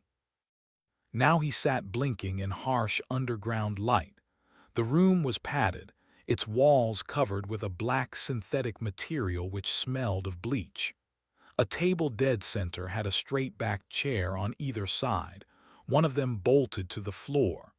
This was the one on which Loy had been told to sit. "So," he said to Diana Taverner, "what's up?" He was aiming for a carefree delivery, with about as much success as Gordon Brown. "Why should anything be up, Struan?" "Because I've been brought here in the middle of the night." And certainly looked like he dressed in the dark, thought Taverner. "Nick Duffy brought you here because I asked him to," she said.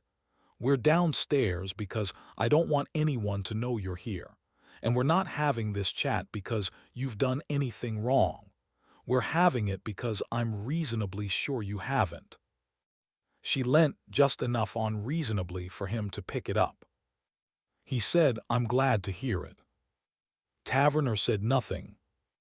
"Because I'm pretty sure I haven't done anything." "Pretty sure." A turn of phrase. She said nothing.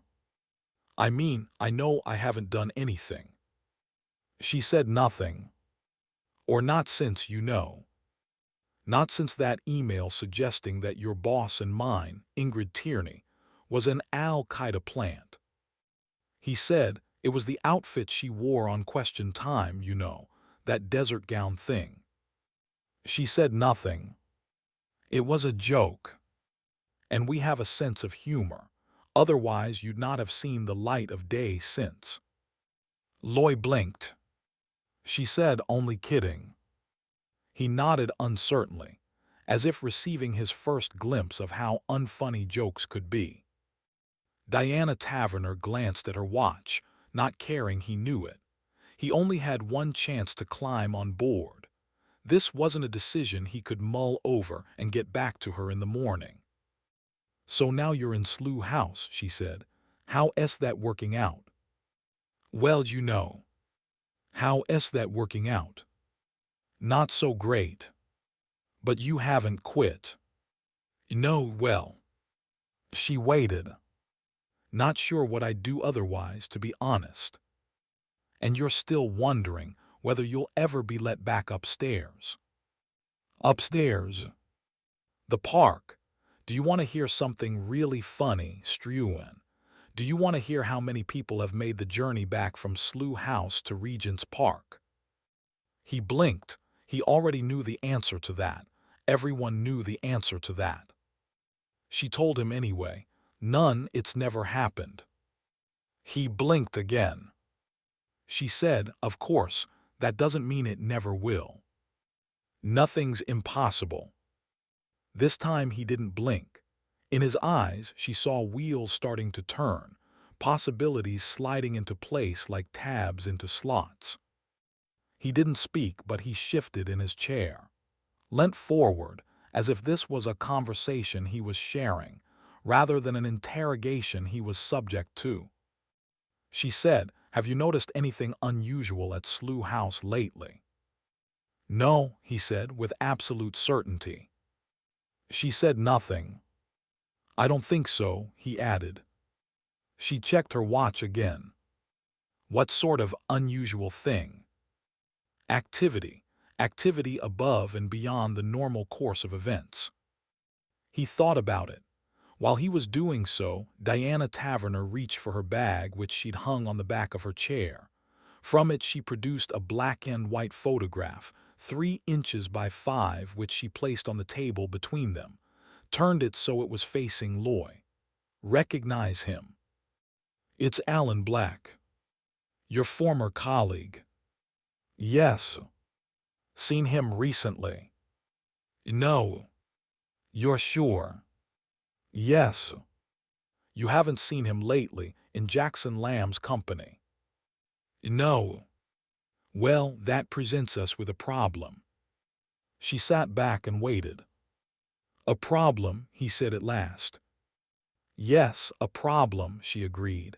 Tell me, Struan, how would you like to be part of the solution? In Struan Loy's eyes, wheels turned again. Should we go round the back? Can we get round the back? There might be an alley. Min Harper and Louisa Guy were at Ho's place, had pulled into the last available space moments before another car had arrived, slowed, then headed on down the street and parked. The pair watched without speaking while a man emerged. They were in Balham, a stone's throw from the railway line. Brixton, where they'd stopped for Struan Loy, had been a washout. He was either not at home or had died in his sleep. Like all the slow horses, Loy lived alone. That seemed a stark statistic, and it was odd that it hadn't occurred to Min Harper before. He didn't know whether Loy was single from choice or circumstance, divorced, separated, or what. It seemed unsatisfactory, this ignorance about his colleagues, and he'd thought about raising the subject with Louisa, but she was driving. All the alcohol they'd put away earlier, it seemed a good idea to let her concentrate on that. Come to think of it, there was other stuff they should be discussing, but that too had better wait. From out of nowhere they were on an op. How had that happened? So, the man they'd been watching slipped out of sight. Okay, let's try it. Crossing the road, Min felt his jacket bang against his hip, the paperweight.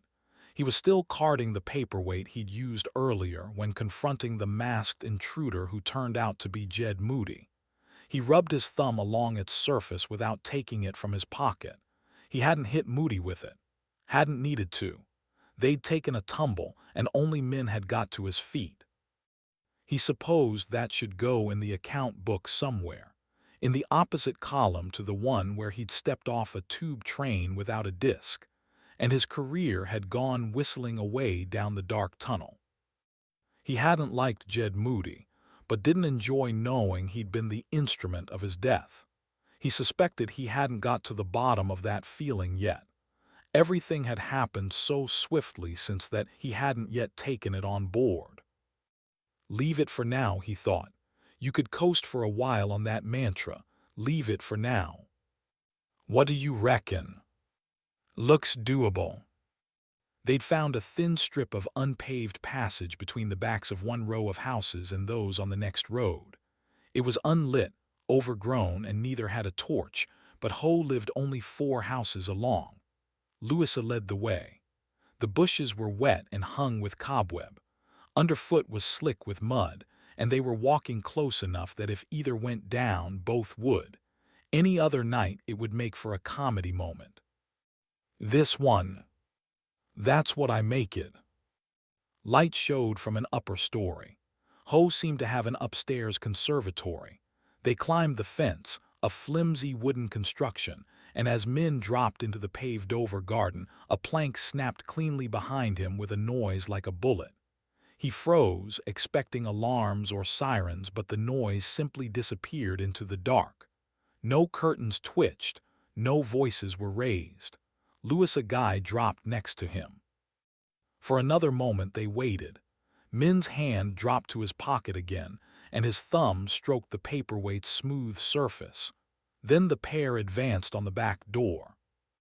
As they got closer, Min thought he could hear music. Audible music strained from an upstairs room, and light bled skywards from a skylight. It was what after 4, and Dan Hobbs could hear the music out here in the street. He thought, I was a neighbor, I'd break the runt's neck. Toss a wheelie bin through his window to grab his attention, and then take him by the neck and squeeze until his eyes popped like grapes. Dan Hobbs wasn't having the best night of his life. He leant on the bell. After his encounter with Jackson Lamb at the hospital, He'd come to on the floor. No obvious bruising, but he felt like he'd been trampled underfoot. The storeroom door hung open. River Cartwright was gone. Hobbs had got to his feet and made his way upstairs, where the first person he'd encountered was the newly arrived Nick Duffy. And Hobbs learned the hard way that shit travels downwards. He was just this fat guy. How was I to know? Remember Sam Chapman, Bad Sam? Hobbs did. Bad Sam once said he wasn't frightened of anyone except overweight guys with bad breath and ill-fitting shirts. You know why? Hobbs didn't. Because once in a nun's nightmare, one of them would turn out to be Jackson Lamb. And by the time you'd realize that, you'd lost your lunch, your boots, and most of your teeth. Now fuck off back to the park. A couple of hours fuming, and he had new instructions. Another slow horse to collect. Name S. Roderick Ho. Duffy read out the address. Slough House Geek. Think you can handle him on your own. Hobbs took a breath. The service was hierarchical, to put it mildly, but you didn't get to be one of the dogs by meekly observing the protocols. In my fucking sleep, he told his boss. You said yourself, even Sam Chapman couldn't take Lamb, and I didn't know it was him. So give me a break, all right. A 12-second silence followed. Then Duffy said, You're as much use as an elastic anchor, you know that. But my 4-year-old niece could take down Ho, so I'm going to trust you. Carefully keeping relief from his voice, Hobbs asked, How hard do I bring him in? CNC. Dog slang for collect and comfort, which meant without worrying onlookers. And Dan, screw this up and I'll sack your whole family. He wouldn't. This wouldn't wipe the slate, but would show he was still in the game, and intended to remain there. And the next time he encountered Jackson Lamb, but he shook that thought free too. Nothing screwed you up faster than keeping score. And now he was at Ho's place. He'd have gone in through the back, but the music changed the rules. Ho was awake, possibly had company. Geeks had social lives. Who knew? Company or not, nobody was opening the door. He leant on the bell again and stayed there. Having been caught once this evening, he'd done his research, or had the queens of the database do it for him. Roderick Ho's records had been on his BlackBerry long before he'd got here, and it was clear from the physicals that if Ho hadn't been Geek Supreme, he'd have been invalided out to spare everyone's embarrassment. He looked the type to wear a smog mask on the tube, and if it turned out the records lied and Ho was Bruce Lee's forgotten cousin, that was fine too. Hobbs knew some moves himself. Did the music stutter? Something had happened. Without taking his hand from the bell, Hobbs peered through the marbled window. A fuzzy shape was coming to the door. Roderick Ho hadn't been to bed. Roderick Ho didn't sleep much anyway, but tonight he had business. Tonight he was paying off a debt. On his way home, he'd picked up 2 economy-sized bags of tortilla chips and had dropped both when a twat in a Lexus honked him on a zebra. His glasses had slipped off when he'd bent to retrieve them, and the twat in the Lexus honked again, and it was obvious he'd been enjoying this, was simply livening up those dead moments when he'd been forced to wait at a crossing for a pedestrian, for fuck's sake. Because the road belonged to car users. Belonged to SI 123 as his plate had it. Ho retrieved his glasses, gathered up his bags of chips.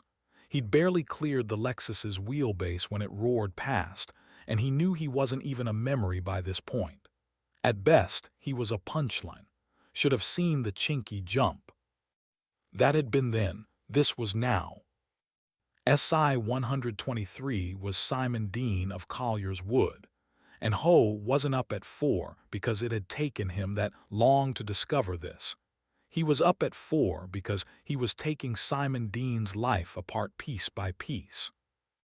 Simon Dean was a tele-salesman for a life assurance company, or that's what he probably still thought he was, though one of his last acts before leaving work, according to the rigorously backed-up email system his company maintained, had been to send a resignation note to his boss, accompanied by a detailed account of Simon's intentions regarding the boss's teenage daughter. Since then, Simon had maxed out his credit cards, canceled his standing orders, transferred his mortgage to a new lender at a distressingly poor rate, changed his phone number, and sent everyone in his address book a wedding-sized bouquet of flowers accompanied by a coming-out note. He donated his savings to the Green Party and embraced Scientology, had sold his Lexus on eBay, and within 48 hours would become aware of his status as a registered sex offender, as would everyone else in his postcode. All in all, Simon Dean was not in for the happiest time of his life, but looking on the bright side, Roderick Ho felt chirpier than he'd done in ages, and his tortilla chips, it turned out, hadn't been much damaged by their fall. It wasn't surprising that he'd lost track of the time, allowing his CD changer to keep on pumping music. What was surprising was that his online reverie shimmered at all, and that he noticed something vying for his attention. There was someone at the door. They'd possibly been there for a while. Jesus, thought Ho, wasn't a man allowed any peace. He hated it when others failed to show consideration. Shutting the music off, he went down to find out who was disturbing him. Louisa Guy had a headache coming on, maybe caused by her proximity to the dead. 2 deaths tonight. Both colleagues, even if Alan Black had lost that role long before he'd lost his head. She'd smelt the blood before stepping into the kitchen, had known she was about to see something disgusting. But she'd assumed it would be the hostage, Hassan. And instead there was his head, Alan Black, a man she'd not given a thought to since she'd last laid eyes on him. Hadn't given him a thought before then, to be frank. Seeing him, the air had gone out of her. Everything became slow. But she'd kept her grip, kept her head, hadn't thrown up like Cartwright. She almost wished she had. She wondered what it said about her that she could see something like that and not throw up. Cartwright's unexpected vulnerability made her readjust her opinion of him. Fact was, she'd avoided most of her colleagues except lately Min Harper. Fact was, the same held true for all of them. They'd been thrown together by fate and poor judgment, and had never operated as a team before. It was somewhat ironic that they were just starting to do so now. The team was significantly smaller. And now she was in the dark again, this time in Ho's back garden. She wondered how come Ho had a garden when everyone she knew lived in shoeboxes. But there was no point wondering why bastards prosper.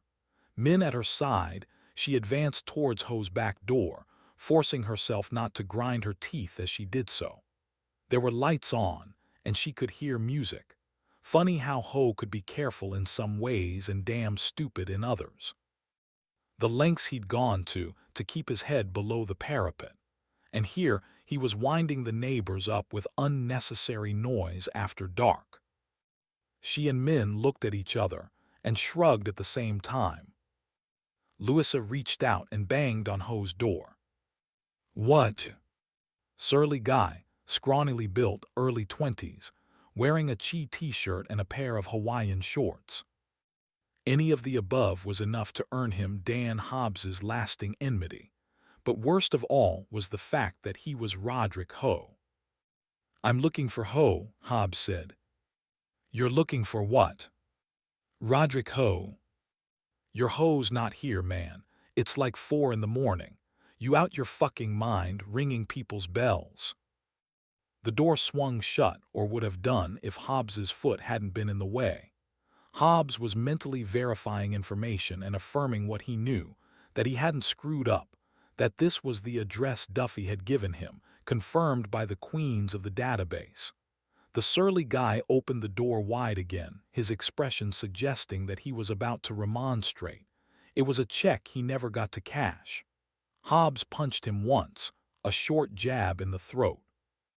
With a civilian you could phone first, tell them you were about to hit them, and it wouldn't help them any. Hobbs closed the door, stepped over the man, and went looking for Ho. What felt like a long time ago, back when he was first feeling his way round the service systems, Roderick Ho had gone into his personnel records and changed his address.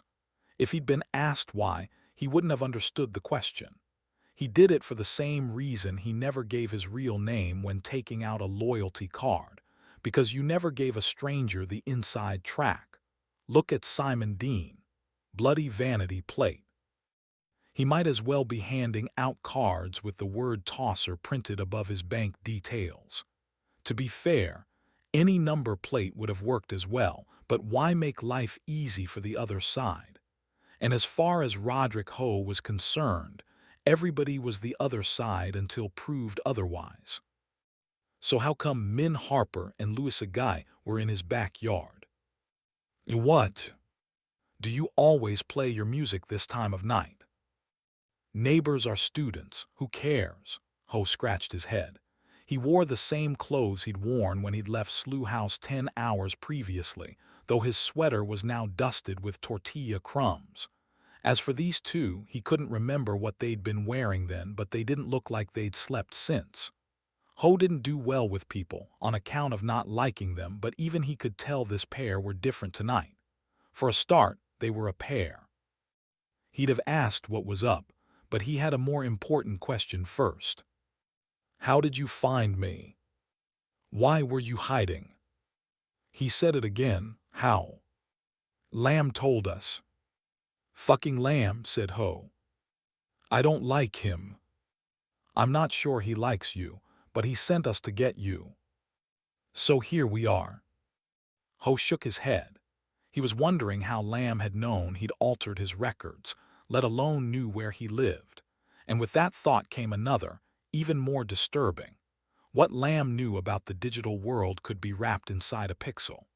There was no way he'd unpeeled Ho's secrets the honorable way, using a computer, which suggested the horrible possibility that there were other ways of dismantling a life, and that maybe being a digital warrior didn't bestow invulnerability. But Ho didn't want to live in a world where that was possible, didn't want to believe it could happen. So he shook his head again to dislodge the notion and send it fluttering into the night air, which was rapidly becoming the early morning air. Then said, I'll get my laptop. Duffy said, what? He's not here. So where is he? Hobbs said, I don't know. There was a moment's silence, during which Dan Hobbs could hear the remains of his career blowing like a tumbleweed down the corridors of Regent's Park. Then Duffy hung up on him. Chapter 14. He had never visited her flat, nor wasted time wondering what it might be like, so was neither surprised nor reassured by its appearance. An Art Deco block in St. John's Wood, its edges rounded off, its windows metal framed. Orwell had lived nearby and had probably stolen local details when constructing his fascist future, but this particular block seemed ordinary enough in the early morning, with its shared entrance and its buzzer system that blinked continuously. Only the sign promising CCTV coverage hinted at Big Brother's world, but signs were cheaper than the actual thing. The UK might be the most surveilled society in the world, but that was on the public purse, and building management companies generally preferred the cheaper option of hanging a fake camera. It took Jackson Lamb a minute to get through the lock, which was of more recent vintage than the building, but not by a huge amount. His feet would have clicked on the tiled surface of the lobby if he'd let them. Only one of the doors he passed on the ground floor showed a light underneath. Lamb took the stairs, quieter, more reliable than a lift. Such caution was second nature. It was like pulling on an old coat. Moscow rules, he decided when meeting Diana Taverner by the canal. She was nominally on his side, nominally his boss, but she'd been playing a dirty game, so Moscow rules it was. And now her game was all over the place, scattered like a Scrabble board, so it was London rules instead. If Moscow rules meant watch your back, London rules meant cover your arse. Moscow rules had been written on the streets, but London rules were devised in the corridors of Westminster, and the short version read, "Someone always pays. Make sure it isn't you." Nobody knew that better than Jackson Lamb, and nobody played it better than Di Taverner. On Catherine Standish's floor he paused. There was no sound save a steady electric hum from the lighting. Catherine's was a corner apartment, her door the first he reached. When he pressed his eye to the peephole, no light showed. He took out the metal pick again. He wasn't surprised to find she'd double-locked the door, nor that it was also on its chain. He was about to deal with this third obstacle when, from behind the now inch-open door, she spoke. "Whoever you are, back off. I'm armed." He was certain he'd made no noise, but still. Catherine Standish was wound pretty tight. She probably woke when pigeons passed overhead. "You're not armed," he told her. There was silence for a moment. Then, "Lamb." "Let me in." "What do you want?" "Now." She had never liked him, and he couldn't blame her, but she at least knew when to jump. Sliding the chain back, she let him in, then shut the door, snapping the hall light on in the same movement. She was holding a bottle, only mineral water, but she could feasibly have done damage with it if he'd been an actual intruder. Judging by her expression, perhaps he was. "What's going on?" "Get dressed." "I live here, you can't." "Just get dressed." She looked old in this unexpected light, her graying hair loose over her shoulders. Her nightdress might have come from an illustration in a book of fairy tales. It fell to her ankles and was buttoned down the front. Something in his voice changed the context for her. It was still her home, but she was still service. He was still her boss. If he was here in the middle of the night, things were happening that shouldn't be. She said, "Wait in there," pointing Lamb at an open doorway, and disappeared into her bedroom. Before discovering it was Lamb chiseling through her front door, Catherine Standish's thoughts had been the obvious ones, that she was being burgled or targeted for rape. Grabbing the bottle on her bedside table had been an automatic response. And God help her, when she'd seen who it was, she'd wondered if he'd come to proposition her. She'd assumed he was drunk, had wondered if he were mad. Now, hurriedly dressing, she wondered why she hadn't gone for her telephone instead of the bottle, why her first response to this latest scary moment had not been solely fear. The adrenaline that had pumped through her had felt more like a release of tension than panic, as if she'd been waiting for years, and the all-but-silent scrabbling at her lock was simply the second shoe dropping. The first had been finding Charles' partner's body. She pulled on the dress she'd laid out for the morning, tied her hair back, and checked her reflection. "My name is Catherine, and I am an alcoholic." It was rare that she could look at herself without those words uncurling in her mind. "My name is Catherine, and I am an alcoholic." For a long while she'd thought herself a coward. It had taken some time to understand that becoming dry involved bravery, not the least part of which was making that assertion in public. Reaching for a weapon rather than a phone was that same bravery making itself felt. It had taken great effort to rebuild her life, after so many props had been taken away, and if most days it didn't feel like much of a life, it was the only one she had, and she wouldn't surrender it without a fight. The fact that the only weapon in reach had been a bottle could be labeled one of life's little ironies. "My name is Catherine, and I am an alcoholic." There was this to say for the AA mantra. You were in no immediate danger of forgetting who or what you were. Ready to face her monstrous boss, she joined him in the other room. "What's going on?" He'd been standing by her bookshelf gathering data. "Later, come on." He was already heading for the door, not looking back, expecting her to be on his heels. Maybe clocking him with the bottle would have been the way to go. "It's the middle of the night," she said. "I'm going nowhere until you tell me what's happening." "You got dressed, didn't you?" "I what?" You got dressed, so you're ready to leave. He had that look she was used to of expecting her to do stuff simply because he said so. Can we move? I got dressed because I've no intention of standing in my dressing gown while you invade my space. If you want me to go anywhere, start talking. Jesus, you think I was hoping to catch you in your underwear. He pulled a cigarette from his pocket and stuck it in his mouth. Shit has hit fan. Big time. Leave now with me or soon with less friendly people. You're not lighting that in here. No, I'm lighting it as soon as I get outside in less than 1 minute. Stay or come, your choice.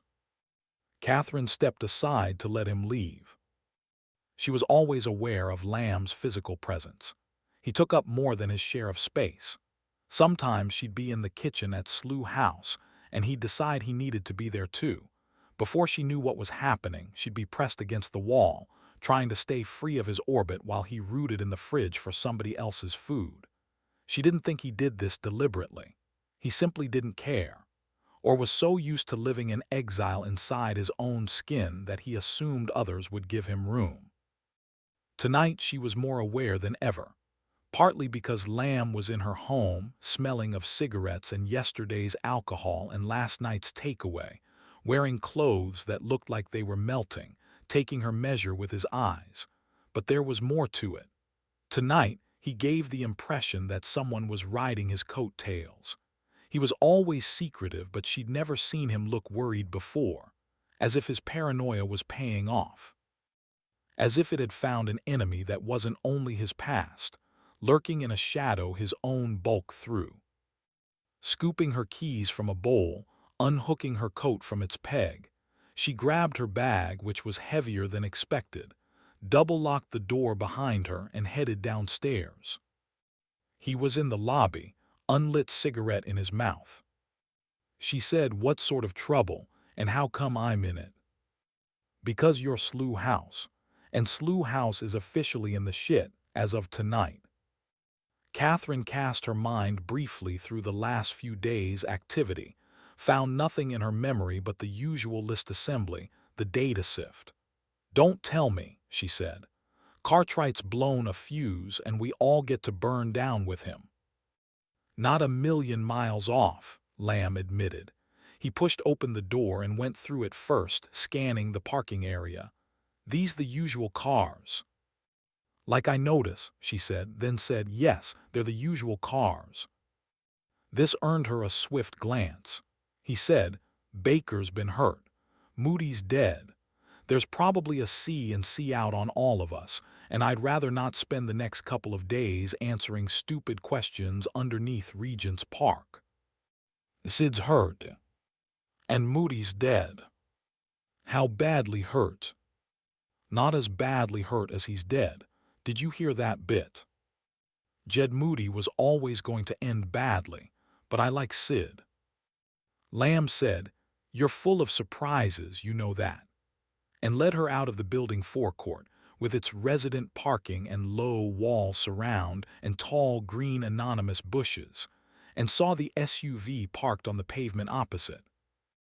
Nick Duffy, noting Lamb's reaction, said, "I hope he's not going to take this the hard way." "How hard could that be?" asked Webb. James Spider Webb. And there was something as inevitable about his comment as there was about the nickname he'd been saddled with. Webb was under 30 and married to the notion that anyone 20 years older was lucky to have made it through the flood. Duffy suppressed a sigh. He'd been scratching the bottom of the barrel all night, had been forced to send Dan Hobbs to collect the Slough House geek solo. That had ended well, with Hobbs lamping a citizen. So Ho was missing, and the other slow horses had either dumped their mobiles or were congregating in a sewer under Rupel Street. Meanwhile, Duffy was forced to commandeer non-dogs like Spider Webb to make up the numbers. On the upside, Lady Di had been right. Here was Lamb, come to collect Standish himself. So provided he didn't do anything remarkable, Duffy would chalk at least one success on his side of the ledger. Answering Webb, he said, "You'd be surprised." They got out of the SUV and crossed the road. Lamb and the woman watched them come. Not a lot of options, Duffy knew. They could have gone back inside, which wouldn't have helped, or they could have made a run for it. But if Lamb had skills underneath his slobbish exterior, speed wasn't among them. Duffy doubted he'd be running anywhere. 2 yards short of the waiting pair, Duffy said, "Busy night." "Angling for overtime," Lamb said. "You're talking to the wrong man." Spider Webb said, "I need to know if either of you are carrying a weapon." "No," Lamb said, without bothering to look at him. "I need to check that for myself." Lamb, still not looking at Webb, said, "Nick, I'm not holding. Not a gun, not a knife, not even an exploding toothbrush. But if your lapdog fancies frisking me, he'd better frisk my colleague first. Because he's not gonna be able to do her with 2 broken wrists." "Jesus," Duffy said, "nobody's frisking anyone. Webb, get in the car. MS Standish, you're in the front. Jackson, we're in the back." "And supposing we object?" "If you were going to object, you'd not have asked the question. Come on. We've all been doing this far too long. Let's get to the park, shall we?" It occurred to him later that Lamb had been playing him, calling him Nick. They met, sure, but were hardly buddies. And Duffy was head dog and not easily flattered. But Lamb, unlike Duffy, had seen undercover service, and it was impossible to ignore that. Kids like Webb might see only a burnout. An older generation remembered what it was that caused the burnout. Jesus Christ, Duffy thought. He must have found it as tricky as winding his watch. But those thoughts came later, back in Regent's Park, by which time Lamb and Standish were long gone. The 4 of them got in, and Webb started the car.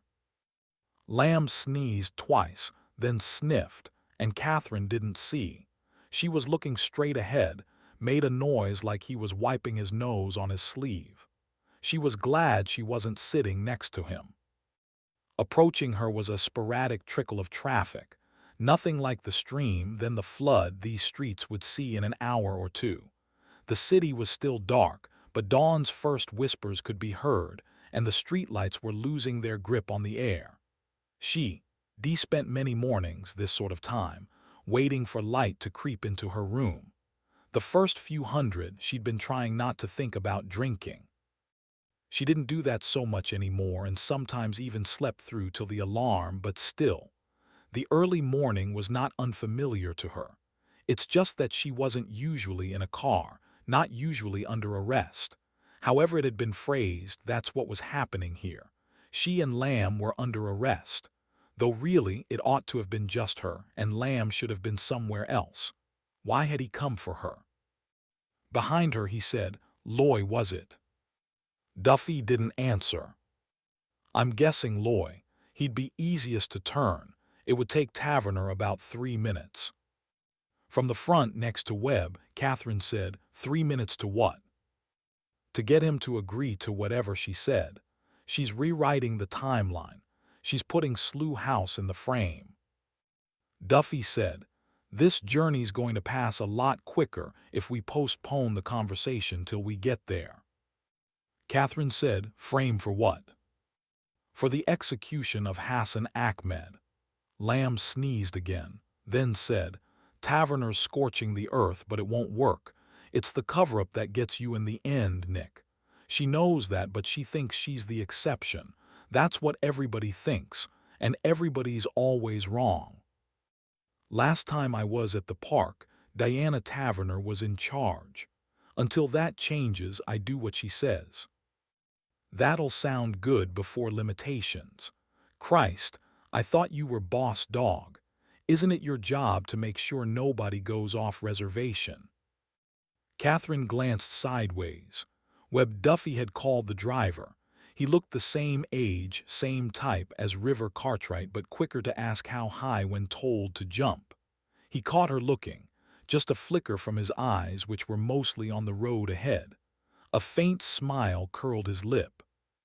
She had barely a glimmer of what was happening here, but there was a certain comfort in knowing whose side she was on. Look, Duffy said at last. All I know is you're wanted at the park, that's it. So you're wasting your time trying to find out what's going on. I already know what's going on. Taverner's covering her arse. Thing is, she's too busy doing that to worry about Hassan Ahmed. Remember Hassan, Nick? Duffy didn't reply. Taverner would sooner he had his head cut off than admit it was her fault, which is why she wanted Loy, who's no doubt signed off on her version of events by now. And Moody being dead, well, she can paint him any color she likes, not as if he's about to contradict her. Up front, Catherine decided that the streets were starting to look themselves again, places where business was done and people moved freely, instead of skipping from shadow to shadow. Moved as if they belonged here. Lamb said, but it's all going to unravel, Nick. The sensible thing to do would be forget about Lady Di's London rules and concentrate on finding the kid before he gets whacked too, if that's not already happened. He sneezed again.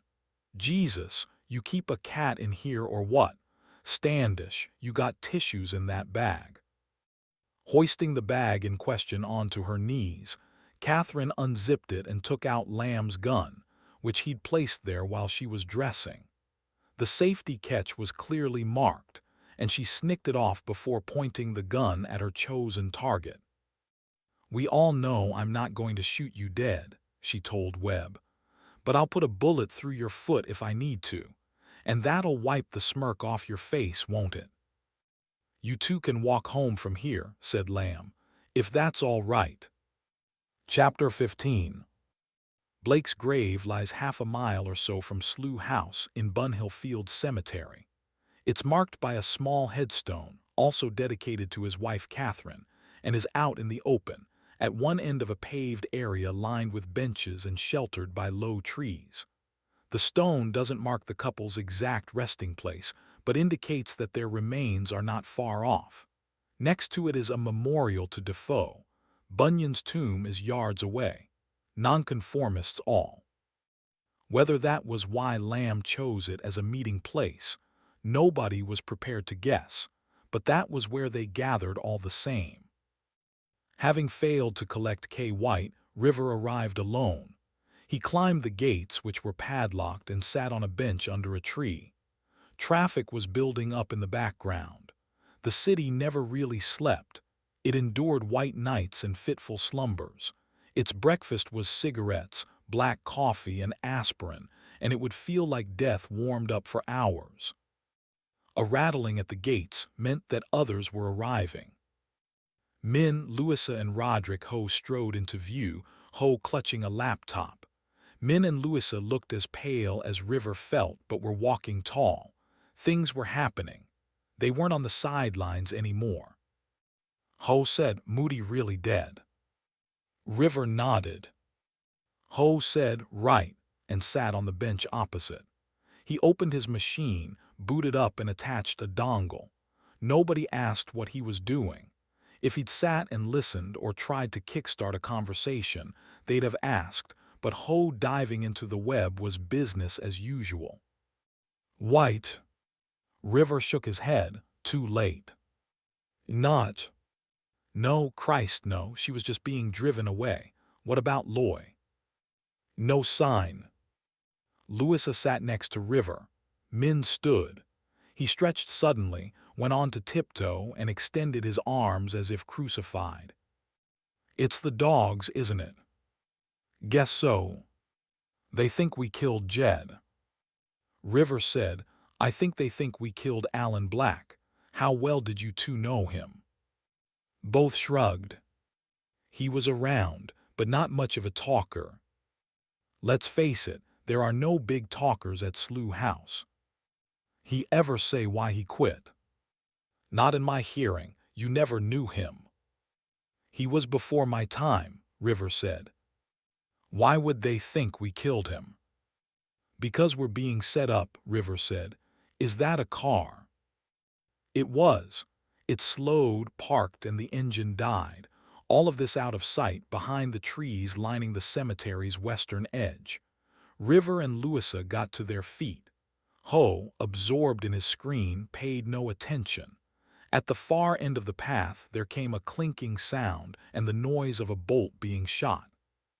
"It's Lamb," said River. "He has a key." Well, that would explain why he wanted to meet here. A moment later Lamb and Catherine Standish appeared. This was what it had come to.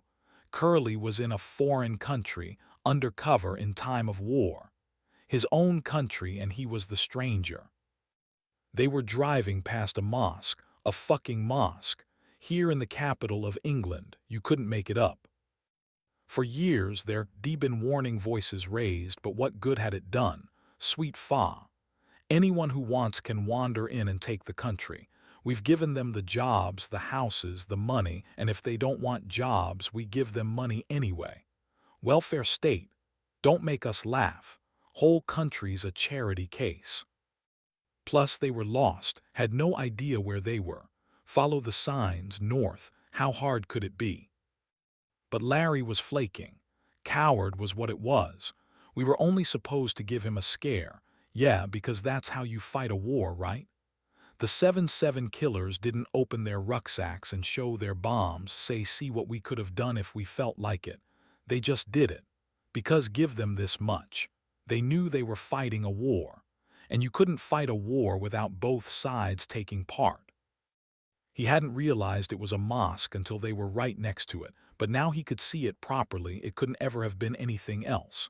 It bulbed into foreign shapes, as if they'd driven off the map and wound up the last place they wanted to be. Panic clutched him, the thought that the kid would know where they were, would pick up on the smells and sounds and start kicking at the boot. Curly had a vision of a crowd surrounding the car, rocking it side to side, pulling the kid free, and then what? Setting fire to them, dragging them onto the street and stoning them. Fucking medieval, the lot of them. The reason he was doing this in the first place, give them a taste of their own medicine. He swallowed the panic. The packy was in the boot. No way could he know where they were. None of them knew where they were. You got any clue where you're trying to get to? You said to get some distance, right? I've been. I didn't mean bring us into bloody India. The mosque was behind them. The buildings everywhere were concrete, with barred windows. The only hint of green was a poundshop's metal shutter. We need to get out of the city. Lamb perched on the rail around Bunyan's tomb, eating a bacon sandwich. In his other hand he held a second sandwich, wrapped in greaseproof paper. The slow horses were gathered round him. He said Black was recruited by Taverner. The kidnapping was a setup, only now it's real, so Taverner's looking for scapegoats. He paused to swallow. That would be us. Why? Min asked. Catherine said, well, it's not like anyone'll miss us. And she already had Black signed up, Louisa put in. That's one slow horse in the frame already. And he won't be contradicting anyone soon, Lamb agreed. For all we know, Taverner has a paper trail in place, saying Black was working for Slough House, not her, not the park. She's going to a hell of a lot of trouble, River said. Okay, so there's 2 dead and it doesn't look rosy for the kid, but ops have gone haywire before. Why's she running scared? Lamb said, the name Mahmud Gul mean anything. He's a general, River said automatically, in the Directorate for Inter-Services Intelligence, the Pakistani Secret Service. That earned him a look. I bet you used to play top trumps with Granddad, with spooks instead of racing cars. Ho's laptop was cradled in front of him like an ice cream seller's tray. Gull's Joint Intelligence Department, he read, equivalent to our second desk. River was racking his memory for more details. Nothing came to mind that wasn't painted with a broad brush. He's a bit of a hardliner. Aren't they all? Ho said, back at the turn of the war, it was thought there were elements inside inter-services who were alerting Taliban militants to missile strikes. Gull was one of the likely suspects. Nobody was ever charged, but a park analyst wrote him up as likely to go either way. On the other hand, he's always supported the government in public, River said, and he's usually mentioned when the next director's being discussed, which used up all he knew about Gull. What's he got to do with this?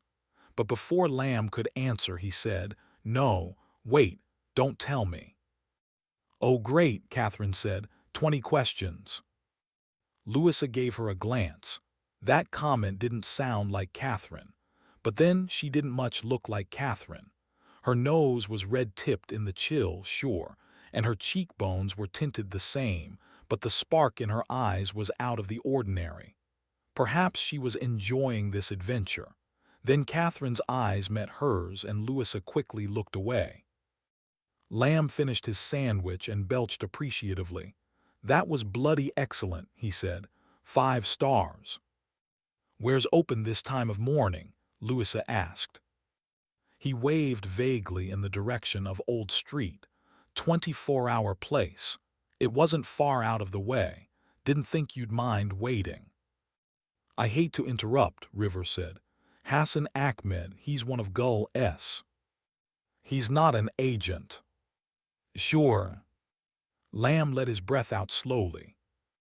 "Okay, so, oh Christ," the truth hit River with a thrill. "He's family.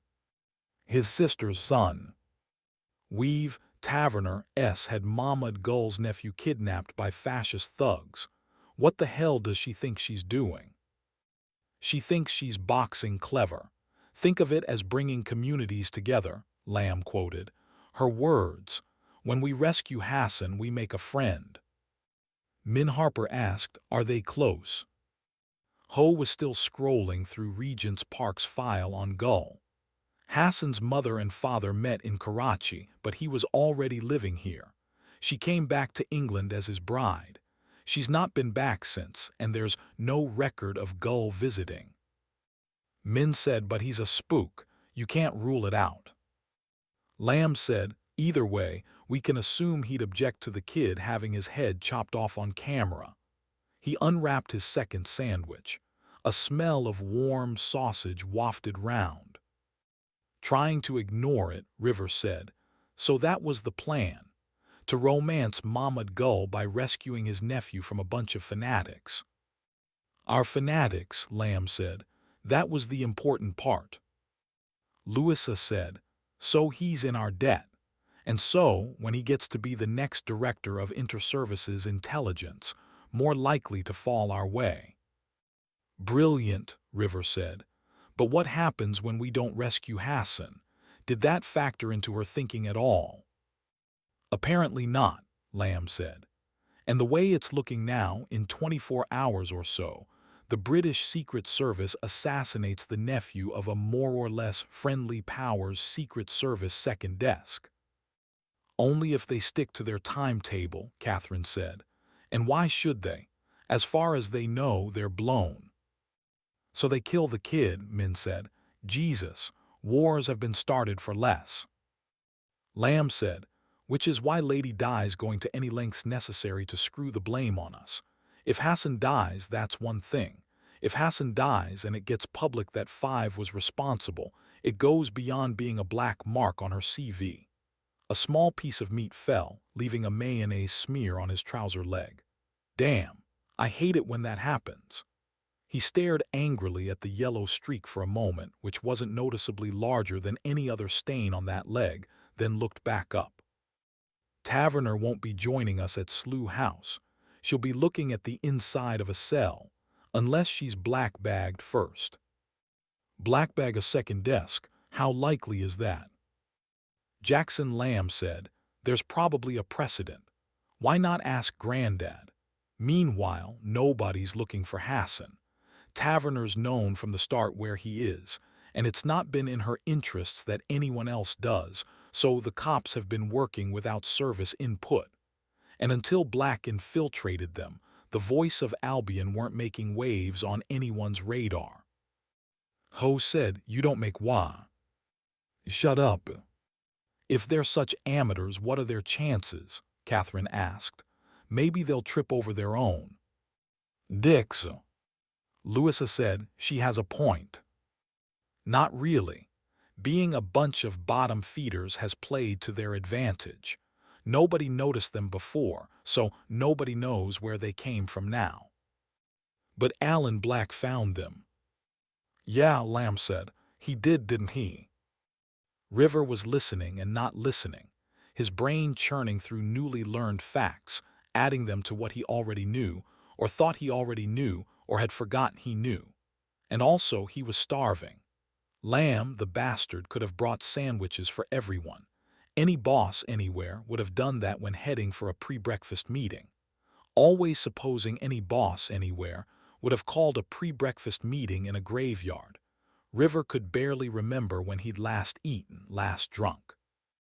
It had probably been outside Hobden, with Sid, back when she was still upright, instead of laid out on a hospital bed or operating table or with a sheet drawn over her head. He still didn't know how she was. Hadn't come to terms with what had happened to her, let alone the information that she'd been put in Slough House to keep an eye on him. By Taverner, presumably. So what was that all about? Lamb was saying something about headless chickens, and River felt a sudden drop in energy, a need for sugar, for something hot. God, he'd commit murder for a cup of coffee. In the back of his mind, tumblers clicked. Lamb took a healthy bite from his sausage sandwich.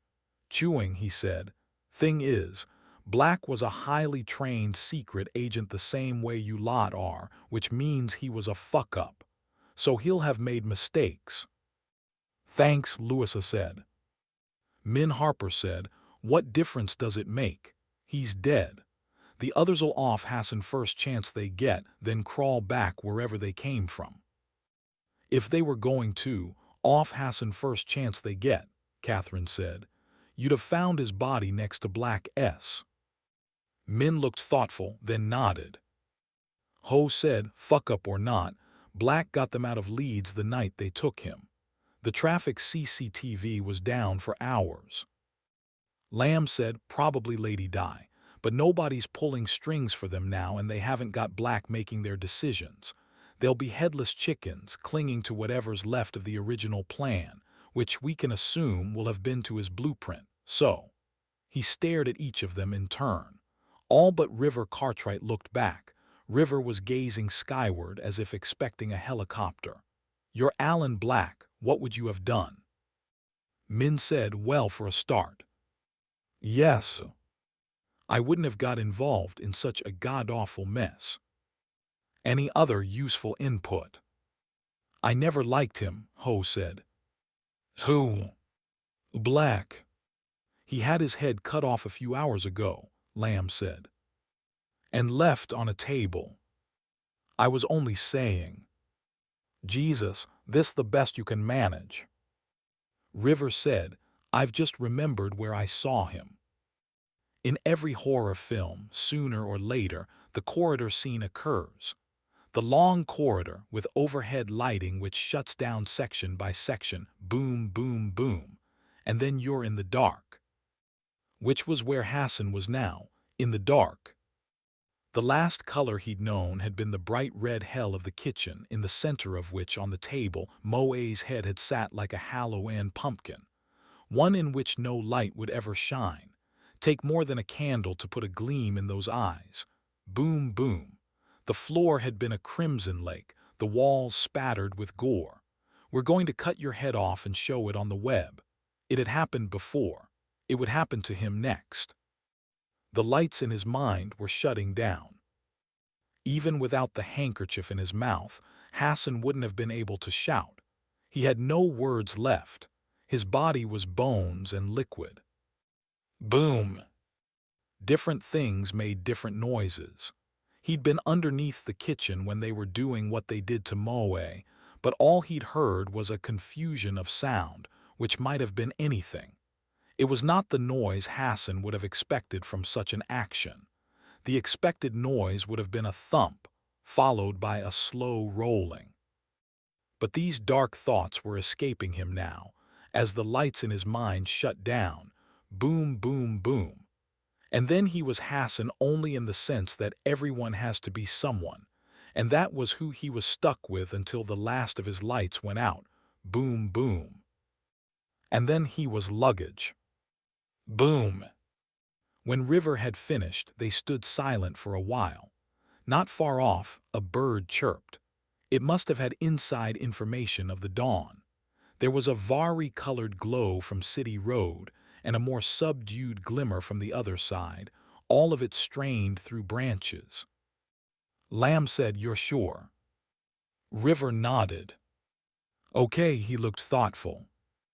Min Harper said, "Doesn't help us with finding Hassan." "Well, you're the ray of sunshine, aren't you?" "I'm only saying." Ho said, "Is anywhere open round here yet, with Wi-Fi?"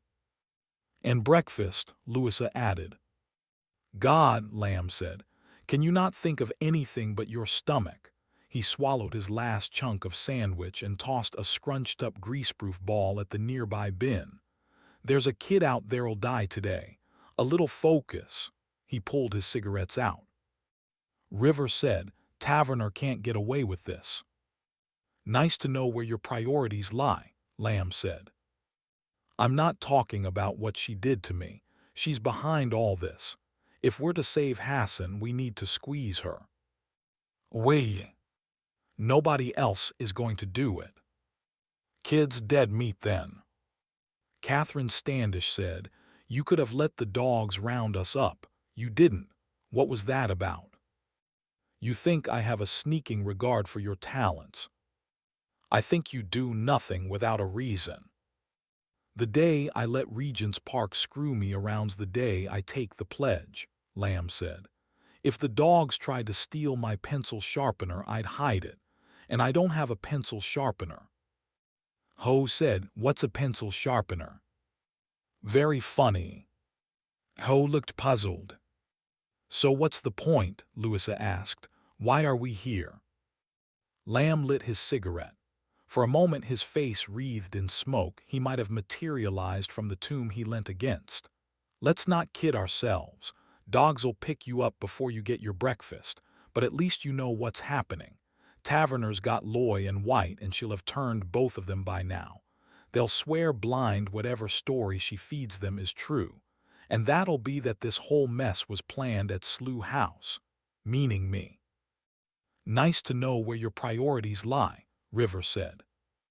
"Yeah, well, the difference between us is I've a career to look back on, and I'm not having Taverner piss all over it."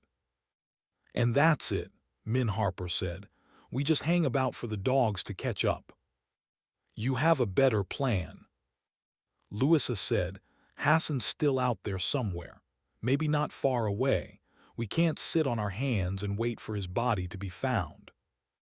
"I thought you were dying for your breakfast." "You're trying to wind us up, aren't you?" "Yeah, that's right, so you discover the heroes inside yourselves." He paused. "Look, I don't normally say this stuff, but I want to tell you something." He took a drag on his cigarette. "You're fucking useless, the lot of you." They waited for a but. "No, I'm serious. If you weren't fuck-ups, you'd still be at Regent's Park. If you're all Hassan Ahmed's got to rely on, I hope the kids got religion." He dropped his cigarette and ground it into the damp leaves underfoot. "Now, given that Cartwright's the only one with anything useful to offer, he'd better come with me." "Where to?" River asked. "To let the air out of Taverner's tires," Lamb said. "The rest of you can do what you like." As they headed towards the gates, Lamb half a pace ahead, River said, "You were trying to wind them up, weren't you?" "No," Lamb told him. "I meant every word." "Might have the effect of winding them up, though." "I don't suppose that'll do much harm," Lamb said. "But it's not likely to do a hell of a lot of good." Producing a key, he tossed it to River, who unlocked the gates, let Lamb through, then followed him onto the pavement.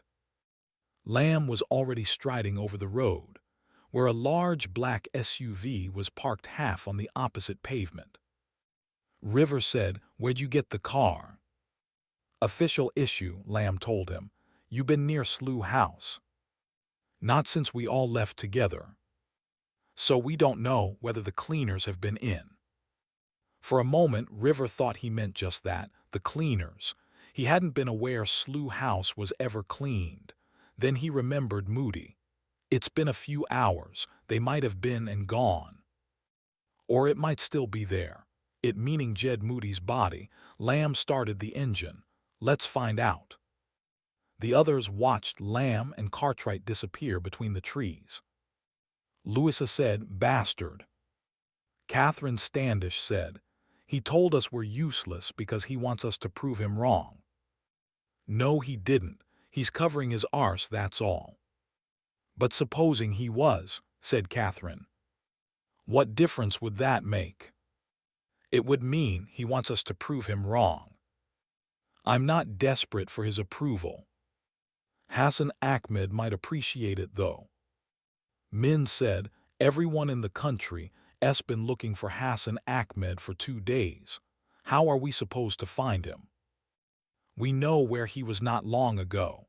Anyway, we're not looking for him," Catherine said. "We're looking for the people who took him." "There's a difference." "You're Alan Black," she said. That's what he was saying before Cartwright interrupted.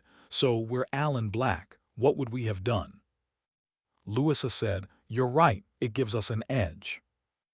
Ho said, "You think?" "Why not?" He shrugged. "I don't remember ever having a conversation with him." "So how come you didn't like him?" "He used to open windows." Catherine said dryly, "I can see how upsetting that must have been for you." Ho removed the dongle from his laptop and powered down. "Anyway, we can't stay here. It's cold and damp. Where's that calf?" "Old Street." "Come on, then." "All of us." "Someone has to come. I didn't bring any money. They have Wi-Fi, you notice." Louisa looked at Min, then back at Ho. "You want to try looking for Hassan?" Ho shrugged, "Whatever." "Don't tell me you want Lamb's approval." "Approval?" Ho said. "Fuck no, I just want to prove the prick wrong." The car came to a halt, and Hassan's body was bounced against the boot lid. He barely noticed. Further bruising seemed immaterial. There was, after all, worse to come. Chapter 16. Lamb pulled up by the bus stop opposite Slough House. One of Moody's checkpoints, River recalled, constantly monitored for loiterers. He said, "So, what we doing?" "See any lights?" "3rd floor." "Did you leave that on?" "I don't remember." "Think." River thought. It didn't help. "I don't remember. You were there too. Why is it my fault the light was left on?"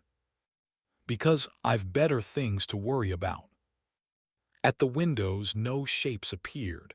No other lights went on. The cleaners might be inside, removing Jed Moody. Or might have been and gone and left the light on. Or might not have been there at all. And might turn up in the next few minutes.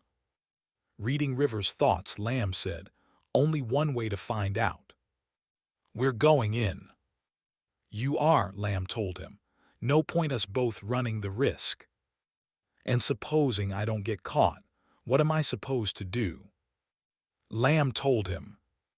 "So we what? Try to work out what we do in their position. We work out what Black's backup plan would have been, if the safe house was blown." "But Black was the one planning to blow the safe house." "Yes," said Catherine patiently. "But given that he probably didn't tell them that in advance, they might have wanted to know if there was a backup plan." "They killed Black because they discovered he was a spook," Louisa said. "They're hardly likely to trust his plans now." "True," Min Harper put in. "But on the other hand, they're a bunch of morons." "How do we know that?" "Well, they joined a group called Voice of Albion. You want a definition of moron." "They sussed out Black." "Yeah, well, he wasn't James Bond." "This is getting us nowhere," Catherine said. They were in a cafe on Old Street, long and narrow with a counter along the window and tables against a mirrored wall. Coffee had arrived and breakfast's been ordered. Ho's laptop was open, and that familiar expression was capturing him. The one where the world on his screen became more real, less irritating than the one around him. He said they might have offed him already. Why stick to the deadline now? For the sake of the exercise, Catherine said, let's pretend there's a chance of saving his life. Otherwise, we might as well go back to bed. Louisa said, what about CCTV? I thought the UK had blanket coverage, especially on the roads. Ho offered her a pained look. All other objections aside, we don't know what they're driving. So how do we find out? They fell silent. He's not likely to have used his credit card, Min said at last. But there'll be a paper trail. A footprint. In a black op. Black ops cost. Unless Taverners funded it out of her own pocket, there'll be. A footprint, Ho repeated, not a paper trail. Whatever. This isn't a black op, Catherine said. It's off the books, different animal entirely. What's the difference? A black op's officially deniable. One that's off the books never happened. So how's the funding work when it's off the books? Catherine thought for a moment. I once heard about an op where a safe house was kitted out. In Walsall, I think. All the utilities, council tax, everything was on standing order. But the house didn't exist.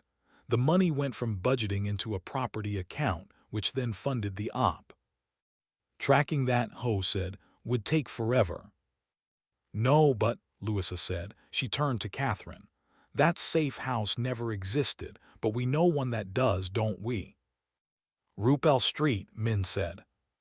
They looked at Ho. I'm on it. Curly said, we need to get out of the city. We should dump the car. Walk away, Larry said. He'd been bottling this up, Curly could tell, until the words felt like a winning argument. This is what we should do because I just said it was. We killed a spook, he said. You killed him. He's dead, you were there. You want to argue details. In a court of law. You what, you fucking what? Because. You think we'll end up in court. You're more of a twat than those jeans make you look. Larry said, what's wrong with them? We killed a spook. You think they'll arrest us? What you saying? They will shoot us, dead, end of. No arrest, no trial, no weaselly words about how you only watched while I cut his head off. Saying the words, he could feel the blood pulse through his cutting arm. It was like having an erection right to his fingertips. A pair of bullets each. Bam, bam, double tap. Larry was shaking. So don't even think about court. We're not going to court. Get it? Larry gave no response. Get it? I get it. Good. And now he let Larry off the hook. But it's not gonna happen anyway. We're not getting caught. We had a spy with us, you think? I know he was a spy. That doesn't mean we're gonna get caught. You think we're alone in this. We're not. The people are on our side. You think they're gonna turn their backs on us. Larry said, maybe not. Maybe not. Maybe not. If that's all you believe, you should have just sat in the pub complaining about the country being taken away from us. Another fucking whiner with no balls. I'm here, I'm not all noise, you know that. Yeah, right. Curly wanted to say more to explain to Larry what the future held, that they'd be heroes, outlaws, Robin Hoods, symbols of the struggle against Islam, and when the war started, leaders of the people, but he didn't because Larry didn't have it in him. Larry thought he was a soldier, but he was just another coward, happy to talk, scared to walk. No point talking to him about a future that was Curly's alone. Which Larry didn't know yet, but he'd find out soon. But the Rupel Street house led nowhere. Civil service property since the 50s, Ho said, scanning records he'd pulled on-screen. Treasury first, then something called collateral purposes. Safe house, Catherine said. And now it's listed under sales. Which means exactly what it sounds like. Catherine shook her head. There'll be no paper trail. Footprints, sorry. All Taverner had to do was check the sales portfolio for an empty property and use that. So they were squatting, Min said. Basically. They'd have had a shock if a potential buyer turned up. In this climate. Okay, that takes us nowhere. So where are we? Louisa said. Twiddling thumbs, Ho said. The kid's toast. Shut up, Catherine snapped. Ho eyed her warily. Get this through your head. Until we know he's dead, we keep looking. We've no idea what their plan is. They might want to keep to the original timetable because it's, I don't know, Hitler's birthday or something. It might matter to them. We might still have time. Ho opened his mouth as if to reveal when Hitler's birthday was, but thought better of it. Louisa said, none of us are giving up. Their breakfasts arrived, 3 platefuls of the full English, 1 mushroom omelet. Ho shifted his laptop onto his knees, then scooped a forkful of beans into his mouth. Were you taught to eat, Louisa said, or is it still a learning process? Chewing rapidly, Ho nodded at her, as if to indicate that a smart reply was but minutes away. Min said, okay, they got the house for free. They'd still need money for transport if nothing else. They might have stolen it. With a kidnap victim, too risky. They might have used their own wheels. Black was a pro, he'd have wanted fresh. Catherine agreed. And paid with cash, said Min. Most likely, agreed Louisa. And if they used cash, it's history. Catherine cut her omelet into uniform slices. The others watched, fascinated. When she'd finished, she ate 2 pieces in silence, then took a sip of coffee. She said, not necessarily. Black was using a fake name. When you're establishing a cover, one of the first things you go for is a credit card. It's easy to do, and once you've got it, why not use it? It adds verisimilitude. Adds what? Ho said. Catherine gave him a look. Min said, sounds good, but where does it take us? We don't know what name he was using. Didn't Lamb check his pockets for a wallet? I think he'd have said if he had, on account of it being, you know, a clue. Let's step back, Louisa suggested. You're running an op, what do you need? A legend, Ho said. With at least 3 backups. Backups, Catherine said, like a reference on a CV. At least 2 contact numbers or addresses, where if anyone comes checking, they'll find confirmation you're who you say you are. And how's that work when you're off the books? You go freelance. They thought about it. It's getting expensive. Slush fund, Louisa said. That's all tight as hell since the Myra Weiss business.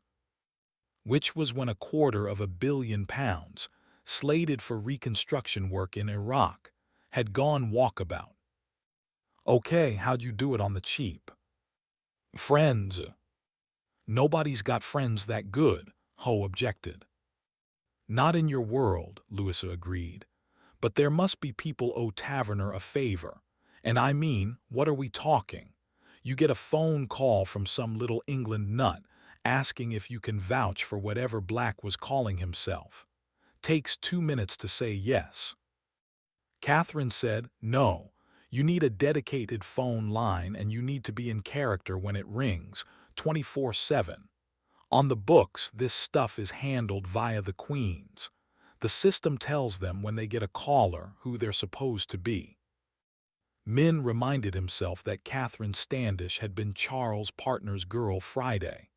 Partner had been before Min's time, but he was pretty much a legend himself. He said, well, but got no further. "Oh fuck," Catherine said. The first time any of them had heard her say that. "I think I know what they did," Curly said. "Thought we were heading out of the city." "I'm trying." He didn't seem to be. They passed another mosque unless they were going in circles, and it was the same one. "How big's this fucking place anyway?" "London," Larry said. "Pretty big." Curly glanced across, but he wasn't taking the piss. He looked like he was hanging on by his fingernails, frankly. Like someone a policeman would stop to check he wasn't going to stroke out at the wheel. "Thought you were following the signs. I thought you were pointing them out to me. Is there a map anywhere?" Then answered his own question, pulling open the glove box, finding nothing but hire agreement papers and a couple of manuals. "There's that," Larry said. "What?" "That," he pointed. The penny dropped. Curly said, "Okay, now we're getting somewhere." Letting himself through the door, River paused. A dim glow from the third floor reached him like a ghostly presence, but he heard nothing, which might mean he was alone, or that anyone else in the building was being very quiet. Well, he could hang by the back door wondering, or go up and find out. He took the first set of stairs slowly, part wary, part weary. His body was feeling the hours it had put in, surges of adrenaline, shocking sights. It took it out of you. It's not whether you can cope with the things that happen, the obese words. It's whether you cope afterwards once they've happened, once they're over. But this wasn't over, and he experienced another rush at the thought of what Taverner had done to him. The second flight came easier. By the time he was on the third, he was almost hoping there'd be someone here, one of the cleaners, one of the dogs. A few hours ago, he'd gone quietly. This time he wouldn't. But there was nobody there but Jed Moody, cold and dead on the landing. Passing him, River went up to Lamb's office. A shoebox sat on the desk as Lamb had promised. River did as instructed, then carried the box downstairs. Back on Moody's landing, he knelt by the body. He supposed he ought to care that the man was dead, but what he mostly felt was the strangeness of it, that Moody, like River, had been a counter in a board game played by other people. Only for Moody, the game was over. Snakes and ladders were one thing. A staircase was deadlier. He'd had a gun, though, and needn't have been the one removed from the board. If he'd been prepared to use it, maybe River would be crouching next to a dead Min Harper or Louis a Guy, and Moody would have been in the wind, Lamb's flight fund in his pocket.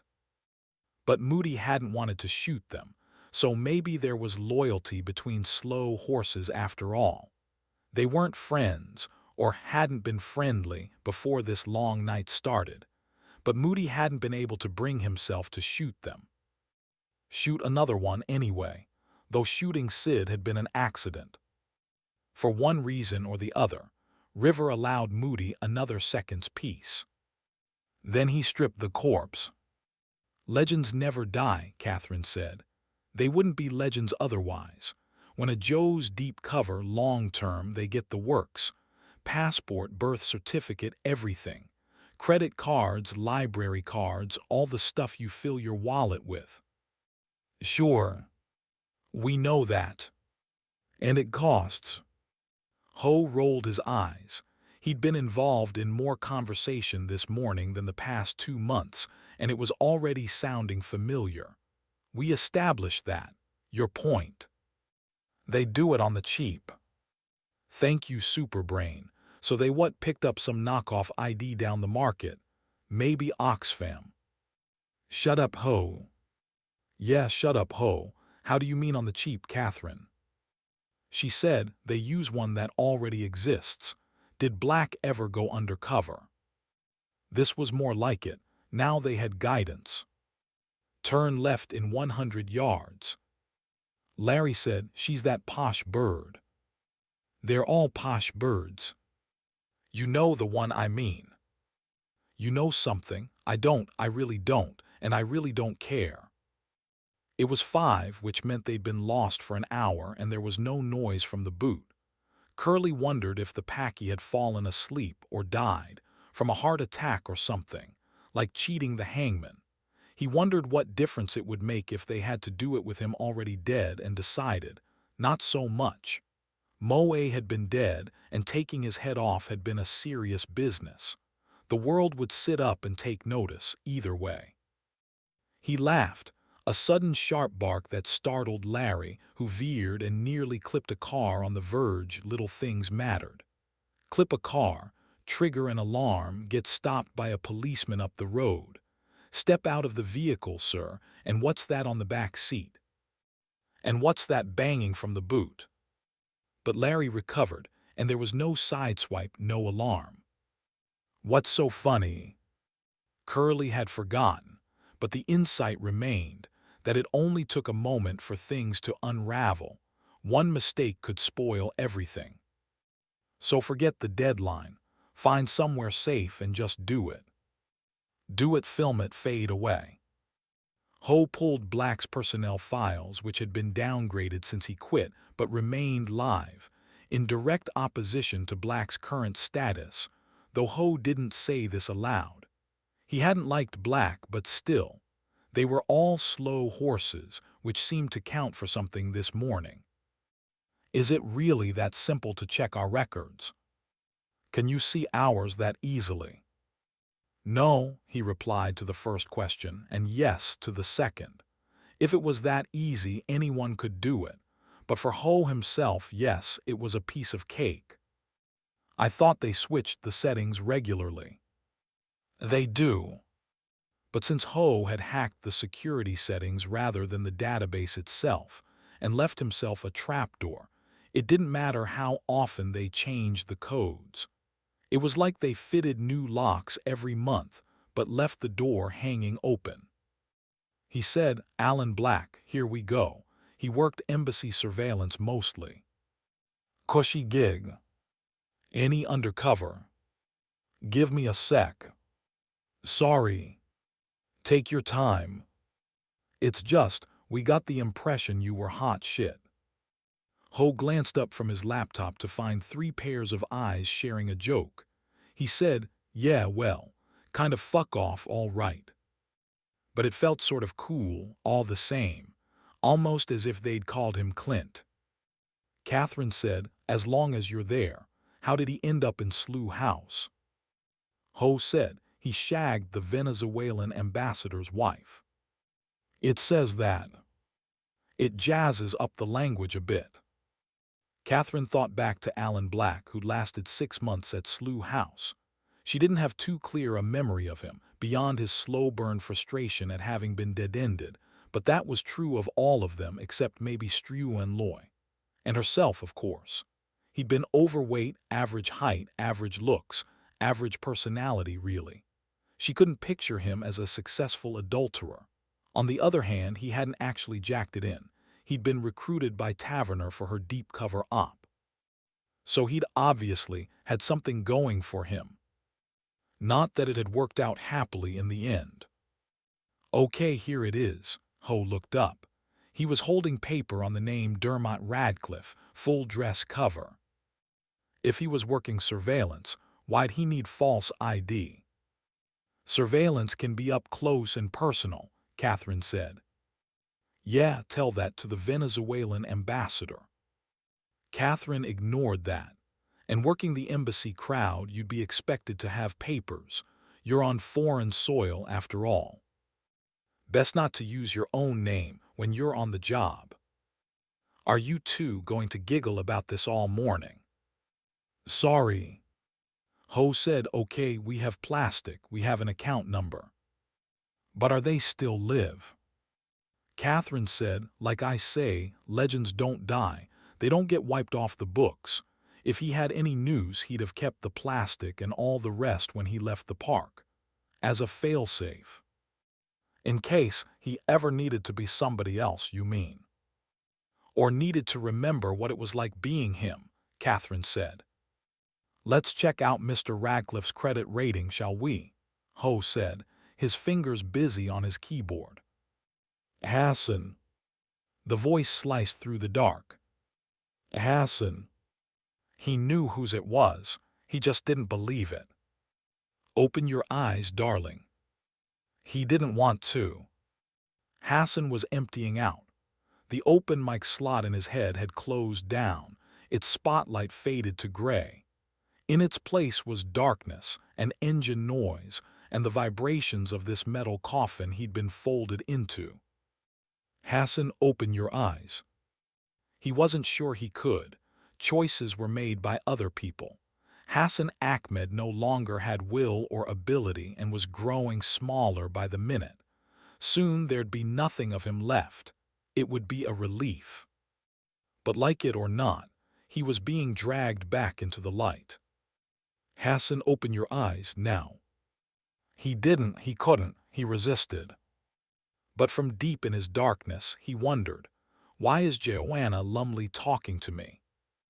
Chapter 17. There was something different about Catherine Standish. This was what Louisa Guy decided as she watched Ho swing through the virtual jungle, a second life Tarzan. There was something different about all of them probably, but it was Catherine who'd assumed the leader's role. She'd been the slough house ghost, shifting papers, tutting about mess, always there but virtually absent.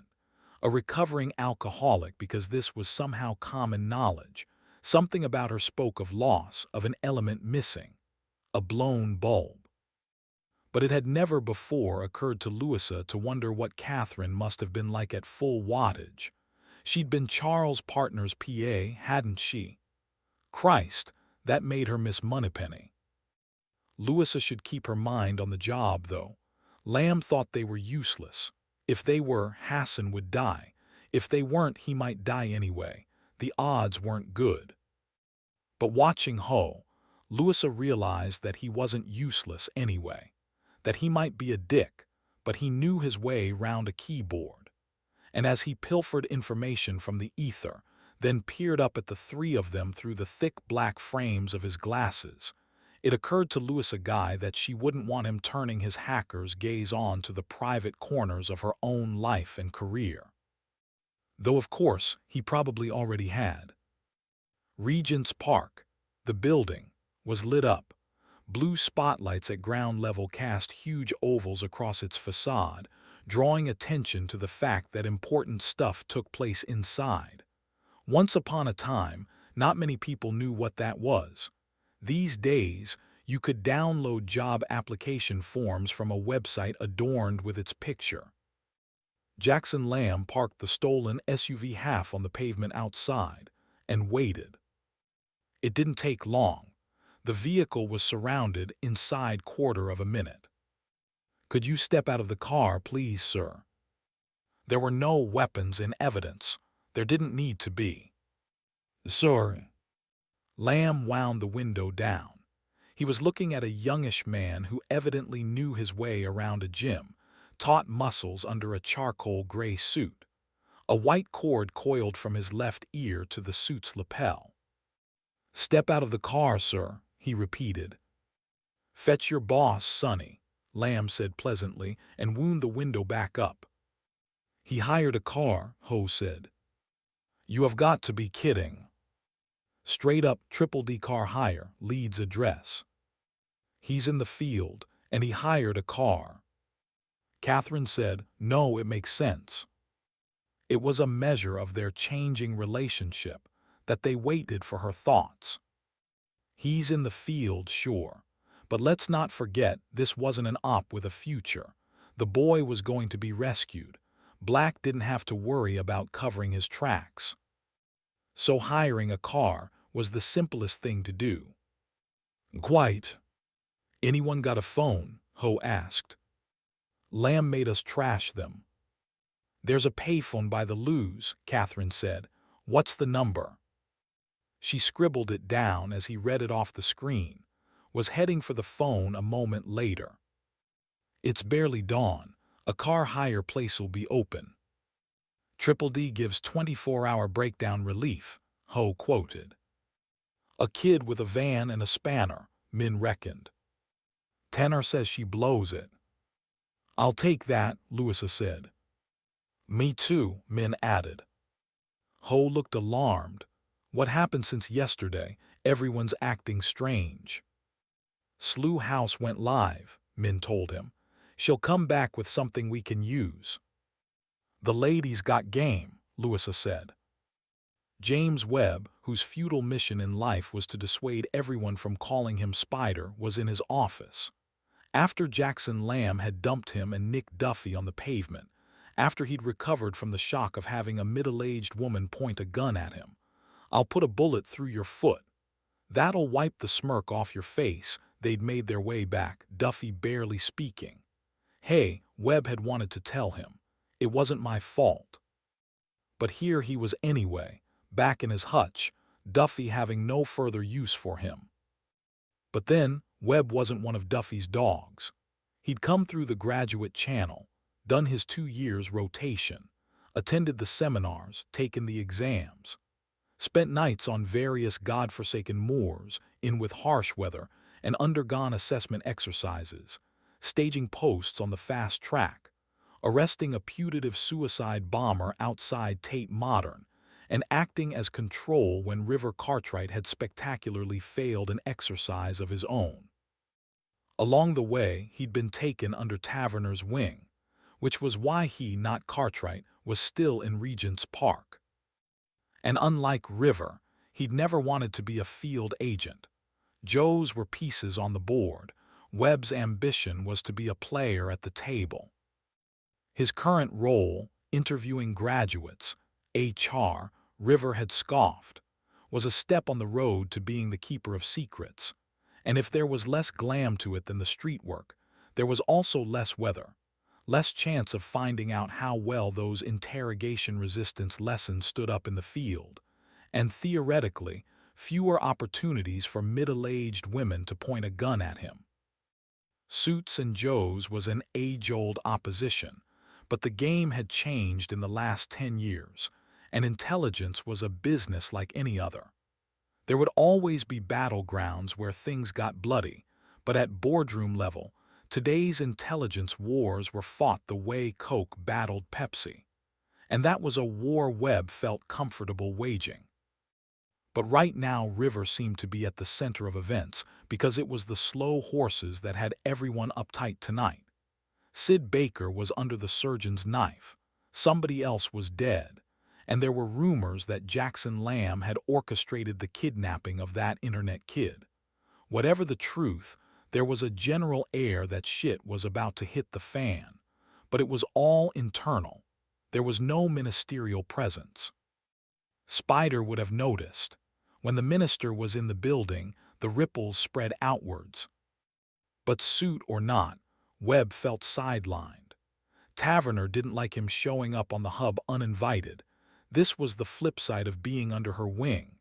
She didn't want anyone knowing about it. But he couldn't sit here under the unwavering gaze of files and folders much longer without starting to feel like he, and not River, had failed an important test. He didn't think he could, anyway. But after reflecting for a moment on whether he minded pissing Lady Di off, he decided he might manage it a little longer. How did you do? Catherine Standish said, Dermot Radcliffe hired a Volvo 3 weeks ago. Family holiday, he said. He wanted plenty of boot space. Taking this detail in, Louisa felt her heart pound her chest. And they just told you that. Why wouldn't they? I'm his sister, desperately trying to reach him. Our mother S in hospital. Catherine sat and picked up her coffee cup. It was cold to the touch. She put it down and recited from memory the car's number plate. Of course, we don't know they're using it now. They left Rupel Street in a hurry, Min Harper said. So they either took that car or stole another one, in which case that car is still nearby, and their new one'll be reported missing soon. Can't drive anywhere through London without showing up on CCTV. Which would be great if we were at the Trocadero, said Ho. He meant the nerve center of the city's surveillance systems, with its massed ranks of monitors covering every inch of the capital. but I've only got a laptop. Still, said Catherine, that might do the trick. 3 pairs of eyes turned her way. Triple D cars come fitted with sat-nav, she said. Joanna Lumley was the savior of the Gurkhas, who'd been shabbily treated by a succession of British governments. Joanna Lumley was a formidable woman. The Gurkhas had been denied the right to live in the country they'd served in the war, and Joanna Lumley had deplored this state of affairs. So Joanna Lumley, in one of those quintessentially English turns of event, had turned a government on its head and bent it to her will. Forcibly charmed, the government bestowed upon the Gurkhas rights of residence. In return, the Gurkhas worshipped Joanna Lumley as they might a god. So how was Hassan supposed to ignore her commands? Hassan, open your eyes, darling, there's a good boy. He didn't want to open his eyes. I'm not going to ask you again. He opened his eyes. There was nothing to see, of course, but at least this nothing was actually there, as opposed to the huge, unexisting blankness through which he'd been falling a short while ago. Things hadn't changed. He was still folded into the boot of a car, still hooded, gagged, and bound. He was still being thrown about like a pea in a whistle, and he could still hear Joanna Lumley, though she was no longer talking to him. She seemed rather to be offering directions to somebody else. Straight ahead for 200 yards. It came to Hassan that he was hearing a sat-nav system, programmed with Joanna Lumley's voice. More expensive than the regular version, but there were those who found it worth it. Joanna Lumley hadn't been talking to Hassan at all. On the other hand, for the moment at least, Hassan was back in the land of the living. Nick Duffy said, "Is this a joke? I'm returning your car. I was worried they'd take it out your wages." "You pulled a gun on me." "No, I delegated that. And she didn't pull it on you, she pulled it on your boy." Jackson Lamb, who was still in the driving seat, placed a meaty elbow on the rim of its open window and mock whispered, "The gun's in my pocket, case you thought I was getting excited." "Out of the car. You're not having me shot, are you?" "Not out here, no." "Good, only I was wanting a word with Lady Di." He sat back and pressed the button that closed the window. Duffy opened the door and held a hand out. Panting with the effort, a piece of drama Duffy wasn't falling for, Lamb levered himself onto the pavement, then produced the weapon from his coat pocket. For a brief moment, everyone within sight tensed. Lamb put the gun in Duffy's outstretched hand, then farted loudly. "Sausage sandwich," he said. "I'll be doing that all morning." Behind him, the taut young man in the charcoal suit slipped behind the wheel of the SUV. So smoothly it might have been choreographed. He swung the car back into the road and drove it round the corner, where it would disappear down the ramp and into one small part of the subterranean world of Regent's Park. "So," Lamb said, once this was taken care of, "I could murder a coffee. Shall we pop inside?" "Turn here." "Here. Am I talking to myself?" Larry took the exit road. Joanna Lumley objected.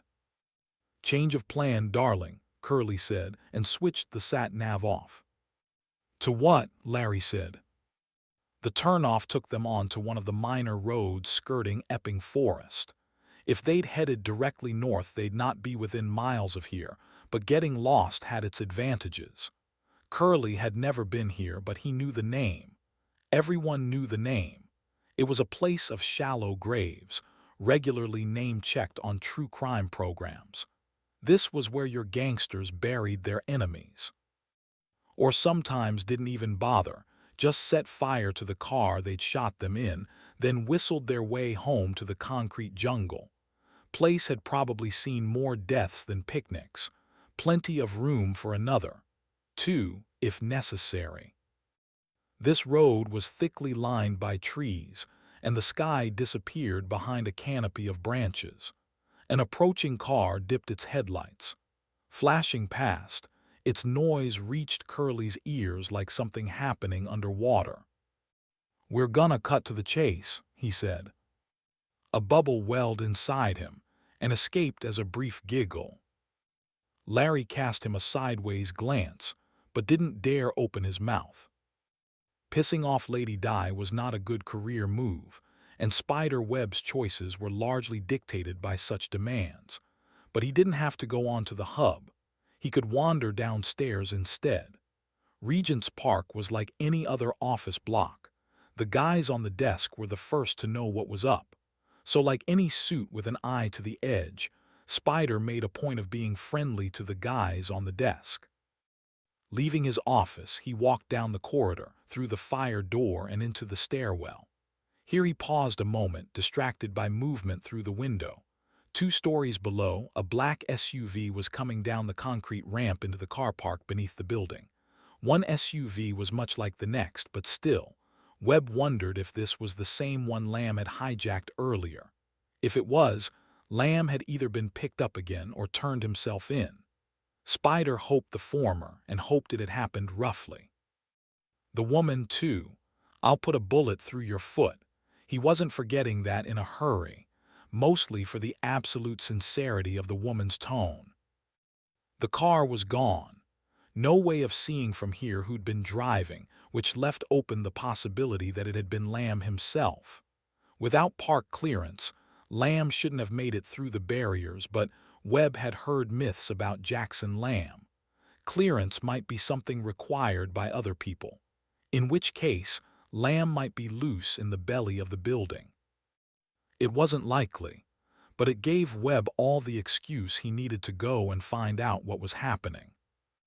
As Catherine Standish watched Roderick Ho perform more virtual acrobatics, another shock of excitement fired through her body.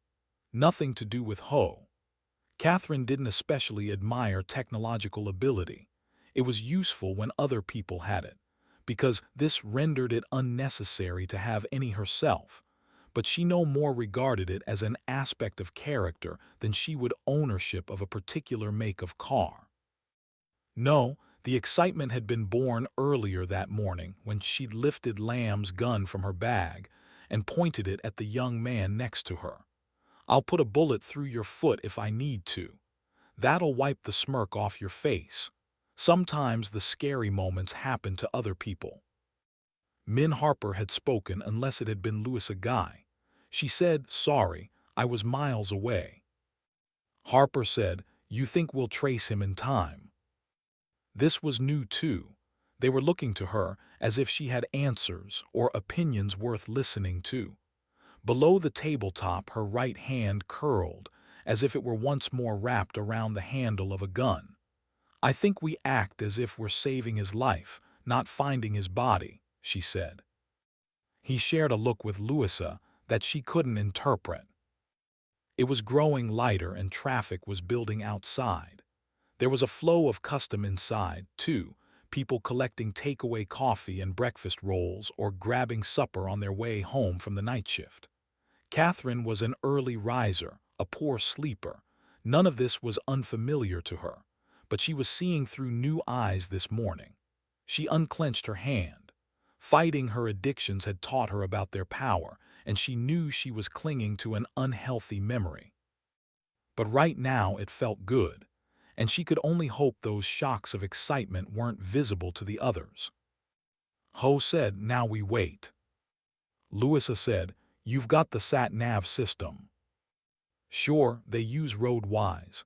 It's just a matter of hacking the system." "And how does waiting help?" "Because I've reached out for someone who's done it already, quicker than doing it myself."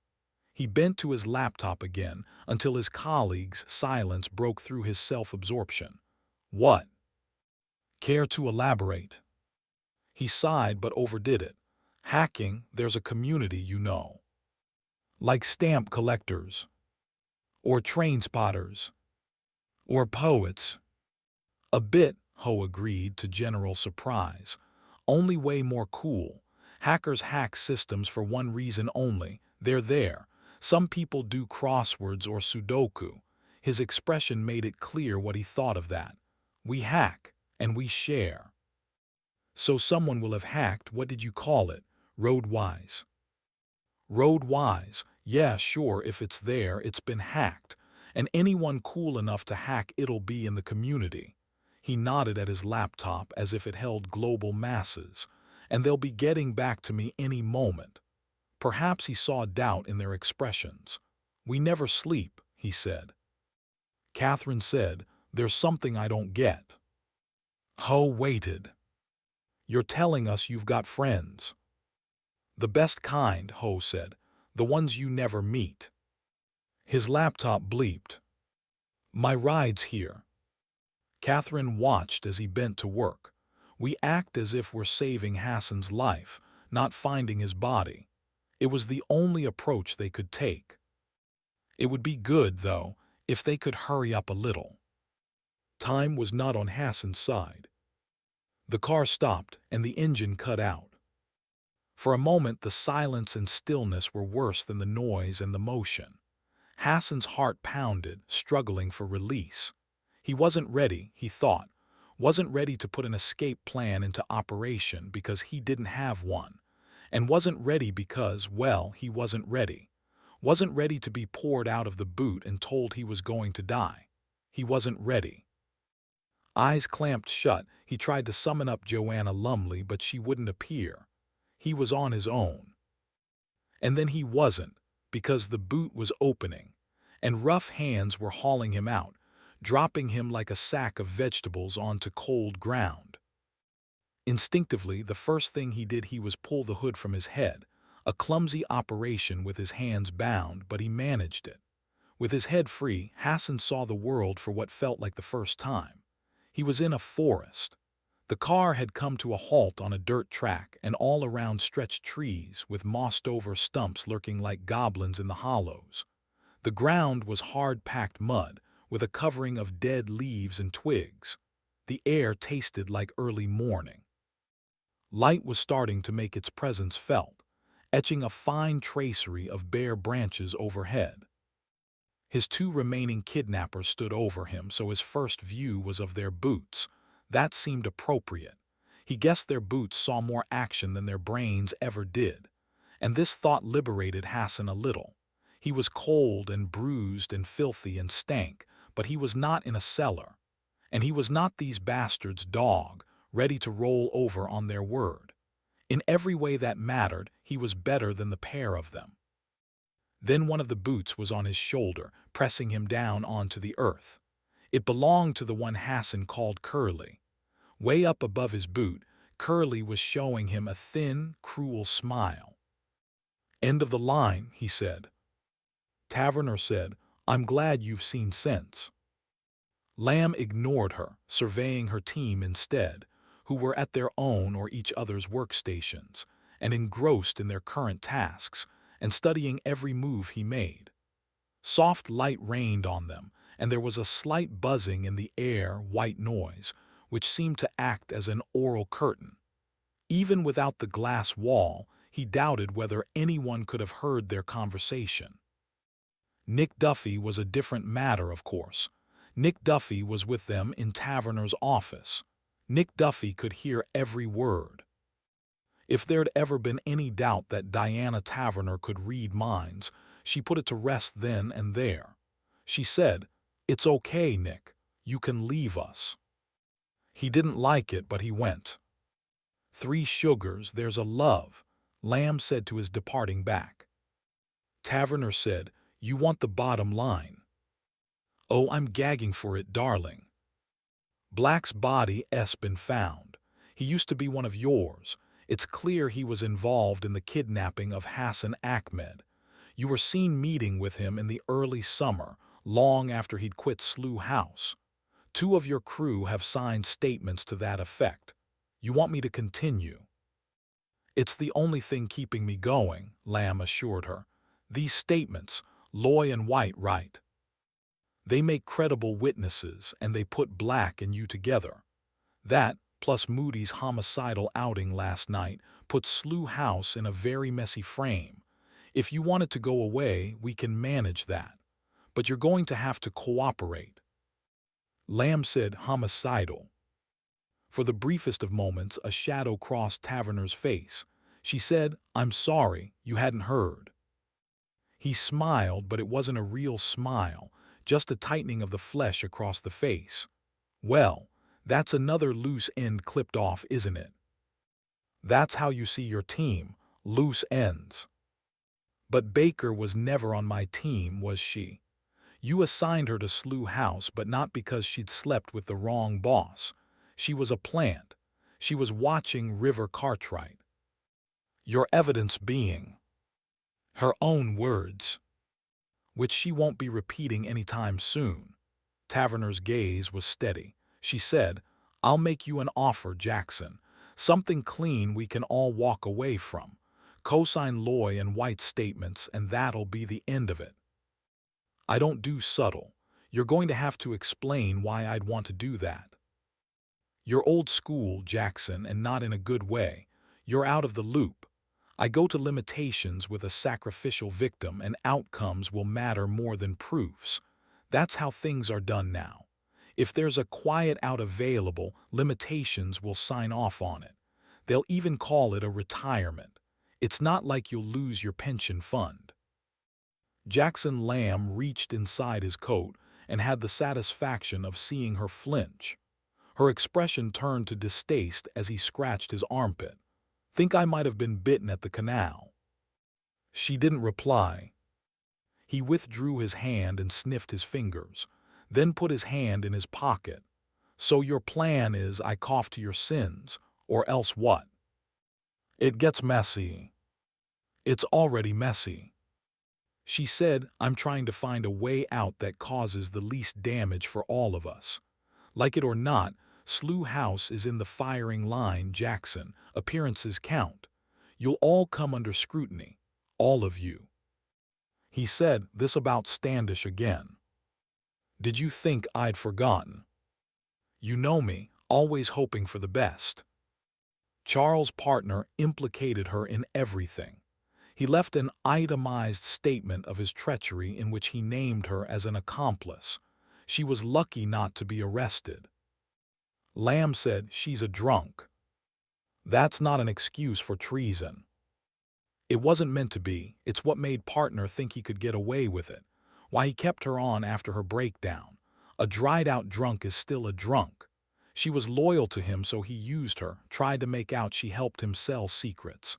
But no one who saw his, what did you call it, itemized statement believed it for a second. That was his last-ditch attempt to spread the blame, and it was pure fiction. And swiftly covered up. Of course it bloody was. Service had enough problems. Partners' crimes were black ribbon from the off, and half the chinless idiots on limitations still don't know about them. Drag all that up now, and things'll get messy all right. You sure that's a road you want to go down? Covering up treachery's a crime in itself. This time round they'll do a full audit. Of the two, Diana Taverner was in better shape and knew it. But then Jackson Lamb could climb out of a sauna, wrap himself in brand new threads, and still come off second best to her on her worst day. You found her a safe berth once, else she'd have drunk herself to death in a bedsit by now. But you can't save her twice. I'm offering to do that for you." Her eyes shifted from Lamb to the hub behind him. Her team were making little pretense of not studying events in her glass-walled office. She deepened her voice slightly. It's the tone she'd have used if she were trying, God help her, to seduce him. A tone that rarely failed. "Put your hands up to this. It was an honorable attempt to get a good result, and not your fault it went wrong. The public at large will never know, and between these walls you'll be a hero." Stopped. She was good at reading people. Lamb was a tricky subject, had taught himself to be illegible, but still Diana Taverner could see him weighing her words. His eyes suggested he was immersed in calculation, the consequences of a scorched earth policy as against the walk-away compromise on the table. And seeing this, she felt as a whaler must feel, watching the first harpoon strike flesh. A single wound, and far from mortal, but enough to guarantee the outcome. All that was left was the waiting. And she continued believing this until Jackson Lamb bent. scooped the metal waste paper basket from beside her desk, and in a surprisingly graceful near pirouette, hurled it at the glass wall behind him. Got it.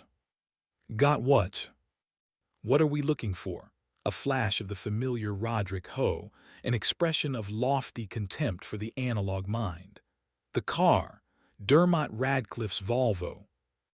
Min Harper scraped his chair round the table so he could see the laptop screen. For a moment he thought Ho was about to block his view, hook an arm around it like the class SWAT hiding his homework. But he restrained himself, even shifting the laptop slightly so Min could see it. If he'd been expecting a blinking red light on a stylized street map, which he partly was, Min was disappointed. Instead, he was looking at a slightly out of focus but recognizable photograph of the tops of a whole bunch of trees. It's under there. Yes, Ho said, then said probably. Catherine Standish said, care to elaborate on that? That's where the sat-nav system registered to the car Dermot Radcliffe hired from Triple D Cars 3 weeks ago was, roughly 50 seconds ago. He looked across the table at Catherine. There's a slight time lag. Thank you. And they might have dumped the sat-nav, of course. Might have tossed it out of the window hours ago. Louisa said, assuming Black was the brains, they probably wouldn't have thought of that. Let's not underestimate them, Catherine said. Black's dead, they're not. Where's the sat-nav now, Roddy? Ho colored slightly, and his finger stroked the keyboard's touchpad. An OS map sprouted onto the screen. 2 more taps, and it had magnified twice over. Epping Forest, he said. Curly moved his boot away. Hassan pulled the handkerchief from his mouth and tossed it as far as he was able, then lay on the ground, sucking mouthfuls of cold, damp air. He hadn't realized how empty his lungs were, how foul it had been in that boot, with only his own stink to survive on. He sat up, every part of his body protesting. Behind Curly stood Larry, taller than Curly, broader too, but somehow less substantial. He was holding what looked like a bundle of sticks. Hassan blinked. The world turned swimmy, then washed back into line. It was a tripod, and that matchbox in his other hand, that would be a camera. Curly was holding something altogether different. Hassan drew his knees up, leant forward, and pressed his hands to the cold earth. It felt reassuringly solid and at the same time coldly alien. What did he know about the outdoors? He knew about city streets and supermarkets. He pushed himself unsteadily onto his feet. I wobble, he thought. I wobble. Here among these trees, which are so very big, I am small and I hurt and I wobble, but I'm alive. He looked at Curly and said, "This it is it." His voice sounded strange, as if he were being played by an actor, someone who'd never actually heard Hassan speak, but had worked out what he might sound like from a faded photograph. Yeah, Curly told him, this is it. The axe he was holding looked to Hassan like something from the Middle Ages.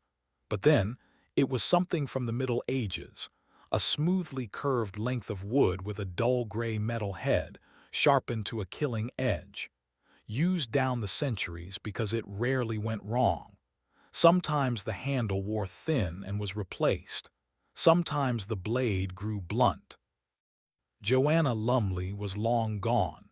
Hassan's inner comedian had not returned to the stage. But when he spoke again, his own voice had returned to him, and for the first time in an age, he uttered the precise words he was feeling. You fucking coward. Did Curly flinch? Was he not expecting that? Curly said, I'm a soldier. You, a soldier, you call this a battlefield. You've tied my hands, dragged me into a forest, and now you're what?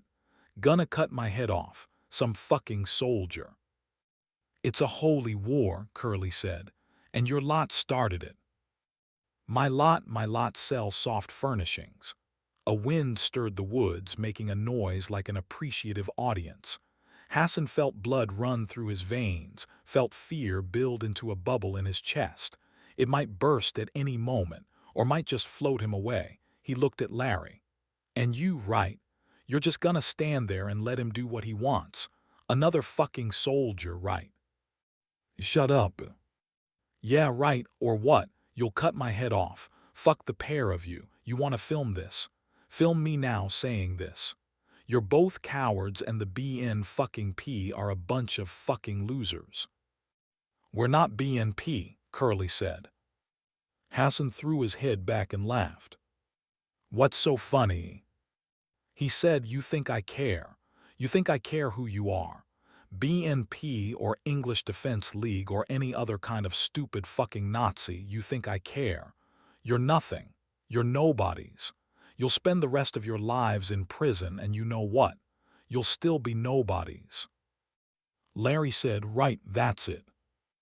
Duffy arrived full tilt, of course. He'd never been far away. He found a waste paper basket rolling harmlessly across the carpet and a glass wall showing no sign that violence had been offered. But Taverner was white-faced, and judging by Jackson Lamb's expression, that counted as a result. Lamb said, a handler never burns his own Joe. It's the worst treachery of all. That's what partner was doing, using Standish as a shield. That's what you're doing now. Maybe I am old school, but I'm not watching that happen twice. Nick Duffy said, partner. Enough, Taverner said, then. He's been running Slough House like a private army. He's been running ops, for Christ's sake. Take him downstairs. While she was speaking, Lamb had found a loose cigarette in his overcoat pocket and was now trying to straighten it. His expression suggested this was currently his major problem. Duffy wasn't armed. Didn't need to be. He said, okay, Lamb, put that down and drop your coat on the floor. Okay. Duffy couldn't help it. He glanced at Taverner. She was glancing right back. Something you should know first, mind. And now they both looked at Lamb. The SUV your guy just drove under the building. There's a bomb on the back seat. A big one. A second passed. Duffy said, you're kidding, right? Might not be. Lamb shrugged, then stared at Taverner. I told you I don't do subtle. The desk guys weren't as fond of spider web as he thought, but everyone likes having information. Somebody had parked a service car on the forecourt and received the inevitable response. The security drones and a couple of Duffy's boys, not long back from various errands. They de-surrounded the car until Duffy himself appeared. Who was it? Jackson Lamb, the older desk guy said. You sure? I've worked here 20 years. You get to know Jackson Lamb. The word Sonny was all the more eloquent for remaining unspoken. Lamb had come in under Duffy's steam, was up on the hub. The desk guy's monitors didn't cover what happened there, but he hadn't reappeared. Spider chewed his lip. Whatever Lamb was up to, it didn't involve the madwoman with the gun, or River either. He mumbled his thanks to the desk guys and didn't see the look they shared as he headed back upstairs. On the landing, he stopped by the window. Nothing was happening on the street. He blinked. Something was happening on the street.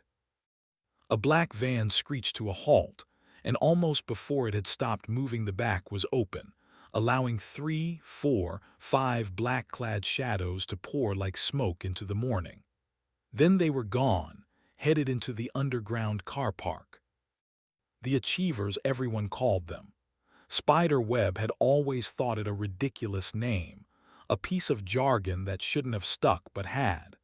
They were the SWAT guys who mostly did extractions and removals. He'd seen them in action, but only on drills. This hadn't struck him as a drill. He wondered if the building were under attack, but if so, there'd be alarms and a lot more activity. Through the window, the same nothing was happening again. Small disturbances only. A wind rearranged the trees over the road, a taxi passed. Nothing. Webb shook his head, an unnecessarily dramatic gesture given there was nobody to witness it.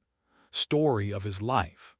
The joke was, last time he'd been close to anyone, it had been River Cartwright.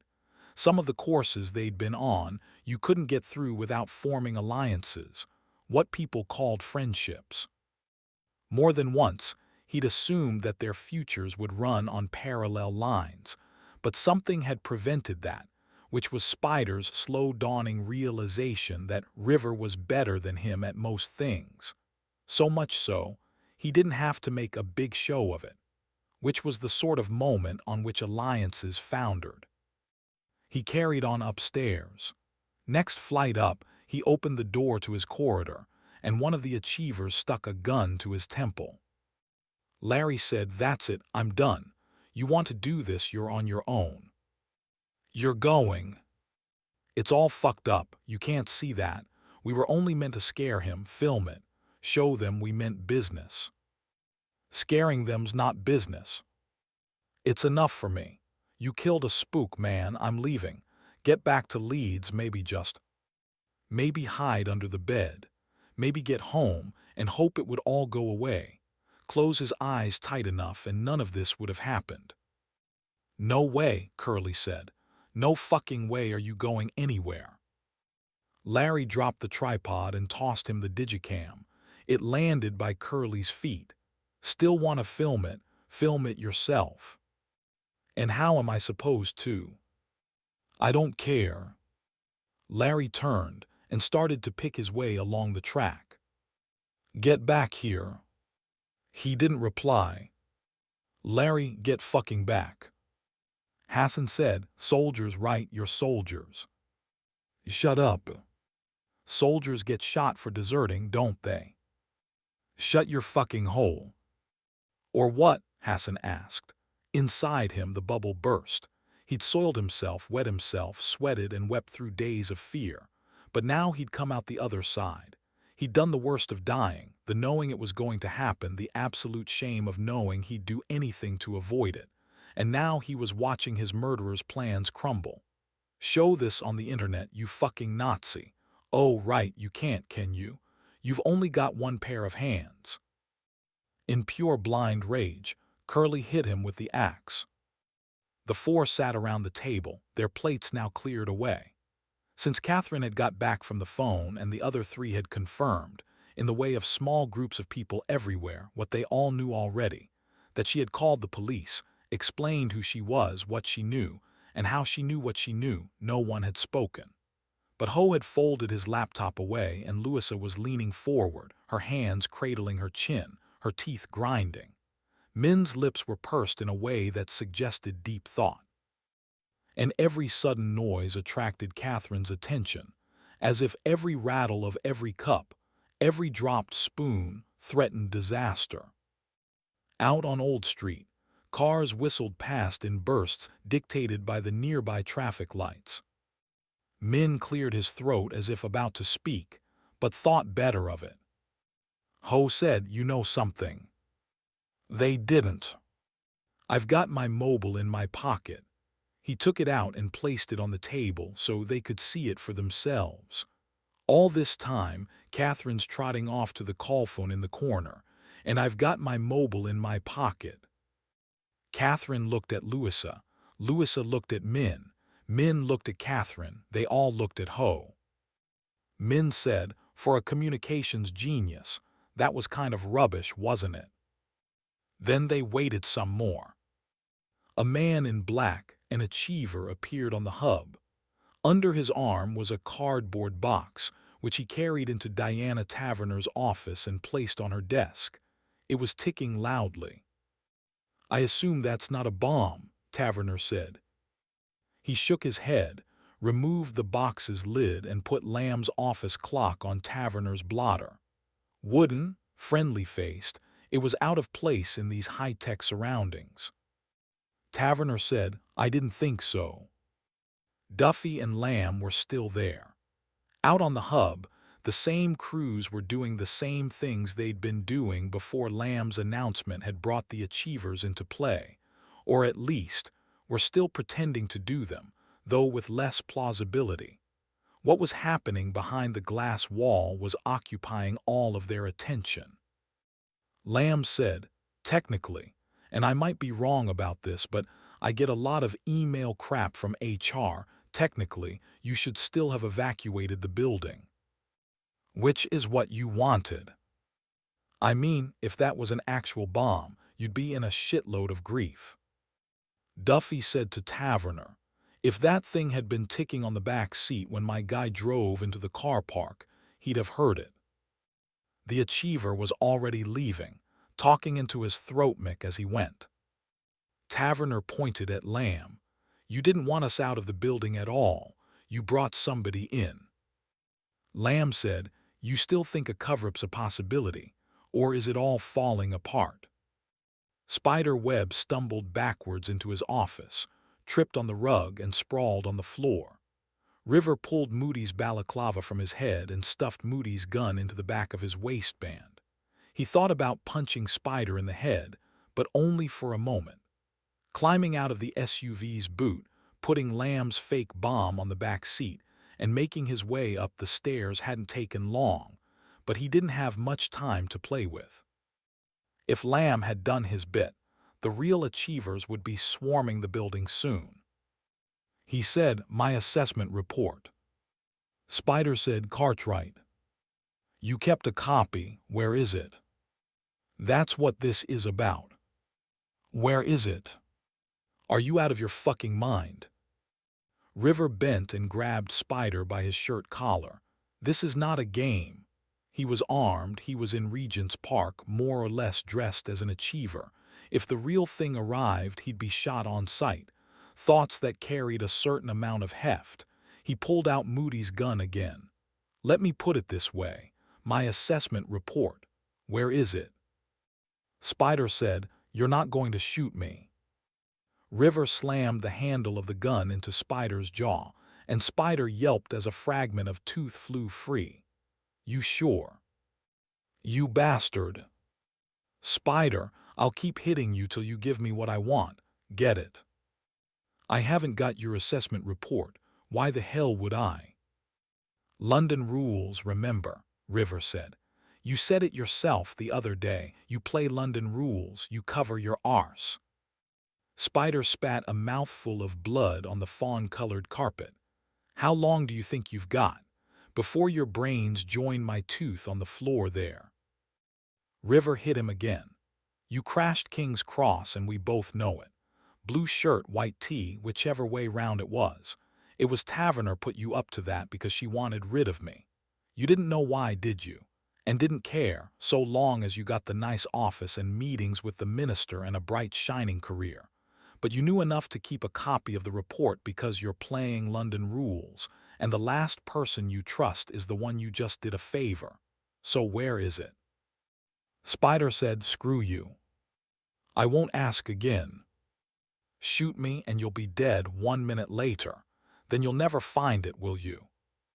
So we agree you've got it." Footsteps sounded in the corridor, and Spider opened his bloodied mouth to shout. But River clubbed him again and guaranteed his silence. Hassan must have blacked out. Who wouldn't have done struck with an axe? But it had been the blunt end Curly hit him with, a swift vicious jab with the handle bang in the forehead. Perhaps half a minute ago. Long enough anyway for the scene to have shifted. Larry had stalked off down the track and Curly had chased after him, caught him up, was shouting at him. Words floated back on the cold, moss-flavored air. "Stupid chicken bastard." The axe hung limply in Curly's hand. The pair of them arguing, well, they were no longer the Three Stooges, obviously. They were Laurel and Hardy, Stan and Ollie, in another fine mess again. And here was a funny thing. Sometimes a blow to the head can clear away the cobwebs. This wasn't true, but for a moment Hassan pretended it was and wondered what he'd do if it were. He would stand up, he decided. So that's what he did. There, that was better. Wobbly on his legs, he became aware of the enormous space everywhere. Space hemmed in by trees but without walls and with a sky overhead. He could see it now. Branches were growing into focus. Somewhere there'd be a sun. Hassan couldn't remember the last time he'd seen the sun. He started walking. The ground was spongy and unfamiliar. Partly this was due to his condition, but mostly it was because he was in a wood. But still, Hassan could walk, he could shuffle, he could almost break into a run. The trick was to look down, to watch where he placed his feet. This sudden view of the ground gave him the illusion that he was moving much faster than he really was. If he looked back, he would see Curly and Larry breaking off their argument, come lolloping after him, Curly with axe in hand. So he remained focused on the ground instead, on how much space he was covering. He had no idea where he was going, whether he was moving deeper into the forest or would break into open land any moment, which didn't seem probable. Everything was too thick, too woody, to surrender itself so swiftly. But those were things Hassan had no control over, while he did, at last, control his own movements.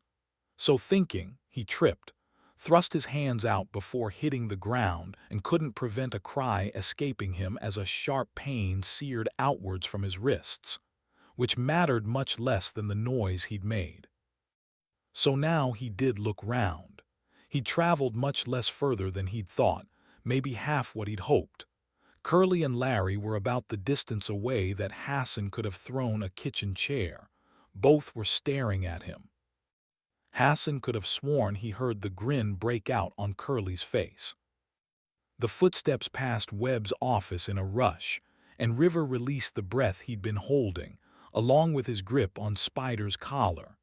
Spider collapsed onto the carpet, incapable of further conversation. River waited, but there was no more noise. It occurred to him that if it had been the Achievers, he'd not have heard a sound. There was more to them than dressing the part. And with that thought an idea occurred, which he wasted 2 minutes implementing before turning to his search. The files and folders took up 7 shelves, stretching the length of the far wall. There could easily be 100 on each, and River had maybe 3 minutes to find the one he wanted, always supposing it was there rather than, say, locked in a desk drawer. So he tried the drawers first, most of which contained junk and only one of which was locked. River retrieved the key from Spider's pocket, but the locked drawer hid only bank statements and a passport in Spider's name. Dropping the key, River headed for the shelves. A snapshot memory from last year told him he'd submitted his interim exercise report in a black plastic folder, but at least a third of the spines were that same glossy color, the rest being orange, yellow, green. He pulled a black one at random to find it labeled in the top right corner, Ennis. Assuming this was a surname, he checked the CS, found a Cartwright who wasn't him, then looked under R but found no Rivers. Tried A for assessment, and found a bunch of them, all black, but none of them his. He took a step back and assessed the wall as a whole. Spider, spider, spider, he murmured. London rules, Webb had said it himself. Those were the rules he played by. So if Webb had burned River at King's Cross on Taverner's instructions, he'd have kept evidence of it to make sure he didn't end up in the line of fire himself. Given Taverner's expertise at throwing former allies to the dogs, this was wise. Spider, spider, spider. London rules, he'd said, but he'd also said something else.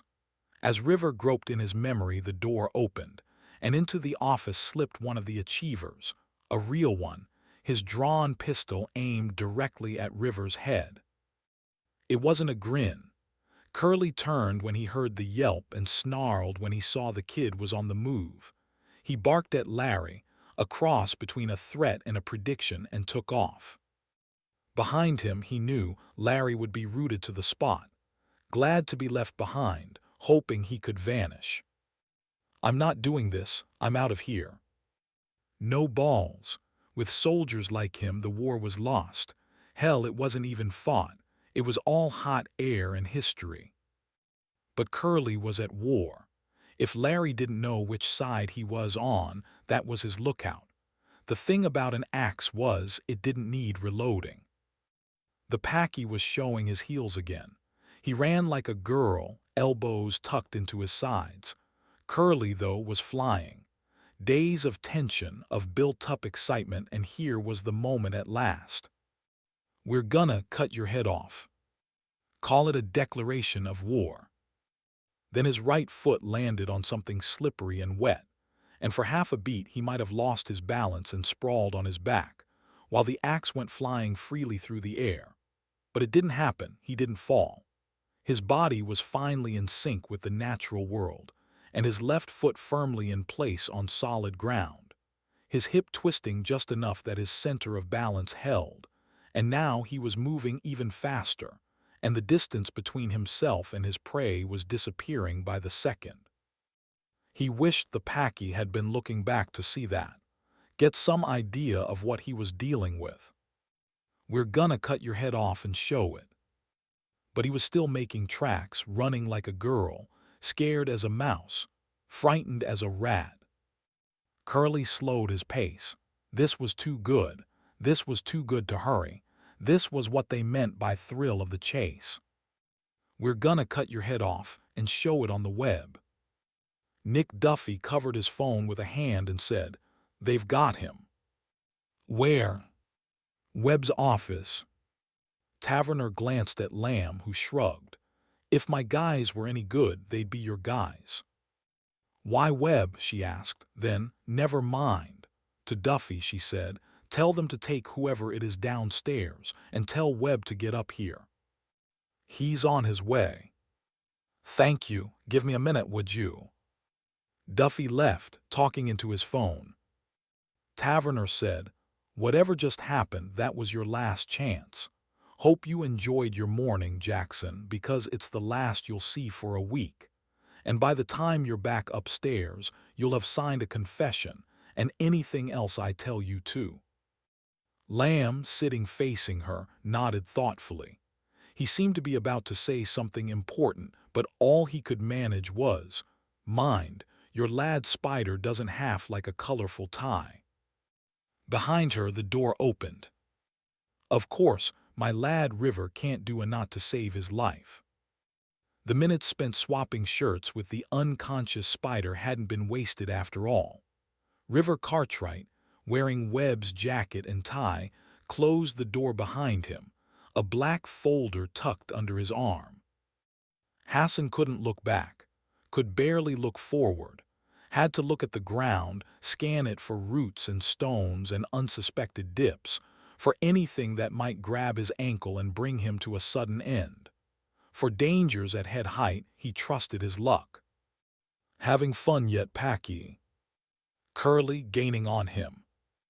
"Playtime's nearly over." Hassan tried to speed up but couldn't. Everything he had to offer he was already pouring into this one aim, to keep moving, to never stop, to run to the end of the wood and then beyond, to always be one step ahead of this Nazi thug who wanted to kill him, with an axe. The thought of the axe should have been a spur, but he had nothing left to give. A sudden dip in the ground almost threw him, but he survived. A root reached for his ankle but missed him by an inch. 2 escapes in as many seconds, and that was it. His luck ran out. A branch struck him in the face, and Hassan staggered from the blow, ran into a tree without enough force to damage himself, but with more than enough to bring him to a halt. His legs didn't quite buckle, nor his body quite fall, but there was nothing left. He couldn't start the engine again. He held on to the tree a moment longer, then turned to face his murderer. Curly stood on the other side of the dip, panting lightly. A dog-like smile was painted across his face, coloring every aspect but his eyes, and he was swinging the axe gently, as if to demonstrate his total control over it. There was no sign of Larry, no sign of the digicam either, no tripod, nothing. Hassan, though, had the feeling that events were moving to a conclusion regardless. Curly's need to film this horror was paling beside his need to commit it. The axe was all he required now. The axe and Hassan's participation. But even knowing that, Hassan had given all he had. He couldn't move another step. Curly shook his head. The trouble with you lot, he explained, is you're just not at home in the woods. And the trouble with your lot, thought Hassan, the trouble with your lot. But there was so much wrong with Curly's lot that there was no smart phrase to do it justice. The trouble with Curly's lot was that it contained Curly and others like him. What more needed saying? Curly stepped forward into the dip and up the other side. He swapped the axe from one hand to the other, made a little lunge with it to tease his victim, then was neatly hooked round the ankle by the root Hassan had avoided, and hammered down flat on his face. Hassan watched, fascinated, as Curly took a mouthful of leaf and mud, was so engrossed by the spectacle that it took him a full second to register that the axe had just landed at his feet. But even with bound hands, it took him less than a full second to pick it up. Mistake, I prefer to call it a fiasco. Spider Webb's words the other day. They were right up there with London rules as far as River was concerned. I prefer to call it a fiasco. Thank you, Spider. That would be a clue. The folder he held was neatly labeled fiasco. And this, he said to Taverner, is why you had Spider burn me. Burn you. Lamb said, he's a kid. He gets carried away with the jargon. I'm calling Duffy back in. Be my guest, Lamb told her. He was fiddling with his bent cigarette again and seemed at least as interested in it as in whatever River's folder held. But still, River waited until Lamb threw him a barely perceptible nod before he went on. He said, I did my upgrade assessment last winter. I remember, Taverner said, you crashed King's Cross. No, you did that. By getting Webb to feed me misinformation, sending me after a plant. A fake, not the real one. And why would I do that? Because an earlier part of the assessment was compiling a profile on a public figure, River said. My designated target was a shadow cabinet minister, but he had a stroke the night before and was hospitalized. So I covered you instead. I thought that showed initiative, but you know what? He opened the folder and removed a pair of photographs he'd taken months ago, the day before the King's Cross assignment. It showed you in a coffee shop instead. Happy memories. He laid them on the desk where they could all see. The pictures had been taken from outside a Starbucks and showed Diana Taverner at a window seat, drinking from a regular-sized mug. Next to her was a crew-cut man in a dark overcoat. In the first photograph, he held a handkerchief to his nose and could have been anyone. In the second, he'd lowered his hand and was Alan Black. He must have been about to go undercover. Was that your last meet? Taverner didn't reply. Behind her eyes, Lamb and River could see calculations rolling once again, as if even here, in a glass room, she might still find a way out that neither of them had yet noticed. Lamb said, when you found out what Cartwright had done, you took steps. The King's Cross business should have meant game over. He should have been on the street. But because he had a legend in the family, the best you could manage was Slough House. And once the op was running and the voice of Albion was in play, you had Sid Baker assigned to us too, just to make sure Cartwright wasn't getting any clever ideas. Which, given Grandad, he'd likely be prone to, right? On a train of her own, she said, I told Webb to get rid of the file. He's a quick learner too. What do you want, Lamb? Lamb said, there's a reason why handlers are always ex-Joes. It's because they know what they're doing. You couldn't have fucked this up worse if you were trying. You've made your point. What do you want? River said, you know what I want. She turned her gaze on him, and he understood a fundamental difference between suits and Joes. When a Joe looked at you, if he was any good, you'd never notice. But when a suit turned it on, you could feel their glare scorching holes in your intestinal tract. But still he was the obese grandson. If Hassan Ahmed dies, he said, there's no hiding place. It all comes out, not just here in the park but out there in the real world. If your idiot plan gets that kid killed, I will crucify you. Publicly. Taverner made a noise halfway between a snort and a laugh. She said to Lamb, "Are you going to tell him the facts of life, or shall I?" "You already screwed him," Lamb told her. "Bit late for a theory lesson, I'd have thought, but I'll tell you what I'll do." She waited. He said, "If Hassan Ahmed dies, I'll watch Cartwright's back while he does whatever he thinks necessary."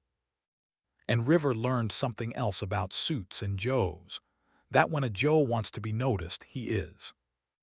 After a while, Taverner said, "What if the boy is rescued?" Lamb gave her his shark's grin. "That happens, maybe we'll keep it between ourselves. There's bound to be favors we can do each other." The grin made it clear in which direction the favors would flow. "We don't know even where he is," she said. "Well, my crew's on it, so I'd call it 60-40 he's toast." He looked at River. "What do you reckon?" River said, "I don't think it's a joking matter." But he was thinking 50-50. Absolute tops, he'd give Hassan 50-50 of seeing lunchtime. Curly was moaning, a long, low keening sound, and his foot was twisted at a peculiar angle. Perhaps Hassan thought it was broken. One broken ankle versus two bound hands that made for a level playing field, or would have done except that Hassan now had an axe. On the whole, that gave him the edge. Placing one foot heavily on the fallen Curly's hand, Hassan rested the blade on the fallen Curly's head. "Give me a reason not to kill you," he said. Whatever Curly answered was lost in a mouthful of earth and a whimper of pain.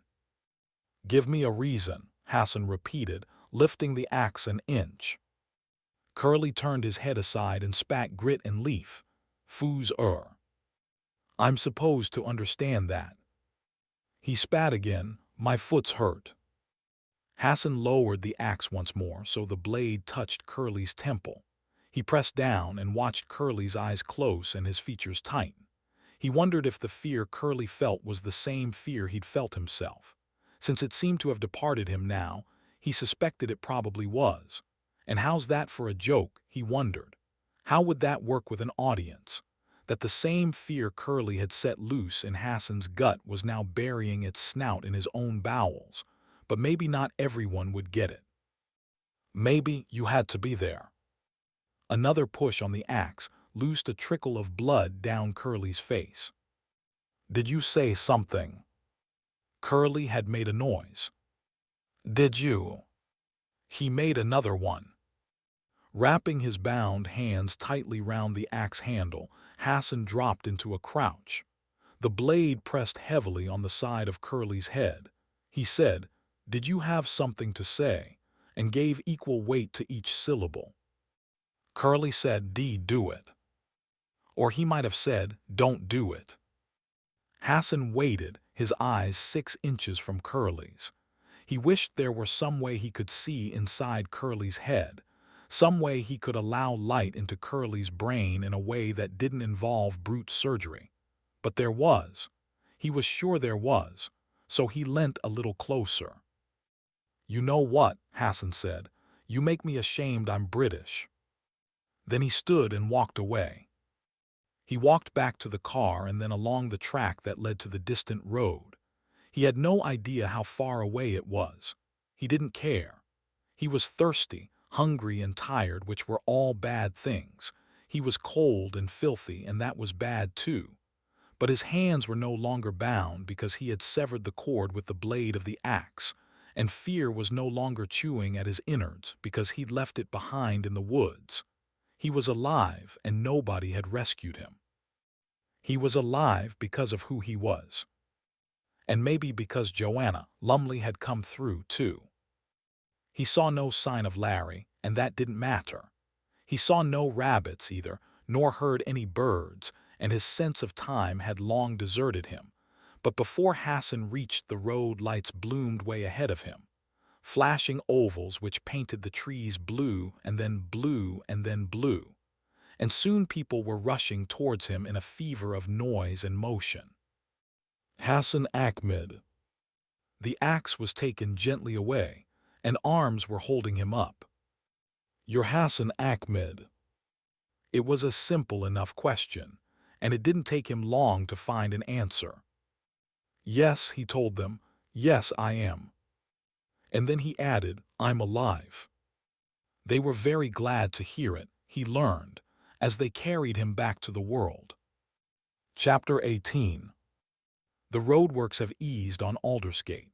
Traffic flows freely once more. If our inquisitive bus passenger of earlier acquaintance were to gaze at Slough House today on her way past, she might find its passage too swift for concentrated study, though on a London bus there always remains the possibility of inexplicable delay. But that aside, a glimpse is all that the new dispensation permits. One brief view of a young Chinese man with heavy-framed spectacles behind a monitor, and Slough House is in the past. Whatever used to happen there presumably continues to do so. Whatever haunts its fading paintwork doubtless still abides. But fresh opportunities have arisen since our voyeur's first journey. She can alight at the bus stop opposite, for instance, and take a seat, and gaze all day at the never-opening front door of Slough House, with no possibility that Jed Moody will emerge to encourage her departure. Such a vigil, though, would offer little in the way of entertainment, and besides, other views await. Across the road, up the staircase at Barbican Station, over the pedestrian bridge, a brief sortie along a bricked walkway, and, weather permitting, she'll find a dry, low wall on which to perch, and perhaps light a cigarette and feast at her leisure on what she can see through the waiting windows. Which is more than can be seen from bus level, certainly. For instance, it is now clear that the wobbling ziggurat to one side of the young Chinese man's desk is composed of pizza boxes, and the tin pyramid to the other of Coke cans, and clear, too, that he appears to have sole occupation of this office. There is another desk, but its surface is clear, almost antiseptically so. It's as if a particularly conscientious cleaner has obliterated all traces of the desk's erstwhile occupant, a sterilization which evidently leaves his former colleague undismayed, occupied as he is by whatever is unreeling on his screen. This thorough decluttering is in marked contrast to the state of the adjoining office, which looks to have been abandoned at a moment's notice. The desktops here are still littered with the usual detritus: diaries open to future events, uncapped pens, an alarm clock, a radio, a small gonk. Stuff which, upon a desk worker's abrupt departure, would usually find itself swept into the nearest cardboard box and carted home. But here it all remains, suggesting that whichever pair recently shared this office found good reason not to return, being guilty, perhaps, of the kind of offense which has rendered them not only persona non grata, but in danger of incurring active hostility from above. Onwards and upwards, though, onwards and upwards. From the Barbican perch a view of the second floor is offered, and this is busier, or at any rate more peopled. In one of the offices, for our watcher, the one to the left, a pair of workers sit at the same desk, or rather, one sits at the desk while her companion perches on its edge, both concentrating on a transistor radio. Meanwhile, in the next room, the one whose windows read W. Henderson, solicitor and commissioner for oaths, a young man sits alone, a freshly barbered young man of average height, fair-haired, pale-skinned, gray-eyed, with a sharpish nose and a small mole on his upper lip. He sits unmoving, his gaze apparently focused on the desk in the other half of his room. This, like its counterpart in the occupied office downstairs, appears to have been swept clean of personal effects, leaving only the ubiquitous computer and keyboard, a telephone, and a battle-scarred blotter belonging to another era entirely. But closer inspection reveals something else on the desk's surface, an object our watcher recognizes as a hair slide, or barrette, though whether that word forms part of the young man's vocabulary is open to question. And yet for the moment at least it demands his full attention, an abandoned barrette on a blotter on an unoccupied desk. So far, so pleasing from our watcher's point of view, but even from her current vantage point the topmost floor remains inaccessible, the blind drawn over its windows ensuring that whoever haunts this floor does so unobserved. That should be an end of it then. Our watcher should move along, there being nothing more to see.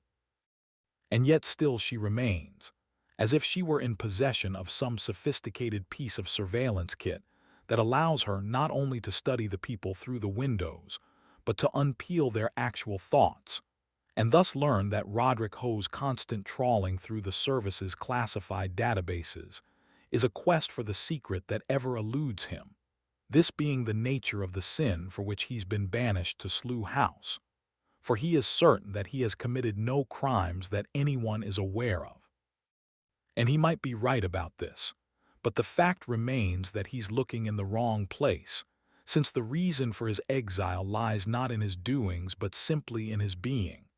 For Roderick Ho is disliked by everyone he encounters, a direct result of his own palpable dislike for everyone else, and his expulsion from Regent's Park was the administrative equivalent of the swatting of a fly.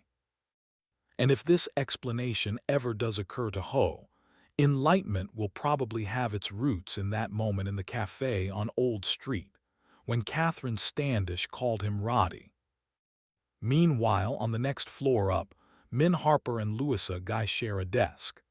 If Min retains a tendency to pat his pockets to make sure he hasn't lost anything, it's a habit held in check for the time being.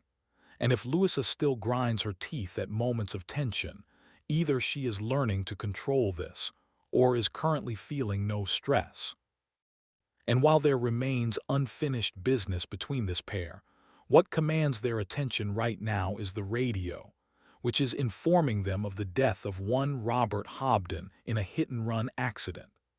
Hobden, of course, was a fallen star, but that his passing is not unnewsworthy is evidenced by the contribution of Peter Judd, a politician as assuredly in the ascendant as Hobden was in decline.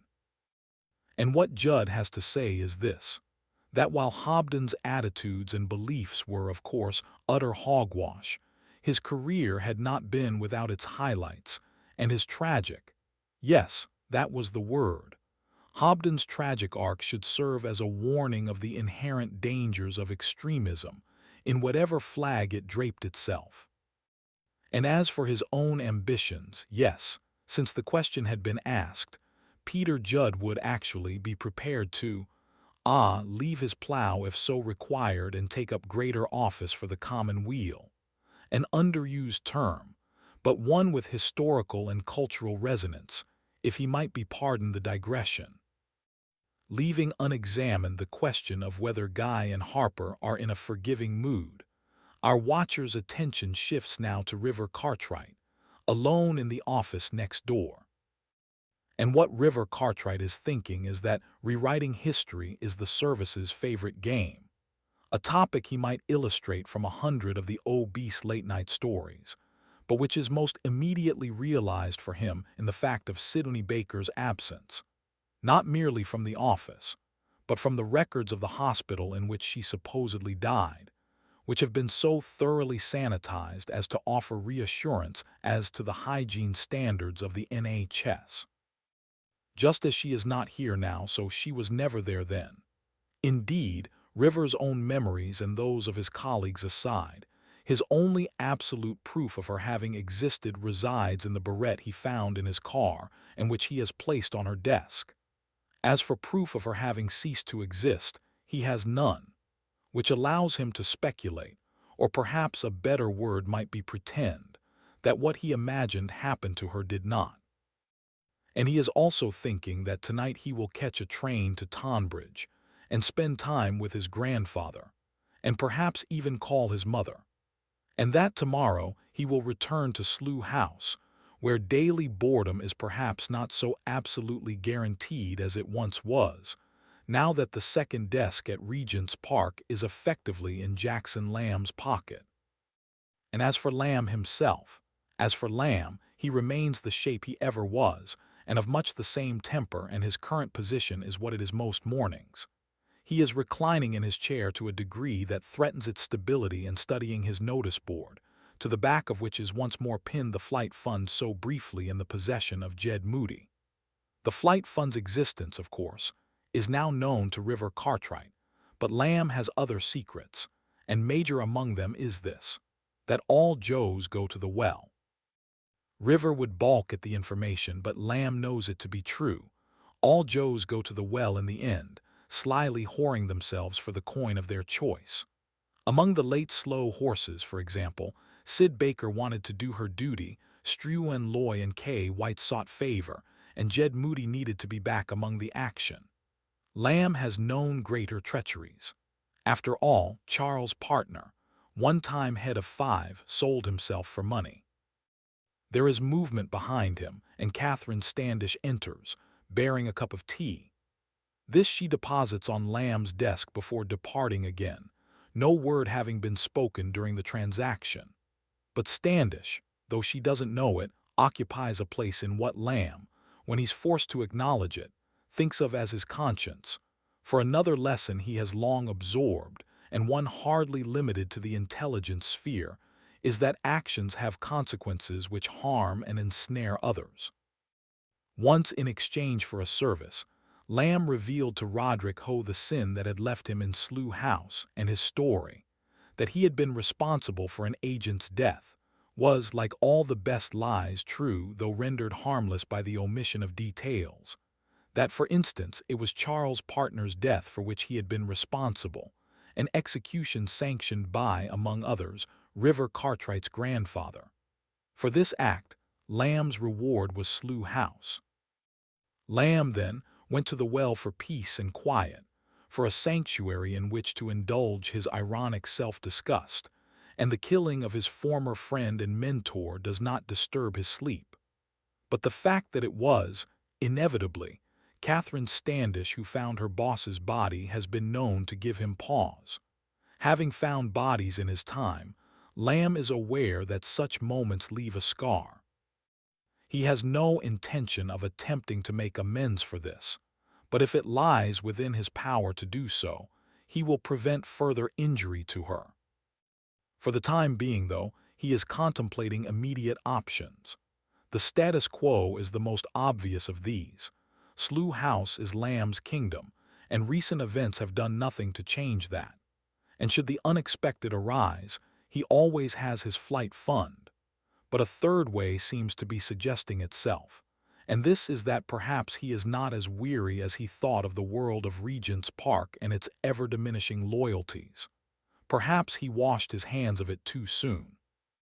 Certainly he's had few moments of late to match that in which he watched Diana Taverner realize that he'd outplayed her, and if he can outplay her, he can surely find more worthy enemies.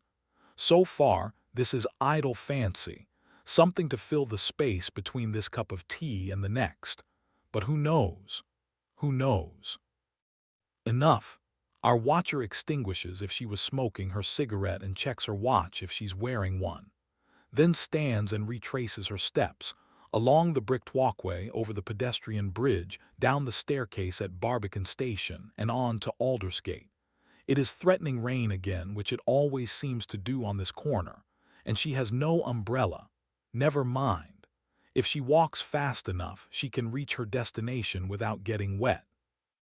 If another one ever turns up, she might even step onto a bus.